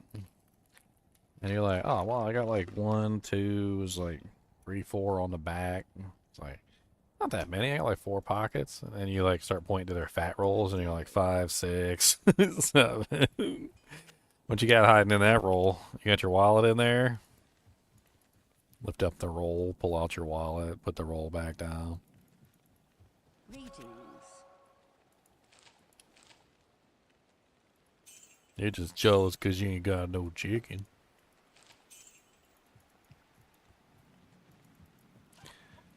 Let it be known I shall from this day purge forth land of the shadow. that fat rolls are just extra pockets. Okay, that's all they are. They're just extra pockets. Do you want extra pockets or do you not want extra pockets? Because that's really the only thing that we're asking here. Like, if you want extra pockets, we can get you extra pockets. All right? Just got to fatten you up a little bit so you get some pockets.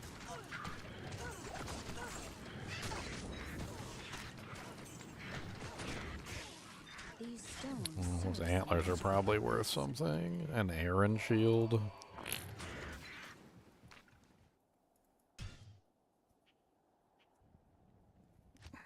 Maybe I'd be better off farming Bishy Bosh.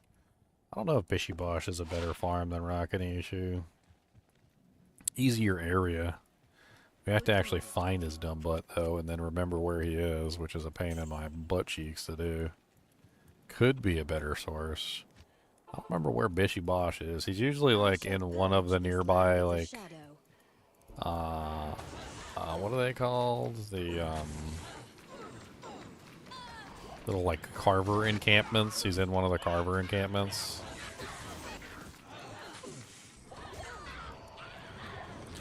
A foul rune.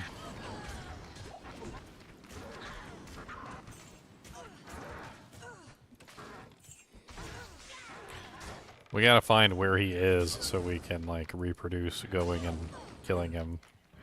He's always in the same place, like, on the same map, so, like, we should be able to go back to him multiple times, but I don't know where he's hiding at.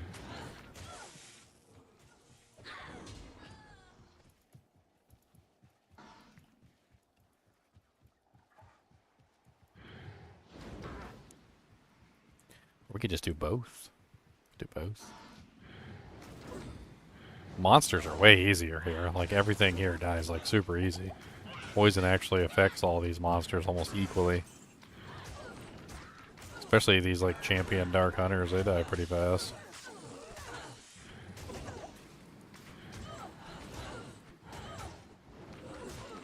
It's not bad. Not bad kill speed. Ooh, long staff. Boobies. And that's Warsite's boobies too.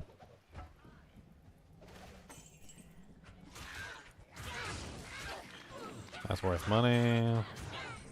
Oh wow, champion packs out the wazoo over here.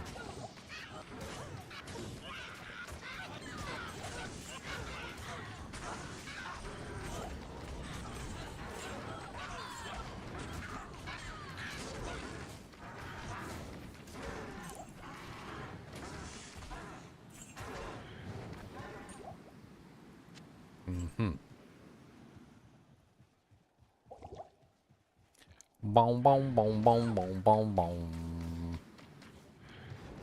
Is this it? This is one of the camps.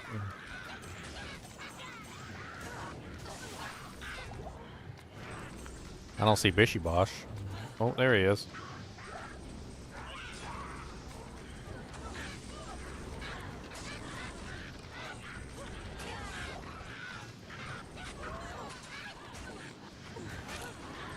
Shadow bow. The shadow bow knows.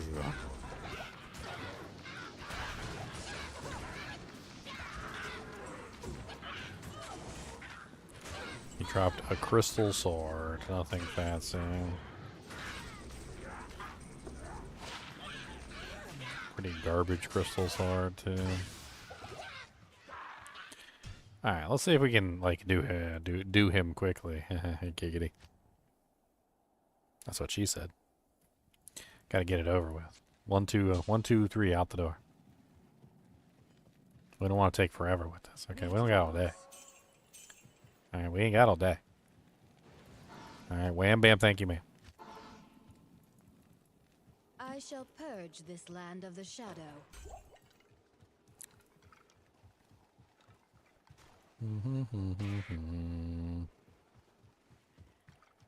Shing, shing, shing, shing, shing. A legend sword. Boys, they dropped a legend sword. This is how legends are made. Ow. This is how my face gets shoved in. This is the way we shove in your face, shove in your face, shove in your face. This is the way we shove in your face. Early in the facing. You didn't like to shove in your face. That's okay. We'll shove in your face. Even if you don't like to, we will shove it in. We will shove it in.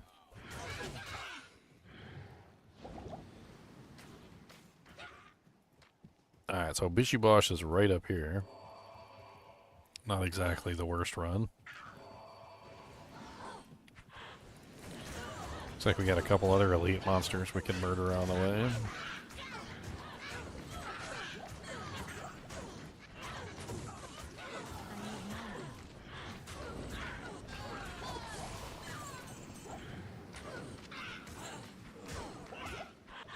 What's up, Bishop Bosh?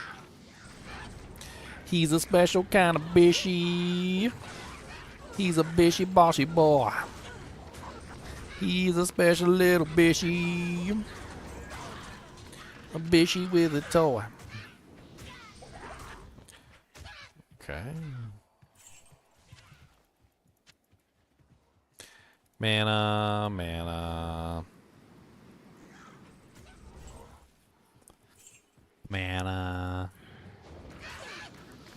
One of you guys drop me some matriarchal javelins, please.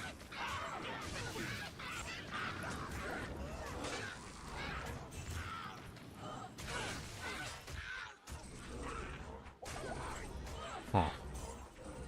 You know, phonetically, it can't be matriarchal javelins. It's got to be matriarchal. Or matriarchal. It actually can't be matriarchal. Because then you would have to say the T twice. You can't pronounce a letter twice in the same word. That's not how it works. So technically, because there's not two T's, there's only one T, right? If there's only one T, you can't pronounce the T more than once. And the T is combined with the R for the tr sound, for the trickle sound, which means that you can't pronounce both at the same time. Oh, wow. 20% faster run walk, one good res, and another res with magic find. Wow. Wow. Wow. I mean, they're not more magic find than the magic find boots that I was wearing, specifically for magic finding, but they are better than what I was wearing. Nice booties. Yeah, nice booties. Booty, booty, booties. Booty, booty, booty, booty, booty everywhere. Booty, booty, booty, booty, booty in your hair. Booty, ba-booty, ba-ba-ba-booty, ba-booty.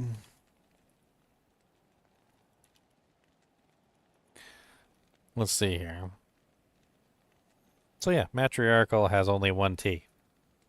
So because it only has one T, you can't say the T more than once. Like, you're not allowed to do that. If you were to pronounce the T more than once, you would have to have two T's. Which means that MA has to be by itself, and then a triarchal has to be by itself. Unless it's a completely different word and is not English. If it's not English, well, then it doesn't matter. And, like, none of that matters. But, like, you can't say the T twice. You're not allowed to say that T 2 times. You can only do that T once. I do not know why I am Indian.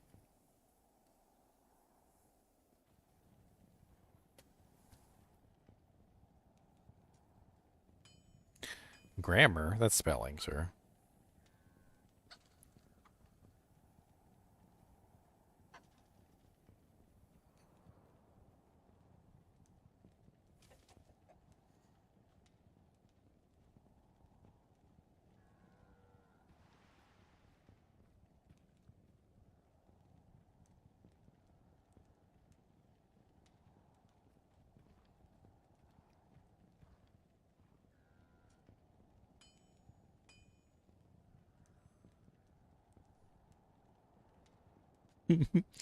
Somebody commented, they said, ah ha ha, how desperate can you be? Genuinely asking. It's so weak to be this much of a fanboy and get this scared of competition for companies that you do not own.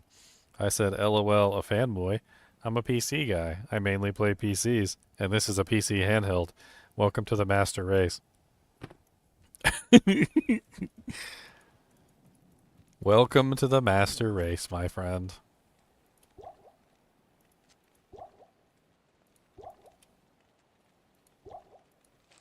This is in regards to the Xbox handheld that came out, where they told everybody it was an Xbox handheld, only to find out that it's just a PC handheld with like Xbox branding. I'd be like if I took like a Ford truck and like ripped off the logos and like put on like Nissan logos and was like, this is a Nissan truck, and they're like, dude, it's not a Nissan truck. You just threw on like Nissan logos. This is still a Ford, made by Ford. Like it's still a Ford truck. Like you don't can't just slap Nissan logos on it and it suddenly becomes a Nissan. That's not how it works. Just like you can't just slap Xbox logos on like a freaking PC and like all of a sudden it's an Xbox. It doesn't work that way. I mean, if it did, they would have already done that years ago. Years ago. You don't think that Windows, the company that literally makes the Windows OS, wouldn't have liked to have like basically every Windows PC be an Xbox? They're trying. They haven't succeeded yet, but they're trying.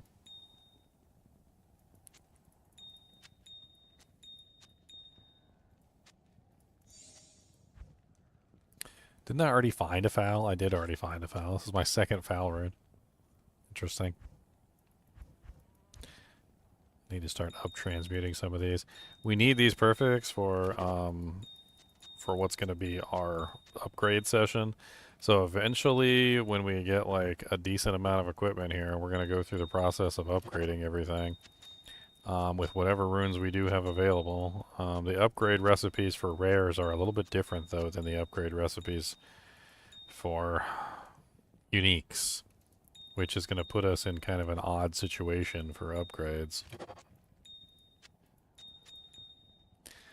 I'm actually not exactly sure how that's going to work out for us. I know we need more perfect amethysts. I know that much. We need as many perfect amethysts as we can get, because that's the armor one, and we're going to need a bunch of upgrades for the armor.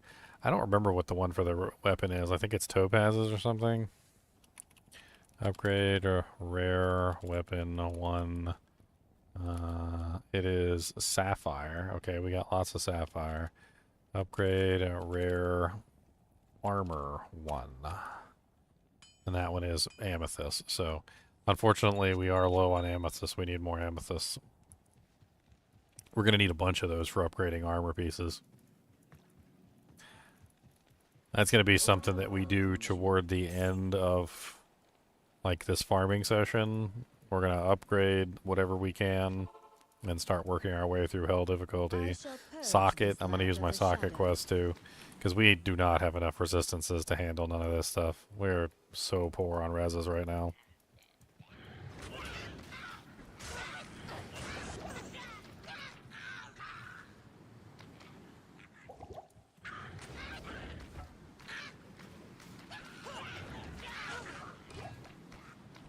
Okay.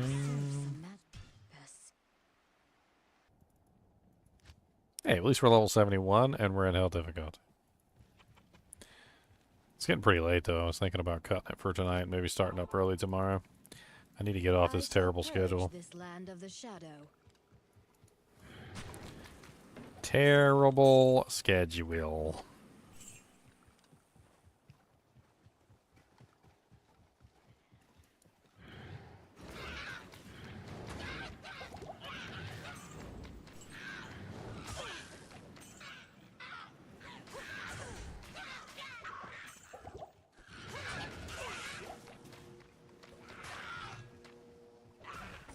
Oh, set chain boots.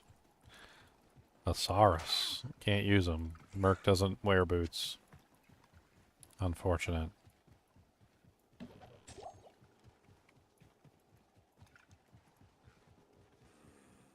least I got some actual run walk booties with like some decent mods on them. That's not bad. Pretty excited about that actually. Like those are like the best boots I found so far the entire time I've been leveling up. Oh god. That is a lot of monsters. Oh god.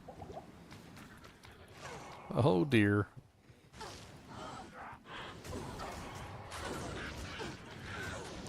They're so fast, I gotta stop and confront them, otherwise I'm gonna die. Like, I can't outrun them forever.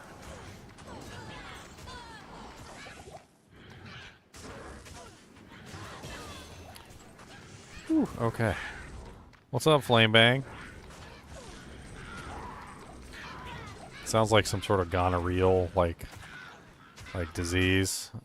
Like, yeah, man, I went to the doctor yesterday. He said I've got Flame Bang. Yeah, it's pretty bad. I'm gonna have to get like a hot poker shoved up my wiener hole. Like it's pretty rough.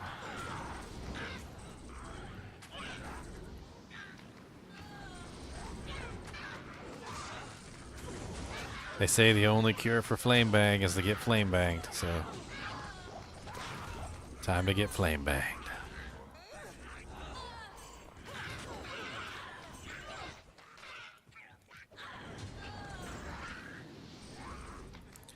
A white Shaco, boys. I half expect a Harlequin Crest Shaco and like a Soj to drop on this run, because like with the luck that I've had, like teasing me with all the unique items that I can't use, like the game has thoroughly made sure that I'm well aware that I can't use any of these amazing unique items that's dropping for me. It's like, oh yeah, oh yeah, oh your rares only, yeah, that's right, I forgot. Oh, so you don't want these goblin toads. These are terrible, right? You don't want these. These are just awful. Like, waving them in my face.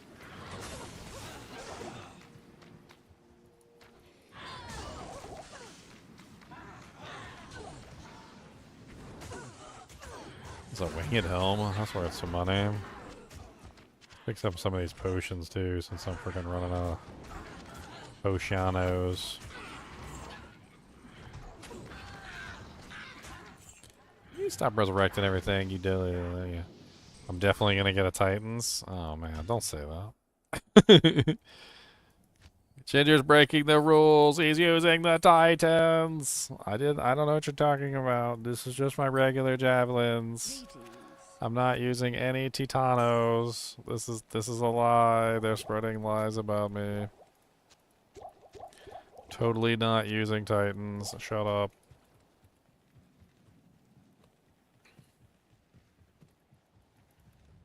Good day.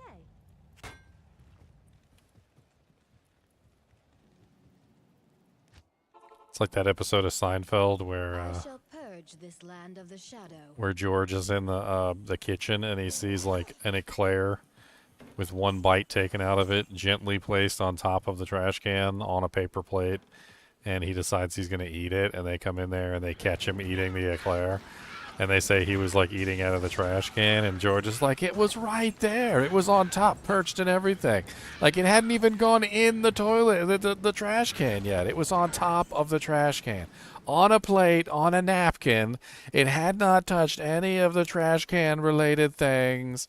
It was safe, okay? It was safe. And he's like, but it had a bite taken out of it. He goes, and I knew the person who bit it. Okay, she's a sweet old lady. She goes, it was fine, okay? She was fine. It was fine. It didn't touch the trash can yet. It's like me with the Titans. I'm over there like, look, it fell on the ground into my hand. What am I supposed to do? Not use it? Am I supposed to just take it out of my hand and throw it away? All right. It immediately equipped itself to my inventory. I didn't do anything. All right. And then when I threw it, it accidentally threw one. All right. And once I had already thrown one, I'm like, well, I might as well throw the rest of the stack. And you know. And that's how it started. All right, that's how it started, and that's how it's going. All right, so we got to throw the rest of the stack now, and it auto replenishes. So you know, good luck. Oh man, Alder's boots, freaking Aldem's drops, and I can't even wear them. Look at that, Alder's Vance. What a freaking find! That's some dirty hoe stuff right there. Look at how like fire res look. Boom, fire res. I'm gonna take them back and sell them. I think they're worth money.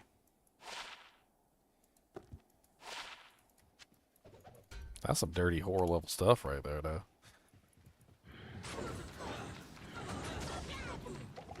Ow.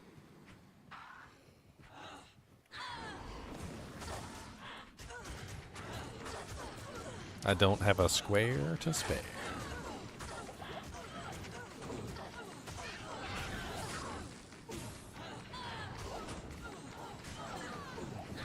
Look, Coach, you're not sponge worthy, okay? You're just not sponge worthy. I've only got so many sponges, and you're just not sponge worthy.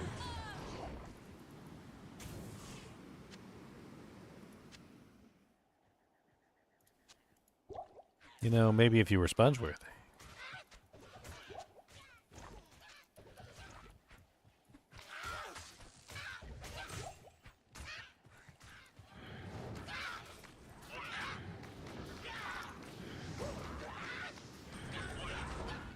Dang. Fishy Boss got multi-shot. He over there multi-shot fireballing at me.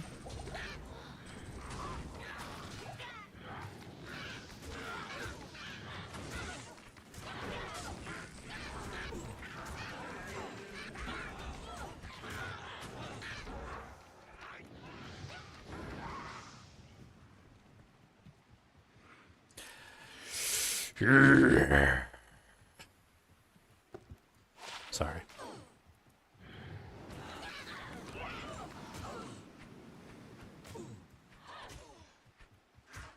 Man, this farm is easy, but it's boring. What are the Chinchies doing over there? What are you doing, Mr. Chinchy Man? Did they push one of their little logs over there? They did push one of their little logs over there. I got like a little hollow log that they can like sit in and enjoy life. And looks like they pushed one of the hollow logs over into the camera. Interesting.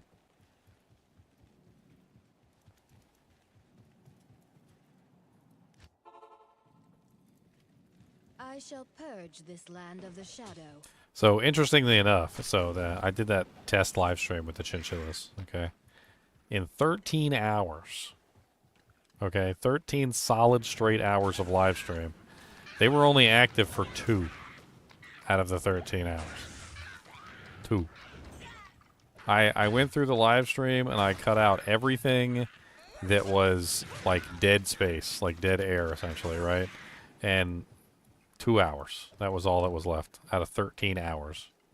They were running in the wheel and doing other things and whatnot, but like but only for 2 hours. Like that was it. I'm not exactly sure why they were only active for 2 hours out of 13, but I guess that's just the way they do. They just be sleeping a lot. Greetings. They say con shoe, con shoe. Ugh. Ugh. Like, ugh. What is it? Ugh. Get that out of here. Ugh. Ugh. That's disgusting.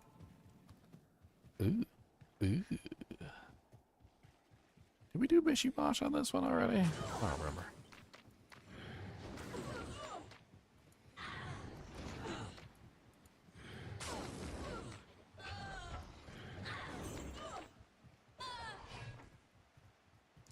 Oh, a maiden pike.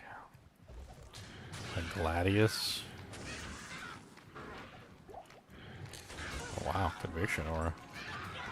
Disgusting.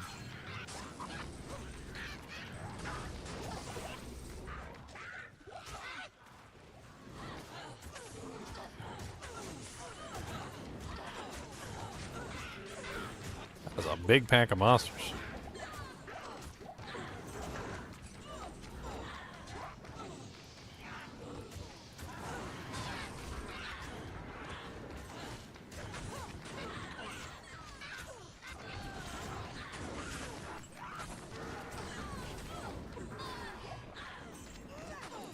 Whew, dang. Ouchie. The girl teleported away, too. She's like an assassin. Literally a freaking like martial arts dragonflight assassin over here. It's like teleporting in and smacking me in the back of the head and then running away. That ain't hurt. I still have to pay the chinchillas for 13 hours, even though they only did 2 hours of work? What? That's not fair. I don't want to pay them for 13 hours. That's expensive, and they didn't even do but 2 hours of work.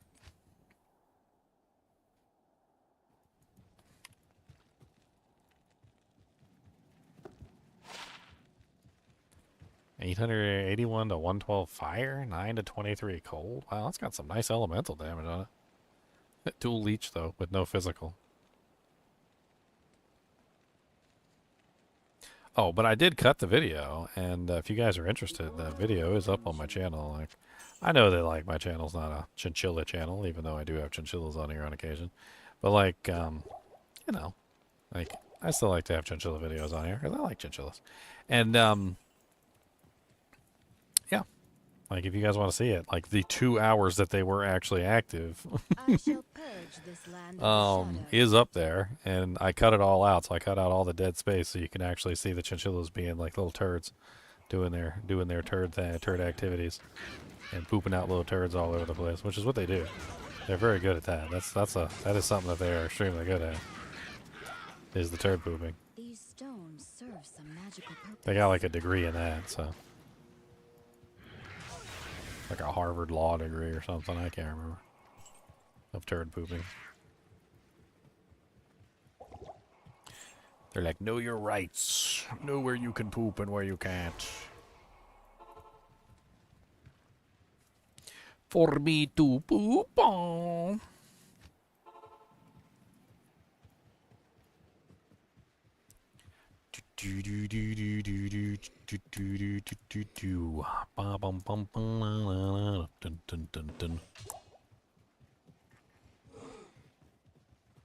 I actually learned something interesting legally the other day, and I don't know why I never thought of it, but like, I guess it makes sense if you think about it.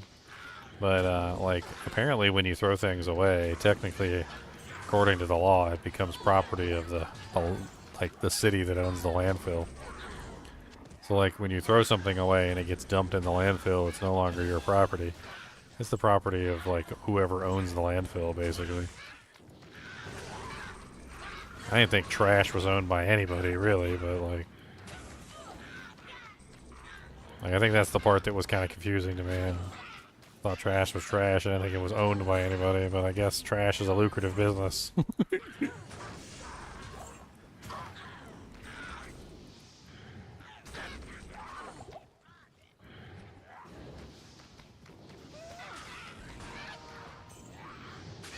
Apparently there's a bunch of articles on the internet about him.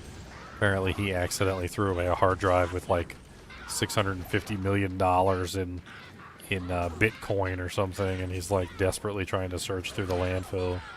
Something about him trying to buy the landfill because, like, even if he finds the hard drive, apparently the hard drive still belongs to the city. So, like, he wouldn't even be allowed to take the hard drive out with him because technically it's not his.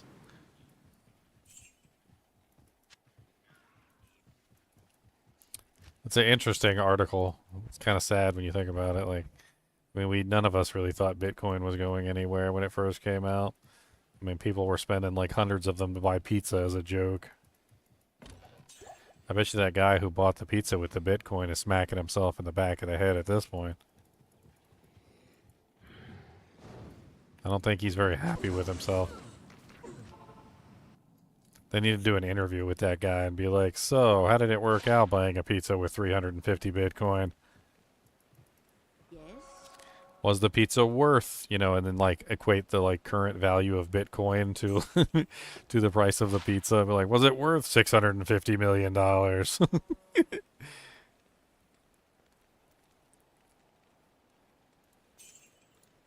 Oh, you don't think it was? Yeah, I don't think it was either. I didn't think it was. No, no, it's not worth it. It was not worth the money.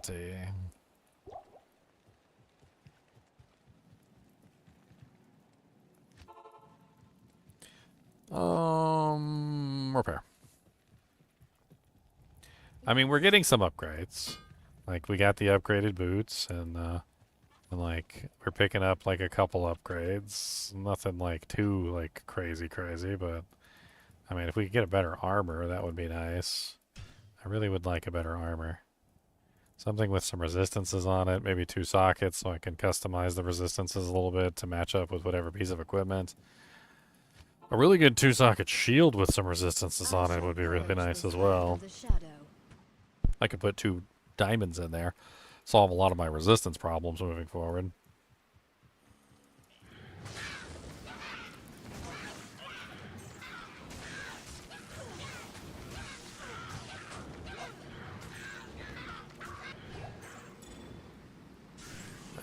Ghost armor, I guess that's worth some money. Let's go kill Bishy Bosh too while we're at it. Bishy Bosh seems to be more lucrative because there's more monsters around there that I can easily kill. So like in the terms of him, like yeah, he's kind of far away, but at the same time there's a bunch of like little packs of monsters here and there that I can murder that are actually murderable instead of like the other way around where I can't kill nothing. Still no mat jab though.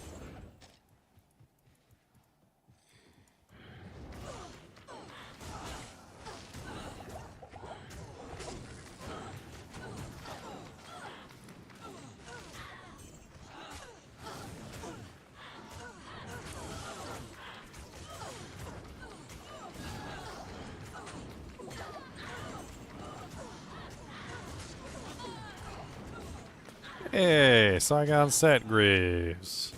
What do you know? Some Sugons. So far we found Alders and Saigons and Hasaris boots. All one right after the other. Coincidence? I think not.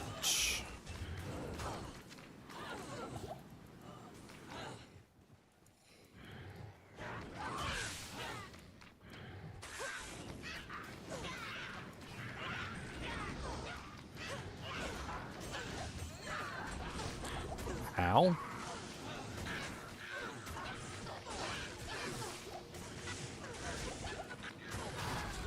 A mask?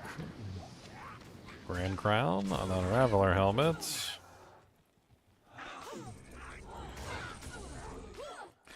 Oh, it's ethereal. It's garbage.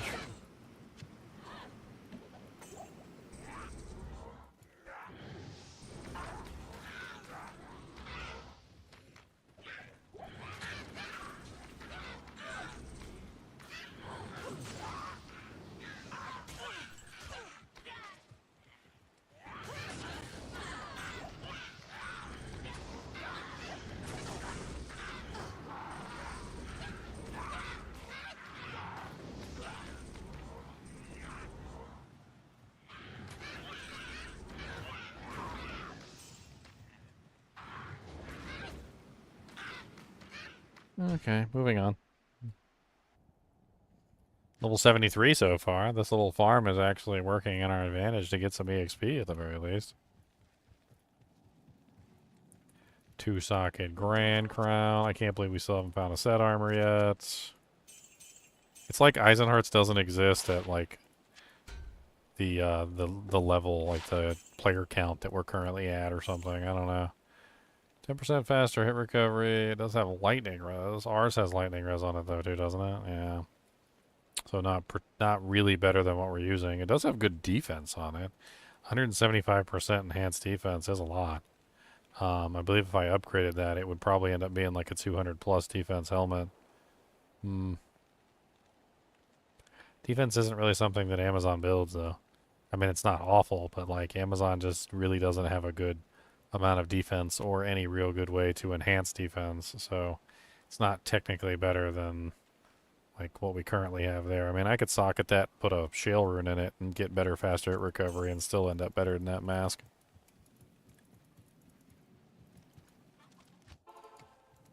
So no. I shall purge this land of the shadow. I shall purge this land of the shadow.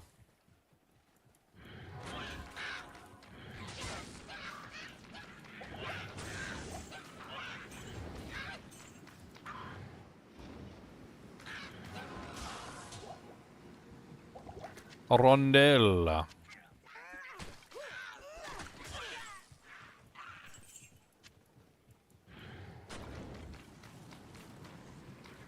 Alright, get the hell out of Dodge. Go kill Bish Bausch.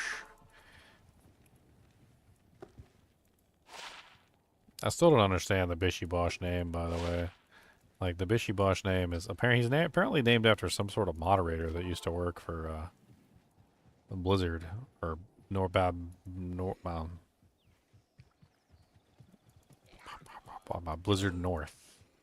don't know why my brain was broken there for a second.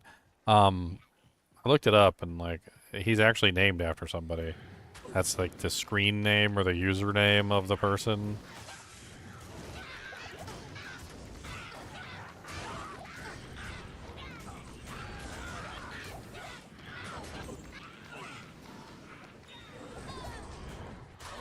Lawless Ruby. What's up, Bisham Bosch? That's a Bisham, a Bosch, a Bisham Bosch.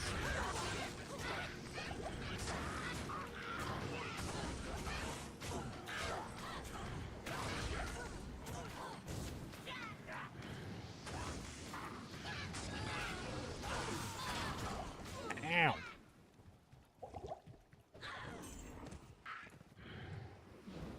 Battle staff. I'm trying to make sure I don't accidentally miss, like, if there's actually a good item on the ground.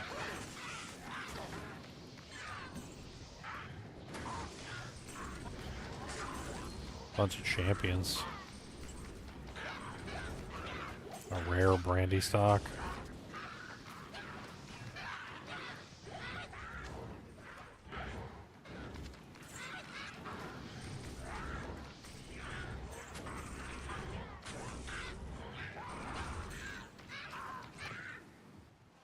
Barb shield, those are worth, oh, ethereal, never mind, not worth anything.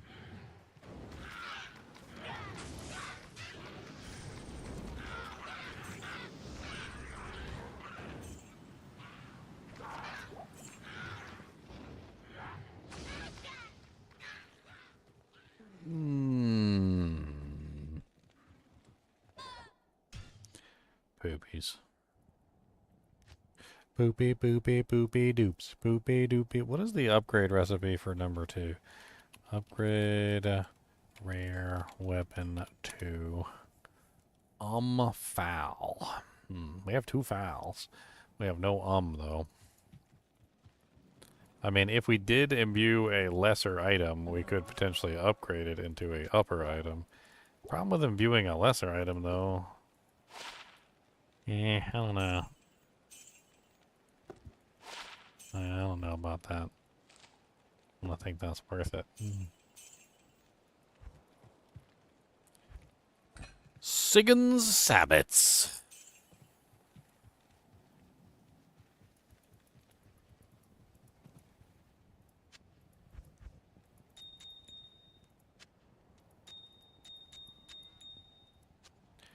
All these dang Tal runes.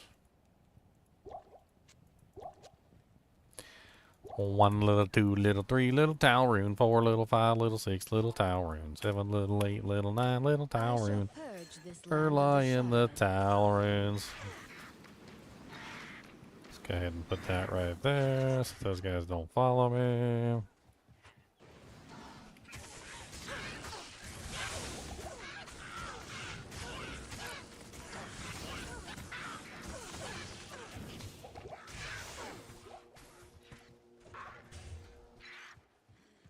Dude, where the hell did Rakanishu go? He like shot off like a bat out of hell.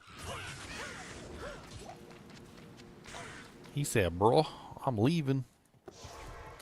Leaving on a jet plane. 23% magic, fine. Mine are better than yours. Oof. Let's not run there with the cold. Man, one of the things I never really considered when I thought about these challenges was, no canopy frozen, right? You just have no canopy frozen. So it doesn't matter, like, what you're doing.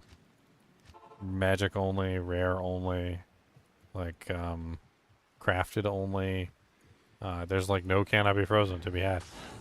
Like, cannot be frozen is something that you can find on the various unique items, like, you know, like the Raven Frost and like various other pieces of equipment. But like, there is like basically no cannot be frozen on rare or magic, and there's very limited cannot be frozen on Runewords, and even more very limited cannot be frozen on like sets.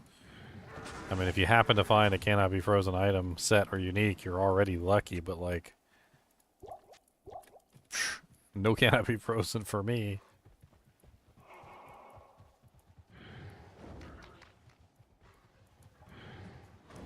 Holy gargantuans, bad man.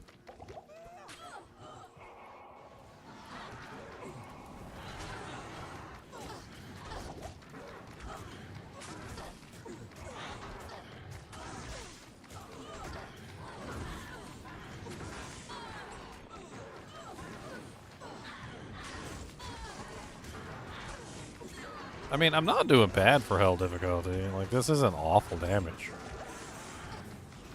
I'm able to kill stuff, which is better than some of my characters have ended up when they got here. Ow, that hurt. Man, my stats are not the greatest. I definitely could use higher, you know, like resistances. I'm trying to farm better equipment, but at least I can farm here. Like, a lot of other characters would get to hell and have to go back. They'd be like, bruh, nah, we ain't doing hell yet. Like, let's go back to, like, nightmare difficulty and farm some TZs or something.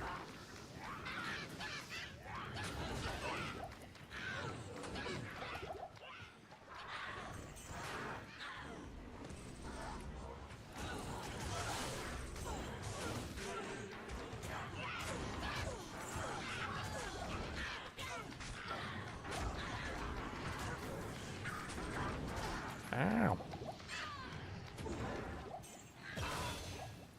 Giant sword and a falcata. Not really what I was hoping for, but...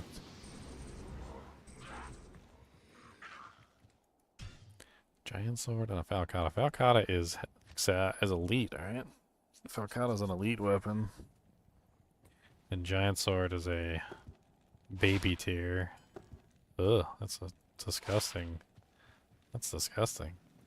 Tool leech with +4 mana after each kill and no other stats. Dude, that's disgusting. And it's a two-handed sword. Falcata sucks too. At least it's worth 35k.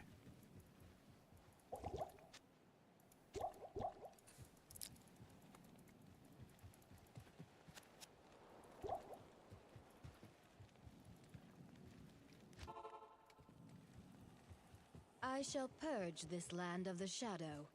I shall purge this land of the shadow.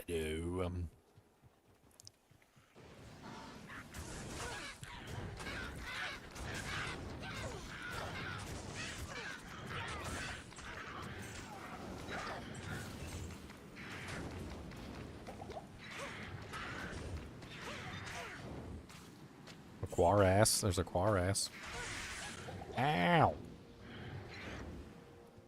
I'm just a baby. Stop being rude to me. I need that sapphire. Ow, ow, ow, ow, ow. Dude, the Falcros are so mean. Greetings.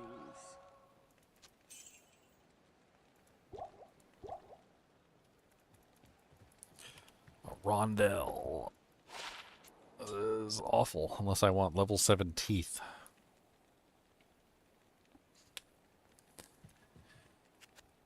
At least I'm getting money. I'm building up money, which I can use for gambling. We're going to be doing a lot of gambling before we get started in the next difficulty, too. See if we can get any better items than what we're currently using. So half freeze duration kind of like is okay. It reduces the duration of your freeze, but it doesn't stop the freeze, the cold from happening. You can also use cold resistance. So cold resistance and half freeze duration stack together to apply basically like a quarter duration. So if you have like 75% cold resistance and you have 70, or when you have half freeze duration together, it reduces the chill duration to its lowest value, but it doesn't eliminate it entirely. You'll still get chilled all the time. It just, the chill won't last as long, which is crazy because like in hell difficulty, like chills last for an eternity. It feels like you get hit by a monster who has a chilling effect, and the chilling effect will literally last for like 3 minutes straight or some stupid.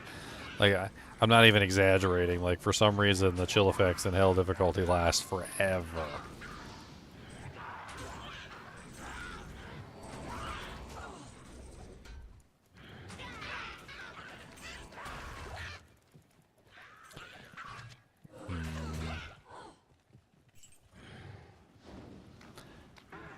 Arr. Arr. Arr. Arr. Arr. Arr. I'm just trying to see if they'll drop me a white mat jab.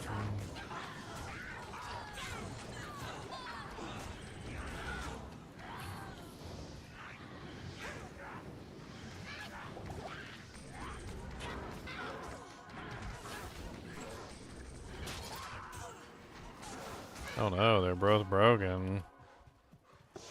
I got no weapon to hold me up. Boom, boom, boom, dum, dum, dum.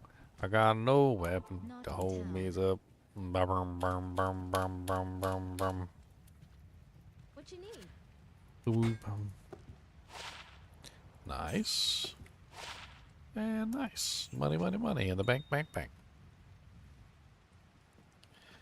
I mean, we're making a steady income of cash. Like, I ain't mad about it. Yes?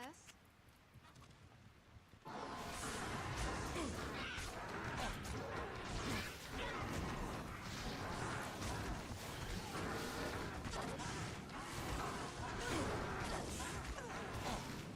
need more.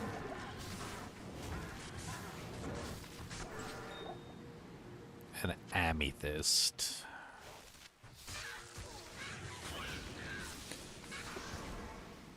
Did we already do... We already did rocket issue here, didn't we? I think we already did. It doesn't matter anyway. Is imbue valid? Yes, it is. I'm looking for imbue items right now. I'm trying to find a matriarchal javelin. That way I can get access to the, I shall purge this to, land well, of the a shadow. better imbue, hopefully. Better damage. Maybe +3 to skills, like, etc.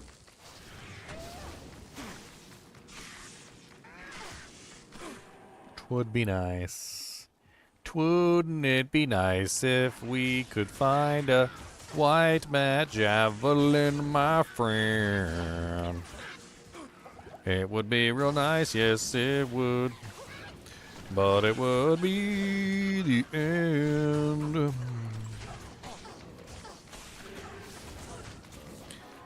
Grabbing my Jenkins, I'm running, and my merc died before I could. I tried to escape quickly, but he said that's not for me. Hello. And he died.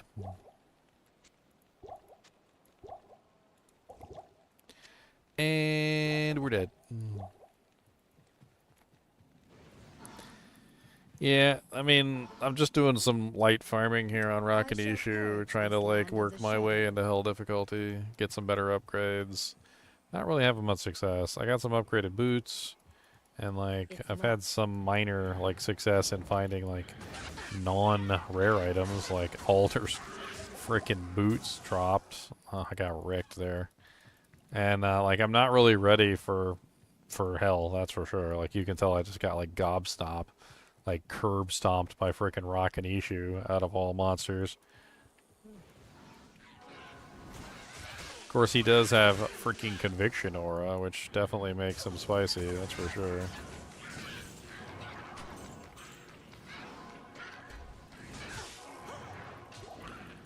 Petrified Wand. Another flawless amethyst. We desperately need that.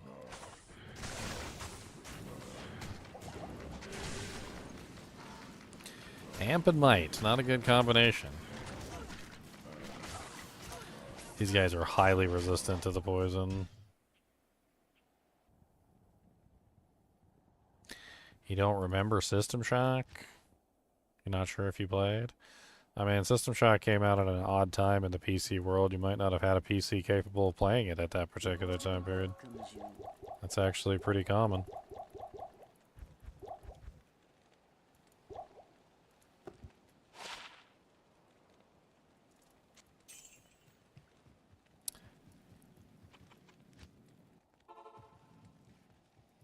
I shall purge this land of the shadow.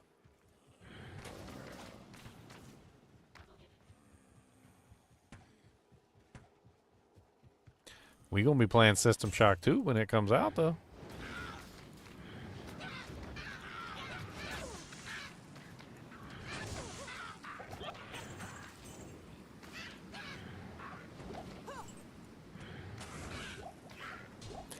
Ew, disgusting drops.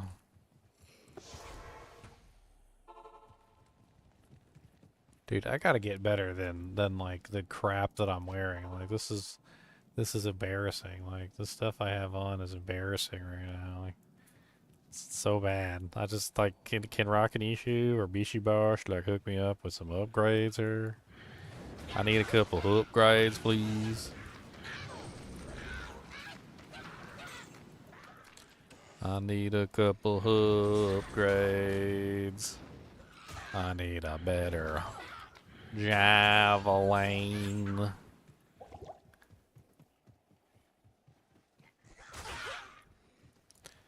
Oh, I started you at the beginning? Oh, okay.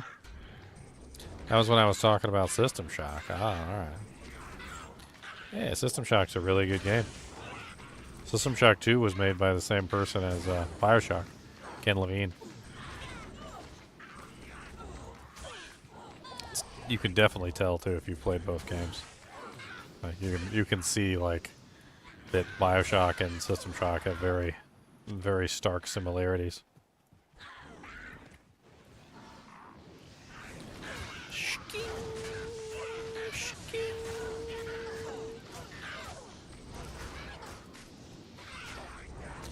Champion, fallen warrior. Dude, they are just like chain resing. Look at them chain resing.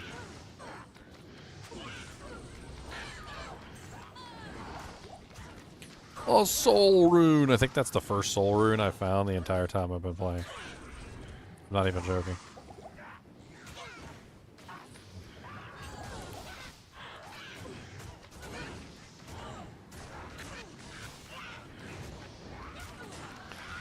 A mage plate? Ooh, fancy.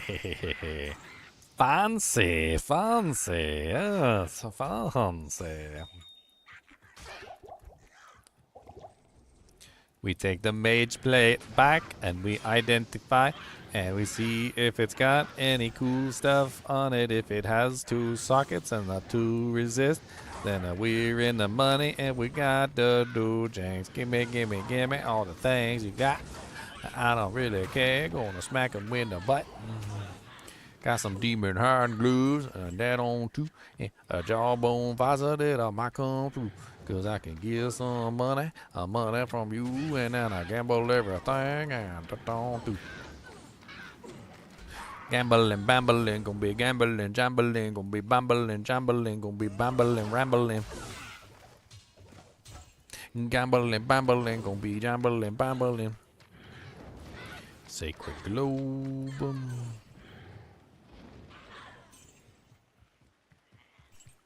What the hell is the sound effect of these anyway, so I don't miss it? Sounds like a stick. Sounds like a wooden stick hitting the ground. Gotta listen for the wooden stick.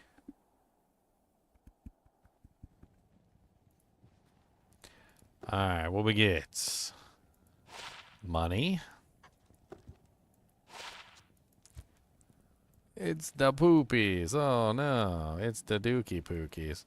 I'm leaving you in suspense on the mage plate. Suspense, suspense. Don't you like suspense? Suspense, suspense, suspense, suspense. 24% faster hit recovery, defense based on character level, 2 resistances, although they're pretty low. Oh, 24% faster hit recovery isn't awful. The reses are just kind of poopy. Same 2 reses that are on my armor, except much less. Defense is nice, but I don't know if that's worth putting a socket in. I mean, at best, I can get a little bit more defense out of it. I do like the faster hit recovery. That's kind of nice. Maybe I hang on to it for a little while, mull it over. I bet you it's beautiful, though. It's beautiful. Unlike the poopy breastplate that looks like I'm not wearing pants. Welcome to the not pants zone where we don't wear pants. Pants off, dance off. That's where you get your curiouses out, your quarasses out for the pants off, dance off. Pants off, dance off. Come on down for the pants off, dance off.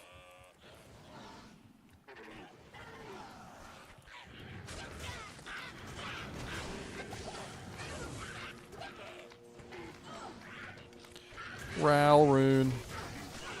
Ow, ow, ow, ow, stop hitting me. It's not appreciated.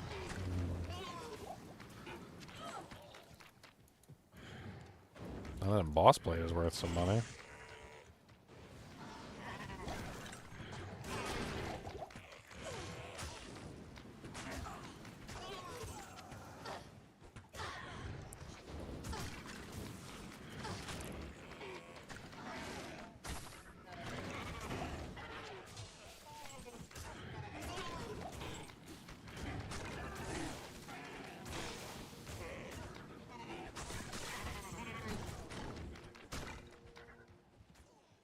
Embossed plates. Plate of embossing.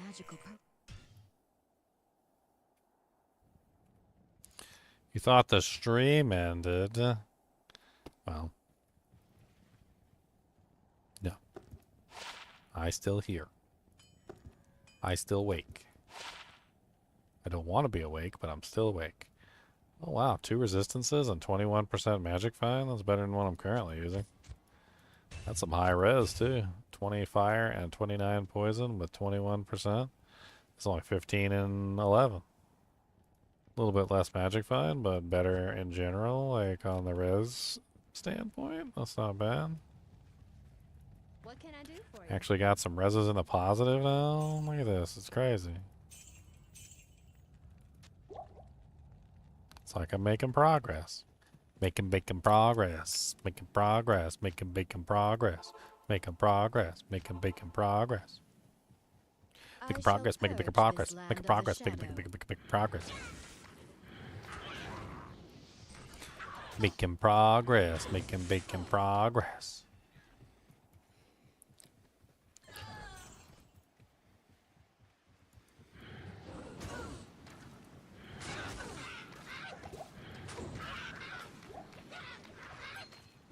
I need stick. Drop me stick. Sharp, pointy stick. Yes, please. Sharp and pointy stick for me. I need sharp and pointy stick. Ooh, a ring. Sharp and pointy stick for my ring. I need a sharp and pointy stick.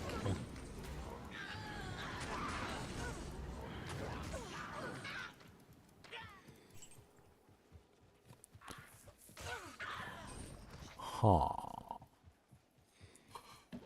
Impossible. I want to do 6.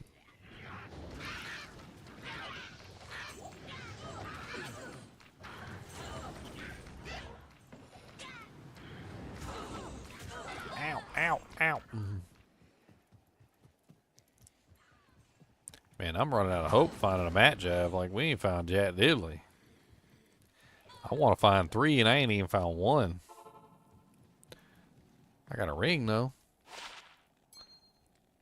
10% faster cast, attack rating, 50 poison damage over 3 seconds, 27% lightning res.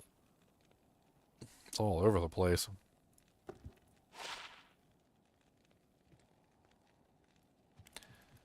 Them's neon green boots. I don't know how they got neon green boots, but they got neon green boots, guys.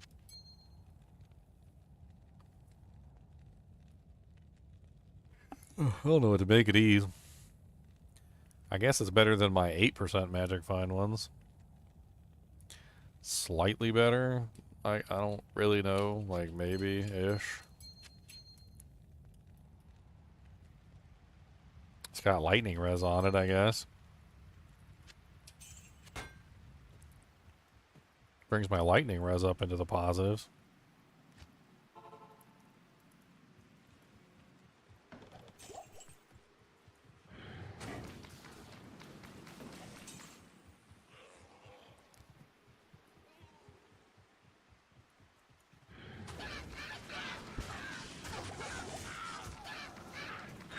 Well, I hit that button way too slow.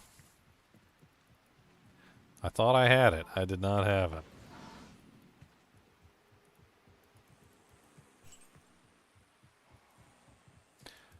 Doo doo doo doo. Dee dee dee dee.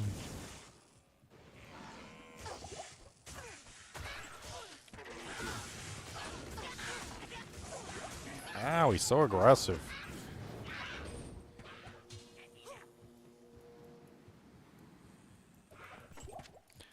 A pike and heavy gloves. Carry anymore.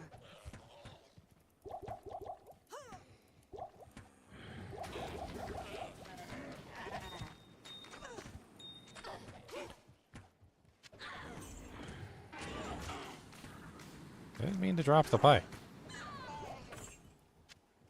Take that sapphire back too. Give me my sapphire.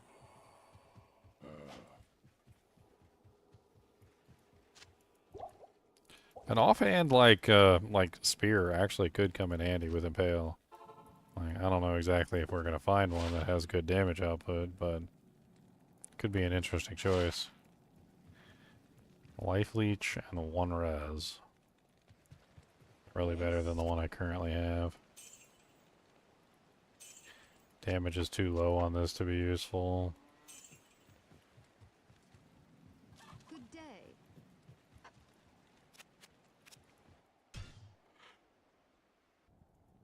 I spent too much time resing him, man. And he's starting to cost way too much dang money. At 34,000 a pop. I shall purge this land of the shadow. I need a key. I need a key. I need a key. Prosperos años, I need a key. I need a key, domo arigato. I need a key, no nihongo. I need a key, domo arigato. No hongo wo chotomasu. A spiderweb sash. Poison length reduced, replenish life, and a bunch of garbage stats. Like, literally nothing good. It's unfortunate. Can't believe a rare spiderweb sash just dropped out of Rockinishu's butthole and it turned out garbage. The imp fringe. The fringe of the imps.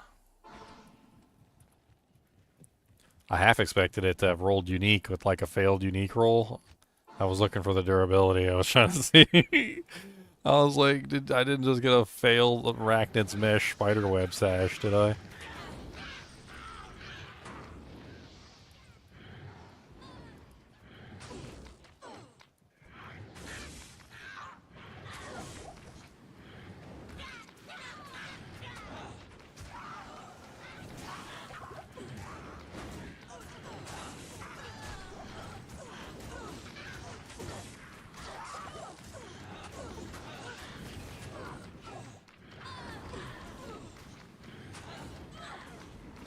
Shuko Nu.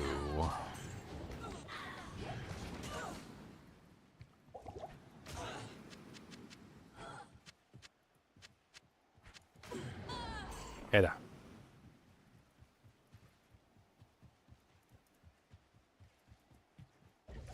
Oh, Bishy Bosh. Oh, Bishy Bosh. Why do you have such a horse? Oh, Bishy Bosh. Oh, Bishy Bosh. A Hyperion Javelin. Man, not exactly what I want to imbue, but Hyperion Javelin is an elite base.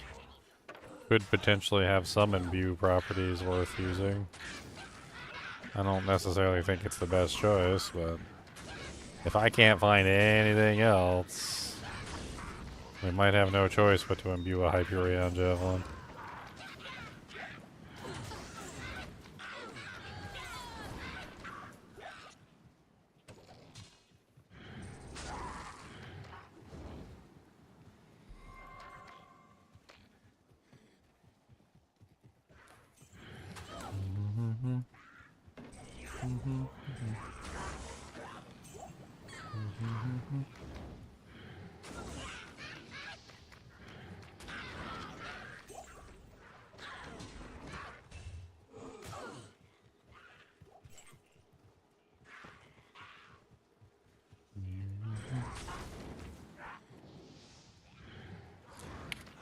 Alright. Level 75 so far, just farming frickin' Rocket Issue over and over again. It's actually quite lucrative. And we're getting a pretty hefty amount of gold, too. I mean, it ain't bad. 35k for that sash, and 35k for this, and I think I'm gonna hang on to these just in case I end up imbuing them. They're not the best items in the world. I don't know if I still have that page up, but they're okay, I guess, as imbue targets. Better than imbuing like an exceptional or a like normal quality item, that's for sure. I shall purge this land of the shadow. I definitely wouldn't prefer to imbue those over another option, but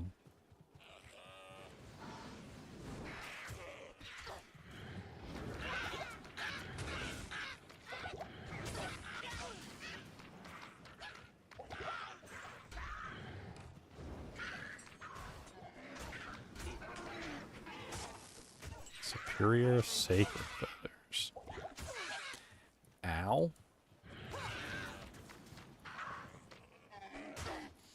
Ow. I'm chilled with chilly. I'm a super chillums. Actually, no, the chinchillas are over there. Greetings. I'm just a real boy. From a real family. Scaradoosh, scaradoosh, I'm a real fandango. Very, very frightening me.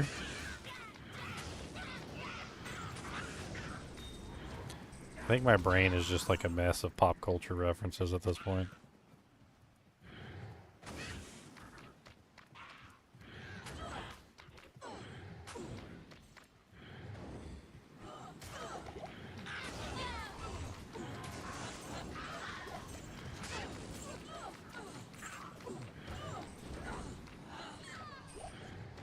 Blue bone leaf. That's worth some money. 35k in the bank. 35k in the bank.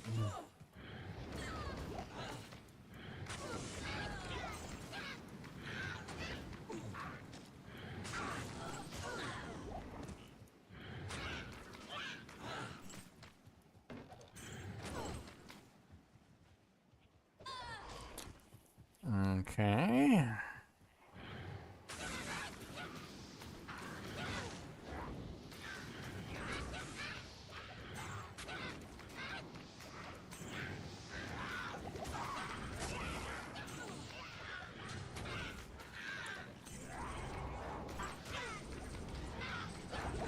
Talrune.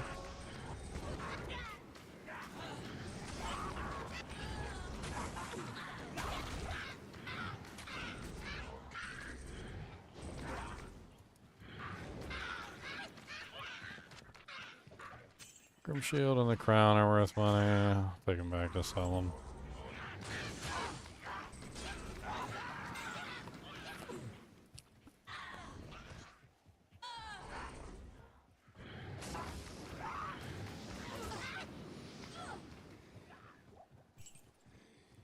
Ooh, a shark tooth armor's worth money too. Sharky tooth, a radioactive sharky tooth.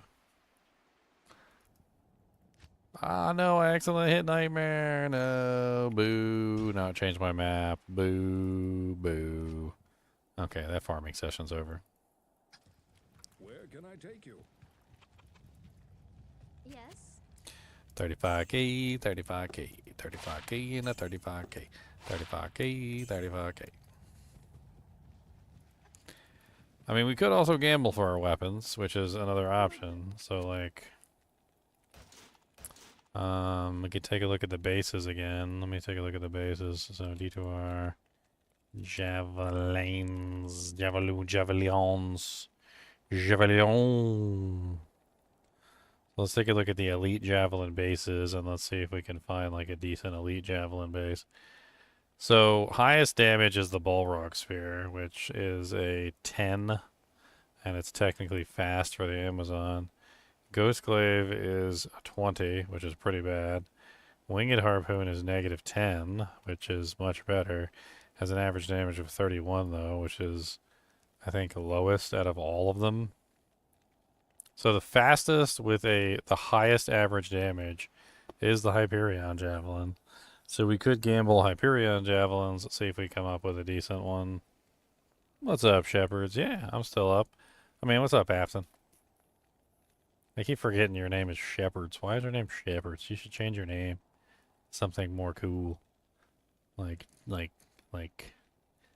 Dog Mom 17 or something. I don't know. Just kidding. 4:15 a.m.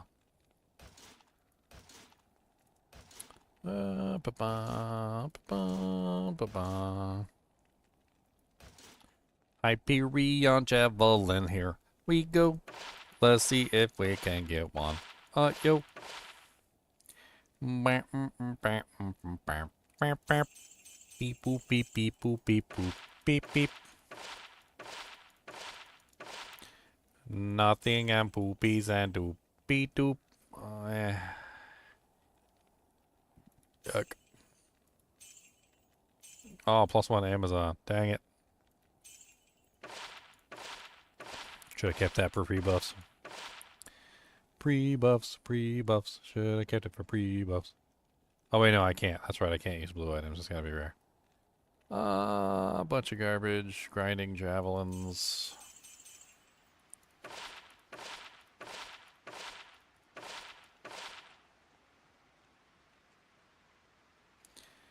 %98 enhanced with life leech, lightning damage, increased stack size.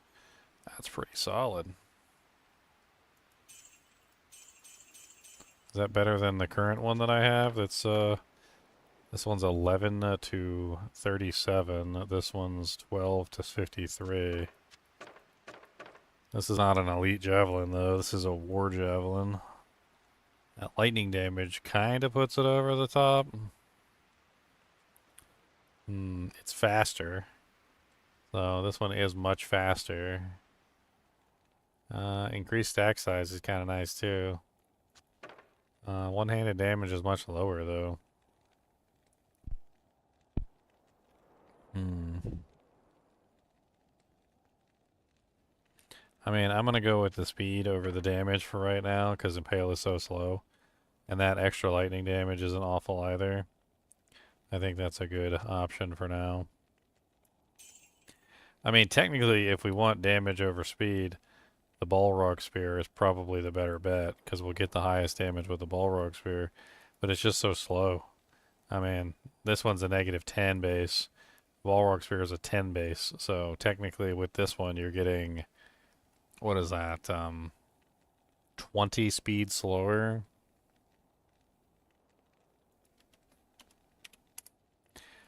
Gonna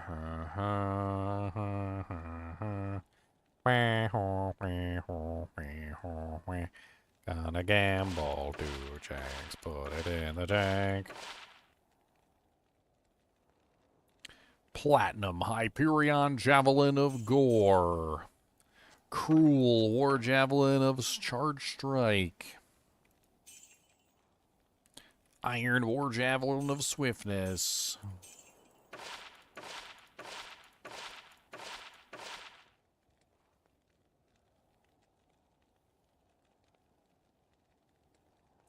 Poopy doo, poopy doo. Look at all the dookies and the pookies and the wookies got them pook, dookie, pookie doos. Poopy doopy doopy doopy poopy doopy doos.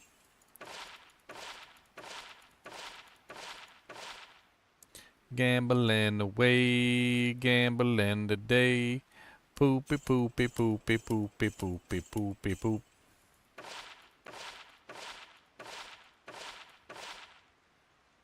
I got the dookie pookie dookies and the pookie wookie doos. Oh, there's a Hyperion Javelin.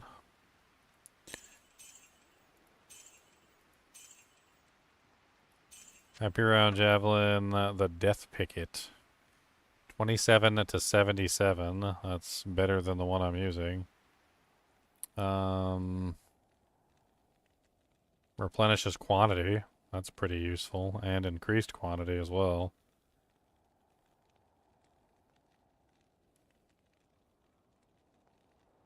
Huh. 27 to 77. It's a pretty big difference in damage output. I mean, that's like, even with the lightning damage on the other one, I mean, it's still like, what, 300 damage higher, even without the lightning? And it replenishes quantity? Yeah, it's way better. Unless we can upgrade this one to a Hyperion Javelin, which I doubt it.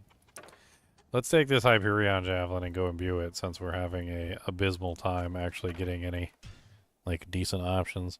We'll still have 2 more imbues after this, so maybe we'll get, like, a really good imbue.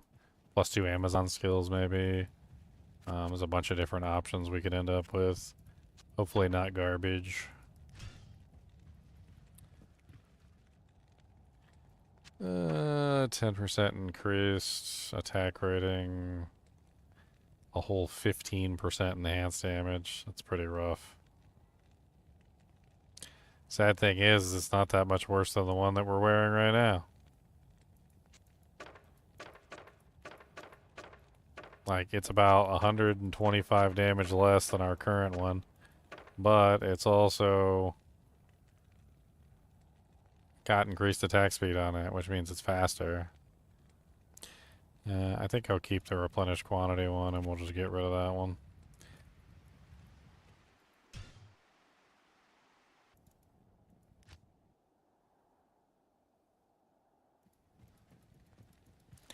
Alright, I think it's time we about face facts and just assume that we're not going to get a better helmet than this. This is like our best helmet that we've gotten so far, so let's go ahead and socket it, and let's put something in it so we can actually utilize it.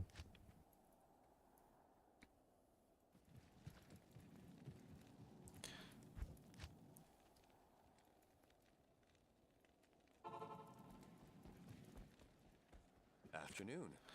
Alright, so add sockets.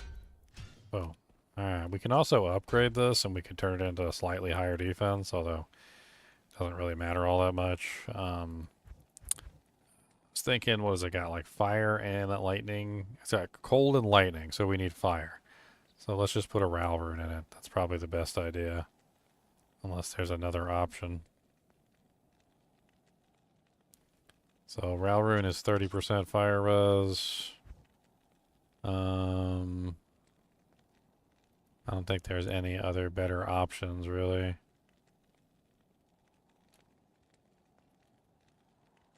Yeah, so let's just throw a Ral rune in there. That gives us 33 cold, 22 lightning, 30 fire, 4% mana leech. It's a pretty nice little combination of modifiers. So that's not bad at all. We can also upgrade it for a tiny bit more defense. Not that it matters all that much, but it could mean the difference between life and death at a weird opportunity. So upgrade armor 1 is Thul Ral Perfect Amethyst. I don't know if that's a good idea, like, because we have so few perfect amethysts right now. We got plenty of rows, because we got plenty of towels. We can turn the rows, towels into rows. Sell these 2 items too.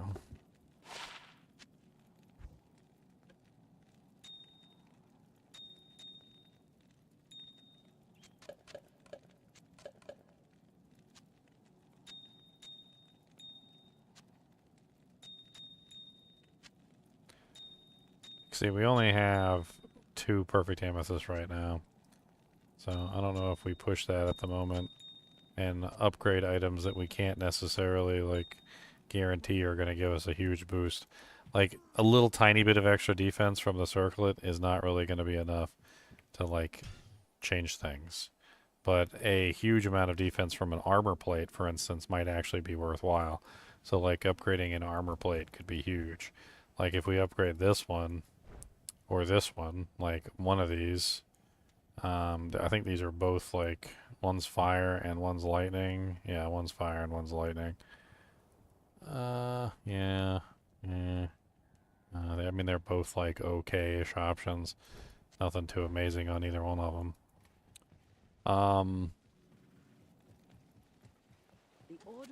That's another thing we could gamble is armors.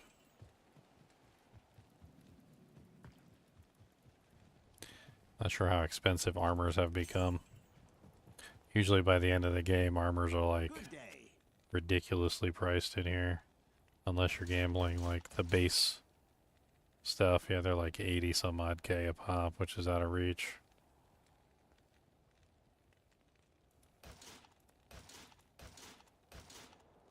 Honestly, looking for a really high physical damage weapon is probably our best bet, so maybe gambling some more, trying for some more Hyperion Spears.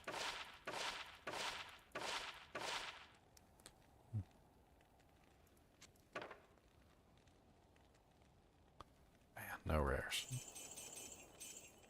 Okay, and that pretty much caps us out there.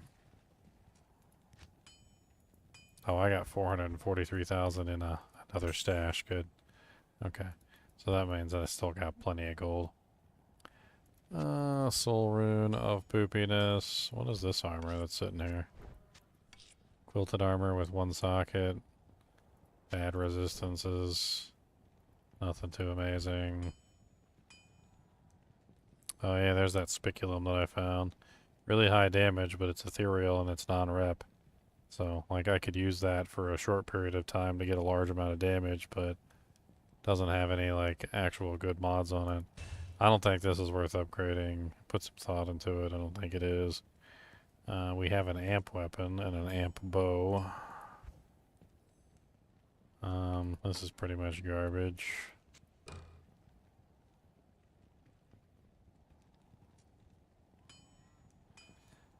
I think we've already like made our bed with our Soul Veil circlet, so that can go. These can go because we found better boots.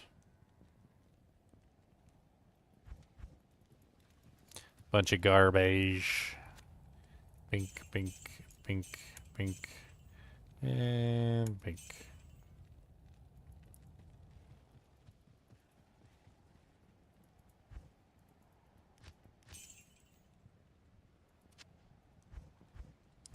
Alright, guys and gals, I think I'm going to leave the rest of this for tomorrow. Obviously we got all of hell to get through, so that's going to be a pain in the butt. I'll see if I can hop on early tomorrow. I don't know, maybe I'll drink some energy drinks and see if I can get going. I need to stop sleeping all day. That's what I need to do. Although I do have to go to work tomorrow night too, so we'll see. Anyway, as always, I'd appreciate you guys and gals watching my videos. Be sure to hit that like button and the subscribe button if you enjoy the content. And as always, keep watching.